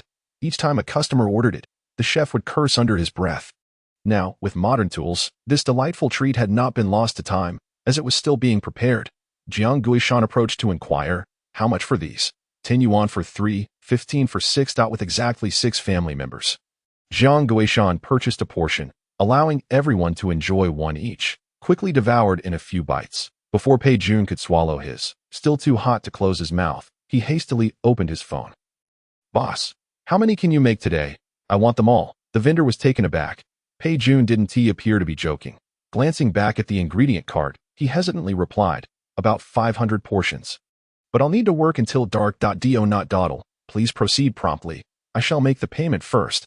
Pei Jun, fearing that he might change his mind, hastily handed over the money. The snow silk red bean paste conquered his palate. Surpassing all the desserts he had previously indulged in, it was a must to stock up. The proprietor cheerfully accepted the payment and hung up the sold-out sign, pondering that this young man, fair and tender in appearance, spent money without a second thought, evidently a prodigal from a wealthy family. Observing those around him, he noted their lack of reaction. They were all in high spirits, discussing who would wait here while others took the goods to the vehicle. The proprietor understood. A family of spendthrifts. This food exchange expo not only featured snacks, but also an array of local specialties, which delighted Qian Fengping immensely. if they bought these delicacies while still warm. It would simplify meal preparation at home. No longer would she fret over what to cook for her picky little ones. Everything was ready-made, a veritable cornucopia. The Jiangxi-style steamed pork, prepared in a traditional farmhouse manner, involved slicing fatty pork, marinating it with spices for a while, coating it with rice flour, and steaming it. The result was a dish that paired perfectly with rice, lean meat tender yet not dry.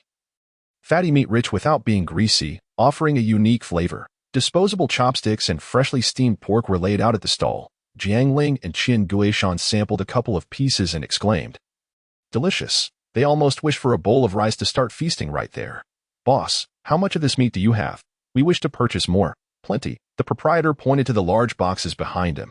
"There are 5 boxes here, and I have over 10 more in my vehicle. Each box weighs around 40 pounds, all prepped for steaming." "How much do you want?" "We'll take it all." Qian Fengping immediately rolled up her sleeves to help him pack up, instructing, "Take us to your vehicle right now." Lao Jiang, hurry and rent a small cart to haul these boxes. The steamed pork vendor, somewhat dazed by their urgency, grumbled to himself that this year's expo was remarkably effortless. He had barely set up before it was time to close up early. The family then scattered to their respective tasks. Jiang Ling and Qian Guishan were responsible for sampling and ordering, while Jiang Pei Jun, and Jiang Songjun moved the goods to the vehicle. Qian Fengping stayed in the car to receive the items and quickly stored them away. The family swept through the venue like a swarm of locusts, leaving emptiness in their wake. The Old Northeast Spicy Hot Pot, a marvel of seasonings, featured the owner's secret sesame sauce, which was irresistible, along with self-made fragrant chili oil. After 20 years of experience in preparing spicy hot pot ingredients, the proprietor skillfully assembled a bowl of traditional Northeast-style hot pot. Having filled her stomach with rice earlier, Jiang Ling, now sampling various delicacies, found herself satiated but still salivating at the sight of a large bowl before her. She mixed with her chopsticks, picked up a piece of kelp, and thought, "How fragrant." She grabbed a small bowl and offered some noodles and vegetables to Qian Guishan, saying, "Grandfather, do try this." Qian Guishan shook his head. "I dare not indulge. I might live to 80, but I wouldn't want to be stuffed to death at 60. Then what shall we do? It's too delicious to waste." Jiang Ling then picked up a piece of tofu skin, coated in spicy chili oil, a true vegetarian delicacy. However, she was simply too full to continue, glancing anxiously at the remaining half bowl. Just then, Jiang Pei and Pei Jun approached. Pei Jun exclaimed, "Let me tell you, that snow silk red bean paste vendor is exceptionally kind. He is even bringing things to the vehicle for us, so we don't have to carry them ourselves." "Great, great. You've worked hard. Do sample this bowl of hot pot. I've saved some for you," Jiang Ling said, eagerly handing them the chopsticks. Pei Jun, beaming with delight, swayed his head. "Ah, I am indeed fortunate, marrying such a wonderful husband, and my sister is so kind." Qian Guishan, seeing through but not acknowledging the pretense, chimed in, "Yes, grandfather treats you well, and he hasn't eaten yet." Jiang Pei quickly offered, "Grandfather, let me serve you some. No, no, no." Qian Guishan immediately stood up. "I still need to look around." Pei Jun and Jiang Pei happily enjoyed their meal, while Jiang Ling, seeing their enthusiasm for the hot pot, promptly went to place an order with the vendor, regardless of the quantity of vegetables or noodles. She insisted on taking it all, specifying how spicy and how flavorful she wanted it, assuring the proprietor that money was no object for extra ingredients. The proprietor, being straightforward, replied that additional payment was unnecessary.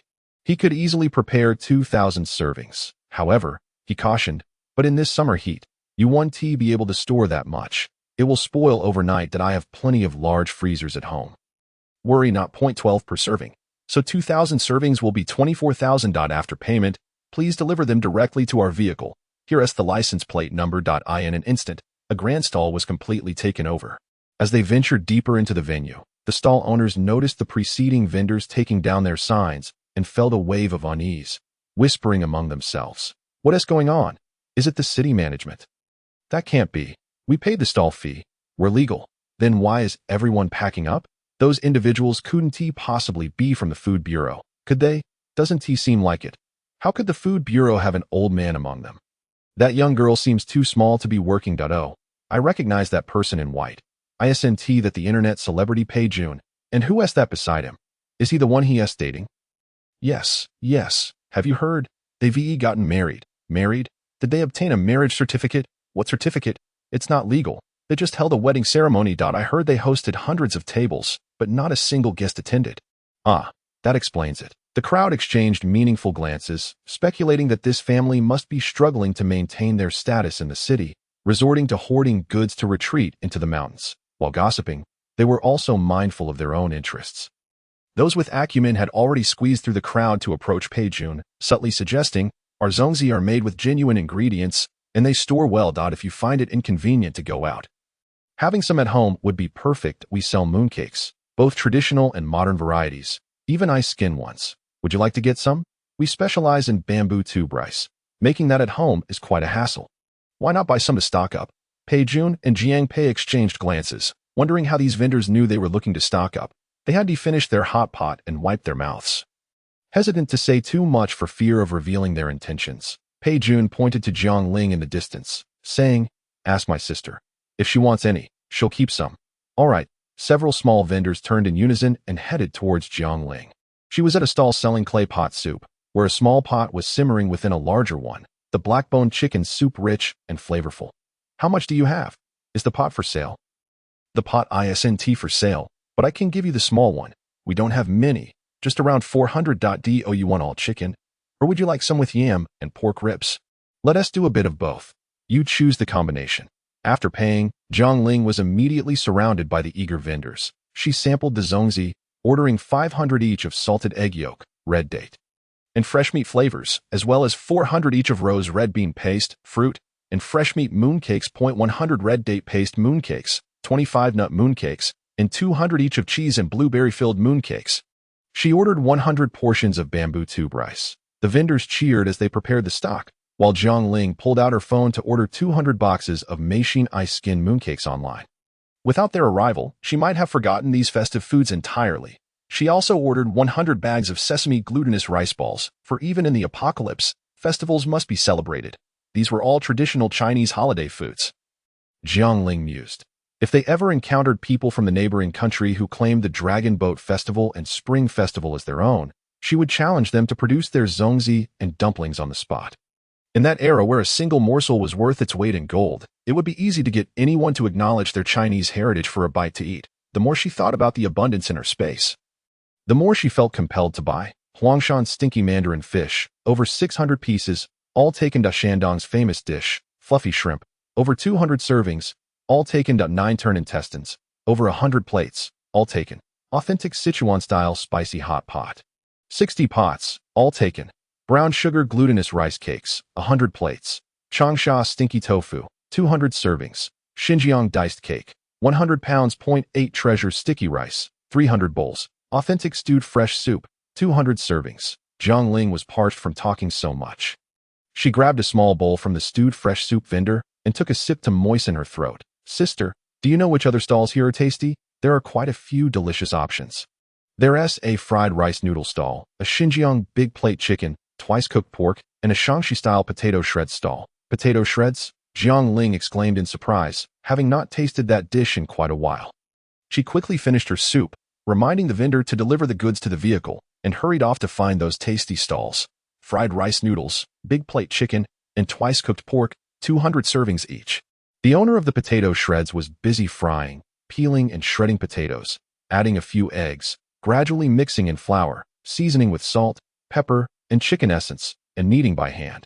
After steaming for 15 minutes, it was cooled, and then stir-fried with garlic, ginger, and green pepper, yielding a delightful flavor. Each pot could serve over 30 bowls, and Jiang Ling ordered 2 pots. Next door, a stall selling Hangzhou soup dumplings offered fluffy dough with fragrant meat filling. Jiang Ling ordered over 200 steamer baskets. Having added a little extra money, we purchased a steamer basket as well. At the Guizhou snack stall, there were tofu balls and love tofu fruit, with the tofu accompanied by pickled radish and fish mint dipping sauce. Jiang Ling felt so full she could nearly burst, losing her appetite to sample anything further, having ordered 200 portions of everything that looked appetizing. The soft and glutinous Wenzhou plum cake, made with 9 different ingredients, came in a pot of 19 servings, each the size of an ice cream cone, and Jiang Ling ordered 20 pots. The stall owners busily prepared large orders, leaving the individual customers to wait for ages, prompting many to simply leave. Upon exiting, they encountered incoming patrons, who kindly warned, There's nothing worthwhile to eat inside. The outsiders reciprocated the courtesy, saying, there's also nothing good outside. This was because Jiang Ling had swept away all the delicious offerings inside, while Pei Jun and Jiang Pei had done the same for the outside treats. Pei Jun even gleaned some insights. Noting that among 3 vendors selling stir-fried pork, only one was visibly chopping meat, which indicated their quality, as they exclusively used tenderloin. Let us order from them, he decided. Jiang Pei, feeling utterly stuffed, rubbed his belly and remarked, you go ahead and order. I'm just a delivery boy now. They had quite a haul themselves, with 300 portions of stir-fried pork, 200 each of sweet red sugar and beef pot stickers, 500 fried cakes from a seasoned chef, 200 old-fashioned garlic-flavored starch sausages, 100 bowls of Shaanxi knife-cut noodles, and 200 bowls of Lanzhou beef noodles. By afternoon, Jiang Pei, severely drained of energy, opted to sit in the vehicle while others made deliveries, clutching a bowl of beef noodles for himself. Despite the air conditioning, he was still sweating profusely. Pei Jun returned from his rounds, bringing him a bottle of ice water, while Jiang Ling emerged with 2 bowls of chilled jelly. Hey, you two hold the fort for a bit. I'll come back to relieve you, she said as she got into the car and closed the door. Pei Jun, puzzled, asked, where are you off to? I'm going to my space for a nap. What about Mom and Dad? What about Grandpa? They've already gone to sleep, Jiang Ling replied, swiftly slipping into her space villa while ensuring no one else was watching. She found her room, turned on the refreshing air conditioning, and fell into a deep slumber. Jiang Pei and Pei Jun remained by the truck, tidying up and enjoying their tranquil 2-person world while sampling various snacks. Not long after, Jiang Ling sent a message from her space. Is anyone outside? No. In a flash, she groggily returned to the vehicle. Jiang Pei wondered, why didn't you just sleep until you were fully rested? Don't mention it, Jiang Ling replied cryptically. Sister-in-law, you should go in. Mom wants to play Honor of Kings with you. The gaming addiction of the older generation was far more severe than that of minors. They wouldn't even take a nap, and as soon as they awoke, Jiang Ling was called upon to join the game. Jiang Ling hurriedly swapped places with Pei Jun, laying back in the car seat to continue her deep sleep. When she finally awoke, her family was all outside, each brimming with energy as they counted their haul and checked for any missing items, filling several shelves in the space. The lights from the small stalls were aglow. And upon seeing her awake, Qian Fengping eagerly exclaimed, just in time. You should break a sweat. It's already past 7, and we need to head home. How did I sleep for so long? You're exhausted. Your little body doesn't get much exercise. After walking tens of thousands of steps, you're bound to be tired. Jiang Ling groggily sat up and glanced at her phone, noticing a missed call from Fu Ning. Her mind instantly sharpened. Chapter 44. Fu Ning's call. Had Fu Ning seen her message, Jiang Ling quickly returned the call. The ringing seemed interminably long, and during her wait, the Jiang family members boarded the vehicle. With Jiang Songjun gently driving away from the throng, a large crowd of people just finishing work was arriving, eager to partake in the festivities. As Jiang Ling and her companions departed, groups of 3 or 5 were just beginning to gather for the event. The summer night breeze was refreshingly cool, and with the windows down, the sounds of the bustling crowd were distinctly audible. Who stepped on my heel? Why didn't you say something when you bumped into me? Jiang Ling pressed her ear against the phone, her gaze fixed outside the window. The lively atmosphere, following the torrential downpour, felt like a brief flash of brilliance. She vaguely sensed that this might be the last time she witnessed such a scene before the impending apocalypse. As the noise gradually faded, the vehicle finally resumed a normal speed. The call was still ringing unanswered, but Jiang Ling was certain Fu Ning would call back. She cranked up the volume on her phone, fearful of missing it again. That night, she played a few rounds of games in a distracted manner, her eyes occasionally darting to her phone, and only fell asleep around 2 or 3 in the morning. The next day, around 9 o'clock, the sun blazed brightly outside, and Jiang Pei and Pei Jun took turns knocking on the door, urging her to rise. Deep in slumber, Jiang Ling buried her head under the covers and continued to sleep soundly. Moments later, she suddenly felt someone lifting a corner of her blanket, and a tangy aroma wafted in. Blinking her eyes open in a daze, she saw Qian Fengping smiling at her, holding a bowl of golden noodles. Your brother and the others are up. They're just waiting for you to join them for breakfast. This is your favorite. Take a whiff. Sour soup noodles. Jiang Ling leaned closer to inhale the familiar scent, having not tasted it in quite some time. But recalling the news she had seen earlier made her worry. Mom, there was a news report last year about 7 people dying from sour soup noodles. Where did you buy this? It's not safe for us to eat carelessly. Qian Fengping pouted. Where did I buy it? I made it myself. I wouldn't dare eat what others made it. I've been doing this for over 40 years. And not a single person has been poisoned. So eat without worry. Besides, we're not far from the hospital. If anything goes wrong, we'll have you there in 10 minutes. I suppose it's fine now. If the apocalypse comes, we won't be able to make it anymore. Jiang Ling thought for a moment, recalling how she used to eat it every year as a child. That it had been so long since she had tasted it. And she truly craved that flavor. Glancing at her phone, she still saw no messages from Fu Ning and resolved to wash up and have breakfast. When she emerged, a large bowl of steaming sour soup noodles awaited her on the table, accompanied by several small dishes of various toppings. A big bowl of savory meat sauce, glistening and sticky from starch, was simply mouth-watering, and she could have devoured several bowls of it mixed with the sour soup. There were pickled vegetable strips mixed with onions, scallions, cilantro, soy sauce, and chili oil, all making for a delightful appetizer. Jiang Ling, puzzled, pointed at the pickled vegetable strips and Sichuan pickles, asking, "When did we buy these?" "I wasn't aware." Qian Fengping replied, "While you were asleep, we got these homemade pickles from a local vendor. They taste great and are cheap. We bought several jars, totaling 200 to 300 pounds. Jiang Ling couldn't help but give a thumbs up. With these delicious pickles, even if they only had plain porridge and steamed buns in the future, they would still enjoy their meals. Suddenly, she remembered that Qian Fengping had a specialty pickle called garlic eggplant.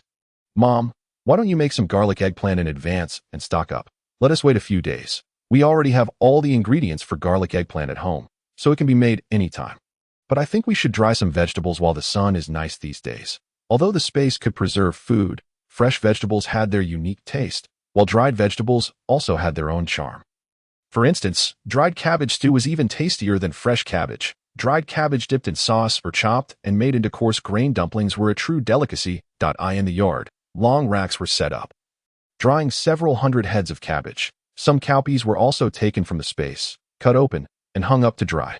Fresh tofu was sliced, salted, and laid out on a clean cover to dry on the rooftop. The sun was exceptionally scorching. The delivery workers bringing goods that day were all sweating profusely. The Jiang family had ordered quite a number of items online lately, with delivery trucks arriving full to the brim. When the couriers came, there were often 10 or more of them, all becoming quite familiar faces. After signing for the packages, Jiang Ling generously sent each courier an 88 yuan red envelope as a tip. It was no easy task delivering in such sweltering heat, and this was her way of treating them to a refreshing drink to cool off. The sun was relentless, and in just one afternoon, the vegetables looked as if they had been left to dry for 2 or 3 days, rapidly losing moisture and shriveling up. By 4 or 5 o'clock, the sun was still blazing. Jiang Ling stepped outside for just a few minutes to help Pei Jun and the others flip the vegetables, only to realize that her arms had already turned red from the sun. Jiang Ling grew suspicious. Surely the sun couldn't be so fierce at this hour. "What is going on? You're just getting burned. You two are really something. When we suggested sunscreen, you both found it a hassle. Look at you, one redder than the other." Pei Jun brandished a bottle of after-sun repair cream, spraying it liberally around them. Pei Jun, however, was meticulous. He spent half an hour preparing to go out for 5 minutes, applying sunscreen and wearing a large sun hat along with a sun-protective shirt. He emerged unscathed, albeit drenched in sweat. Qian Guishan brought over several boxes of ice cream for them, and the three happily dug in. Jiang Pei asked Jiang Ling, "Has Fu Ning called you again?" Jiang Ling checked her phone hanging around her neck and confirmed there were no new calls. The time she tried calling only yielded unanswered calls or messages saying she was out of service. "I wonder what she is so busy with," Pei Jun remarked. "Today, I saw a report saying that she was summoned by an investigation team, so it might not be convenient for her to talk." Jiang Ling frowned. That was troubling. If she had prior knowledge of the apocalypse, she would surely be rushing to stock up on supplies like they were. If someone kept occupying her time and restricting her freedom, it would drive her mad. Jiang Pei pondered for a moment and suggested, "How about I take a trip to the capital and ask her in person?" Jiang Pei expressed his dissent vehemently, asserting that it was unwise to venture outside, especially with the impending apocalypse looming ever closer. Just then, a loud ring pierced the atmosphere. It was Fu Ning. Jiang Ling promptly answered the call, her heart racing with anticipation. "Did you see my text?" Fu Ning inquired, her words spilling forth in a rapid torrent, breathless as though she were sprinting. Without wasting time, Jiang Ling cut to the chase. "All right, can you assure me that we can hold our ground in the northeast?" Fu Ning's response was resolute. "No, we cannot. Following the eruption of Mount Fuji, the island nation will experience fissures, leading to catastrophic nuclear plant meltdowns, ultimately resulting in the annihilation of the entire archipelago. Even more terrifying is the nuclear fallout that will spread to our eastern coastal regions through ocean currents and monsoons. The Northeast is perilously close and within the radiation zone. The residual effects of the radiation alone could inflict severe harm on the human body. Hence, you must evacuate before the eruption. Within 3 to 5 years, you need to distance yourselves from the radiation zone. Jiang Ling rose to her feet. Then we must leave immediately. Where is your son? I can fetch him. That it's too late. Fu Ning rasped, her voice strained with urgency. A torrential downpour is imminent. Jiang Ling glanced outside at the blazing sun, hesitating for a moment. Then we shall depart after the flood. When will Mount Fuji erupt? Abruptly, an ear-piercing sound erupted from the other end, resembling the crackling of electric sparks. Chapter 45. She was captured. Fu Ning's breathing grew increasingly labored, the sound clearly audible through the receiver. Jiang Ling speculated that Fu Ning was grappling with whether to divulge everything, as this was a transaction that required ensuring her son's safety. Although unaware of the precise circumstances Fu Ning faced, it was undoubtedly a dire situation. Jiang Ling quickly interjected. If you do not trust me, you can relay the specifics to your son. After we meet, he can inform me that I will send you the address now.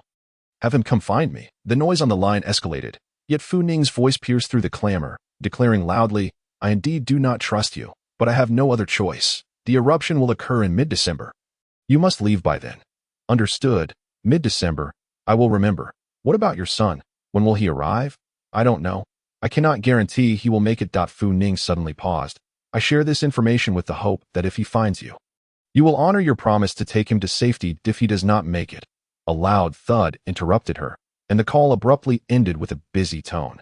Jiang Ling hastily sent the address, but received no further response. Standing in silence, deep in thought, Pei Jun was scrolling through his phone when he suddenly shouted, Fu Ning has stabbed someone. A video from 20 minutes prior showed Fu Ning being attacked by protesters who had been waiting at her doorstep. These individuals, having heeded Fu Ning's previous warnings, hoarded food supplies, but after just one day of rain, the weather turned clear. After several days, their provisions of vegetables, fruits, and bread had all spoiled. They stood at Fu Ning's door with their moldy food, ready to vent their frustrations the moment she appeared. Upon her return from negotiations, Fu Ning had evaded them, but unexpectedly, a man, agitated and relentless, pursued her into her home. 3 minutes later, that man staggered out, clutching his abdomen, collapsing at Fu Ning's doorstep. Murder! Someone shouted. A brave soul ventured to check, realizing the man was still alive, prompting calls for an ambulance and the police. The officers arrived swiftly. However, Fu Ning refused to open her door. It was around this time that she dialed Jiang Ling's number. The noise Jiang Ling heard was the sound of the door being broken down. There had been paparazzi lurking outside Fu Ning's home, and Pei Jun found a live stream, enlarging the footage for all to see as the police entered. Sure enough, within 2 minutes, Fu Ning emerged, handcuffed and flanked by 2 burly officers, dressed in a black shirt, black trousers, and black shoes. Her expression was icy, yet she held her head high. She resembled a guest at a funeral, though it seemed that the deceased was not someone deserving of pity, and she displayed little sorrow. Among the crowd, someone hurled a moldy loaf of bread at her, striking her face and disheveling her meticulously arranged hair. Soon, more objects were thrown, accompanied by a cacophony of insults. Good, you brought this upon yourself. Enjoy your imprisonment. You wretched woman, pay for your transgressions before you depart. Prepare for the death penalty. Your doomsday has arrived. A paparazzo aimed his phone at her face, asking, Do you have anything to say? Fu Ning paused, tilted her head back to gaze at the clouds above, and calmly replied, They are roll clouds, heralding the imminent arrival of a downpour. Suddenly, an enraged man charged forward and slapped her hard across the face, shouting, Stop your nonsense. The crowd, ignited by emotions, surged forward, fists flying. The live stream wobbled until the police intervened, forcibly separating the agitated mob. The footage stabilized, revealing Fu Ning seated on the ground, her cheeks rapidly swelling, a trickle of blood at the corner of her mouth. Just as the officers moved to assist her, a thunderclap echoed, and rain began to pour heavily. The storm had indeed arrived. Jiang Pei suddenly turned to the outside, shouting, Dad, Mom, quickly, gather our belongings. Pei Jun followed suit. Rushing outside, Jiang Ling, phone in hand, remained transfixed on the livestream. In the footage, Fu Ning tilted her head back, welcoming the sudden downpour with fervor. A flicker of joy crossed her otherwise ashen face, which soon transformed into peals of laughter. She laughed uproariously, surveying the crowd with eyes brimming with mockery and triumph. As she was ushered into the police vehicle, she leaned against the window, offering a victorious smile to the stunned onlookers. The raindrops fell like pellets, stinging against their skin. As the crowd regained their senses, they scattered in a frenzy, the live stream concluding amidst the chaos. The storm arrived precisely 1 week after Fu Ning issued her warning. Jiang Ling's emotions were tumultuous, yet there was no time for contemplation. She dashed into the courtyard. The dried vegetables had been swiftly stored away, and the family worked efficiently, ensuring that their provisions remained mostly untouched by the rain. With everyone braving the downpour, Zhang Pei climbed a ladder to inspect the iron spikes on the walls and doors, confirming that the main entrance was securely closed before stowing the ladder away. The drying racks, the car that had been taken out the previous day, the 20 large iron pots outside, and several pots of flowers, all were hastily placed in storage. Everything was prepared, yet the rain continued to intensify, keeping everyone on edge, glancing around anxiously to ensure nothing was overlooked. Jiang Ling suddenly remembered the dried tofu on the rooftop. Grandpa collected it. Qian Fengping replied ditto. The family fell silent amid the torrential rain. Jiang Songjun tapped the reinforced steel frame of the wall, wiping the rain from his brow. Let us head inside. This was all they could do. They had done all they could, and now it was up to fate. Once inside, they meticulously locked the doors and windows on the first floor, checking repeatedly. The rain pounded against the windows and doors, creating a cacophony of sound. This felt like the beginning of the apocalypse. Jiang Songjun sensed his heartbeat quickening and turned to Jiang Ling, asking, "Should we seal the first floor now?" The flood was merely a matter of time. Yet from this moment onward, until the waters stabilized, they would not venture outside again. Jiang Ling replied, "Seal it up. Otherwise, we won't sleep soundly." Retrieving pre-prepared sandbags from their storage, the family barricaded the remaining passageways on the first floor, retreating to the second. They fortified the second floor as well, leaving only a narrow passageway leading to the third floor. Jiang Ling retrieved a water level detection alarm. As long as the water remained below the first floor, it would sound an alert. She placed several bags of cement at the top of the stairs, ready to seal the second floor should it become submerged. All done, now go rest. The rain won't be stopping anytime soon. Zhang Pei gazed anxiously outside. I'll stay here and keep watch. You all go to no need. The torrential rain will last several days before we see a flood. There's no need to panic. Let us not frighten ourselves before the flood even arrives. Jiang Ling urged, pushing everyone upstairs. Quickly, go take a shower. You're all drenched. Be careful not to get sick. Tainyo whimpered, as if reminding everyone not to forget about him. Soaked to the bone, he resembled a drenched dog. Pei Jun patted Tainyo's head, leading him and Jiang Pei back to their room. Qian Fengping and Jiang Songjun followed suit, while Jiang Ling walked to the window, reaching out to touch the bulletproof glass that had been specially installed. Despite the thick barrier, she could still feel the raindrops striking her palm, murmuring softly, "Glass, oh glass, may you be unbreakable. Let us hope you endure until December." Chapter 46. The second family meeting. The torrential rain poured down relentlessly for a day and a night, showing no signs of abating. The network's signal began to falter, and Qian Fengping reluctantly bid farewell to her brief reign of supremacy, retrieving dozens of tender green eggplants to prepare garlic eggplant. All transportation had come to a standstill. Land, sea, and air were immobilized. Across the nation, with the exception of emergency rescue, medical, and stability personnel, a full-scale implementation of remote work was enforced. Discussions of an impending apocalypse resurfaced, stirring unease among the populace. Comrade Jiang Ling convened a second family assembly and issued crucial directives. Firstly, she informed all members of the situation relayed by Fu Ning, emphasizing that the paramount focus of their efforts was to ensure effective flood prevention. Jiang Ling stressed that they had entered a critical phase for flood control, and the safety of every family member must take precedence. When floodwaters encroach, the young must lead by example, taking swift action to defend their home. Keeping water levels at or below the third floor, Jiang Ling urged everyone to not only prepare for flood prevention, but also to familiarize themselves with urban routes and the operation of motorboats, ensuring they were well prepared for the upcoming zero-cost procurement tasks. In the aftermath of great disasters, significant epidemics often follow. Thus, all members must heighten their awareness of sanitation and prevention measures. disinfecting all outgoing individuals and incoming items, while diligently monitoring body temperatures and other health indicators. Lastly, preparations for travel in December must be made, including acquiring cold weather gear in advance. Jiang Guishan raised his hand to speak, stating that he wouldn't require his share of travel gear, as he intended to reside in the space as previously planned. Qian Fengping's eyes reddened. No, we cannot leave you behind. I cannot agree to that. Jiang Ling had stated that the nuclear radiation in their area would only affect them for a maximum of 3 to 5 years if he entered the space now. They could reunite after 5 years. Jiang Ling nodded in agreement, having contemplated the same, yet hesitated to voice it to Qian Guishan, fearing he might think they viewed him as a burden unworthy of their company. However, from a practical standpoint, seeking refuge in the space was indeed the safest option. Yet, the space was not a magical realm. One could only enter and exit from the same location, with geographical coordinates remaining unchanged. If grandfather entered the space at home, upon reaching safety, he would emerge back home, unable to move with the others, ideally, if he could enter the space at home and emerge in a secure area. All problems would be perfectly resolved. Nonetheless, the reality dictated that entering the space at home meant he would also re-emerge at home, unable to shift alongside the others. Fortunately, they could still meet within the space.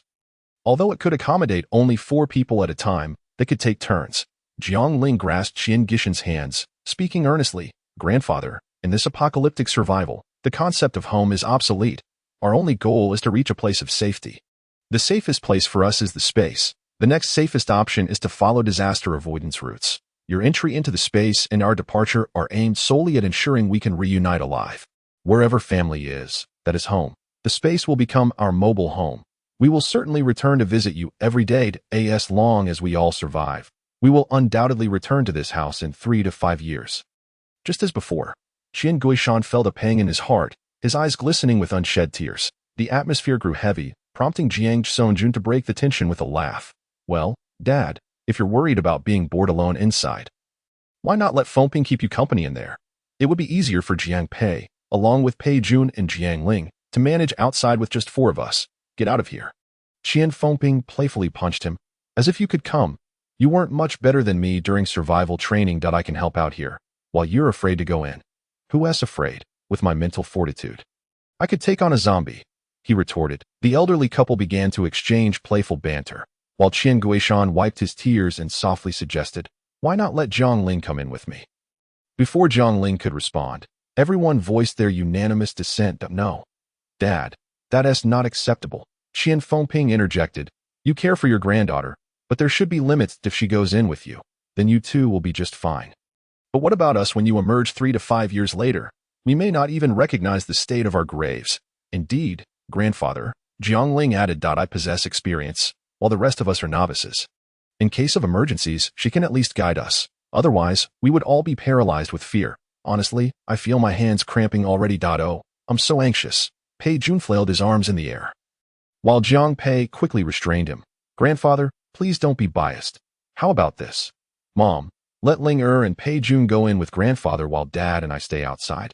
Pei Jun gazed at him with tearful eyes, saying earnestly, but I fear your intellect won't last long out here.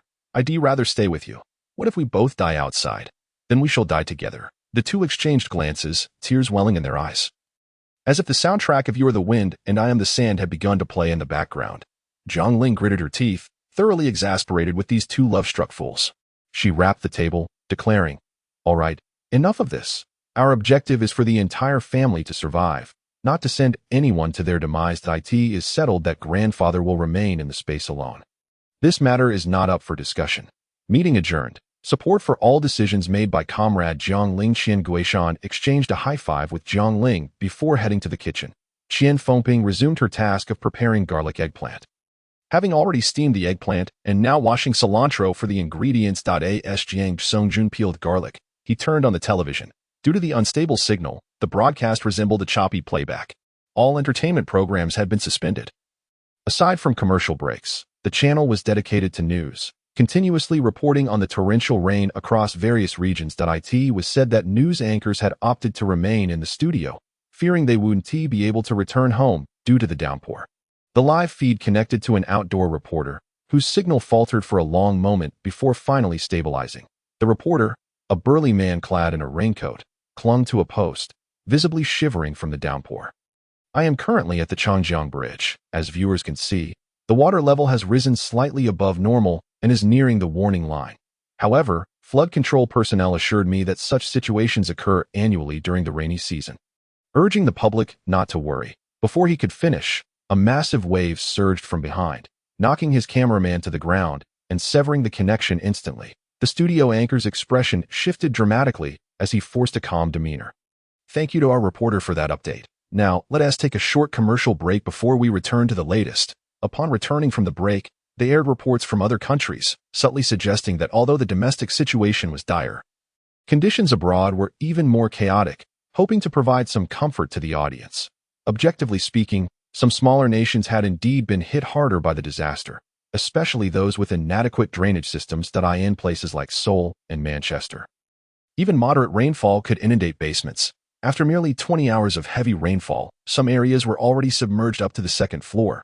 The footage showed a family placing their infant in a basin, standing in water while crying in despair, feeling helpless. Though the language was unintelligible, as a parent, witnessing children suffer struck a chord of empathy. Jiang Songjun felt a pang of heartache and thought to switch to a movie channel. To his dismay, the movie channel was airing disaster films. A glance at the schedule revealed a lineup entirely dedicated to disaster themes. 2012, The Prophecy, Titanic, Train to Busan, Jaws, The Host, Resident Evil, The Wandering Earth 1. The Wandering Earth 2. Was this meant to instill a sense of fear or to provide solace? Chapter 47. Meteorological experts. The mobile signal remained weak throughout the day, occasionally allowing for a few minutes of connectivity. Even so, some individuals exerted every effort to lodge complaints. One complaint stated that the movie channel was airing an excessive number of disaster films, which was unsettling. At such times, they should feature uplifting content to inspire hope.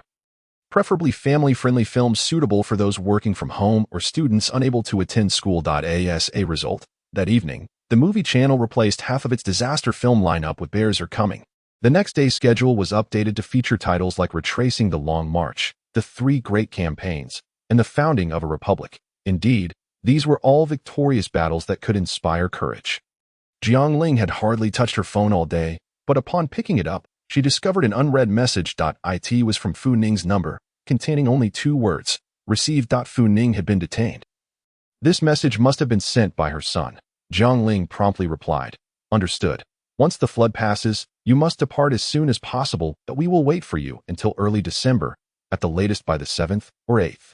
Please prioritize your safety and be cautious on your journey." Jiang Ling hit send, but the phone signal was weak, causing it to remain in a sending state. However, as soon as the signal improved slightly, the message would be sent automatically. After lunch, Qian Fengping set aside her sewing machine and began stitching cotton jackets and pants.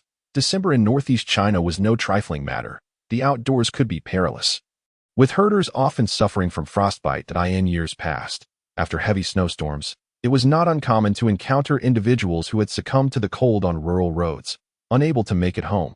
For those in the north, survival against the cold depended heavily on proper gear. As Zhao Binshan famously stated, big cotton jackets and pants, lined with sheepskin and wrapped in cloth, even in the biting cold of -40 or 50 degrees. We shall not be daunted by the chill. Thus, Qian Fengping resolved to first craft the voluminous cotton coats and pants. When the time comes, she will don a fur coat, a down jacket, cotton socks, cotton shoes, and a warm hat, ensuring she is wrapped from head to toe, ready to brave even the frigid expanse of Mo. She meticulously cut the fabric according to each person's measurements, and Pei Jun, carrying Tiniu, suggested, "Let us make one for him too. We wouldn't want him to freeze while running outside." Ever since Pei Jun treated Tiniu to chicken legs, their bond had swiftly deepened, with Tiniu following Pei Jun around daily, to the point where Pei Jun was ready to adopt him as a son. Qian Fengping, however, wore a look of disdain. Having reluctantly accepted a son-in-law, the addition of a dog grandson felt rather excessive. "Let Tiniu stay in the space," she concluded. "He can help us patrol." Tiniu barked in agreement, as if in response to Pei Jun's affection. Pei Jun, clutching Tiniu's neck, lamented, "What shall we do if Grandma doesn't make clothes for Tiniu? Let us plead with Grandma. Come, lie down and bow your head to her." Remarkably, Tiniu complied, resting his head on the ground. With a resigned sigh, Qian Fengping relented, All right, we have plenty of fabric and cotton. A dog is no issue." Jiang Ling then recalled, "We should make an additional set for Fu Ning's son. though I wonder if he can come. But if he indeed arrives as promised, we cannot let him freeze to death before our eyes. That is not something our family could bear. Qian Fengping promptly inquired. How tall and heavy is he? Jiang Ling envisioned the figure she had seen during the live stream, estimating he was about the same height as her sister-in-law. Approximately 175 centimeters, perhaps slightly sturdier. Fine, let us make 2 sets for that child, slightly larger than Pei Jun's size. Outside, rain poured heavily while snowflakes danced on the television screen, prompting them to switch it off. The family, devoid of any inclination for entertainment, gathered together to sew the cotton garments. They unwrapped bundles of fine cotton, breaking it into small pieces, and deftly flattened them with their hands, adhering them to the pre-cut fabric. Layer upon layer, meticulously applied without gaps, they fused the cotton back into a cohesive whole. The resulting garments would be not only thick and wind-resistant but also exceedingly warm. By crafting them at home, they could determine the amount of cotton needed as per their requirements. Previously, a cotton coat required merely 3 kilograms of cotton, while thicker pants called for 3 to 4 kilograms, at most 6. However, this year, in light of the impending apocalyptic conditions, they increased the quantity significantly. The coats now contained 5 kilograms of cotton, and the pants held ten.it was not a matter of insufficient cotton. Rather, exceeding this amount would render them overly bulky, hindering movement and making bending the knees impossible, especially when donning additional layers. Even the 10-kilogram pants, once completed, stood upright on their own when placed on the ground. Pei Jun had never worn such handmade cotton attire and found it exceedingly novel, slipping into the outfit immediately. Soft and plush, it was incredibly comfortable. He dashed about, running upstairs and downstairs, returning within 5 minutes. Drenched in sweat, almost succumbing to heat exhaustion, he hurriedly removed the garment. Jiang Ling and Jiang Pei laughed, teasing him. Look at you, brother. Your wife isn't thinking straight, wearing a cotton coat in the middle of summer. Jiang Pei chimed in. I think it's fine. He knows to take it off when it gets hot and to run when it rains. He has got it covered. Pei Jun, exasperated, frowned as he gulped down herbal medicine. Casting sidelong glances at the two, the sewing machine clattered rhythmically inside, while the rain outside intensified. The radio crackled with interference, finally becoming clearer as night fell. The host connected with a meteorological expert for an interview. The old man sounded quite aged, speaking in labored breaths, his hearing seemingly impaired. The host raised his voice, questioning why there had been no advance warning for the torrential rain. The old man, evasively, replied, There are reasons for not issuing a warning. What reasons? To train the public's emergency responsibilities. The host scoffed, and Jiang Ling could almost feel her eyes rolling from afar. The host pressed on, In your opinion, how long will this rain persist? The old man responded, It will last for some time, but not too long.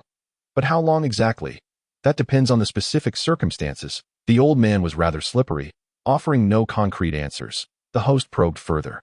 Could this lead to nationwide flooding, as Professor Fu Ning suggested, evolving into an unprecedented disaster? What are your thoughts on his doomsday theory? What theory? I haven't heard of it. Haven't heard? The doomsday theories that have caused such a stir recently, you haven't heard of them? The host sounded exasperated. The meteorological department gave me your contact to interview you. You aren't a temp, are you? I am not. The old man asserted confidently. I've been retired for several years. The host took a deep breath, fell silent for a few seconds, and reluctantly ended the call. After a brief interlude of soothing music, the host gathered her composure and addressed the audience with a calm demeanor. We all know the situation. Heavy rain falls year after year, and there is truly nothing to fear. Let us maintain a positive mindset and look forward to the rainbow that follows the storm. She played a song about rainbows and storms, cranking the volume to the maximum. Just as Tianjun's raspy voice began to sing, an abrupt crack echoed from outside, as if something had plummeted from the sky. Chapter 48. A minor incident. What was that sound? Qian Guishan exclaimed, rushing out of the kitchen with a shovel. Qian Fengping halted the sewing machine, and the entire family instinctively turned to the window.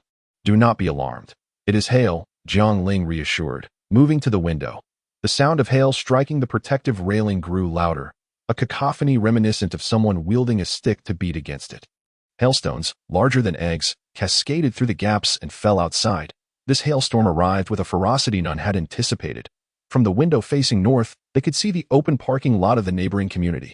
In the blink of an eye, every car parked there had its windows shattered by the colossal hailstones. Even from half a kilometer away, the sound of breaking glass reached their ears. The cars resembled a face riddled with acne, pockmarked and filled with egg-sized hailstones. Normally, hail would last only a short while, yet this tempest had persisted for half an hour without respite. The hollow steel tube railings outside bore the marks of the relentless assault from the massive solid ice balls. The cacophony of impacts echoed continuously, and Qian Fengping began to worry. Our windows are fine. The glass was selected by my grandfather. It is the best quality. I heard it can withstand the weight of an elephant during quality tests. Jiang Ling observed the accumulating hail outside, gradually obscuring her view and completely blocking the window. Turning to the others, she urged, "Do not panic. This is merely a minor incident. Let us eat and drink as usual." "Grandpa, what are you cooking?" "Special ribs and 2 meters of rice. Once it's ready, you can fetch some fish soup from the space to have with rice. Perhaps some steamed pork, braised fish, and a cold dish of enoki mushrooms, along with sauteed garlic choy sum. How does that sound?" "Sounds perfect." Jiang Ling rolled up her sleeves, declaring, "I'll wash the vegetables. Mom and Dad, you take a break. If you're worried about missing the apocalyptic view, let us set up a table here and play some mahjong. No need to be so anxious. Life is long. If we start worrying now, it will never end." "Exactly," Jiang Pei echoed, turning on all the lights in the house. Moving the round table to the window and inviting his parents and Pei Jun to sit down. As they emptied the mahjong box, he asked, "Mom and Dad, are you up for some gambling? What is there to worry about at a time like this?" Jiang Songjun replied, shuffling the tiles vigorously. Outside, the sound of hail indeed seemed to diminish significantly. With the situation as it was, overthinking was futile. Qian Fengping steeled herself, removing the thimble from her finger and focusing intently. "Let us see who can win. Your father and I have been married for over 20 years. We have a good understanding, so I'm not worried about you two losing." Jiang Pei turned to Pei Jun. "How much money do we have left?" Pei Jun glanced at his account balance, 7,623,121. His previous savings of over 20 million, combined with 2,000 in loans, along with Jiang Pei's 300 million, had all been spent recklessly during this time. Initially, they had planned to buy some non-essential items in the remaining days, but the apocalypse had arrived prematurely, leaving them with little in hand. Jiang Songjun's account was similar, with loans and savings amounting to over 100 million, now dwindling to just over 16 million. What was once deemed worthless now found its purpose. Qian Fengping inquired, "What are we betting on?" Jiang Pei chuckled, "Let us bet 1 million to float 10 million. Jiang Songjun mockingly scolded, "Enough of your nonsense. You'll have to use the paper money for your grandfather." "Then let us bet 100 to float 1,000. Agreed. A family of 4 is engaged in a game of mahjong on one side, while on the other, 2 members are deliberating over the evening's menu. Tiniu, the dog, wags his tail as he scurries about the kitchen, managing to snag a piece of rib, and happily retreats to a corner to indulge in his treat.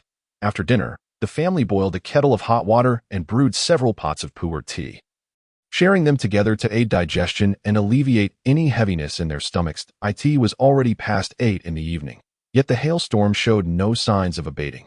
Jiang Songjun sighed, being a farmer by trade. He understood all too well the implications such a calamity held for those in agriculture. The hail was so severe that it had obliterated the seedlings in the fields, those who cultivated vegetables. Even those utilizing greenhouses were not spared, and the fate of open-air gardens was even more dire. As the saying goes, food is the cornerstone of life, and this disaster could extinguish any hopes for the future. Desperation could drive people to act recklessly. It seemed chaos was inevitable. Jiang Ling nodded silently. The end times equated to tumultuous times, an inescapable reality. However, this was merely the beginning of the end. Such misfortunes were beyond even the gods' intervention.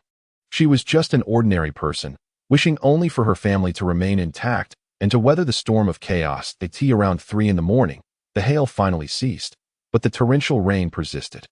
Jiang Ling, having read Robinson Crusoe for half the night, ascended to the second floor to check if the water had begun to rise. Upon her return to the soft embrace of her bed, she stretched luxuriously, finally able to sleep soundly. The next day, she awoke to the jarring sound of honking horns outside. Some families, having run out of provisions, could no longer contain their urgency and ventured out to procure supplies. Unfortunately, the deluge was relentless, and when 2 such desperate souls collided in the downpour, their lives hung by a thread. Jiang Ling instinctively reached for her phone to call for help, only to realize it had lost all signal, completely devoid of service. 2 hours later, a patrol car arrived to take the 2 injured individuals away, leaving behind the 2 severely damaged vehicles, now abandoned. This was surely not an isolated incident, but the grim reality was that venturing outside was futile. In such dreadful weather, there were only two outcomes: returning empty-handed or meeting a tragic end on the road. The floodwaters on the city streets continued to rise, with vehicles of lower clearance stalling as water inundated their engines. All shopping malls, supermarkets, and convenience stores had shuttered their doors. Everyone was gripped by fear, trembling as they huddled indoors. Even the presence of divine intervention would be of little solace. Jiang Ling spent the morning listening to the radio, catching only a chilling announcement. The United Nations had issued a global disaster alert. Greenland, the Maldives, and Bali had vanished. He turned to Jiang Ling, asking, "Are our country's islands still intact?" Jiang Ling replied, "I have no idea." "Did you not know in your past life?" Jiang Ling thought to herself that it had not yet rained during that time. Perhaps it was the butterfly effect. Something had changed, and thus everything felt different. In fact, there had been no hail during this period in her previous life, but she refrained from sharing this with anyone, fearing it would only heighten their anxiety. She reassured the elderly man. "Everything was intact in the past life. Don't worry if we survive this. We shall plant a 5-star red flag on every uninhabited land, and it will all belong to our nation." Jiang Ling clapped his hands in delight, laughter crinkling the corners of his eyes. "That's wonderful. How many flags do we have? Will it be enough?" I forgot. Once the floodwaters recede, I will venture outside to check, so rest assured." "Very well. I shall remind you then." Jiang Ling pulled out a small notebook he always carried, meticulously jotting down this matter as the rain continued relentlessly. Everyone gradually adapted to falling asleep, accompanied by the sound of the rain. At 1 o'clock in the morning, when the family was deeply asleep, a piercing alarm suddenly blared from downstairs, incessantly beeping. Jiang Ling jolted awake. It was the water level monitoring device. Chapter 49. The flood approaches with a flashlight in hand. Jiang Ling dashed downstairs, followed closely by Jiang Pei. Upon shining the light, they found no water. The siblings came to an abrupt halt, bewildered. Pei Jun rubbed his eyes, standing at the stairwell and flipping the switch. But to no avail, the power was out. This was to be expected. After such a lengthy hailstorm, many high-voltage lines had snapped, and with both water and electricity compromised, repair crews were at a loss. It seemed the power would remain off indefinitely. Jiang Ling then recalled that the water level monitor would only issue alerts under two conditions. Either the water level had risen or there was a power outage. Its internal battery could only sustain a few beeps, and it had now fallen silent. What a scare. I thought it was too soon for a flood after just 5 days of rain. Jiang Ling tossed the device aside into her space. Turning around, she saw Jiang Songjun and Qian Fengping had also come down. Upon learning of the blackout, they quickly retrieved several high-powered battery-operated lanterns they had prepared, which illuminated the area even brighter than daylight. Even the roosters would mistake it for dawn and crow. The water had ceased alongside the electricity, but fortunately, within their space, both remained unaffected. The family hurriedly moved all their refrigerators and freezers into the spacious villa. Air conditioners, microwaves, washing machines, dishwashers, televisions, and computers. All electrical appliances were relocated. Kitchenware was also sent in, as washing vegetables and rice would be inconvenient without running water, and outdoor cooking was no longer an option for restroom needs. They would utilize the space villa, as the outdoor facilities were also out of commission. In the now empty rooms, they placed a small, silent gasoline generator, though it remained idle for the time being. Fuel had not been stockpiled, and the gasoline in their vehicles had to be conserved for essential uses. Lighting could be managed with flashlights and rechargeable lamps, while phones and tablets could be charged in the space. With the incessant rain, the heat had dissipated, rendering air conditioning unnecessary. If it became too stifling, they could use portable fans or simply retreat to the space for rest. Jiang Pei, feeling overheated, scraped a bowl of hail from outside and brought it into the bedroom. Using a small fan to cool off, he told Jiang Ling, "I'll stay outside with Pei Jun. You and Mom should go in and rest. It will be more convenient, and no need. I can't sleep with the sounds from outside. It actually keeps me awake." Jiang Pei considered this and agreed. "All right, then the three of us, along with Tiniu, will stay out here." Pei Jun trained Tiniu to act as a water-level monitoring dog, instructing it, "If there is no water, bark once. If there is water, keep barking. Do you understand?" Tiniu responded with a bark that it was uncertain whether it truly comprehended, but each time they sent it to check, it would scamper up to the second floor. Upon returning, they would ask, "Tiniu, is there water on the second floor?" Tiniu would bark once, indicating none. If it barked repeatedly, it meant there was water. Pei Jun rewarded it with a chicken leg each day, and it visibly grew stronger. Jiang Ling contemplated starting to incubate eggs. They could consume the prepared chickens before feeding Tiniu raw ones, allowing it to hunt and sharpen its skills. Pei Jun would oversee this, using a mini incubator to hatch 50 eggs initially, and once the chicks hatched and matured, they would reward Tiniu with one to catch daily. The torrential rain persisted for a full 10 days. On the third or fifth day, the sounds of car accidents occasionally echoed from outside. After the power and water had ceased, the traffic lights on the streets went dark to be the sixth or seventh day. The streets fell completely silent. Rather than risking their lives outside, it was wiser to conserve energy indoors. On the 10th day at noon, the downpour suddenly lightened to a gentle patter, akin to someone weeping softly after a bout of tears. Soon, people began to emerge. The city's floodwaters reached knee-deep for adults, allowing those unafraid of the water to navigate through it. From the upper floors, one could see a kaleidoscope of umbrellas below. Qian Fengping opened the window to clear away the remnants of ice that had not melted, faintly hearing conversations from the street below. "Do you know which shops are open? I was just about to ask. My phone is dead, and we've run out of milk powder at home. My child is crying from hunger. The big supermarket on North Street should be open, right? Let us go check." Jiang Ling, having flipped her day and night schedule over the past few days, had just awakened. She retrieved a bottle of chilled vitamin C from the space, replenishing her vitamin intake. Taking a sip, it was refreshing and invigorating.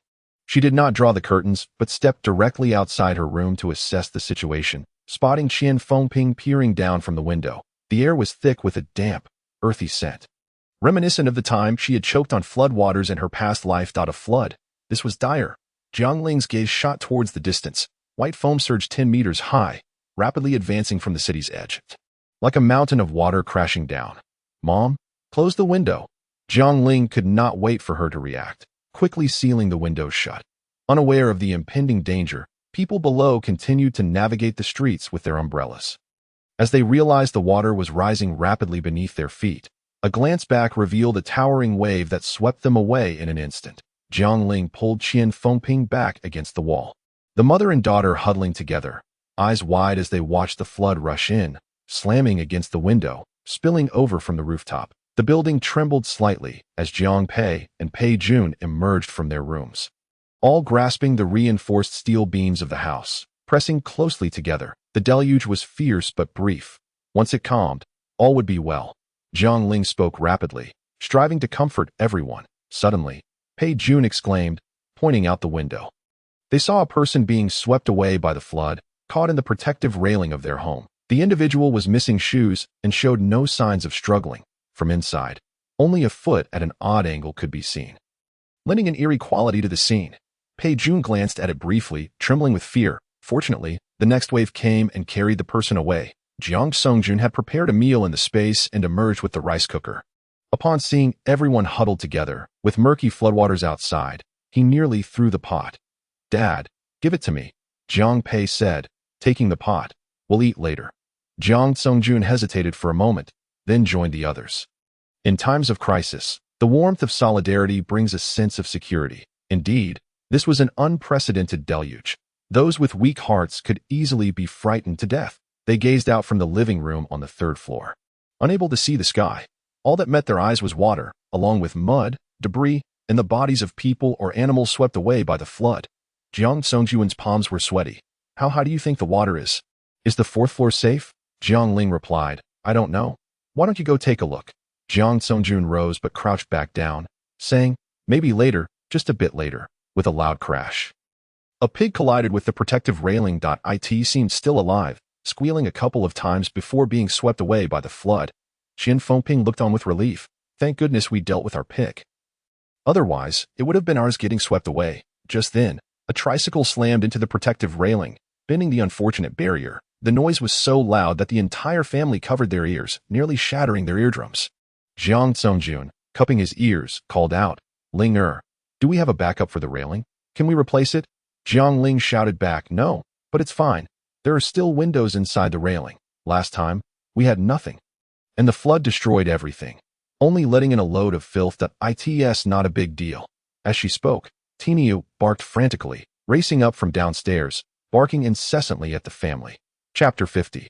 It's coming in. Pei Jun thought the dog was scared, tenderly holding his non-biological son. "Don't be afraid, Tiniu. Dad will bring you a chicken leg soon." "Pa, what chicken leg?" The The second floor must be flooding. Jiang Ling hurried downstairs, and the others followed suit, prioritizing the situation in the house. Sure enough, water had already begun to creep up the first floor staircase. Thanks to the sandbags, the flood's rise on the second floor was not rapid. It seemed to increase by about a centimeter every half-minute. Jiang Pei quickly grabbed several sandbags to block the stairway from the first to the second floor. Jiang Songjun, feeling anxious, suggested, "Should we block off this floor entirely?" Jiang Ling calmly replied, "No need. Didn't Fu Ning say?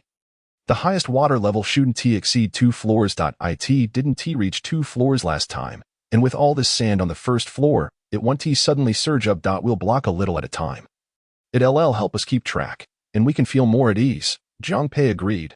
"All right, then you and your mom should go eat first. We'll keep watch here." He was tall and had long arms, able to lift the heavy sandbags with one hand and toss them into place effortlessly. The second floor was already cluttered, leaving only a passage just over a meter wide, making it difficult for everyone to stand, especially with a dog weaving around. Yet, Jiang Songjun and Qian Fengping had no appetite for food. Their hearts raced with anxiety. The younger generation, however, remained remarkably calm, so the older couple refrained from further nagging. After a moment, Qian Fengping said, "I'll go inform your grandpa." Jiang Ling turned back and asked, "Dad, what kind of rice are you cooking?" Jiang Songjun replied, "Steamed rice. Wasn't there a bowl of mixed rice left from last night?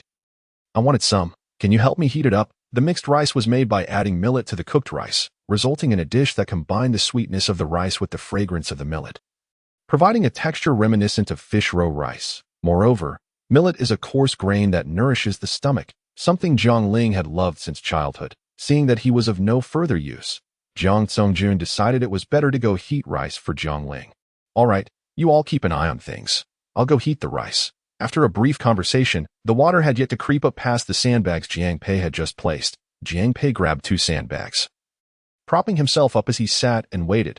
Pei Jun muttered, "How long do we have to wait? I'll prepare a fruit platter for you while we wait." He took Tinio upstairs, hearing Jiang Pei calling from below. "Be careful not to cut your hand." Jiang Ling shouted, "Sister-in-law, I want some yogurt fruit salad." Pei Jun waved his hand, acknowledging, I got it, I know." Tinio barked once, and Pei Jun hushed it, whispering, "Today, you've done well. Later, Dad will quietly reward you with a chicken." Tinio licked its lips, its bright eyes filled with anticipation. Before long, Pei Jun returned with a tray. Under his arm, he carried 2 cushions for Jiang Ling and Jiang Pei to sit on. On the tray were chilled watermelon slices, 2 bowls of oatmeal yogurt fruit salad, 2 bottles of chilled cola, and 2 bottles of mineral water. Jiang Ling grabbed a sandbag, noting the sand on her hands. "I'll go wash my hands in the space before eating. No need. I brought you wet wipes," Pei Jun said, stepping aside so she could wipe her hands. Jiang Pei's hands were also dirty. He spread his palms on his knees, showing no intention of moving. Pei Jun chuckled, "You've worked hard. Want some watermelon? Here, I'll hold it for you." The fruit salad Jiang Ling had just spooned into her mouth suddenly lost its appeal. "Can I just wipe my hands?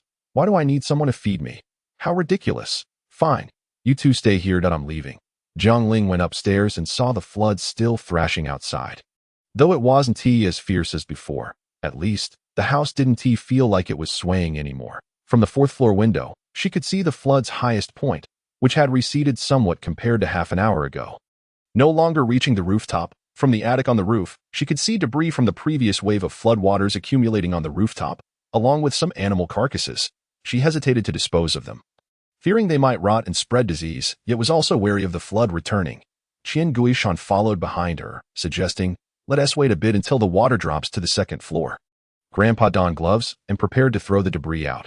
"Throw it out?" Jiang Ling couldn't help but laugh. "Do you think you're still in your 40s? You've got quite the strength. Don't you? Let Dad handle this. Otherwise, if you throw it into our yard, we won't be able to get rid of it." Just then, Jiang Songjun appeared, looking troubled as he sought out Jiang Ling. "What's wrong, Dad? Is the 2nd floor flooded?" "No, but the bowl of mixed rice you wanted. Your mother took it to feed the pigs." Jiang Ling burst into laughter. "You scared me. I thought something happened. If the pigs eat it, so be it. We'll be eating them soon anyway." The 3 of them envisioned plans for cleaning as they descended the stairs, only to discover Qian Fengping had prepared a lavish spread of dishes. Along with alcohol, there were sweet and sour pork, crispy little river shrimp, Buddha jumps over the wall, steamed pig's head, tiger skin peppers, stir-fried lotus root with green beans. caramelized sweet potatoes, and celery with cashews and lilies. In the center, a covered clay pot sat. Jiang Ling lifted the lid and exclaimed, "Wow, braised pork belly." This dish was crafted by Qian Fengping, who had studied the recipe Jiang Ling had brought home.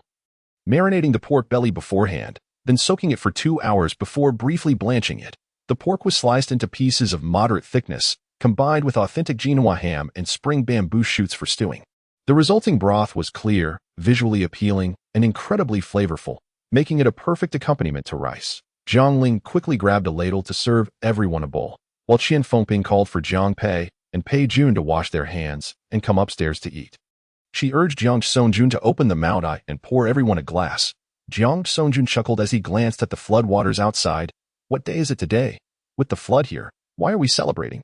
Once everyone was seated, Qian Fengping raised her glass and said, "To be honest, I've had my doubts about the apocalypse until today. You all might have been pondering how to survive or escape during these days. Truth is, I've kept it to myself, secretly wondering what if the apocalypse doesn't come? How will we pay off our loans?" Laughter erupted around the table as Jiang Songjun raised his hand. Admitting, "I thought the same, but didn't dare to tell you." Qian Fengping continued with a smile. "I've been contemplating how to buy back the pigs and how many years it would take to pay off the debt." Qian Guishan chimed in. "If the profits are good, it might take 3 years and 4 months to pay it off." Jiang Pei, Jiang Ling, and Pei Jun burst into laughter, realizing they were the only 3 steadfast in believing in the apocalypse. Meanwhile, the elders fretted over the apocalypse's delay and how to settle their debts, yet none dared to voice their concerns, each silently anxious. Jiang Songjun scratched his head awkwardly, confessing, "Actually, when they announced the suspension of all businesses a few days ago, my first thought was that banks wouldn't be chasing after loans anymore." Chapter 51. The Method of Psychological Victory. Qian Fengping, smiling, raised her wine glass. "Regardless of the circumstances, our family now possesses nearly everything we could desire. A significant portion of our space remains unoccupied, and we still have an acre of land we need not worry about food or clothing.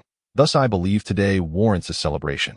Moreover, I must express that every day henceforth is a gain and deserves recognition." "Indeed. Cheers to that." Everyone lifted their glasses, the sound of clinking resonating as they gazed at one another's joyful faces before downing their drinks in unison. In her exuberance, Qian Fengping glanced at Tinio, who was squatting nearby, eagerly listening.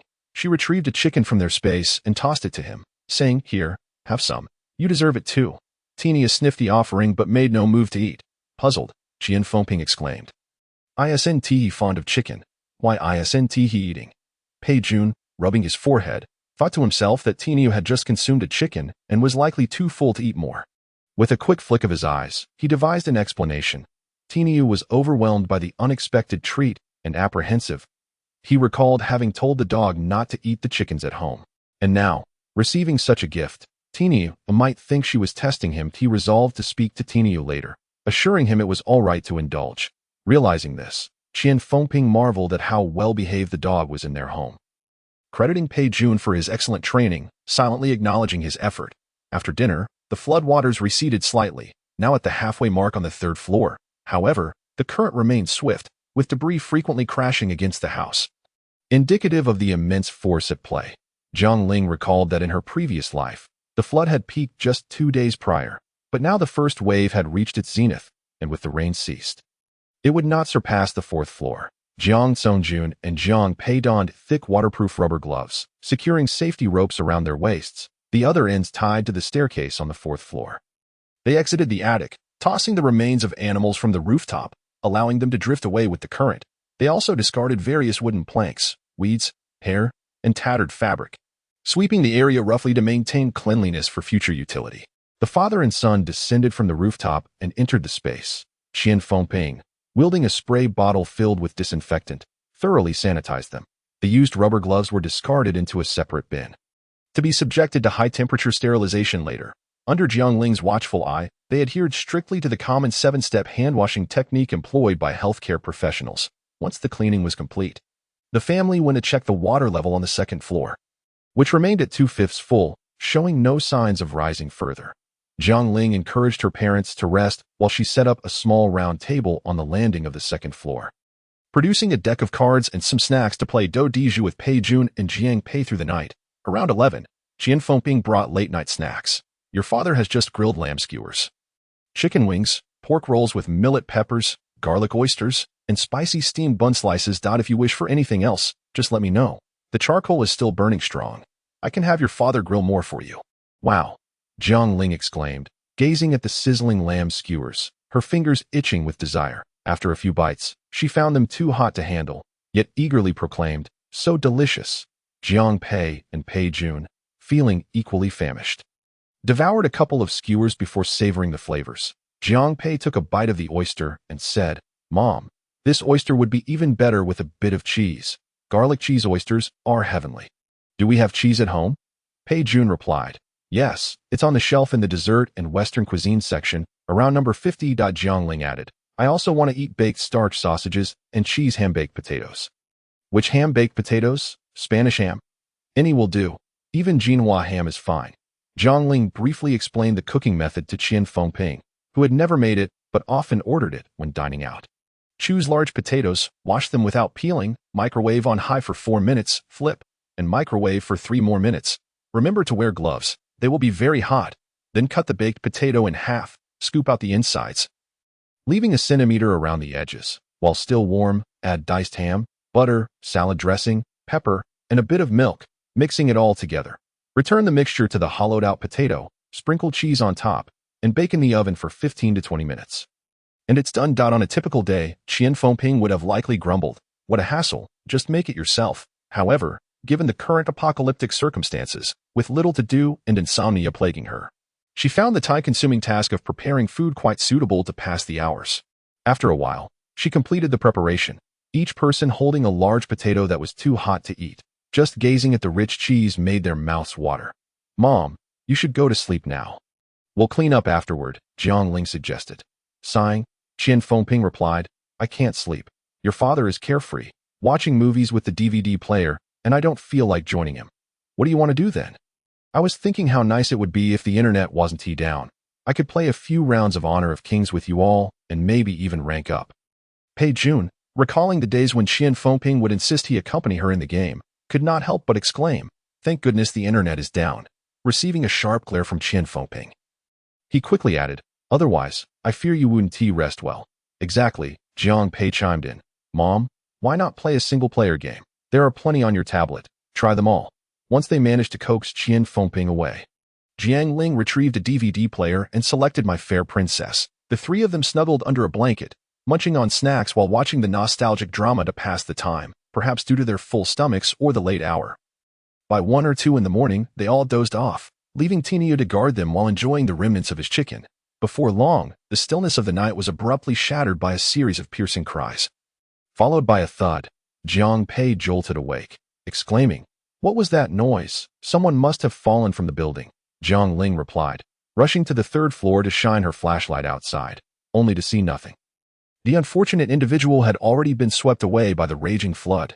Returning to the 2nd floor, she informed the others, "This is not uncommon. In an apocalypse, many see no hope and, in their despair, choose to end their lives. Thus, we must maintain our unwavering faith, believing we shall endure until the end." She handed Pei Jun and Jiang Pei each a copy of Mao Zedong's selected works, insisting they believed that victory would ultimately belong to them.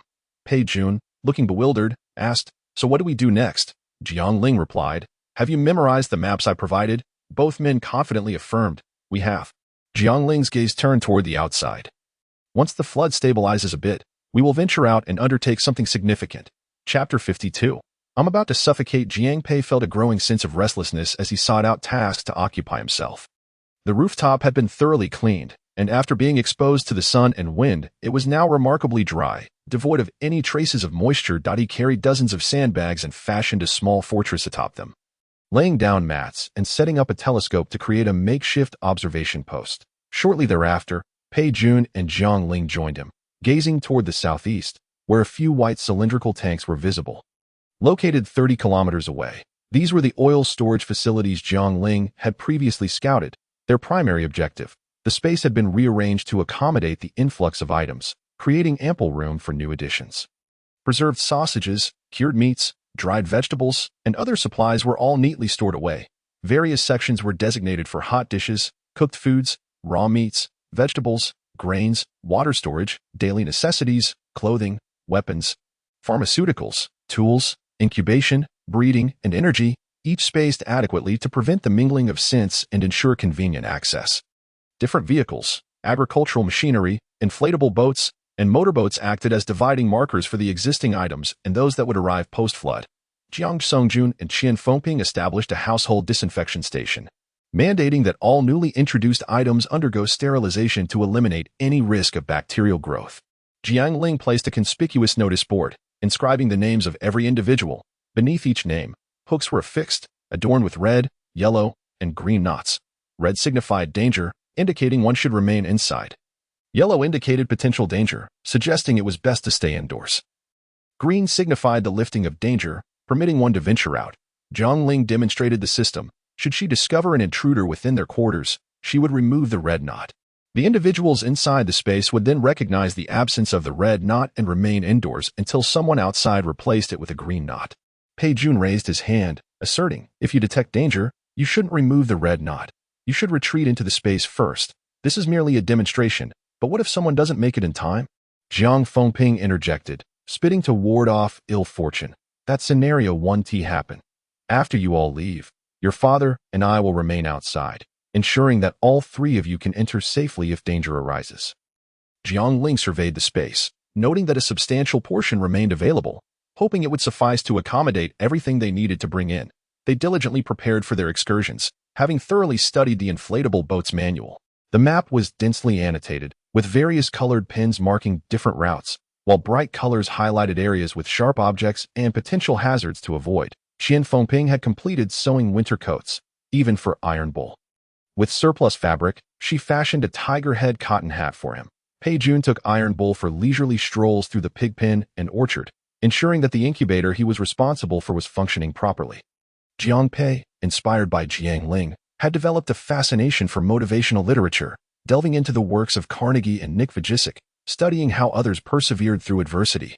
Jiang Ling insisted on maintaining unwavering faith. Yet every morning, upon awakening to find the floodwaters still unmoved, his spirits would plummet. He immersed himself in books, having even finished How the Steel Was Tempered. Meanwhile, Pei Jun, though appearing carefree, was restless in his own right. With no night shifts to occupy him, he took to experimenting with dessert making, enlisting Jiang Pei and Jiang Ling as his taste testers each evening. How to describe Pei Jun's culinary skills? Jiang Ling recalled a scene from a television show where a man criticized a woman's cooking, remarking, "How do you manage to make food that looks burnt yet is still uncooked?"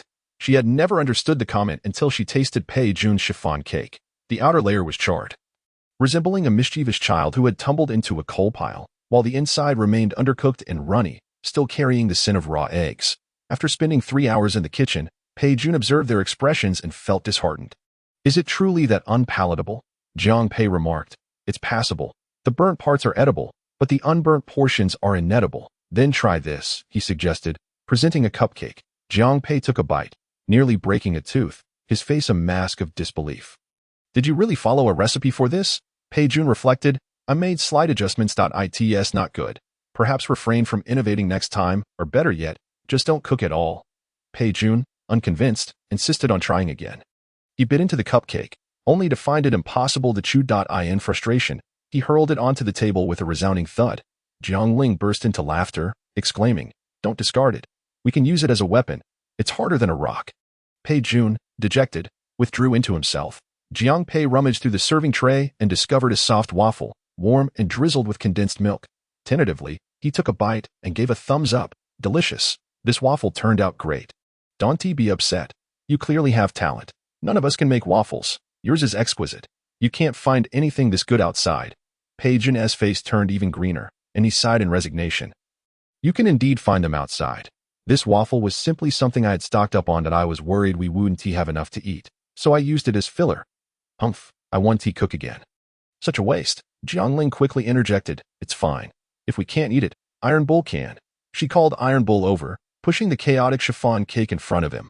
Iron Bull sniffed it and promptly turned away without hesitation. Enraged, Pei Jun berated Iron Bull for being ungrateful, but then had a sudden thought. Remembering the pigs at home, he hurried to feed them the cake.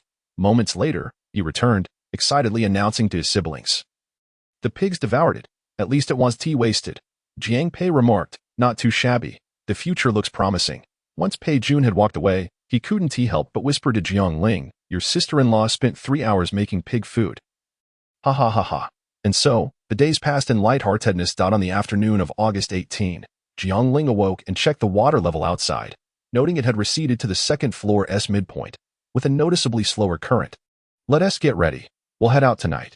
"Great," Jiang Pei exclaimed, rubbing his hands together. After being cooped up for nearly half a month, he felt as though he might burst. Chapter 53. The foray that evening. Qian Fengping prepared a lavish feast as they sat down to eat. The atmosphere was cheerful until the mention of their impending departure for the night caused Qian Guishan's expression to shift to one of concern.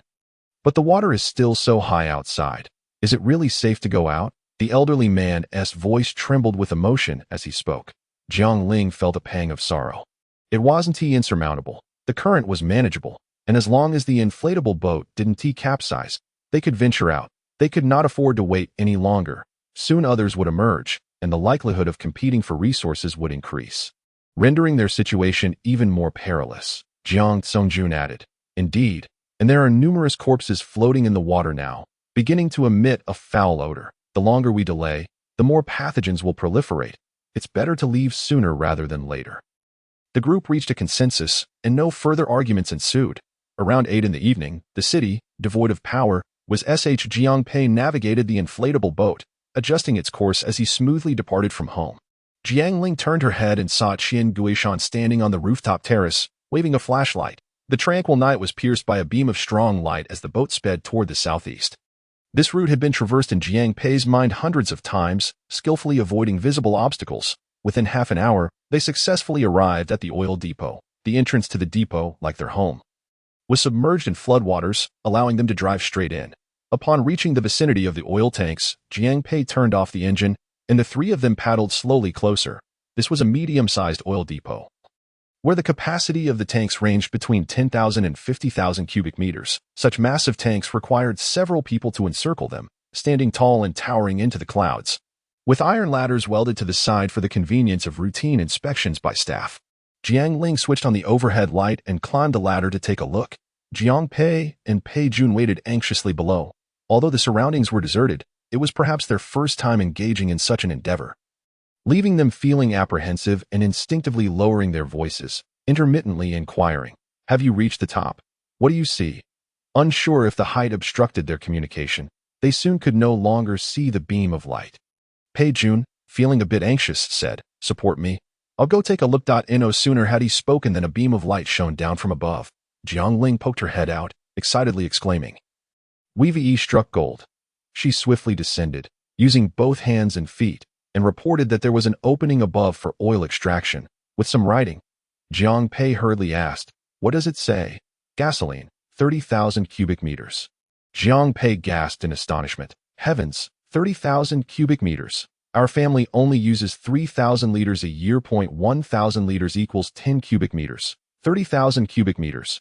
How many liters is that? Goodness, I can't even calculate it. That would last several generations." Pei Jun covered his mouth, silently screaming. The three of them were all smiles, and Jiang Ling, brimming with excitement, questioned, "What should we do? Can we directly move this behemoth into our space?" "Let us give it a try." They attempted, but nothing happened. "What is going on?" Jiang Pei wondered. "Haven't we successfully stored large items before? The water tank wasn't light, yet it zipped right in. Could it be that the oil tank is too heavy?" Pei Jun suggested whimsically. "What if it's because we're all thinking together, and the space doesn't know how to handle it? Let us do it one at a time. I'll go first." He tried, but it was futile. Jiang Pei also attempted, to no avail. Jiang Ling accessed the space panel and noticed 3 system prompts. Obstacle detected. Please clear it before trying again. There were no obstacles above, so naturally they must be underwater. Jiang Pei removed his life jacket, donned fins, a mask, and strapped on an oxygen tank before swiftly diving down.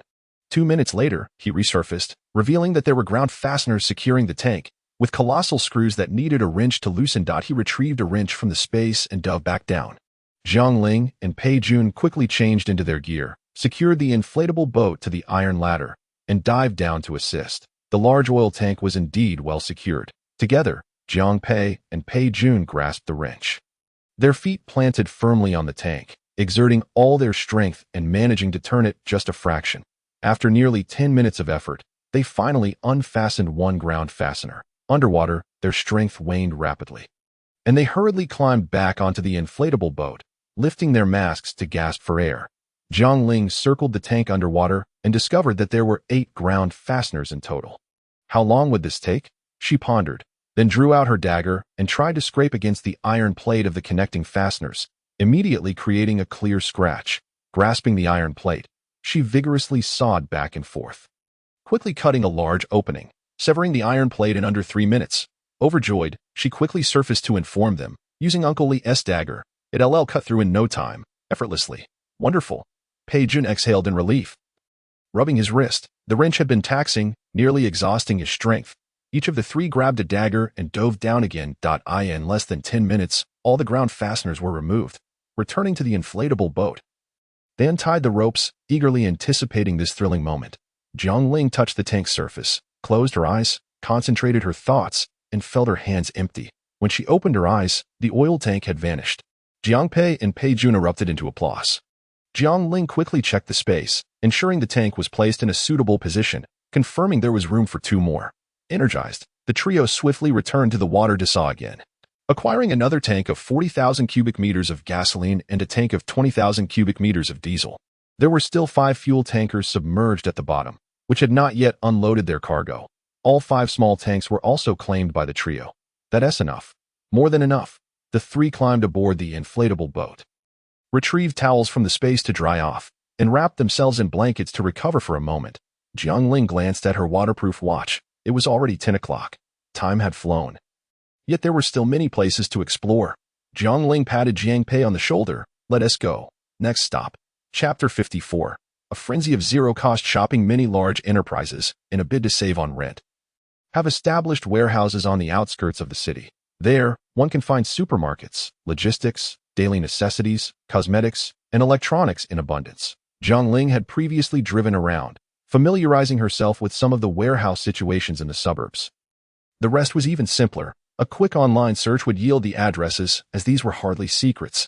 After all, who could have foreseen the apocalypse or a day when warehouses would be looted? After exiting the oil depot, they took a turn and arrived in front of a spacious warehouse in less than 10 minutes, perhaps due to a prolonged period of peace and stability. The local security was good, and this sizable warehouse had minimal anti-theft measures. It was secured only by a rolling shutter door, locked underwater. Jiang Pei dove down to gauge the thickness of the metal sheeting, then took out his dagger and effortlessly sliced through the rolling door as if it were ripe fruit. With the shutter door losing tension, it automatically retracted, and the 3 of them swam through the partially opened entrance. The ground was elevated here, with the indoor water level reaching the top of a floor, roughly parallel to the outside water level. They surfaced, adjusted their overhead lights, and discovered a staircase leading to the 2nd floor. Climbing up to the dry 2nd floor, they removed their suffocating masks and inhaled the fresh air deeply. Jiang Ling produced 4 portable high-intensity flashlights from her space, placing them at the northeastern, southeastern, southwestern, and northwestern positions. As the bright beams illuminated the area, it was as if daylight had arrived, revealing the entire warehouse in an instant. This was a large warehouse, 3 to 4 stories high, with staircases and iron frameworks connecting each level, boasting an astonishing storage capacity filled with boxes of all sizes. Pei Jun gazed upward, astonished. My goodness, whose warehouse is this? Jiang Ling tugged at a box, pointing out the blue label on it, Procter & Gamble. This was a company ranked among the top 50 in the Fortune Global 500, with a diverse range of products, from soap, toothpaste, mouthwash, shampoo, conditioner, fabric softener, and detergents, to coffee, orange juice, cooking oil, cake mix, as well as toilet paper, makeup tissue, sanitary napkins, cold medicine, and digestive aids. They span multiple industries including cleaning products, food, paper goods, and pharmaceuticals. Almost every household could find at least one item from Procter & Gamble, not to mention brands like Rejoice, Head & Shoulders, Pantene, Safeguard, Olay, Whisper, Tide, Ariel, Crest, and Vidal Sassoon. Who doesn't have 1 or 2 of these everyday brands at home? Even families that are more affluent but avoid mainstream brands still find SK2 under Procter & Gamble's umbrella. Upon hearing the name Procter & Gamble, Pei Jun immediately tossed aside his scarf and dashed up the ladder, excitedly calling from the 3rd floor, Ling, I found SK2. So many, we could use them to soak our feet. Great. Jiang Ling checked her watch. It was now 10:40. They planned to stay for an hour, so it was time to get to work. The three of them rolled up their sleeves and began rummaging through boxes. Tossing anything useful into their space, Jiang Ling reminded everyone, be careful to check if the boxes are wet. Anything that has been soaked shouldn't be taken. It's not worth the effort to sanitize them later. However, even after excluding the soaked items and a small portion at the bottom that had been dampened, the second floor and above were filled with brand new, clean daily necessities. If they were to load them onto a truck, it would require 7 or 8 large trucks. We need toothpaste. We've stocked up. This seems to be a new flavor. I've never seen it before. Then let us take 10 boxes. Initially, the three discussed and selected their items meticulously. However, as time passed, they grew weary and began tossing items indiscriminately into their space, be it shampoo or dish soap, sanitary napkins, or overnight pants, as long as it wasn't garbage. They tossed it in. Who would refuse free goods? Not seizing the opportunity would be sheer folly. 40 minutes later, Procter & Gamble's warehouse was nearly emptied. Jiang Ling laid out a thick blanket from her space on the ground, and the three of them collapsed onto it, stretching their backs, too exhausted to speak. After a few moments, Jiang Pei raised 2 fingers and said to Jiang Ling, I just tossed at least 2,000 boxes of sanitary napkins into the space. Thank you for your hard work, brother. Pei Jun added, I didn't keep count, but there's enough SK2 to fill 2 rooms. It's all ours now. Thank you for your hard work, sister-in-law. And you? Ling, what did you toss in? Jiang Ling, with her eyes closed, lazily replied, I didn't pay much attention. Regardless of whether it's brushing teeth, washing face, taking a bath, washing hands, washing hair, or doing laundry, we've taken it all.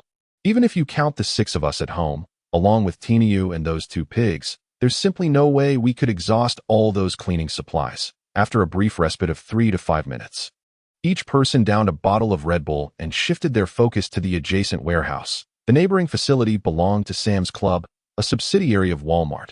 Remarkably, this store typically only permits purchases by members at elevated prices. Yet it was now being raided by a trio on a $0 shopping spree. Danish imported cheese-filled biscuits, Hokkaido milk soft cakes, Earl Grey Swiss rolls, mochi bread, salted duck egg yolk pastries, semi-steamed cheesecake, butter egg rolls, garlic shrimp chips from the land of kimchi, truffle chocolates, and mustard-flavored avocado snacks were all taken, provided they weren't excessively unpalatable. Thai coconut water, Swiss imported Starbucks coffee, Finnish oat milk beverages, Malaysian latte, black goji berry rose tea, de-swelling corn silk water, sugar-free soda from Watson's, French imported Perrier, German pure milk, and the renowned Sam's Club lime juice were all requisitioned. Beauty and skincare supplements like coconut-flavored tremella flower jelly, packed in boxes of 6. Saw Pei Jun swiftly collect over 400 boxes. His family's offerings were predominantly high-end imports, featuring meticulously selected quality goods. Many boxes were adorned with labels in English, German, Japanese, Korean, and other languages entirely foreign to Jiang Ling and her companions. Before accepting, they had to slice open the boxes to ascertain the contents, hoping to avoid any rotting food that might contaminate their space. That a variety of imported condiments, yellow mustard sauce, barbecue dipping sauce, toast peanut butter, and syrup were also taken in dozens of boxes. They cleared out ultra-thick garbage bags, towels, kitchen paper, kitchen wet wipes, dishcloths, household wet toilet paper, facial tissues, and toilet paper, antibacterial laundry pods, refrigerated sealing bags, French cockroach bait, activated charcoal dehumidifiers, and deodorizing fragrances were all added to their collection. An array of edible, usable, and drinkable items filled their space. Jiang Ling wished for a magical pouch like the one Sun Wukong wielded during his havoc in the heavenly realm, capable of effortlessly swallowing everything. Pei Jun clapped his hands, surveying the once bustling Sam's warehouse, now starkly empty, a wave of satisfaction washing over him, his arms no longer weary. Jiang Pei tossed the last few boxes of maternal and infant tissues into their space and took a glance inside, where various items lay haphazardly stacked, yet there remained ample room for more. The trio exited Sam's Club and, seated in their speedboat, clinked their Red Bulls together, plotting their next move. Nearby, 8 more logistics warehouses awaited: Shafeng, Debong, Jiumei, along with a local courier service. The local courier's warehouse was the smallest, likely devoid of anything worthwhile.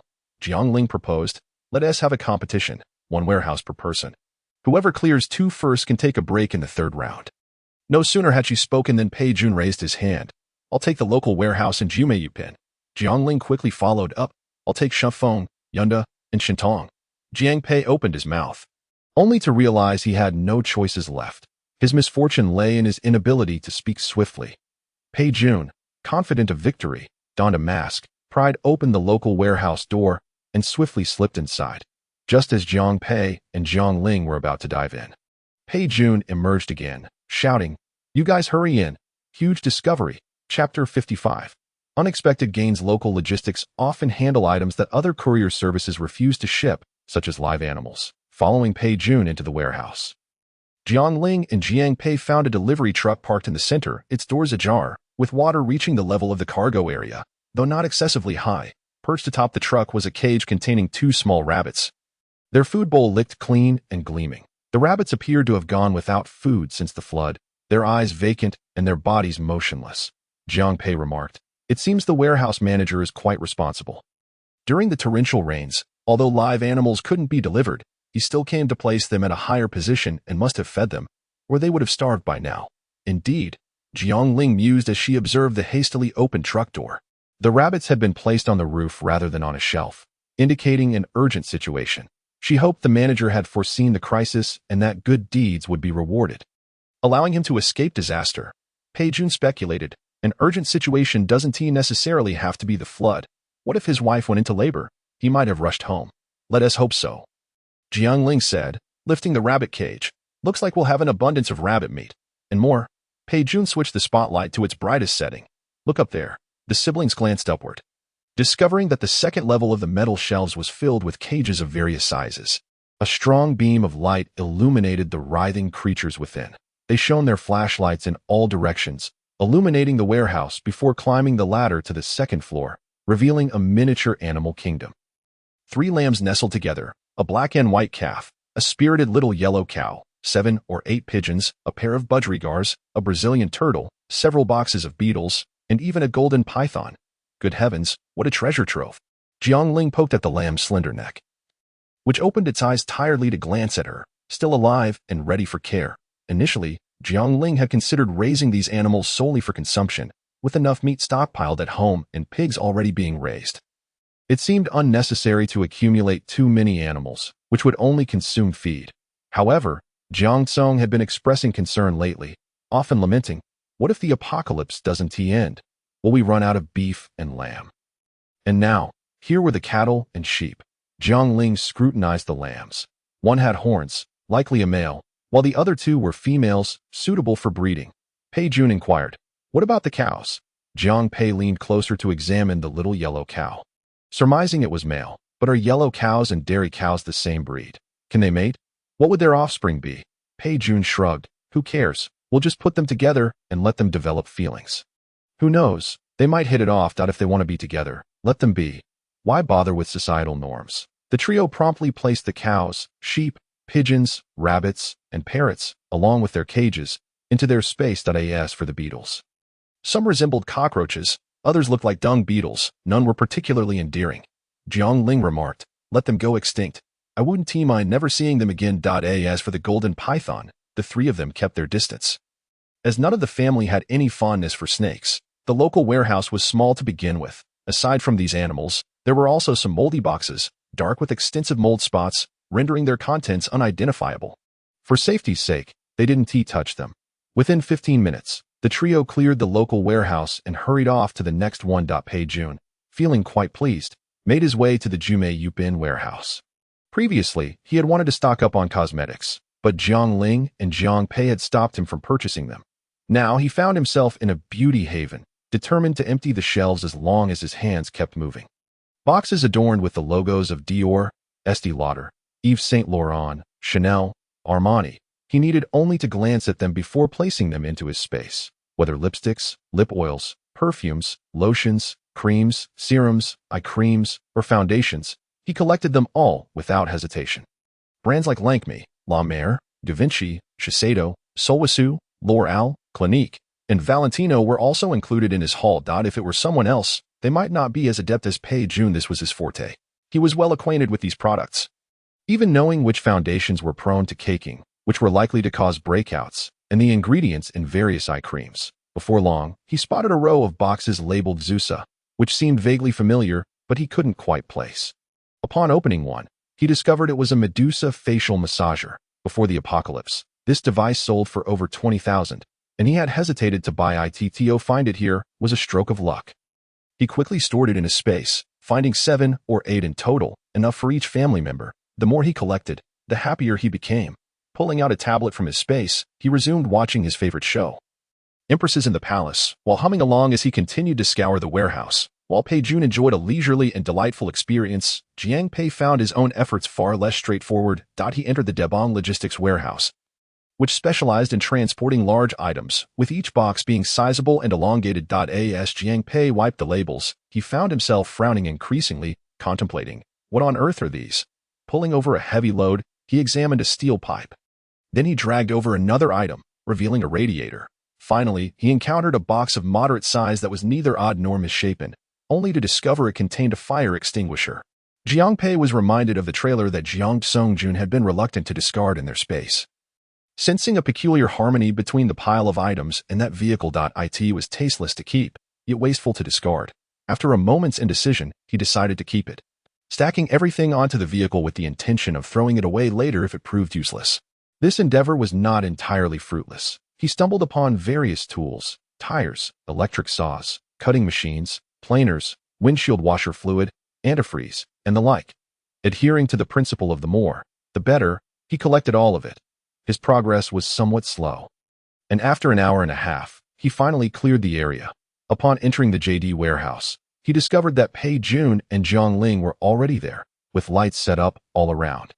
Jiang Pei inquired, "What brings you here?" Jiang Ling replied, "We've cleared everything else. This is the last remaining item." The logistics warehouses of Santong Ida and Shunfeng were neatly organized, and their packaging was tightly secured. Anything submerged in water was deemed unnecessary, and whatever remained, Jiang Ling promptly climbed onto the shelves to collect everything without exception. Time was of the essence, even if some rotten fruit inadvertently made its way into their haul. They could dispose of it at home. The trio divided the areas and commenced their task in the JD warehouse. This place was filled with electronics, with at least thousands of mobile phones.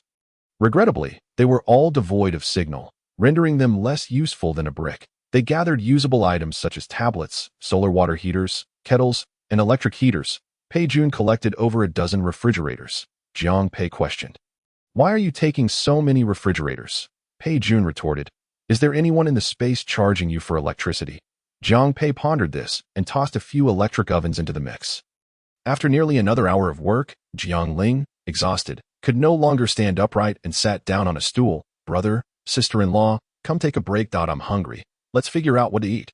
Jiang Pei unfolded a camping table from the supplies, while Pei Jun brought over a llama chair, and the three arranged themselves into a makeshift dining area. Jiang Ling handed each of them a piece of disinfectant wipe, saying, "Toss the gloves. We'll change into new ones shortly.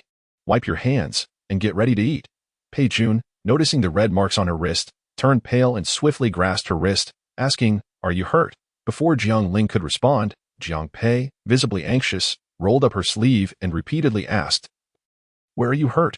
"Let me see. Oh, it's nothing." Jiang Ling chuckled as she shook off their hands. Seeing the pallor on their faces, she stood up involuntarily, unsure of how to reassure them. A wave of emotion washed over her, as her throat tightened. In her past life, after her family had perished, she had endured alone for 3 years, biting her lip through countless injuries without shedding a single tear. It was only now that she understood the warmth of familial love, even in the apocalypse, could evoke tears of gratitude. Yet, before she could cry, Pei Jun had already closed his eyes, tilting his head back as he began to sob. "What should we do?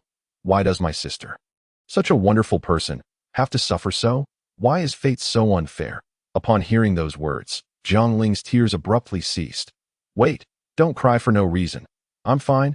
I just snagged my glove while climbing the shelves, and it scraped my wrist a bit. It's not from the water, and the rest no bleeding, just a minor abrasion. You're acting as if I'm mortally wounded." Jiang Pei, still unconvinced, scrutinized her wound carefully. "It's best if you avoid water. Let us head home now. No, I plan to visit the hospital for some medication," she insisted. Pei Jun wiped his nose. "Then we'll take you back. The two of us will go." Jiang Ling sighed. "I really am fine.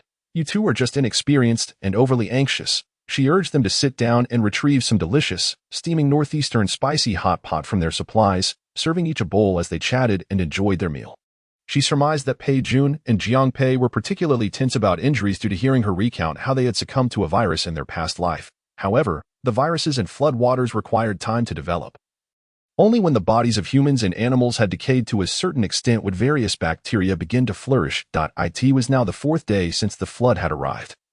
Far from the point where a mere injury could lead to death. Moreover, their home was stocked with ample antibiotics, so even if an infection did occur, they had nothing to fear. Besides, it was merely a scrape.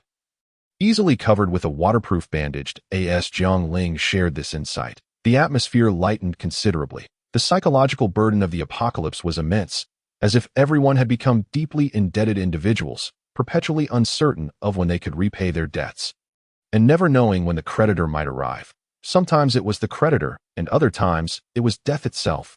Fortunately, being together as a family provided solace at any moment. They sat in the vast warehouse, resuming their childhood memories as they watched my fair princess, each cradling a large bowl of spicy hot pot, slurping and savoring the flavors. The 3 of them, sweating from the heat, filled their mouths with deliciousness. Exchanging glances that sparked uncontrollable laughter, it felt as though they were not merely surviving in an apocalypse, but were 3 children on an outing. Pei Jun wiped the sweat from his brow. "It's too spicy. I need a bottle of Fanta." "Give me one too, but make it cold," Jiang Ling chimed in. She raised her hand. "I want peanut milk, but hot." Pei Jun promptly retrieved their requests, opening the bottles and placing them before them, muttering to himself, "Look at me. So considerate. I'm practically the elder sister of the household. Remember to tell Mom when you get home, so she doesn't think I'm lazy and incapable of caring for anyone." The siblings shared a knowing smile, burying their heads in their bowls, stifling their laughter as they mumbled, "Yes, yes, we'll definitely tell Mom." After finishing their meal, they felt warm and sweaty. Jiang Ling glanced at the time. It was already 2:30. "Let us go. There's a bank and a hospital nearby. We should check them out." The trio piloted their inflatable boat for another 7 or 8 minutes, arriving at the city's first people's hospital. The hospital's steps were unusually high, as if the first floor was taller than that of an ordinary residence. The water level inside only reached 3/4 of the first floor, so the 3 did not disembark but remained hunched over in the boat, holding onto the ceiling as they searched slowly. The pharmacy should be on the first floor. However, the flood had swept through, and the signs had long since disappeared. They could only push open doors and check each room one by one. Under normal circumstances, the hospital would have smelled of disinfectant, but now it mingled with the stench of sewage, creating an unbearable odor. The smell was secondary. What concerned Jiang Ling was the abundance of germs and medical waste, such as needles and glass bottles that could easily cut their skin. "What should we do?" Pei Jun asked, trembling. "Don't worry. We'll dress warmly," Jiang Ling reassured him. Suddenly, the boat felt lighter, and Jiang Pei turned to see Jiang Ling had already entered the space. 2 minutes later, she returned, fully equipped in a military green cotton coat, snow boots, and a scarf wrapped tightly around her neck, with the thickest baking gloves on her hands. This protective gear would certainly prevent glass from cutting her, and any needle attempting to puncture would require considerable effort. "Why are you staring at me? I'll steady the boat." "You two hurry," and changed to that moment. They could hardly question the oddity of wearing winter clothing in August. Survival was the priority. Once the 3 were bundled up snugly, their sense of security increased, and their moods lightened considerably, sharing jokes as they prepared to proceed. Before pushing open the door, Jiang Pei knocked and called out loudly, "Is anyone there?" Of course, there was no response. However, when they pushed open the 3rd door, something on the shelf was knocked over by the rushing water from the doorway, resulting in a loud crash. The 3 of them immediately huddled together, and Jiang Ling calmly reassured them, "It's nothing. Just something fell." Jiang Pei swallowed hard, still shaken. Although he was in his 20s, he was quite timid as a child. He had been afraid of ghosts and needed Jiang Ling to accompany him to the bathroom at night. He kept repeating, "It's fine. It's fine. We must trust science and not succumb to superstitions." It was unclear whether he was comforting others or himself. Pei Jun, thinking Jiang Pei was genuinely unfazed, pretended to be scared. "I'm so frightened." "Haha, are you scared now?" Jiang Pei chuckled nervously as he paddled, saying, "Even if you scream your lungs out, no one will come to save you." Pei Jun joined in, "Scream louder, come save me."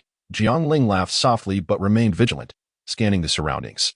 Sitting at the back of the boat, she continually surveyed behind her, feeling an eerie chill in the night at the hospital, even in her winter attire. The atmosphere was particularly quiet, with every word echoing, and even their breathing was distinctly audible. I am a bit scared too. How about we sing a song? Jiang Ling suggested. What shall we sing? Jiang Pei asked. Pei Jun commenced the journey directly, urging them to row their oars, as the small boat glided through the waves. The surface of the water mirrored the verdant trees and the white pagoda, enveloped by lush greenery and crimson walls. As the trio sang, they deftly maneuvered the speedboat around a bend, steering towards the largest house at the end. The door of that house stood ajar, and Jiang Pei's headlight cast a distant glow into the room, illuminating rows of metal drawers. What could that be? Pei Jun noticed it too. They both fixated on the scene, paddling swiftly forward. However, Jiang Ling caught sight of an unidentified object floating in the water, and a horrifying thought surged into her mind. The moment they reached the drawers, she admonished sharply, "Do not open them." Chapter 57. Another fortune. What's wrong? Jiang Pei withdrew his hand. Jiang Ling stammered, "I need to tell you something. You must remain calm." They both turned their heads in unison, catching a glimpse of Jiang Ling's pale complexion, and simultaneously noticing the multitude of corpses floating on the water's surface. There were densely packed bodies, at least 20 or 30. How did we end up in a morgue? A scream escaped someone's lips, followed by a frantic flurry as the two clumsily grabbed their oars, paddling wildly. In their state of panic, their strokes became erratic, causing the speedboat to spin uncontrollably in place. Jiang Ling's ears rang from their cries, the splashing of water resounding loudly as they inadvertently paddled towards a corpse. She shouted desperately, "Calm down, calm down. You've hit someone." At her words, the two froze in fear, clutching their oars, their hands pressed together, incessantly apologizing.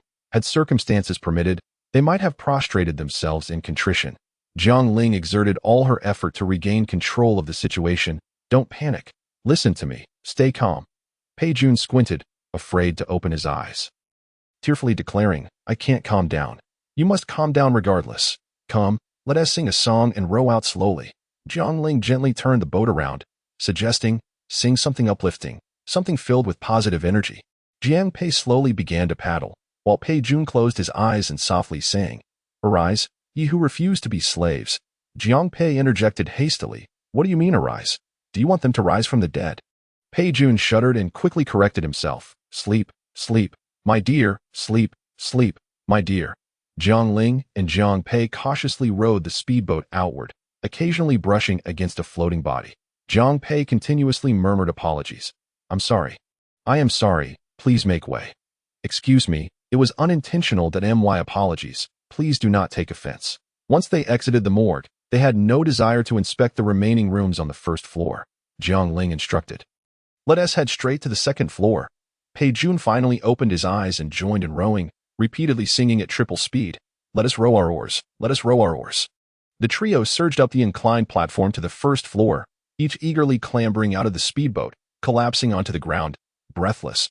Jiang Pei, parched and tongue-tied from fright, looked up just in time to see the vending machine on the second floor.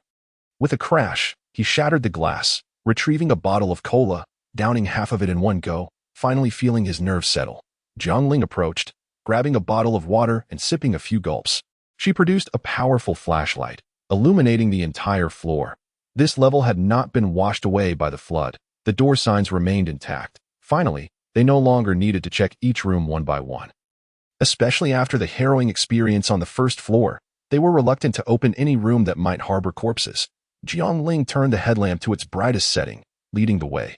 Pei Jun clutched her clothing, following closely behind, while Jiang Pei summoned his courage to bring up the rear. The trio moved as if participating in a relay race, huddled closely together, counting in unison as they sought the pharmacy.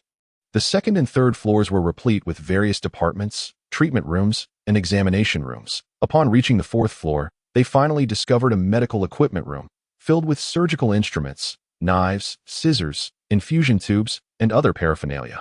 Jiang Ling promptly stowed an entire cabinet into her space, securing a complete set of instruments. Ascending to the fifth floor, they stumbled upon the refrigerated medicine room. The medicine room had glass doors and an electronic lock, which had locked automatically after the power outage. Jiang Pei retrieved a large axe from his space, declaring, "Step back." With a decisive swing, the electronic lock shattered, and he cleared the broken glass before the three of them cautiously squeezed inside.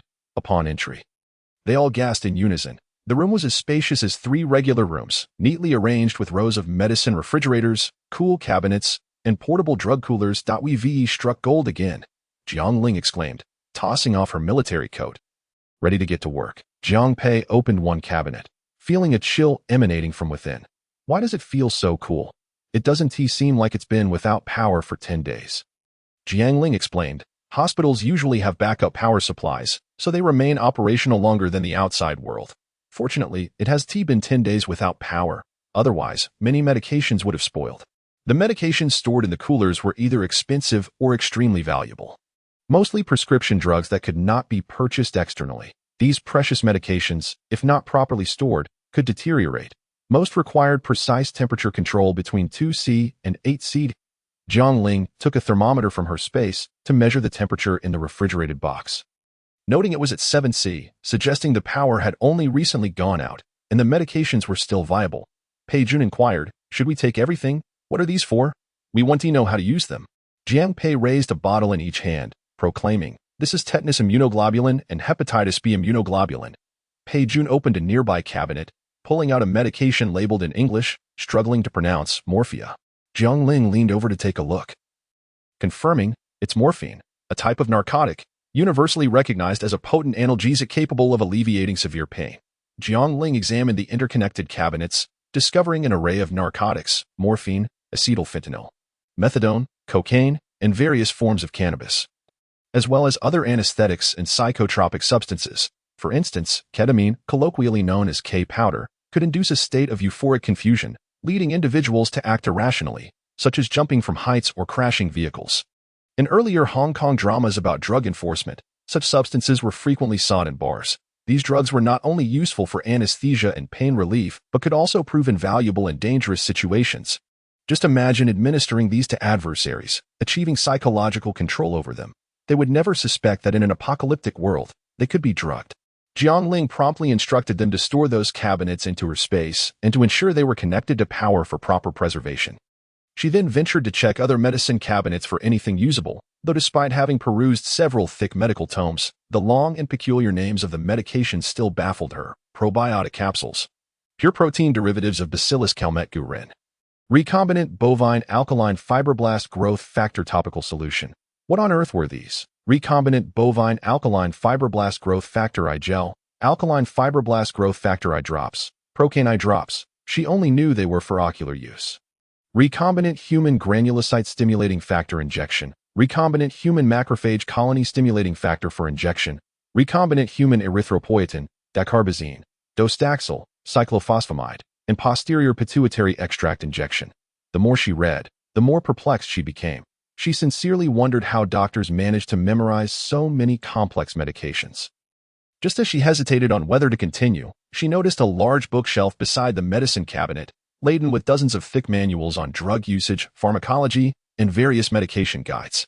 Jiang Ling felt as if she had struck a treasure trove and quickly began to stow these volumes into her space.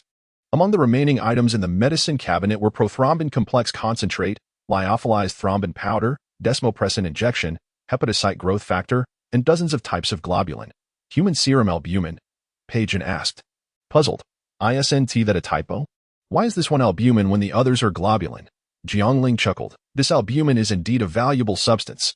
I've read about it's effective for treating hypovolemic shock, acute infectious shock, and shock caused by burns. Cancer patients undergoing chemotherapy also use this. 10 grams can cost hundreds. Upon hearing this, Jiang Pei hastily pulled the plug and stowed the cabinet together with its contents. Jiang Ling said, you all clear this out. I'll head downstairs to gather some syringes, infusion tubes, and bottles. Then we'll head to the bank together. Chapter 58. Advanced Equipment and Truth. Jiang Ling was not particularly keen on raiding the bank. After all, in an apocalyptic world, money held little value. However, it was certain that the bank housed numerous gold bars. As the vaults were often used by affluent individuals to store their valuables, there might be jewelry, antiques, or perhaps even some hidden treasures. Unfortunately, the bank's security measures were formidable, and with their current tools, it remained uncertain whether they could gain access. If they were to spend a significant amount of time only to retrieve a few items of value, the cost-benefit ratio would be rather low. Jiang Pei suggested, let us give it a try. If it doesn't work, We'll use a cutting machine that I refuse to believe the bank door is impenetrable. All right. Jiang Ling surveyed her surroundings. The bank was situated diagonally across from the hospital, merely a few hundred meters away. Since they were already there, they might as well make the trip. She gathered 8 iron cabinets filled with intravenous tubes, syringes, and several infusion bottles. The trio boarded a speedboat and exited the hospital, heading straight for the bank. As the clock approached 4 in the morning, the sky began to brighten, and the outlines of buildings became vaguely discernible. Along the way, Jiang Ling remarked, "If the bank doesn't open in 20 minutes, we should return. It will be dawn soon, and our families must be growing anxious." Upon arriving at the bank, Pei Jun muttered, "If only we had explosives, we could blow it open." No sooner had he spoken than a deafening explosion erupted from within. The 3 were nearly 50 meters away from the epicenter, and the shockwave struck them, leaving their heads buzzing and their ears ringing. They collectively staggered backward, nearly toppling into the water as the surface erupted in massive ripples, causing the speedboat to jolt violently. In the ensuing chaos, the trio paddled frantically to stabilize themselves. In that moment, Jiang Ling felt an overwhelming silence enveloping them, and after a few seconds, the ringing in her ears subsided, allowing her to discern the voices of several men inside. "What sounds are coming from outside?" "Chong, lazy, go deal with it." Jiang Ling had no time to ponder. She urgently urged Jiang Pei to start the engine. "Quick, we must leave." In mere seconds, the individuals inside emerged. She hazily saw 2 burly men clad in black, brandishing a box, shouting at them, "Stop!" Only a fool would comply, and Jiang Pei floored the accelerator, eager to take flight. The 2 men waded through the water, cursing vehemently, tossing something behind them that detonated with 2 resounding blasts. In a panic, Jiang Pei drove recklessly for over 20 miles before daring to slow down. He turned to Jiang Ling and asked, "What was that?" "Probably something akin to firecrackers. If they possess a substantial amount of explosives, they could create highly lethal devices." Jiang Ling shuddered at the thought. Had they entered even a moment sooner or been closer to the explosion, the consequences would have been dire. Jiang Pei questioned, "Aren't explosives regulated? How could they obtain them? Our stockpiled medication is also prescription-based, yet we managed to acquire it. In this apocalypse, laws have ceased to exist. Moreover, prior to the end of the world, certain organizations could obtain explosives and detonators. Quarries and construction teams might have access." Jiang Pei sighed. "So what now? Should we find a way to get some?" Jiang Ling shook her head. "Explosives are extremely hazardous. Without experienced hands, they could spell disaster. Besides, acquiring them isn't straightforward. However, if we don't upgrade our weaponry, we could find ourselves in peril if we encounter those individuals." Jiang Ling glanced around and noticed an imposing entrance. A prominent police emblem marked the municipal police station right before them. How fortuitous. What a stroke of luck, just as I was wishing for it. Previously, Jiang Ling had not dared to consider the police station, but here they were. Thanks to Jiang Pei's reckless navigation, fate had led them here. So why not explore? A hint of joy crossed her face. "Let us go inside and take a look." The water level indoors had risen to the halfway mark of the first floor. Initially, they had planned to abandon the waterlogged area and head straight upstairs. However, after a cursory inspection of the upper floors, they found nothing but empty offices, file cabinets, meeting rooms, and office equipment, all devoid of useful items. Jiang Pei rummaged through the clutter in the activity room. Feeling disheartened, did we miscalculate? Maybe firearms and such are at the armed police station. The police station might not have any. Jiang Ling disagreed. The police station dispatches officers. Surely they must have firearms. Perhaps, in order to facilitate their operations, they store weapons and gear on the first floor? Pei Jun suggested. Then let us hurry to the first floor. There is nothing of use here, Jiang Ling urged, just as they were about to exit. Jiang Ling caught a glimpse of a flash of red from the corner of her eye. Her curiosity piqued. She opened a glass cabinet to discover a neatly folded 5-starred red flag. Her grandfather had specifically reminded her to find a few flags if the opportunity arose. Here was one. She opened the lower cabinet and found a stack of brand new national flags, all wrapped in plastic bags. And used at a rough count revealed over 50. Additionally, there were several small red flags, palm-sized and typically found on government desks, filling 2 cardboard boxes to the brim. These were likely prepared for some event, and now they belonged to Jiang Ling. She also collected several flagpoles from the activity room, taking them into her storage space as well. The trio boarded the speedboat, and just under 10 meters from the duty room, they discovered the police equipment room. The firearms storage room was located within the equipment room, Entering through the outer area led directly to the firearms storage. They exchanged glances, their faces lighting up with delight. Upon entering, they were greeted by police uniforms, batons, and bulletproof vests, all displayed on shelves. With a considerable portion submerged in water, the attire felt cumbersome, so they quickly changed into diving suits. Jiang Pei donned a mask and jumped in, surfacing with a shield, revealing dozens of them beneath the water. Great. Take them all. Clear this place out. We'll check inside. Jiang Ling and Pei Jun paddled a couple of times to enter the inner room. The firearms cabinet was locked, but the old metal cabinet appeared rather flimsy. Jiang Ling raised her dagger and forcefully jabbed it, swiftly tearing open a gap. Pei Jun shone his flashlight inside, revealing a row of black handguns. There are guns. So many. Jiang Ling exclaimed with elation, promptly diving back in with her mask to open the cabinet entirely. She emerged holding a box filled with gleaming bullets. Pei Jun's eyes sparkled with excitement. These items were far more appealing to him than gold. Jiang Ling handed him a 92-style automatic pistol, explaining, this 9mm round should fit this handgun. Give it a try. Pei Jun marveled. How do you know this? Are you some sort of encyclopedia? Jiang Ling shrugged. I saw it in a shooting game. It's all pretty standard. Just try it. If it doesn't fit, there are other models below. As Pei Jun set their loading bullets, Jiang Ling rummaged through the cabinet for more treasures. Just as they were engrossed in their tasks, Jiang Pei suddenly complained, "Stop fooling around. I'm busy." Pei Jun jumped. "Who was messing with you? We're all in here." They glanced outside to see Jiang Pei standing motionless, shield in hand, staring intently at the water, his mouth forming the words, "There's something in the water." In the next moment, a tail splashed up from the water, striking the shield and sending Jiang Pei sprawling against the nearby shelf in the blink of an eye. It lunged toward Jiang Ling. Pei Jun reached out, shouting, "Get up here." Too late. Jiang Ling stepped back, pressing against the cabinet, only to find herself face to face with a 2-meter-long crocodile, its massive jaws wide open. Chapter 59. The Crocodile Showdown. The crocodile, having consumed who knows what foul matter, emanated a foul stench that assaulted her senses. In a moment of desperation, Jiang Ling seized her sharp dagger, twisting her wrist to thrust it into the creature's skull with all her might. With a sickening squelch, bright crimson liquid splattered everywhere. The crocodile thrashed in agony, its eyes bulging as it disregarded the dagger lodged in its head and lunged forward with ferocity. Pei Jun grabbed a paddle and struck the crocodile's back repeatedly. But its thick hide rendered such blows little more than a tickle. The crocodile flicked its tail casually, sending Pei Jun and the speedboat flying several meters away. As it prepared to bite down, Jiang Ling braced herself against the iron cabinet, lifting a foot to press against its jaw, while shouting, "Fire your weapon." Pei Jun discarded the paddle, hastily retrieving the newly loaded handgun. However, from his vantage point, Jiang Ling and the crocodile were aligned perfectly. A single bullet could easily hit either one of them. His arms trembled uncontrollably as he shouted, "What if I accidentally hit you? Get out of the way." Where was she supposed to go?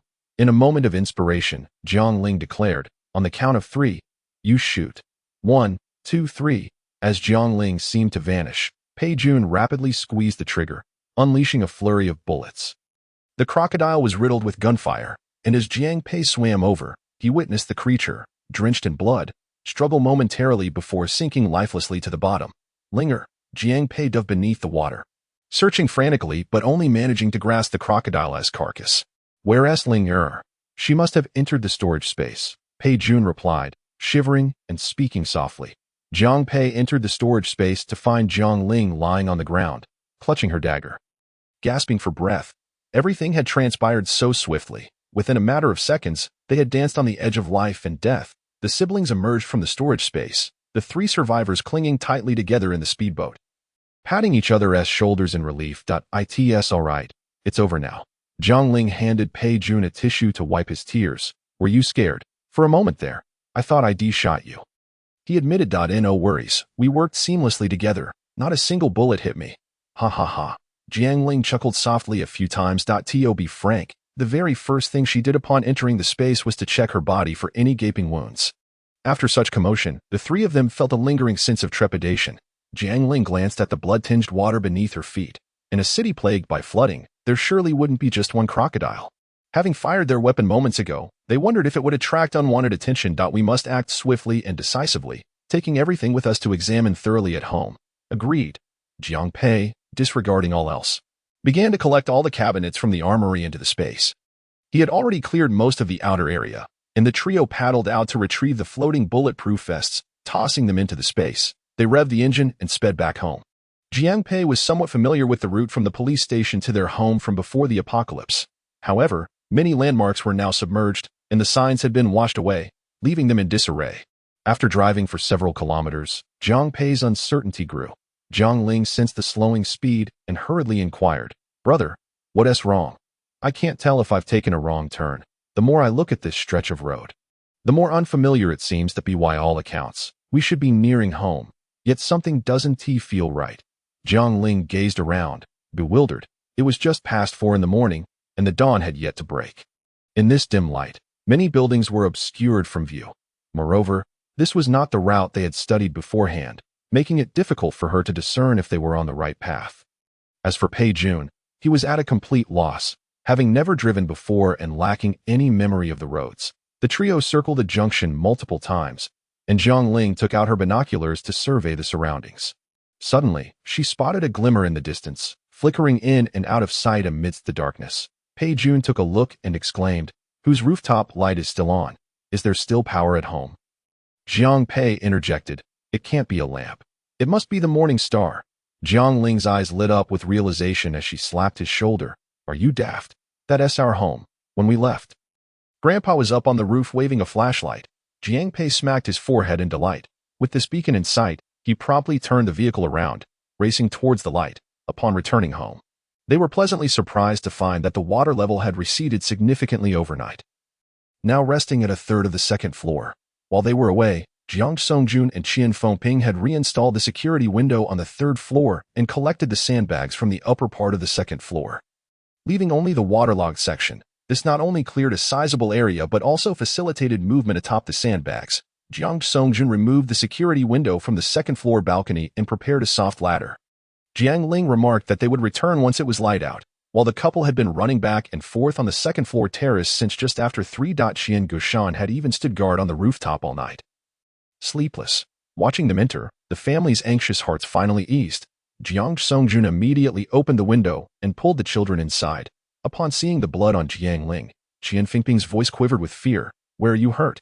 "The injury is on the crocodile. I'm perfectly fine." Jiang Ling quickly stripped off her sportswear, tossing it onto the sandbags. "Mom, is dinner ready? We're starving. We'll wash up and be right there."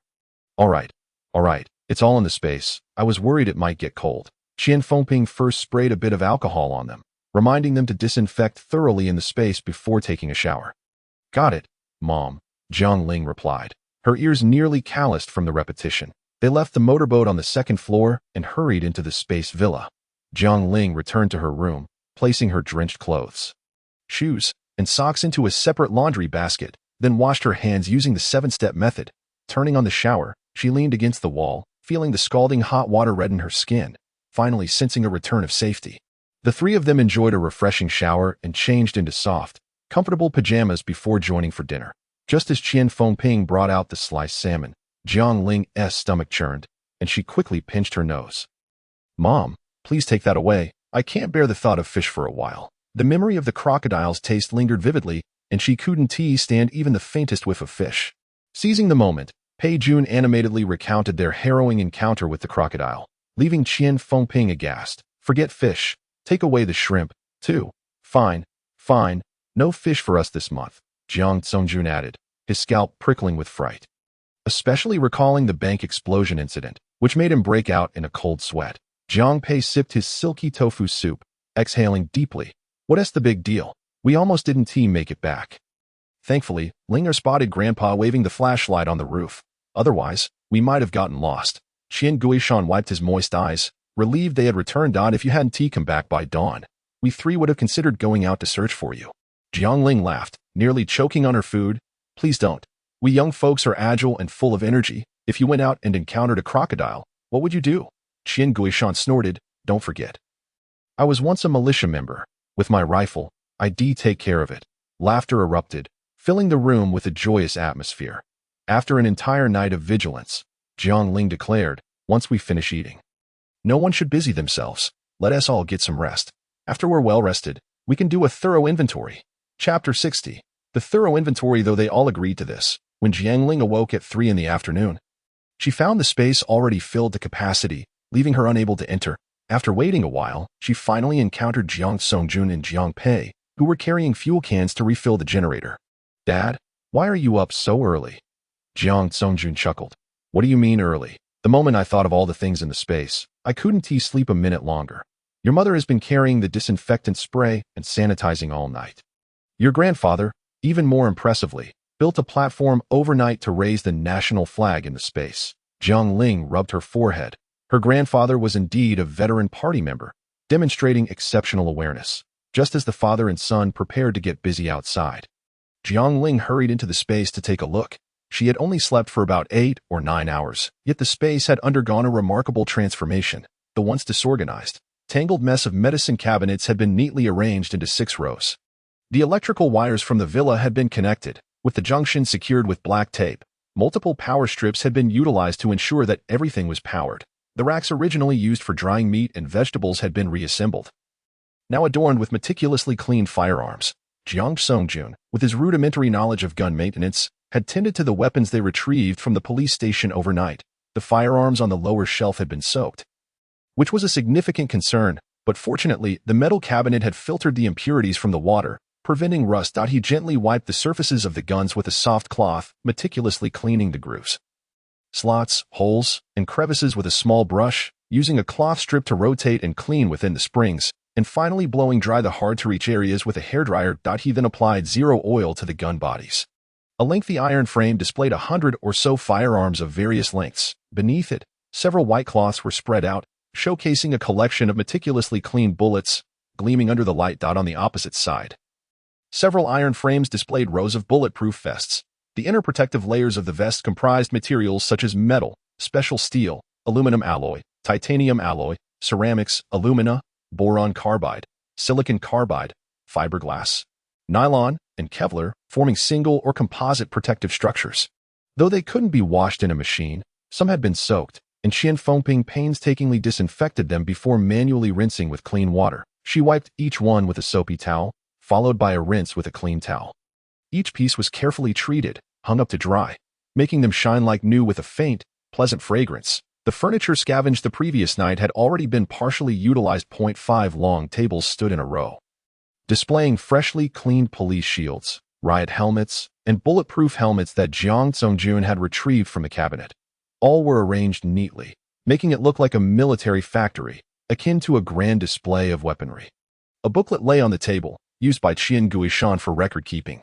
Jiang Ling picked it up, noting the quantities of newly stored items. 92 automatic pistols, 80 in total. 97 riot guns, 30.79 submachine guns, 50. CSLS-2 Model 9mm submachine guns, 30. Shotguns, 20. NSG, 1 sniper rifles, 2, with 4 scopes, various types of silencers, totaling 45, all calibers of bullets, amounting to 3,280. Bulletproof vests, 96 pieces, bulletproof helmets, 20. Police shields, 130. Riot helmets, 120. Police batons, 200. Smoke grenades, 200. Flashbangs, 170. Jiang Ling searched around and happened upon Qian Guishan carrying a birdcage, which contained the pair of budgerigars they had salvaged from the local delivery warehouse. The little creatures, having eaten their fill, were lively and chirping, a stark contrast to their earlier lethargy. Jiang Ling asked, "Where did the smoke grenades and flashbangs go?" Qian Guishan replied, "Those items can't be stored carelessly. Your dad found a small box to keep them in, and they're placed on the small shelf in the northwest corner. The grounding apparatus lies undisturbed, unafraid of toppling over. In the future, that area will be designated for the storage of hazardous materials, and we shall refrain from venturing there unnecessarily." Jiang Songjun conducts his affairs with a sense of assurance towards Jiang Ling, who inquires, "What are you planning to do? You haven't slept all night. Shouldn't you be resting properly?" Qian Guishan, invigorated by the joyous circumstances, feels rejuvenated after his family has unexpectedly come into possession of such an advantageous opportunity.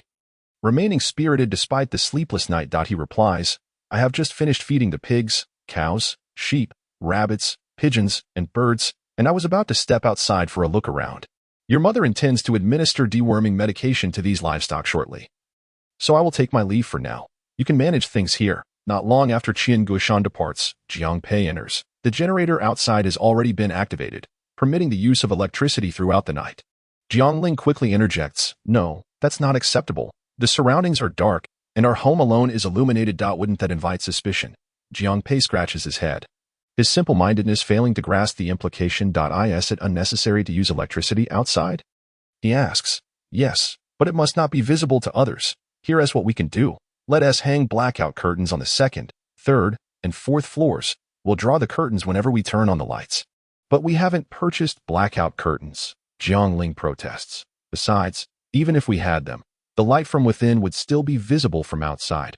Upon reflection, she realizes the truth in her words. The space villa has always had curtains. So the thought of buying new ones never crossed her mind. Moreover, even the most opaque curtains can only block sunlight from outside, not the illumination from within. What should we do now? Pei Jun, seated on a small stool, disassembling a package, mutters to himself, "What do we do about this? Our home is not a warehouse. Warehouses have those metal shutters that can effectively block out light."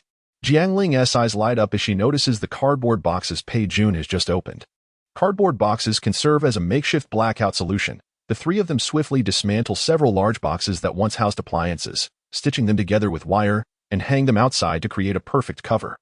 Jiang Pei and Pei Jun carry a stack of large boxes outside to cover all the windows with cardboard curtains. Equipped with hooks, they can easily remove them during the day and rehang them at night. A convenient arrangement. In the space, Jiang Ling glances at the assortment of items Pei Jun has just unpacked.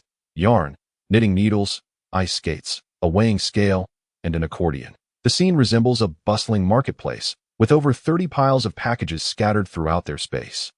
All acquired from the 8 major warehouses. It resembles a situation akin to the chaos of a double 11 shopping spree, with small mountains of goods accumulated. Qian Fengping emerges from behind a pile, carrying a disinfection sprayer, brimming with satisfaction. I've finished disinfecting all of this. It's ready to be unpacked. Once I finish disinfecting the oil tank, I'll call your father in to wash the sheep. Ah, you still need to disinfect the oil tank?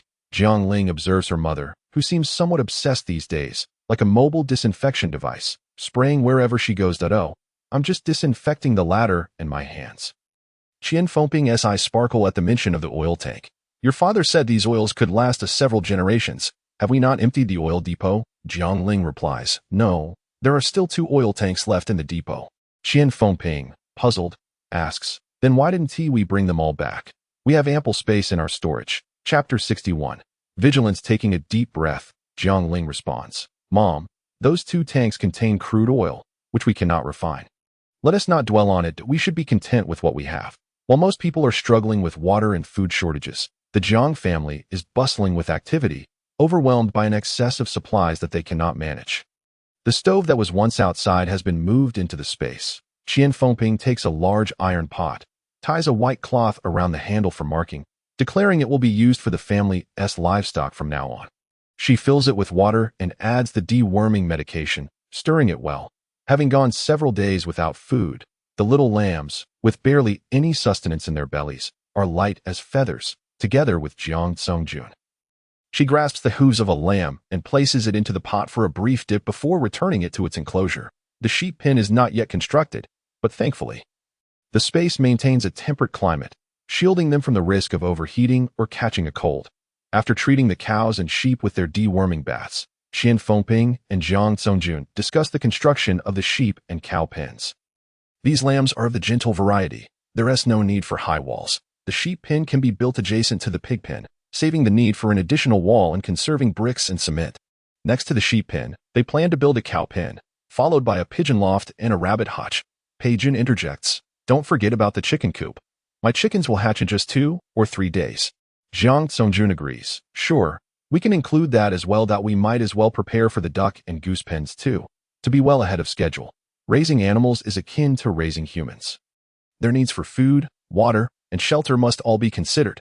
They need proper housing, nourishment, and to be kept within a certain boundary to avoid any messes, especially the pigeons, who become restless once satiated, taking advantage of a moment when the cage door is not securely closed. 2 pigeons escaped at that moment. Qian Guishan is outside sleeping while Jiang Songjun and Jiang Pei are constructing the sheep pen, lamenting their inability to find materials for the roof. Suddenly, Jiang Pei recalls seeing many large items at Devon Logistics. A hazy memory of some of the construction materials. As the father and son lay bricks, Jiang Ling and Pei Jun head to the pile of packages at Debon Logistics. Jiang Ling is deeply engrossed in her task when she suddenly feels something fall into her hair. Upon inspection, she discovers it to be pigeon droppings. Pei Jun bursts into laughter at the expression on Jiang Ling's face, only to have a pigeon flying overhead drop its droppings directly into his mouth. His laughter quickly transforms into a grimace as he spits out the foul taste, needing a bottle of mouthwash to cleanse his palate. But even then, he feels nauseated. After deliberation, they decide to retrieve a crossbow, and, seizing the opportunity while the two pigeons are perched on the pile of packages, they shoot them down with precision. Jiang Ling sets up a stove beside the pigeon cage, skewering the two ill-fated birds and roasting them in front of the remaining pigeons. See this? If you keep misbehaving, this will be your fate. The flock huddles together, trembling in fear. Before long, the aroma of roasting fills the air, sizzling and tantalizing, as Jiang Ling sprinkles chili powder and cumin over the birds, creating a delectable feast. While Jiang Songjun spreads mortar on the bricks, he can't help but chuckle at his daughter's antics. Linger, why are you so vexed with the pigeons? You've only had them for less than a day. And you've already roasted two. What's wrong with that? Shouldn't they be roasted? Jiang Ling retorts, pulling a pigeon leg and offering it to Jiang Songjun. Do you have any objections? Jiang Songjun, realizing the absurdity, shakes his head fervently. No, it's fine. They were asking for it by crossing our daughter. Jiang Ling smiles, tilting her head, reveling in her position of authority in the household. The work of building walls and enclosures is no small task. And to ensure that they can work without interruption, Qian Fengping prepares dinner outside. After all, the power is now functional, allowing the use of an induction cooker and rice cooker, with the windows covered in cardboard. The outside appears dark and unremarkable, indistinguishable from any other home. Inside, the lights shine brightly, and Jiang Ling has specifically instructed against cooking dishes with strong odors, fearing that someone might catch a whiff and come investigating, leading to trouble. Qian Fengping closes the windows tightly and prepares a dish of fragrant pan-fried tofu, sour bamboo shoots stir-fried with preserved meat, and a pot of lotus root and pork rib soup. She steams a pot of long-grain fragrant rice, enhancing the flavor with a sprinkle of Thai jasmine rice. From the space, she retrieves steaming sweet and sour pork, just as delightful as when it was first stored. As she unwraps the cling film from the dish, the enticing aroma wafts through the air, igniting everyone's appetite.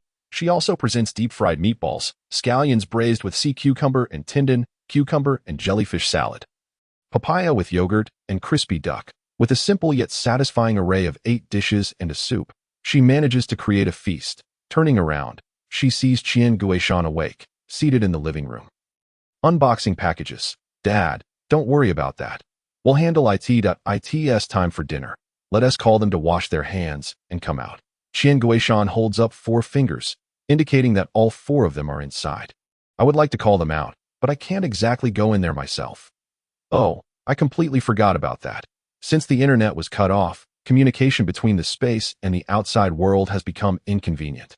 Aside from the notice board, they have relied largely on telepathic communication. However, with no immediate dangers outside, they have yet to develop the habit of checking the notice board. After pondering for several minutes, Qian Fengping estimates that they are likely still working on the walls and retrieves their plastering trowels and mud shovels. Jiang Songjun turns around, exclaiming, "Hey, where's my trowel?" Jiang Pei points to an empty spot, saying, "It was just here. It must have been taken by Mom for cooking. Why would you need a mud shovel for cooking?" Jiang Songjun inquires. To stir-fry the dishes. Jiang Ling and Pei Jun, carrying newly unpacked colored steel tiles from the pile of packages, find the entire situation amusing. Isn't it obvious? This is a sign for us to stop working and go eat. After a long day of toil, everyone was feeling quite fatigued. The 4 individuals tossed aside their belongings, washed their hands, and scrubbed the dirt from their faces before heading out for a meal. Since waking up in the afternoon, Jiang Ling had yet to consume anything substantial. Earlier, they had shared 2 roasted pigeons among themselves. Now, her stomach was growling with hunger, prompting her to savor a hearty sip of lotus root and pork rib soup, followed by a piece of her favorite guabao roe, which brought a comforting sense of fullness to her belly. Today, the entire family had engaged in considerable physical labor, resulting in a greater appetite than usual. Even Pei Jun, who had been incessantly vocal about dieting and losing weight, devoured a generous bowl of rice. Despite having prepared 3 bowls of rice earlier, they found it insufficient today. Qian Fengping promptly fetched 6 steaming buns to satisfy their hunger. Jiang Pei sliced the buns in half and filled them with pickled bamboo shoots and cured meat. Consuming one large bun in just 3 bites, the meal was particularly delightful, with several plates emptied, as if the Jiang family was committed to the clean plate campaign. Jiang Ling was the last to finish. Pouring the remaining rib soup into her bowl and tearing the leftover half bun into pieces to soak in the broth. By this time, it was already 7 in the evening. Qian Guishan inquired, "Should we keep watch tonight? Do you think the group you encountered at the bank might come to rob us?" Jiang Ling shook her head, assuring him that they had no knowledge of their whereabouts, being several dozen miles away, making it unlikely they could reach them easily. However, she cautioned that they should remain vigilant about the locals. Chapter 62. A unique flavor. The nearby residents had some awareness of the family's situation. Having observed the frequent deliveries to their home in recent days, surely someone had taken note. How could they not be concerned? Once the flood receded, calamity would soon follow. Fortunately, the flood was not receding quickly. For 4 or 5 days, the water level remained above the first floor. Without a speedboat or similar equipment, venturing into the water at this time would be akin to courting death. Jiang Ling reassured everyone not to worry. They would at least wait until the water level decreased to over a meter before daring to venture out. They would continue at their own pace, especially since their home was well equipped for defense. There was nothing to fear. Qian Guishan, observing Jiang Ling's composed and resolute demeanor, felt a pang of sorrow. This young girl had grown up under his watchful eye, enduring 3 years of hardship in a world turned upside down. Transforming from an innocent child into someone so formidable, he felt a mix of pride and melancholy. He wished she could have grown up without such suffering. After finishing her meal, Jiang Ling excitedly showed Qian Guishan the packages she had opened in the living room. "Grandfather, look, there are several bags of Tianjin snacks, which I know you'll love." Qian Guishan's face lit up with affection. "Really? Let me have a taste." It was uncertain whether a homesick Tianjin native had sent these, or if they were local specialties sent to friends from afar. There were 4 or 5 boxes, brimming with delectable treats: authentic Lao-waist Saozi cake, handmade Tianjin mahua, savory beef tongue cakes, hawthorn pastries, date paste rolls, red bean and chestnut cakes, Gourmet fei cakes, and delightfully milky milk skin pastries. Qian Guishan took a bite of the Saozi cake, nodding in approval. Sweet and delicious. Jiang Ling elegantly plated a portion on a delicate dish to share, while the rest were stored away. After their meal, Jiang Zongjun returned to the task of building walls. Jiang Ling advised him not to rush. Even without an enclosure, the livestock would not escape the space. They had placed the iron bulls in the space for the time being, and there was no urgent need to finish everything immediately. The sheep and cattle pens were completed, and they would first place the larger animals inside, while the pigeons and rabbits could remain in their cages for now. Jiang Ling reflected that the rabbits couldn't be confined indefinitely. Once they had chickens, they would also need time to roam. They would properly fence the food and grain areas, allowing the animals to wander freely in other parts. With no place to dispose of the empty delivery boxes, they were conveniently taped together to create a barrier against chickens, ducks, geese, and rabbits. It extended for several dozen meters, a rather impressive sight. Additionally, she scattered some grass seeds near the sheep pen and watered them. Soon, a patch of lush grassland would belong to them. After a couple of days, the chicken, duck, and goose coops were completed, and the eggs Pei Jun had been incubating began to hatch. Previously, the family had not used incubators. Either hens would brood over the eggs, or they would use thick plastic sheets placed on wooden frames filled with warm water to incubate the eggs, covering them with blankets. Every day, they would check the temperature with a thermometer, adding hot water if it was too low and cool water if it got too high, manually controlling the conditions. The success rate was high. From 100 eggs, only 8 or 9 would typically fail. Since they had never used an incubator before, Qian Fengping had no idea how to operate it, so she left it to Pei Jun to experiment. After all, there were only 50 eggs. If they all failed, they would simply be consumed as regular eggs. That day, Jiang Ling planned to sort through the packages, prioritizing food, fresh produce, and frozen items. But upon entering the space, she discovered Pei Jun had risen early. "How rare, sister-in-law. You're up so early." Pei Jun stood by the incubator, his back turned, silent. As Jiang Ling approached, she noticed his eyes were red, and he was silently shedding tears. Alarmed, she asked, "What's wrong? Did you have an argument with Mom or my brother?" She had thought that with everyone busy these past few days, there had been no time for quarrels, and family relations seemed harmonious. Pei Jun shook his head and opened the incubator to reveal several stubborn eggs that refused to hatch. There were about 5 or 6 eggs, each with a small hole, yet they lay still, as if lifeless. Jiang Ling was taken aback. What happened? Pei Jun wiped his tears. I woke up to check on them.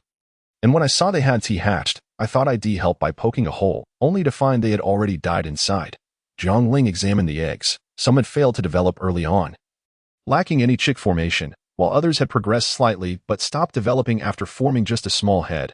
She was familiar with this situation and quickly reassured him. This is normal. Those that perish during development are referred to as real eggs, and they're especially delicious when roasted. Pei Jun struggled to accept this reality, bursting into tears. How could they turn into real eggs?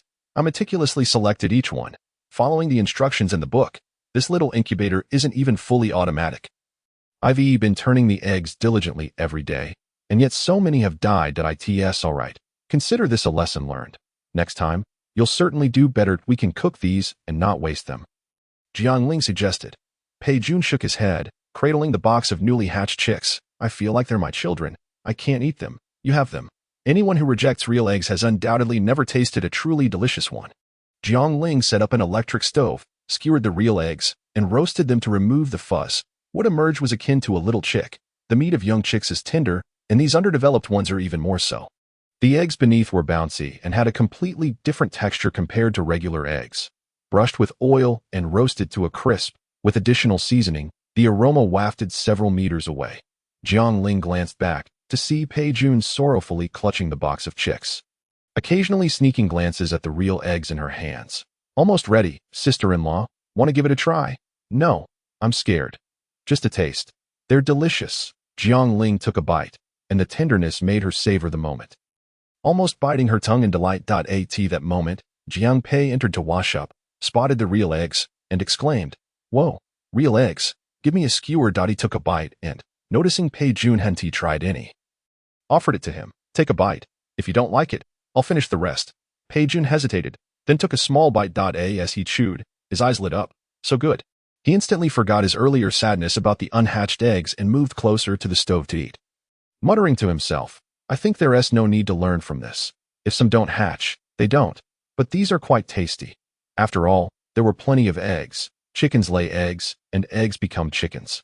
It's a cycle. The three of them gathered around the stove to enjoy breakfast before beginning to sort through the packages. The fresh items, having been outside for a while, surely contained some spoiled goods.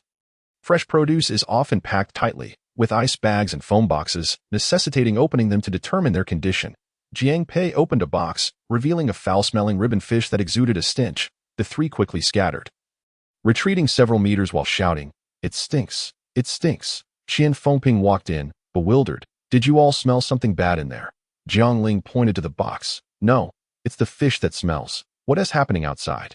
Qian Fengping opened her mouth to speak, hesitating before saying, You all should come out and see. Chapter 63. The giant crossbow. As soon as Jiang Ling exited the space, she detected a faint odor. Standing by the window on the 3rd floor, she gazed outside, where several corpses floated on the water, drifting past her home like a conveyor belt. The water level had dropped to about 2.5 meters, while the entrance to the Jiang Villa stood at around 2 meters tall, perfectly aligned with the water level and the iron spikes arranged on the door. The floating bodies occasionally brushed against the iron spikes, leaving behind several colorful strips of fabric. However, the doors and windows were well sealed, raising the question of how the odor had permeated the space. Qian Fengping awkwardly explained, I just noticed some rubbish on the balcony outside, so I thought I would open the window to clean it up. Little did I know, it was already in that state that as soon as I saw it, I hurriedly shut the window, but the smell still managed to seep in. It's all right, Mom. You can get some air freshener from space. It will be fine in a bit. Jiang Ling calmly retrieved a mint-scented mask from space, ascended to the 4th floor, and stood at a higher vantage point, gazing down at the grim spectacle below. The corpses were of those who had perished at home during this time, some due to starvation, others from illness. Those who succumbed to acute ailments did so swiftly, almost as a form of release. In contrast, the chronically ill, dependent on long-term medication, suffered agonizingly as supplies ran dry, while relentless storms of rain, hail, and flooding dragged them into despair. The floodwaters began to recede. The temperature rose anew. It was only 9 in the morning, yet the mercury had already soared to 33 degrees. One could only imagine the sweltering heat that awaited at noon. The entire city had transformed into a massive, water-filled cauldron, with the imminent threat of boiling frogs. One could only wait to see who would perish first. Those desperate to survive would certainly not tolerate the presence of corpses in their homes. Enduring the increasingly pungent stench of decay, Jiang Ling had witnessed such scenes in her past life. However, she had not taken her grandfather's body away, merely confining him to a separate room with the door firmly shut. Qian Fengping quickly produced a dozen boxes of air freshener, while Pei Jun found several bottles of essential oils, restoring the room's scent to a semblance of normalcy. Jiang Pei rummaged through a drawer and exclaimed, "It's so hot in here. I'll turn on the air conditioning." "No," Jiang Ling quickly interjected. "The external unit is outside. It will make noise and alert others that we have electricity. Let's use fans to cool down instead. It's just as effective, all right." With that, Jiang Pei summoned several large fans from space, placing 2 on each floor. The water level had reached the first floor, allowing the sandbags on the second floor to be removed. The floating corpses drifted for a little while, and by nightfall, the rain had finally ceased. The foul odor outside dissipated quickly, and Jiang Pei donned a mask to relocate the sandbags from the second floor to the rooftop terrace.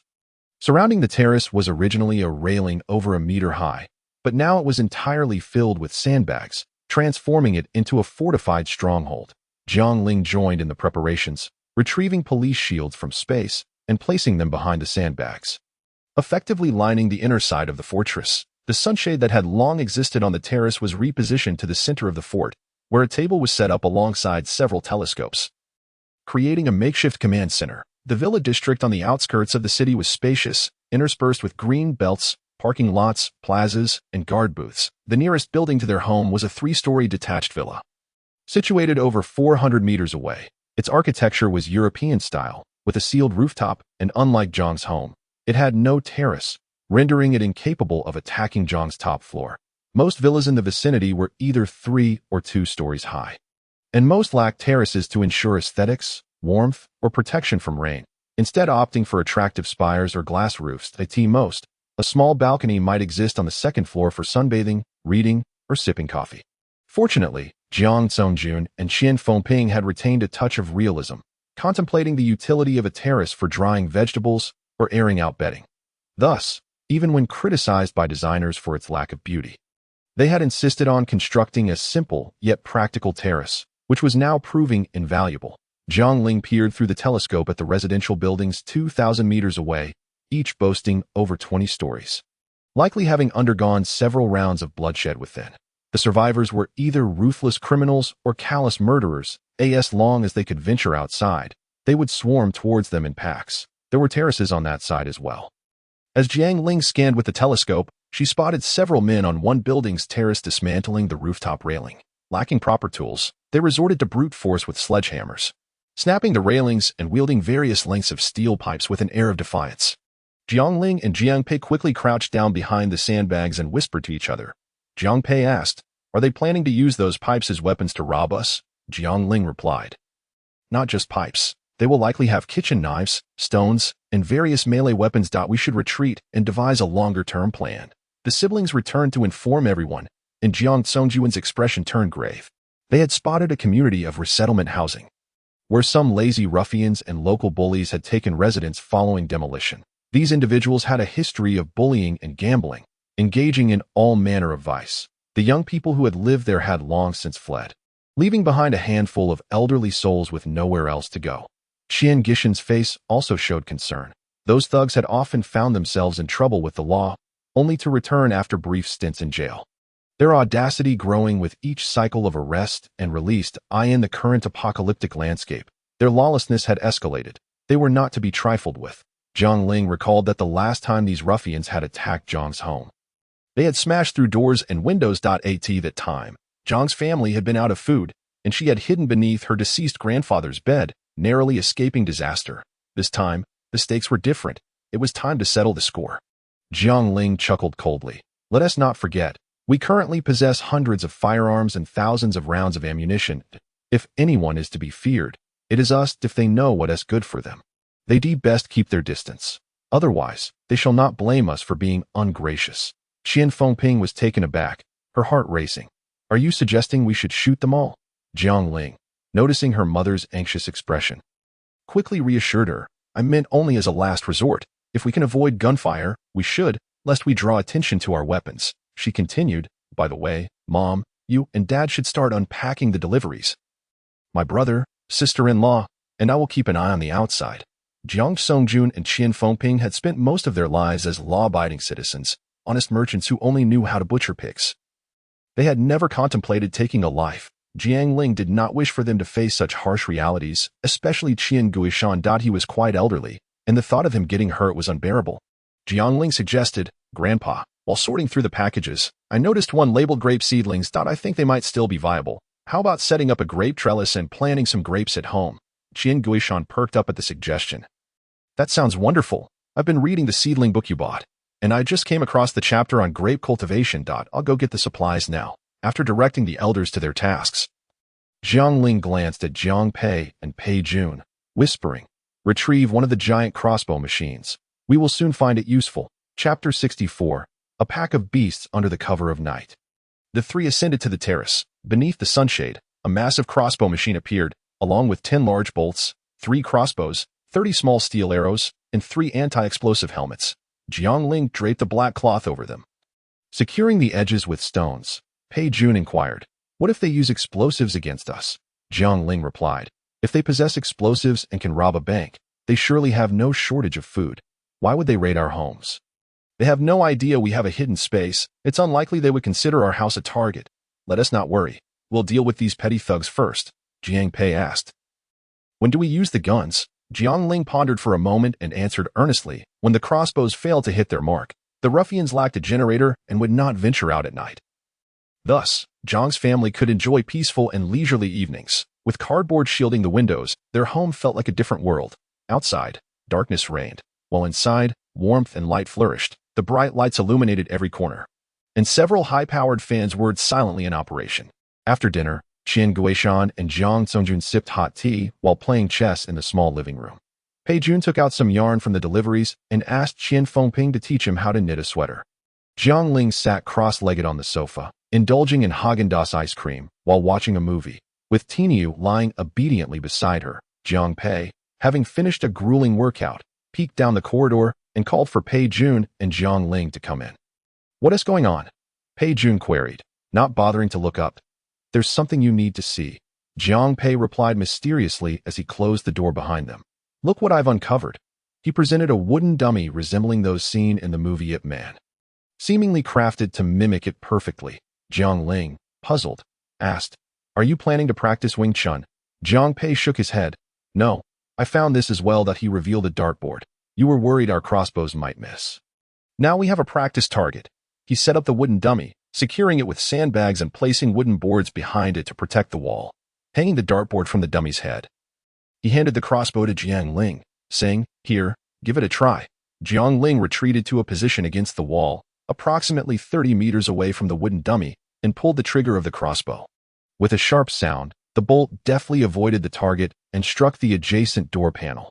Pei Jun, standing beside her with a crossbow of his own, attempted a shot, but missed spectacularly, veering off 2 meters away, prompting Jiang Pei to hurriedly add several wooden boards for reinforcement. The flood had not caused much damage to their home, yet it was rather amusing that their own practice had left holes in the walls. The three of them tried over 20 shots, but none hit the dartboard. Jiang Pei sighed, relieved they had tested their skills first. Otherwise, when others arrived, it would be quite embarrassing to explain their fruitless efforts. Ridiculous, Pei Jun echoed, perplexed at their lack of precision. We were quite accurate when shooting pigeons. Jiang Ling cleared her throat, stating, When we shot pigeons, we were only 2 meters away, so of course, we were accurate. At this distance of 30 meters, it's only natural to miss. Jiang Pei consoled himself. Perhaps the dartboard's target was simply too small. After all, living targets are considerably larger and easier to hit. He bit his lip, unable to resist stating the harsh truth. But we only managed to hit the wooden dummy 2 or 3 times. It seems that becoming a sharpshooter is not as effortless as one might think. Let's practice for a few more days and reassess. That night, Jiang Ling dreamt of practicing. The next morning, Qian Fengping knocked at the door. Jiang Ling rubbed her eyes and asked, Mom, what is going on? Nothing much. Her mother replied, I found some filtering cloth in the pile of packages and remembered how you and your brother loved mashed potato pancakes when you were little with this cloth. We can make them. Would you like to have some? Upon hearing the mention of potato pancakes, Jiang Ling nodded vigorously, exclaiming, Yes, yes, Mom, please make them, and I'll help with the garlic. As she stood up, Qian Fengping chuckled and gently pushed her back down. No need for you to help. Your father said he would assist me. You can sleep a little longer, and I'll call you when it's ready. With that, Qian Fengping entered the kitchen to wash a large basin of potatoes. As one ages, sleep becomes more elusive. Jiang Guishan had also been awake for a while, tending to the pigs, sheep, cows, rabbits, and chickens, and letting his parrot and Brazilian turtle roam about. Jiang Zongjun disposed of the rotten fruits and seafood in a useless trailer. After washing his hands, he joined Qian Fengping in mashing the potatoes. Once the potatoes were mashed, they were squeezed through the filtering cloth and shaped into palm-sized cakes. The pan sizzled as fragrant lard was heated. And once both sides turned golden, the cakes were served with garlic sauce, soft and chewy, accompanied by Qian Fengping's homemade pickles, such as tender, marinated cucumbers, crispy bean pods, and tender, flavorful meat, along with golden millet porridge, rich hot soy milk, and crispy fried dough sticks. It was a feast fit for kings. One could easily overindulge and be left utterly stuffed. After the meal, Jiang Zongjun discussed with Jiang Ling what to do with the spoiled items. Should we just throw them out? Jiang Ling gazed at the water level outside, which had receded to around 1.80 meters. Let us wait a bit longer. I have a use for them, she replied, sensing that the people outside were becoming restless. Sure enough, just past noon, as Jiang Ling was taking her afternoon nap, she was suddenly awakened by loud commotion outside, after days of silence due to the flood. The outside world was bustling once more. Jiang Ling hurriedly put on her shoes and rushed to the rooftop. To her surprise, Jiang Pei and Pei Jun were already there, observing the scene. Jiang Pei handed her a pair of binoculars. There are several rafts. They just entered the neighboring house. How many? 4 or 5. Jiang Ling was puzzled. Is that all? As they spoke, Pei Jun pointed in another direction, revealing another group, with more on the streets. Damn it, these thugs are actually coordinating their efforts, Jiang Ling remarked. They had divided into 3 teams, systematically raiding each house. From next door came shouts of abuse, accompanied by the sound of shattering glass. You beast, let go of my daughter, you old fool. Not afraid of death, huh? I'll help you meet your end. With a crash, another window shattered. Moments later, a man in his 40s was thrown out of the window by 2 thugs. He had likely lost consciousness before being hurled out, offering no resistance as he fell into the water and was swept away by the current. Laughter erupted from within that house, and Jiang Ling focused the binoculars on their window. Witnessing a disheveled girl crawling on the ground, picking up a shard of glass to slash her own throat, behind her, a thug, visibly bored, pulled up his pants and cursed, "What a waste. Let us move to the next house." Chapter 65. Unhinged. Online. Jiang Pei could clearly see everything through the binoculars. He recalled that the neighboring house was home to a family of 3 members. Along with the grandparents. He had witnessed the uncle from next door carry out the bodies of the grandparents and his wife just yesterday. And now, it appeared that the father and daughter would meet the same fate. The girl was only around 15 or 16, still in high school. These brutes had no qualms about committing such atrocities. Taking advantage of the absence of authority, they were indulging in chaos, committing every conceivable crime. Jiang Pei felt increasingly alarmed, glancing at Jiang Ling, his younger sister who had just turned 20. He could hardly fathom how she had endured such an environment for 3 years in her past life. Nonetheless, he resolved that as her brother, he would not allow her to suffer any longer. Linger, you should go downstairs. Let me and your sister-in-law handle this. Jiang Ling considered the situation. These thugs specifically targeted the vulnerable, often seeking out homes with women. It would be wise for her to temporarily hide. The barricade was over 1 meter high, and crouching down would render her invisible from the outside. She created a small gap between 2 sandbags and inserted the binoculars to observe the unfolding events below. 5 thugs soon arrived at the Jiang family's doorstep, their raft crudely fashioned from door panels and wire. In northern cities, far from the coast, most households lacked watercraft. Their swimming skills were mediocre at best, and they had no rowing techniques.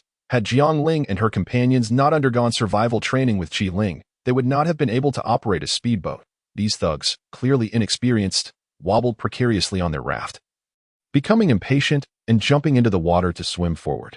Pei Jun muttered, "They have no protective gear and are so reckless in the water that I hope they have wounds that get infected and take them out." Just then, the leader of the thugs swung a baseball bat and struck the Jiang family's heavy iron gate. "Open up," he bellowed. Jiang Pei stepped forward, calling out, "Who is it?" The thugs hesitated, surprised that this household seemed to possess some backbone. Other houses had cowered in fear, barely daring to breathe. Even if they had grievances, hunger had sapped their strength to resist. They would only wail and cry, threatening mutual destruction, yet ultimately, they succumbed. The leader, Zhao Ermang, was lean and short, relying solely on a reckless bravado to make his way. As he took a few steps back and noticed a robust young man, standing at nearly 6 feet tall on the rooftop. Staring down at him, his confidence wavered.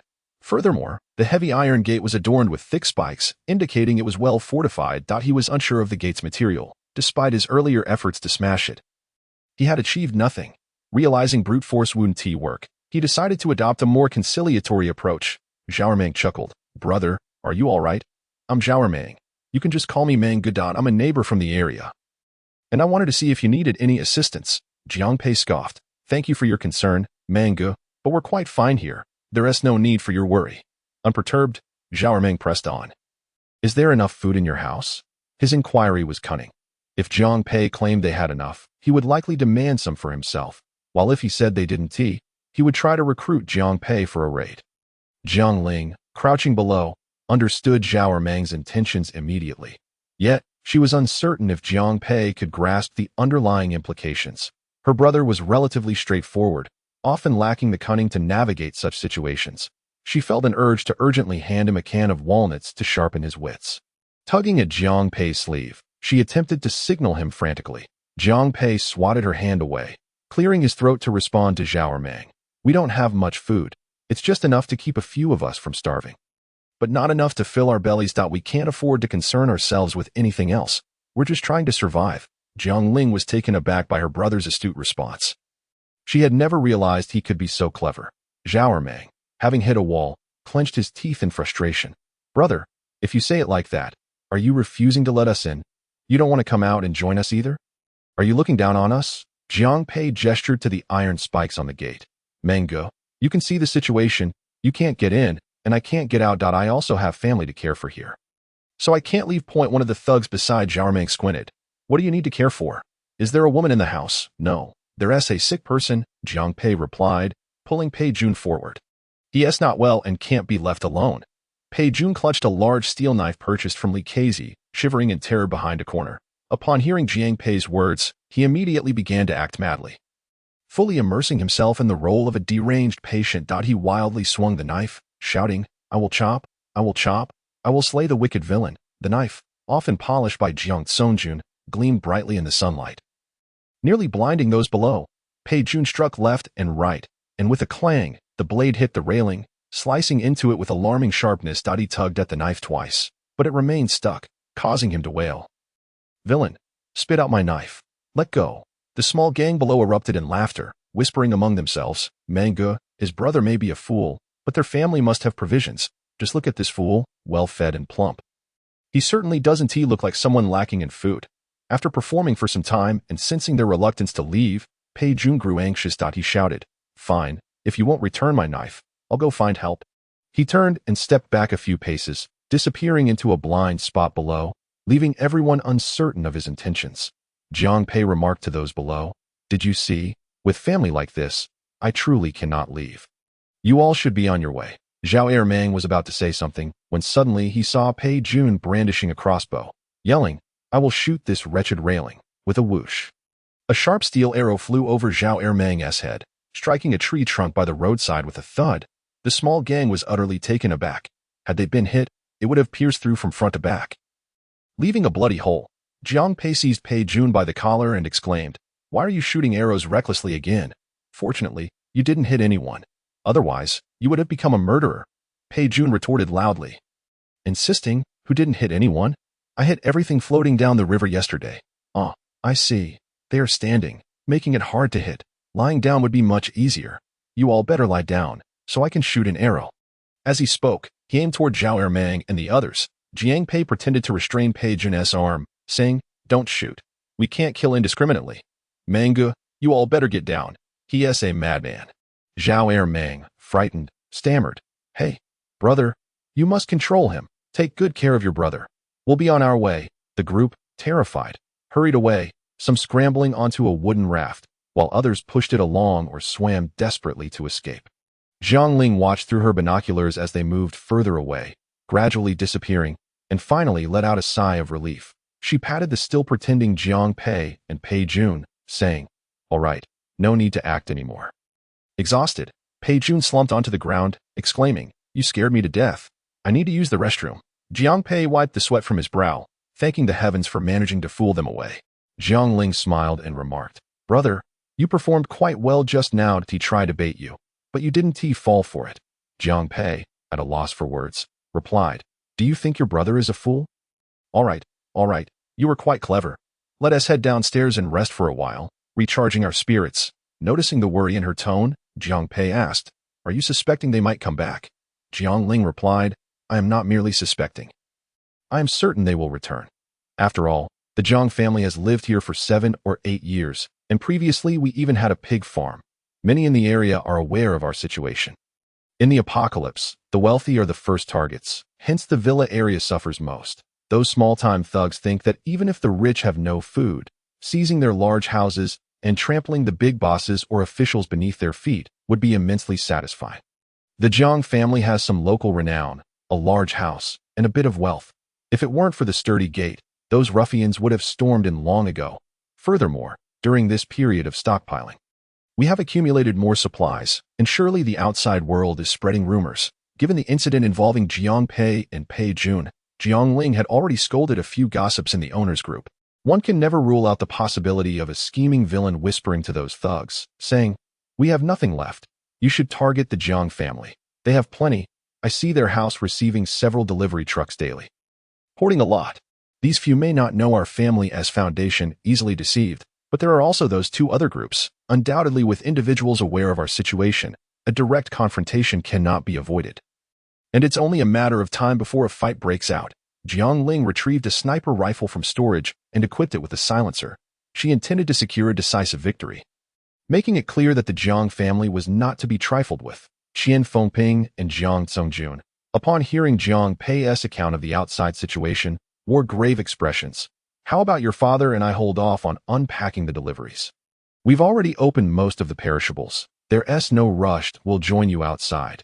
There's strength in numbers." Before Jiang Ling could respond, Qian Guishan interjected, "You should let the young ones handle this. We old folks meddling only complicates things without any real ability to help. Look at me, tending to livestock and nurturing the trees in storage, allowing the children to have no worries. Isn't that fine? You just focus on sorting through the goods and cooking." Jiang Ling chuckled. "Grandfather makes a valid point. The rooftop is already filled with many items, plus that huge crossbow. Given the limited space, the 3 of us are sufficient up there.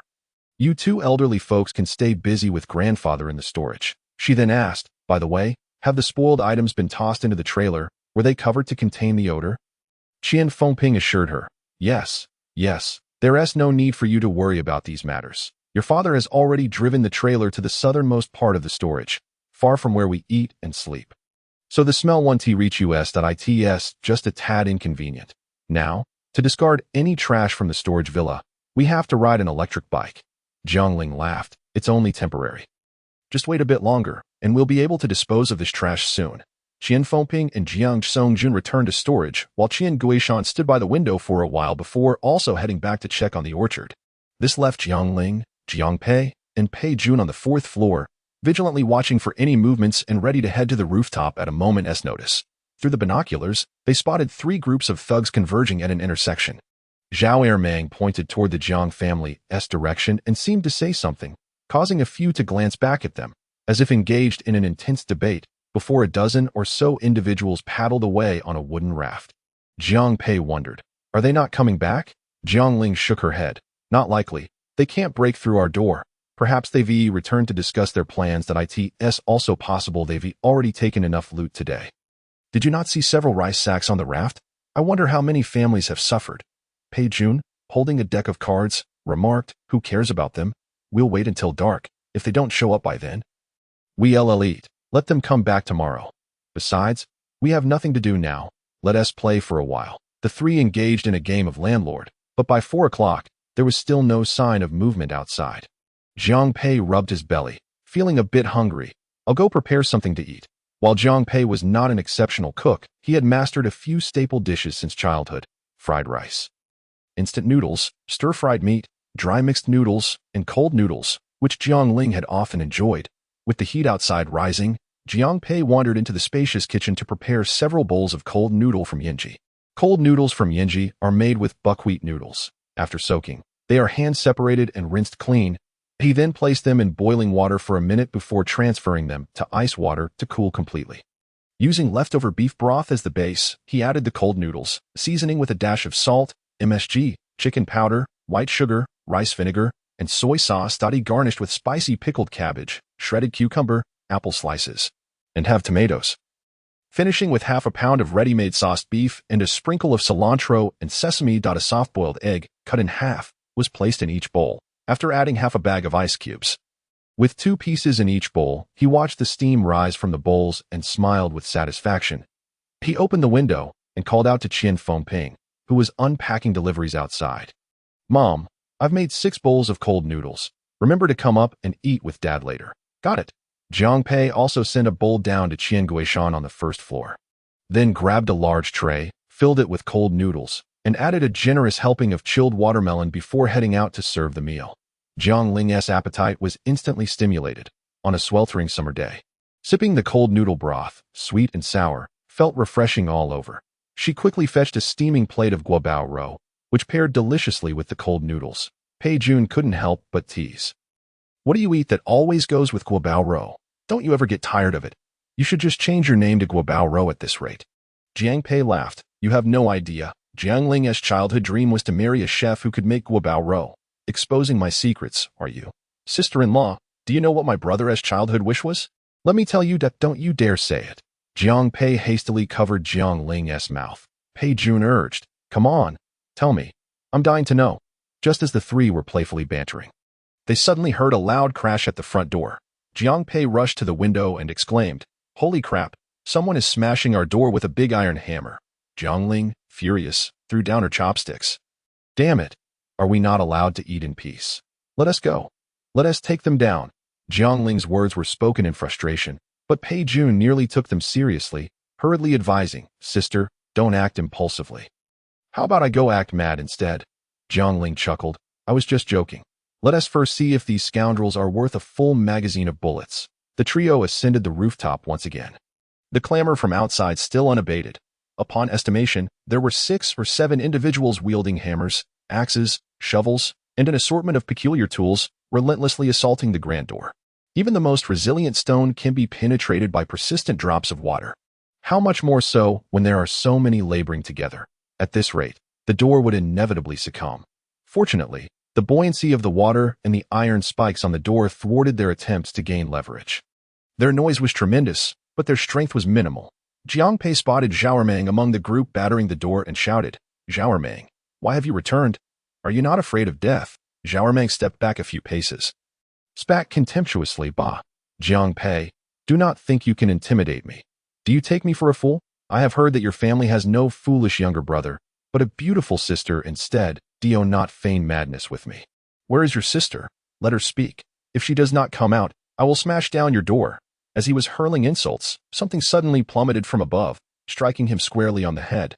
The stench was unbearable, causing several of Zhaomeng's nearby lackeys to scatter, covering their mouths and noses while retching uncontrollably.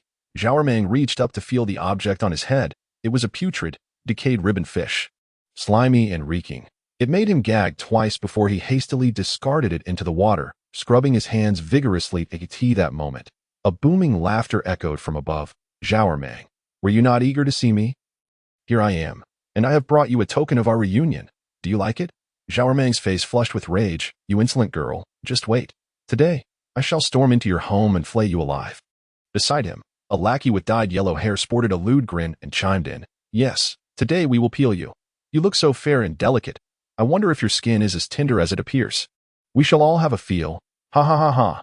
He said this while raising his hands and making lewd gestures. Jiang Pei retorted angrily, "Get lost. Go home and grope your mother." Jiang Ling, with a cold smirk, aimed her crossbow at the yellow-haired lackey's palm. Just as he was grinning, revealing his yellowed teeth, he suddenly felt a chill in his palm and a sharp pain in his chest. Bewildered, he looked down to find a small steel arrow protruding from his chest. Its tip lodged against a rib, halting its advance. The yellow-haired lackey's face turned ashen, his mouth opened in shock, but no words emerged as blood trickled forth. Jiang Ling clapped her hands with a smile. Laugh now. Why have you ceased? The yellow-haired lackey collapsed into the water with a resounding splash. The other ruffians gasped in alarm, quickly seeking cover behind the door, too afraid to make a sound. Jiang Ling placed the crossbow with a scope on the table behind her, murmuring, "Next time, we should all attach scopes. Our accuracy will be impeccable." Initially, she worried about their aim, fearing they might turn their own iron door into a porcupine. However, after experimenting with a sniper rifle, she found inspiration, wrapping duct tape around the scope to secure it, and after testing it on the yellow-haired lackey, she was astounded by its precision. Jiang Pei and Pei Jun immediately followed her lead, equipping their own scopes and searching for targets below. Jiang Ling, Zhao Meng shouted from behind the door, "Let us talk this out properly. Spare me your nonsense. Was it not you who spewed filth?" "Forcing me to unleash my wrath," Jiang Ling retorted. "Remember, those who perish here today will have no one but you to blame. When you reach the underworld, make sure to seek out Zhao Meng for retribution." Some of the more timid lackeys immediately pleaded for mercy. "Miss, let us talk this out. We are not villains. We merely seek something to eat. Please do not slaughter the innocent." "Innocent? You have nearly bathed this street in blood. And yet you pretend to be innocent." Zhao Meng, growing desperate, threatened, "Do not think you are so formidable with your little weapons that we have many brothers. When our leader arrives, you will regret this, stubborn as a dead duck." Jiang Ling scoffed. "Who is your leader anyway?" A voice from below called out, "ISNT that our boat. The leader is coming." Jiang Ling looked toward the street, where 3 wooden rafts were approaching in succession. Each carrying 6 or 7 individuals. On the last raft sat a man in a black vest, hands in pockets, chin raised, exuding an air of arrogance. Jiang Pei recognized him through binoculars. "Isn't that Duan Dali?" Duan Dali had a history with the Jiang family, though it was more one of enmity than friendship. His real name was Duan Dalong, a notorious thug since childhood, feared for his brutish nature. When Jiang Songjun started raising pigs, Duan Dali attempted to buy 2 from the Jiang family for a mere 100 yuan, claiming his family had no meat. Naturally, Jiang Songjun refused such an unreasonable offer, prompting Duan Dali to retaliate by poisoning several of their pigs that very night. Qian Fengping, furious, confronted his family that night demanding justice, but Duan Dali denied any wrongdoing when she threatened to call the police. His parents pleaded for leniency, promising compensation to avoid further trouble. Years later, it was rumored that Duan Dali had stabbed someone and ended up in prison. How had he been released so quickly? Duan Dali waved at them with a smug grin. "Jiang Pei, Jiang Ling, long time no see. How are Uncle Jiang and Auntie Jiang?" Jiang Ling waved back. "All is well. It has been a while. How did you get out?" With a self-satisfied grin, Duan Dali replied, Times create heroes. During the floods, who cared about the prisons? I managed to escape and brought my brothers along to make a living. That I heard from Meng that your sister has quite the weapon." "Is that true?" Jiang Ling coldly pointed at the lifeless yellow-haired body on the raft. "Whether it's true or not, you can ask your brother." Duan Dali motioned for his lackey to retrieve the steel arrow from the yellow-haired lackey's chest. Examining it closely, he frowned, realizing its lethal potential. "The Jiang family is rational. This fellow surely wronged you. His demise is well-deserved." Duan Dali disdainfully kicked the wooden raft, sending the body drifting away. "Preferring not to see it? Let us negotiate, discuss how we might collaborate." Jiang Ling, stowing her crossbow, replied, "There is nothing to negotiate. You and your men must leave and vow never to harass my family again, or else this conversation is over." "Send us back empty-handed? How heartless. Your family runs a supermarket and hosts weddings. Surely you have plenty of food to spare. Just hand over a little so I can appease my brothers," he then added with a mocking tone. "By the way, Jiang Pei, I have yet to congratulate you. I heard you married a man. Where is he? Introduce him to me." Pei Jun aimed his crossbow at Duan Dali's forehead, seething. "What does that have to do with you? Speak again, and I will kill you." "Do not be hasty." Duan Dali stood, revealing a liquefied gas canister from behind him, brandishing a lighter with a fierce expression. "Do not test my patience. If you push me, I will ignite this, and we shall all perish together." Chapter 68. Please do not read while eating. Jiang Ling and Jiang Pei exchanged glances, swiftly conferring in hushed tones. Jiang Ling expressed her doubts. "Can that gas canister explode from this distance?" There is a courtyard separating the door and the house about 100 meters away. Not only is it unlikely to explode easily, but even if it did, it would only take out a few of them and damage our door. It wouldn't reach us. Who would choose to perish together with him? Jiang Pei voiced his concerns, apprehensive that they might scatter before detonating, leaving some unscathed to storm the building under chaos, thereby losing their advantageous position on the rooftop. Pei Jun suggested, what if we give them some food to send them on their way? No way. Jiang Ling replied firmly. If we acquiesce once, they will return every day. We cannot open that door. They are not here out of desperation for food. They are probing our strength. They want to know how much food and weapons we have. If we do not extinguish their ambitions, they will always linger. As the three continued their quiet deliberation, Duan Dali below urged them impatiently. Are you done yet? Stop dawdling. Jiang Pei, I always thought you were a weirdo. So overly sentimental. Damn, I never imagined you would end up with a man. You're quite the player. Just as Jiang Ling was about to retort, a loud bang resonated as Qian Fengping and Jiang Songjun kicked the door open. Storming up from below, Qian Fengping, known for her fiery temper, charged forward without regard, shouting, Duan Dali, shut your mouth. Have you eaten dog excrement to be spewing nonsense? My son is upright and honorable, while you are nothing more than a pervert. You poisoned my family's pigs. If not for your parents begging for mercy, the police would have long since apprehended you. You beast, when I stormed your home with a knife, who cowered behind the door? You cowardly turtle, what pretense of manhood do you display now? I see you are less than even a decent woman, and you dare to ask for food. You do not even deserve to eat excrement. Qian Fengping spat venomously, and Duan Dali raised his hands to shield himself, ready to retort, but Qian Fengping seized a large box of rotten ribbon fish and hurled it at him with force. The box burst open mid-air, showering them with rancid fish juice. Fuming, Duan Dali nearly exploded in rage. You old hag. You are being unreasonable. Jiang Ling, speak up. Do not force me to ignite the gas canister. It would be disastrous for everyone. Jiang Ling pressed her lips together, suppressing a laugh, and tugged at Qian Fengping's sleeve. Mom, please don't be angry just yet. Allow me to speak with him for a moment. Jiang Ling called out loudly, Duan Dali, you just asked me for food, and I must tell you the truth. We have none.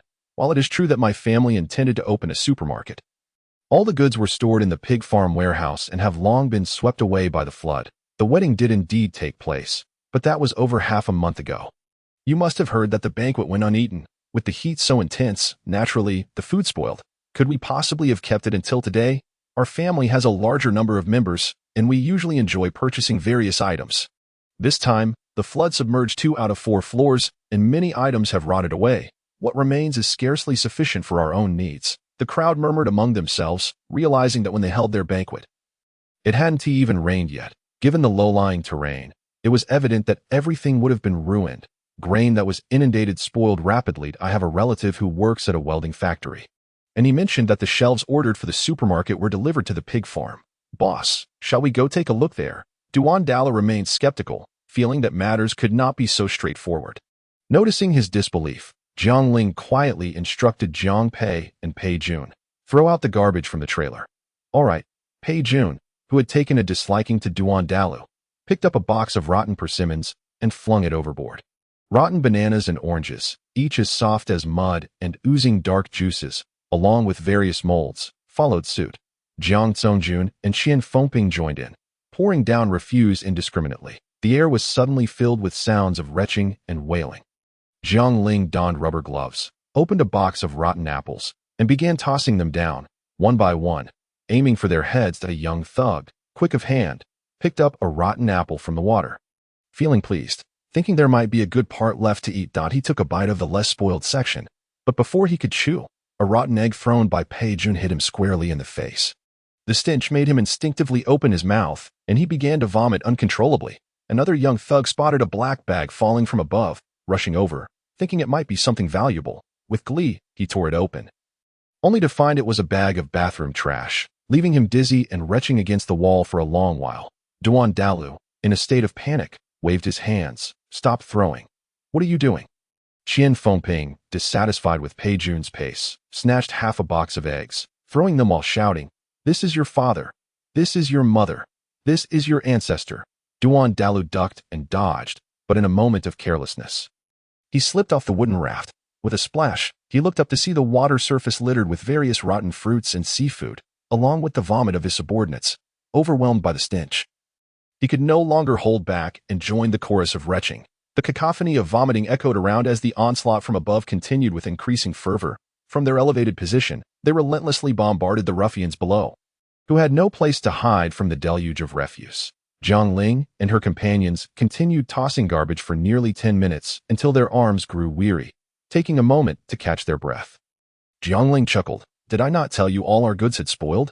You didn't believe me, but now you see for yourselves. Do you believe it now? Just as Duandala was about to respond, Pei Jun seized the opportunity and hurled a rotten egg with all his might. Smack! It landed squarely in Duandalu's mouth, leaving him gasping for breath as he choked on the foul taste.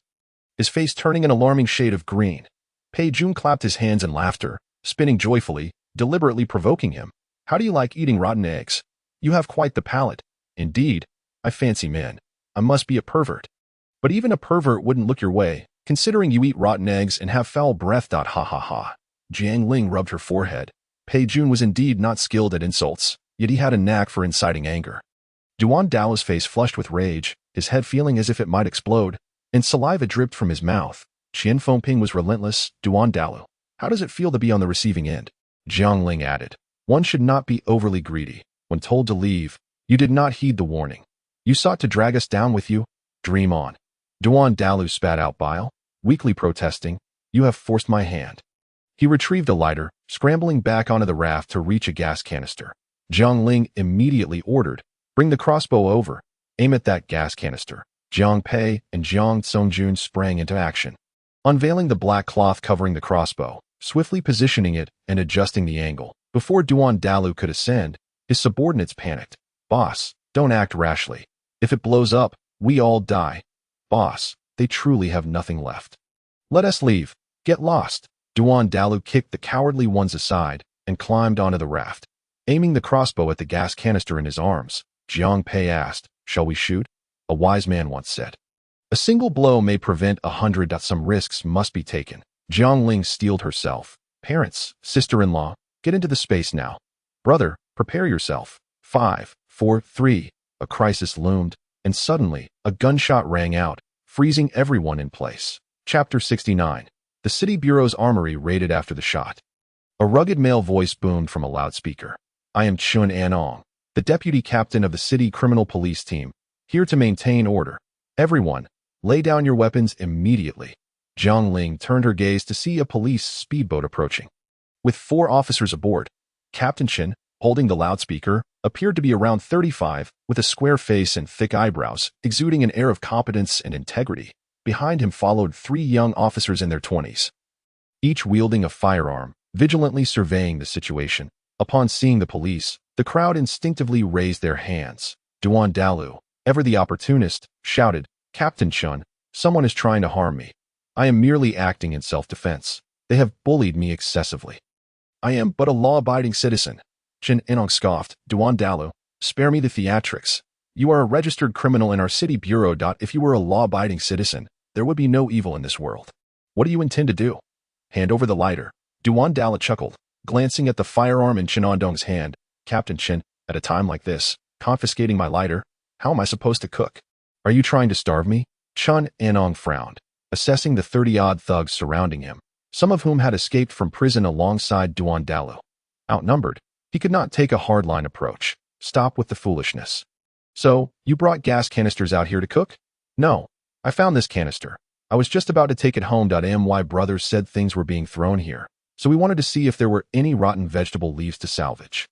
As Duandalu spoke, his eyes darted. By the way, Captain Chun, when will the government distribute relief grain? Many people are starving. What is the organization doing? Just wait. When the grain is distributed, you won't miss out. Chun Anong shot him a glare. Are you leaving, or do I need to take you back for interrogation? Please, no. I'm leaving right now. Duandalu rallied his gang, and they trudged away towards the residential building. Chen Enong surveyed the debris floating in the water before shifting his gaze to the rooftop. The moment Chen Enong fired the gun, Jiang Pei and Jiang Ling had already pushed the crossbow back, covering it with black cloth, leaving no trace. When he looked over, he could only see a family of men, women, and children, all appearing innocent. Chen Enong activated the speaker, asking, is anyone injured? Jiang Ling replied, no, thank you. Captain Chen, is the public order returning to normal?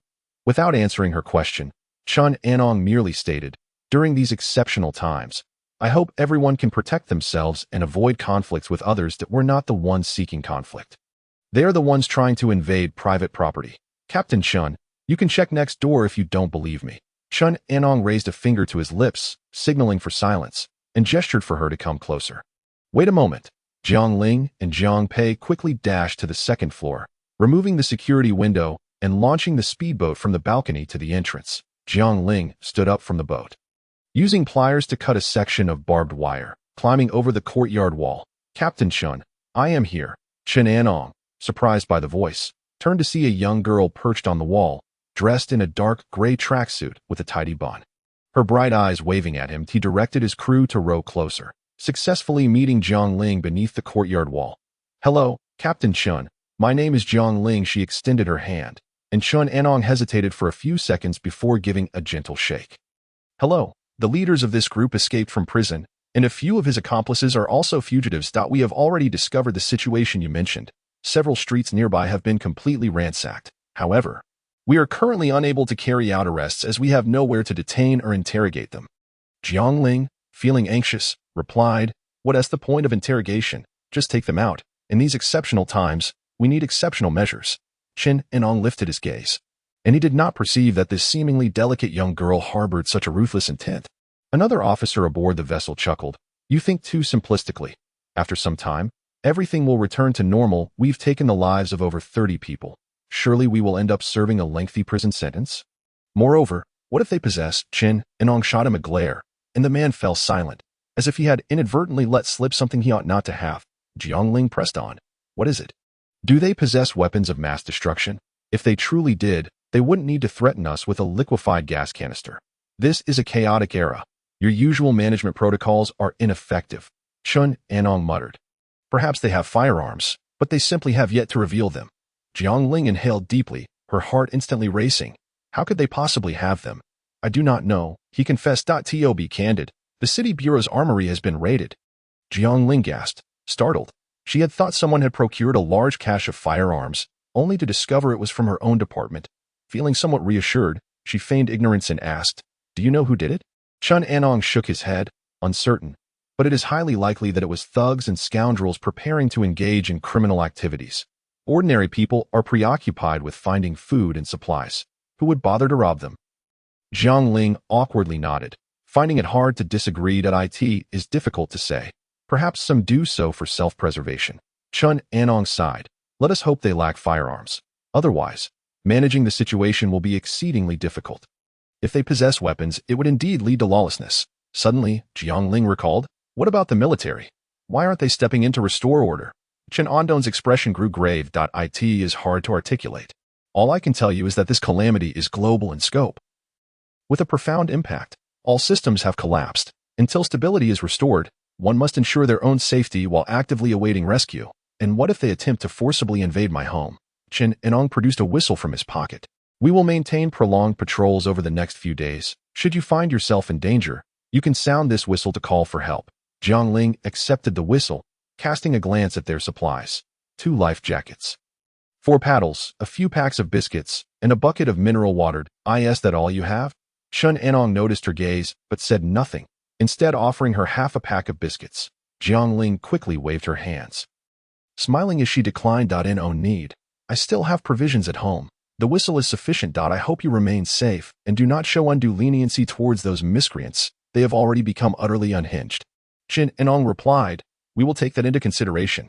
Jiang Ling harbored a lingering suspicion that Chen Anong was not being entirely truthful, yet she refrained from pressing further. She climbed back over the wall and rewrapped the barbed wire, while the siblings retreated indoors to strategize. Chapter 70. A major incident having delayed for so long. The watermelon was no longer chilled. Jiang Ling wrapped the cold noodles and watermelon in cling film and returned them to the refrigerator for a quick chill. The rooftop had been thoroughly cleaned by Jiang Songjun and Qian Fengping, with most of the trash from the truck disposed of, leaving only some household waste for the next disposal. The heat outside was oppressive, prompting the family to hastily retreat indoors, where they turned on the fan in the living room to cool down.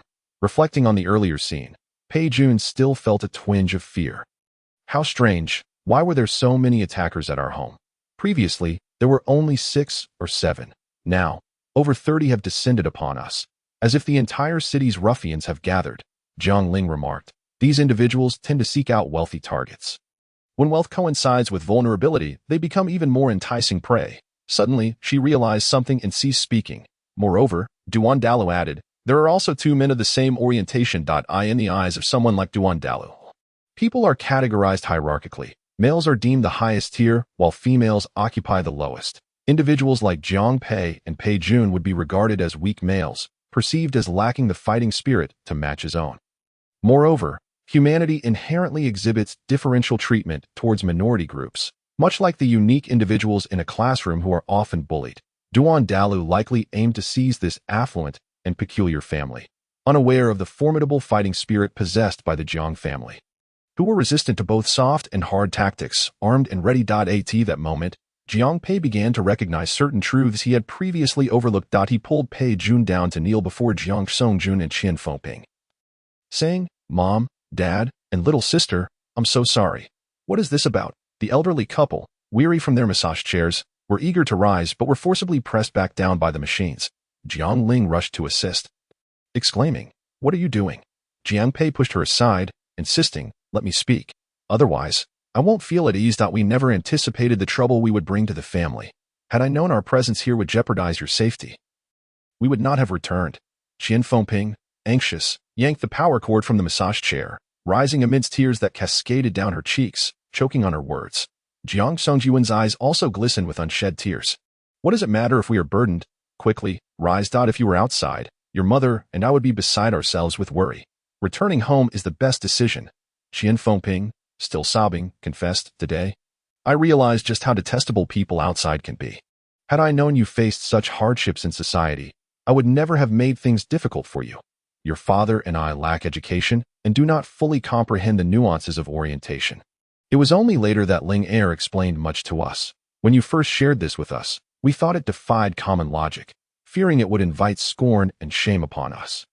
Little did we know how cruelly people outside could treat you. Today, when Duan Dalu uttered those vile words, I was incensed. Even cursing him did little to alleviate my anger. It is my fault for not understanding these matters earlier. Pei Jun wiped away his tears. Mom, do not blame yourself. It is natural to feel ashamed when raising a child who is different. Such thoughts are common.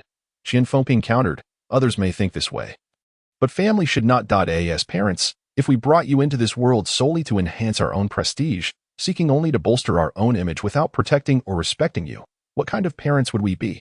Jiang Pei cried. You are the best parents. The fault lies with me for not being a good child. You are a good child. You are all good children, they reassured him. The 5 of them embraced. Weeping together, Qian Guishan emerged, startled, nearly suffering a heart attack, and upon closer inspection, found everyone present, hastily inquiring, What happened? Nothing, nothing. True feelings are revealed in times of hardship, Jiang Ling replied. Wiping her tears. No more crying. Wash your faces and eat some watermelon. Oh, and let Iron Bull out. He should check the rooftop from time to time. The family tidied their spirits and resolved to persevere.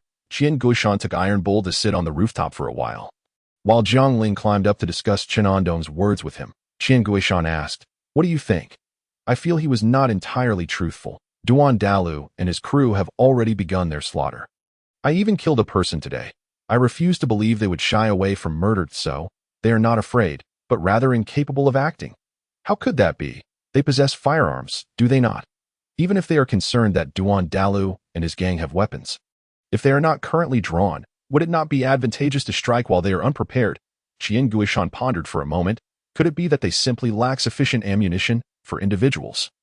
For firearms, surely not. Jiang Ling carefully recalled, noting that the 3 individuals accompanying Chen Anong bore firearms that appeared somewhat different from his. She sighed. Regardless, they should not be malevolent, with their presence ensuring order. Things should remain calm for a couple of days. If they cannot maintain control, we can handle this group ourselves. On the next day, Iron Bull rushed up to the 3rd floor, scratching at the door and barking incessantly. Jiang Ling, clutching the whistle, disheveled, dashed up to the rooftop to find several ruffians lurking near her front door, one even attempting to leap from a tree across the road into the yard. Jiang Ling blew the whistle, 2 sharp blasts echoing out, shortly followed by the sound of a speedboat, Through binoculars, she spotted Chun Anong and his team rounding the corner, making their way towards them. The ruffians immediately scrambled onto a wooden raft, and the one in the tree hastily descended. However, he slipped and fell into the water with a splash, only to be pulled up by his companions as they fled. The police speedboat approached, and Chun Anong responded to Jiang Ling with a brief whistle, saluting before pursuing the gang. Pei Jun, still bleary-eyed, followed behind, grinning with a hint of mischief. This Captain Chin is truly a good man. Do you think he is this attentive to others as well? He is here to serve the people. What are you implying? Jiang Ling teased. What? Are you smitten? Pei Jun shot her a glare. I am married. I am merely looking out for you. It's a pity he is a bit older and engages in dangerous work. Who knows how his health is? If you wish, I could speak with him next time and inquire. Jiang Ling rolled her eyes in exasperation. You? And invite Mom along? You two would likely dig into his ancestry. Oh, come now. One must understand the true nature of a person. He retorted. In the unfortunate event of encountering those with malicious intent, coveting our family's wealth, would that not be akin to inviting wolves into the fold? The two engaged in idle chatter for a while before returning to their slumber. Throughout the day, the outside world remained remarkably tranquil. Perhaps due to the reassuring presence of police patrols, nearby survivors mustered their courage to venture out, paddling makeshift boats in search of sustenance. Just as the atmosphere grew increasingly relaxed, calamity struck. As twilight descended, the Jiang family gathered for dinner when suddenly, the sharp cracks of gunfire pierced the air. Bang! Bang! Jiang Pei leaned against the window and peered towards the residential buildings, sensing that something grave had transpired. Chapter 71. Absurd Operating Room. Jiang Ling swiftly ascended to the rooftop and, through her binoculars, observed a throng of people surrounding the building where Duan de Lu resided. They wielded an array of tools, and from such a distance, only glimmers of reflected light, likely from kitchen knives, could be discerned. Their cacophony indicated a systematic search, suggesting a confrontation with the police that had culminated in their triumph. Jiang Ling sighed. The brief period of fragile tranquility had lasted less than 2 days and was now drawing to a close. Jiang Pei soon joined her, asking what had transpired. It's too dark to see anything clearly, she replied, but they are searching for someone, indicating there are survivors. I hope Captain Chin and his team are fortunate enough to evade these individuals. Duan de Lu and his cohorts were without electricity, rendered powerless by the darkness that enveloped them. Following the ancient rhythm of life, they adhered to a schedule of rising with the sun and resting at sunset. The siblings observed for a while until visibility diminished, and just as they prepared to descend to continue their meal, a sharp whistle pierced the air. Jiang Ling paused, stepping outside to investigate. Exiting from the second floor, she climbed onto the wall and shone her flashlight below, revealing Chun Anong, who clutched the door handle desperately, weakly leaning against the entrance. Captain Chin, Captain Chin. Jiang Ling called out twice as he slightly opened his eyes, seemingly on the verge of losing consciousness. It was then she noticed the severity of his injuries. The surrounding area was saturated with blood. Without hesitation, Jiang Ling opened the door. Under the veil of darkness, the siblings hastily dragged Chun Anong onto their speedboat. Jiang Pei secured the door, ensuring the iron bolts and chains were fastened in place. Jiang Songjun and Pei Jun assisted from the second-floor balcony, and together, they hoisted Chin Anong up. On the second floor lay a military cot, used during nights of vigil when floods threatened. They worked in unison to lift Chin Anong onto it. Jiang Ling glanced at his wound, a knife gash nearly 30 centimeters long, stretching from his right shoulder to his chest. Although the injury was deep, it appeared to have spared his vital organs. The flesh on either side was grotesquely turned outward. What should we do? Jiang Pei inquired. Jiang Ling gritted her teeth, first covering the window and turning on the lights. The harsh illumination evidently startled Chin Anong, who regained consciousness momentarily, his expression shifting to one of urgency upon seeing the Jiang family. You must leave quickly, he urged. Jiang Ling pressed for answers. Why must we flee? What has transpired? They stole my gun. They are coming for your family. You must hurry. With that, Chin Anong slipped back into unconsciousness, leaving them to await his revival for further inquiries, observing her family's state of confusion. Jiang Ling began to assign tasks. Mom, grab the scissors and cut off his shirt. Sister-in-law, fetch some gauze to staunch the bleeding. I recall we have sutures. Brother, please help me find them. Everyone sprang into action. Jiang Songjun stood idle, observing. Linger, what will you be doing? I will consult the medical book to determine how to treat the wound. Jiang Ling held a surgical manual, flipping to the section on wound care, reciting debridement, disinfection, suturing, hemostasis, First, cleanse the wound with saline solution. She set the book on a nearby stool, retrieved hydrogen peroxide from her supplies, and, unsure of the process, poured it directly onto his injury. Chun Anong grimaced in agony, even in unconsciousness. Undeterred, Jiang Ling proceeded to disinfect the area surrounding the wound. After using saline for disinfection, she followed with hydrogen peroxide, and then applied iodine. Watching with concern, Qian Fengping remarked, "Is this truly a rescue? It seems more akin to pickling vegetables." "Mother, you do not understand. I'm strictly adhering to the medical manual," Jiang Ling replied, using tweezers to absorb the excess iodine from around the wound. Pei Jun, holding a tray of gauze, leaned in closer. "Wait, Linger, it seems the bleeding is increasing. Is it?" Jiang Ling examined the wound again, flipping through the book. Suddenly, she gasped. The next page states that if the wound is too deep for disinfection, one must first apply sterile gauze to stop the bleeding. Without hesitation, she pressed the gauze against the wound, and Chun Anong once again displayed signs of distress. "Though, it just struck me. I should administer anesthesia. Should I give him a morphine injection?" "All right," Pei Jun replied. "You should go do that. I cannot. The drugs and needles are over there. Just follow the anesthesia manual and prepare it. I am too afraid. You go. Then let Jiang Pei handle it." Jiang Pei had just retrieved the sutures and needle when he was instructed to prepare the anesthesia injection. 10 minutes later, Jiang Pei returned, holding the syringe aloft. "All set. Where do I inject it? The arm or the buttocks?" Jiang Ling consulted the book again. "Neither. It states here that for general anesthesia, intravenous infusion is required. For local anesthesia, it can be injected at the surgical site. The method of anesthesia can be tailored to the procedure." Jiang Pei appeared anxious. With such a lengthy wound, where should it be injected? The chest area was quite close to the heart, and if he accidentally anesthetized it, it could be fatal. "For safety's sake, let's go with intravenous infusion," Jiang Ling suggested. The family had all undergone intravenous injections before, so they were familiar with the process. Jiang Ling, however, hesitated to mix medications, fearing potential interactions, despite the abundance of supplies at home. She first procured a bottle of glucose, combined it with the anesthesia, and administered it via Chun Andong's vein. Upon removing the gauze, she noted that the bleeding had ceased. "Mom, you should stitch him up. Me." Qian Fengping was skilled with needlework, but had never sewn a person before. Jiang Ling insisted, pushing her mother towards the task. With trembling hands, Qian Fengping donned gloves, steeling herself before making the first stitch. The entire family watched Chen Andong's reaction, and perhaps due to the effects of the anesthesia, he exhibited no response. The resolute gazes of her children emboldened Qian Fengping, and she worked with increasing speed, efficiently completing the procedure. In the end, she remarked, "I'll leave a longer tail for easy removal." Pei Jun interjected, "Mother, you stitch too tightly. There must be at least 100 stitches. Won't it hurt terribly when it comes time to remove them?" Jiang Ling picked up the packaging from the floor, relieved to discover it was absorbable suture material, eliminating the need for removal. "All right, you all handle it. I will go tidy up upstairs. There is a table full of food that might startle him if he suddenly awakens." Qian Fengping ascended, and Jiang Ling prepared a saline solution mixed with penicillin.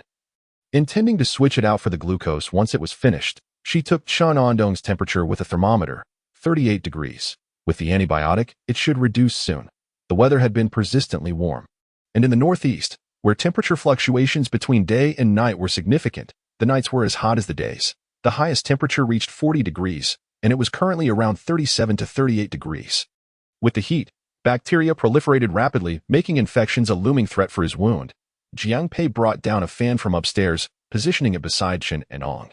Jiang Ling perused the thick medical tome, murmuring, "Captain Chen, we have done all we can. Whether you survive now rests in fate's hands." Chapter 72. Playing music to cattle. When Chen Anong awoke, it was already the following afternoon. As he opened his eyes, a large black dog stared at him with wide eyes before darting away. Turning his head, he realized he was in a specially reinforced floor, the room supported by 5 steel columns, with 6 or 7 more sustaining the spacious living area.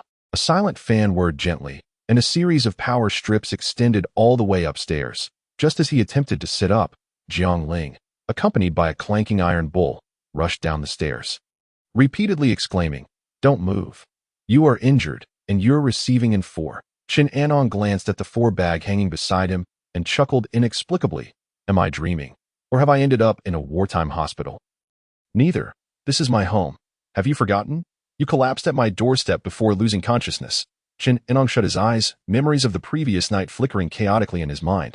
During the day, Duan Delu and his gang had harassed several residents in the villa district, prompting him and a few younger comrades to drive them off in a patrol boat multiple times. Eventually, they realized that this group posed the only danger in the vicinity and decided to keep a close watch on their lair.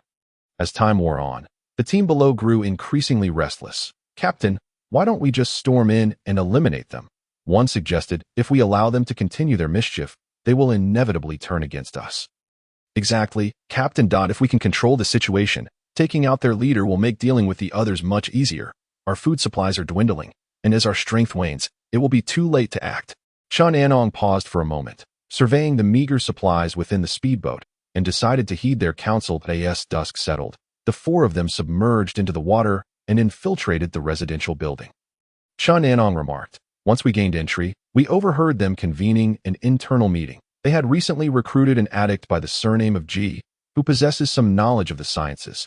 This Ji, aware of their prolonged stalemate, suggested procuring hazardous chemicals to synthesize rudimentary explosives to target your residents." Jiang Ling pondered. "If they are all gathered for a meeting, how could they be struggling so?" Chen Anong sighed. "We were unfortunate. Before we could make our move, a group of thugs returned from outside and caught us off guard. Surrounded from both sides, we were besieged. I managed to take down the first two thugs that charged at us. But during my third shot, several others lunged at me, causing me to lose my weapon. And what of the others? They returned fire. Did they manage to kill anyone?" Chen Enong shook his head with a wry smile.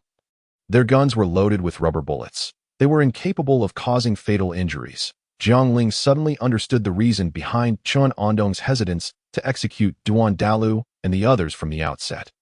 Among the four of them, there was but a single firearm capable of inflicting lethal damage, accompanied by a mere handful of bullets. Apart from Chen Enong, the other three were not part of the criminal investigation team. They were merely ordinary officers from the precinct, lacking the formidable equipment necessary for such a confrontation. In their endeavor to maintain order and bolster morale, they feigned the appearance of a formidable unit. Confronted by a multitude of criminals, they found themselves outmatched, nearly facing total annihilation. Jiang Ling hesitated before asking, "Were those three officers?" Chen Andong's gaze fell in sorrow. "They suffered multiple stab wounds and perished." I leapt from the window just in time, but he sighed deeply. "The initiative to uphold law and order was mine. I rallied them together to form a unit, and I should have stood alongside them in both triumph and defeat. However, I was preoccupied with the thought that if we all perished, no one would remain to thwart their advance. What hope do you living souls have?" Jiang Ling felt a jolt of realization. Even in these dire circumstances, why was he still considering the fate of those like them? This is the apocalypse. Why do you not think of your own survival? What utter nonsense. Calamities will eventually pass. If no one is left to steer the course, our nation will surely face obliteration. Jiang Ling felt a surge of frustration. Discussing survival strategies with someone untouched by the ravages of the end times felt like an exercise in futility. The duration of this global catastrophe was uncertain, and countless nations had perished amid the turmoil. Chen Anong was indeed a good man, noble and grand in his ideals, yet his idealism had reached a point where it was destined to crumble into ashes. After a moment of contemplation, Jiang Ling replied, "I must convey to you that your self-sacrificing mindset, while noble and commendable, is exceedingly perilous. Under the current circumstances, even if you were the reincarnation of Jesus, you could not save everyone. I am not the reincarnation of Jesus." Chen Enong turned away in frustration, gritting his teeth against the pain, and retorted with indignation, "But I am a policeman." Qian Fengping, having finished feeding the chickens in her space, passed by the pile of packages and noticed Jiang Ling furiously tearing into one. "What happened here? What are you searching for?" Jiang Ling continued to rip at the packages, muttering angrily, "I am looking for a banner." "What banner? What do you need that for?" "I wish to present Chen Enong with a banner to commend his heroic deeds." Qian Fengping chuckled. "Stop with these trivialities. Your mother is preparing dinner. Come help me figure out what we can make." An unexpected visitor had arrived at their home, and a wounded patient at that. They could neither expose their space nor subsist solely on pickled vegetables and watery rice.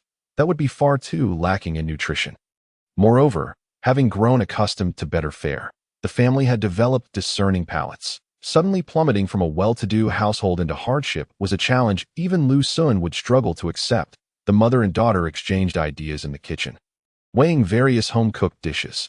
Dried tofu strips with cucumber shreds and cold noodles made for a refreshing salad. Eggplant, potatoes, and bell peppers could be combined to create a hearty northeastern dish. Scrambled eggs with tomatoes and stir-fried pork scraps with bok choy rounded out their meal options.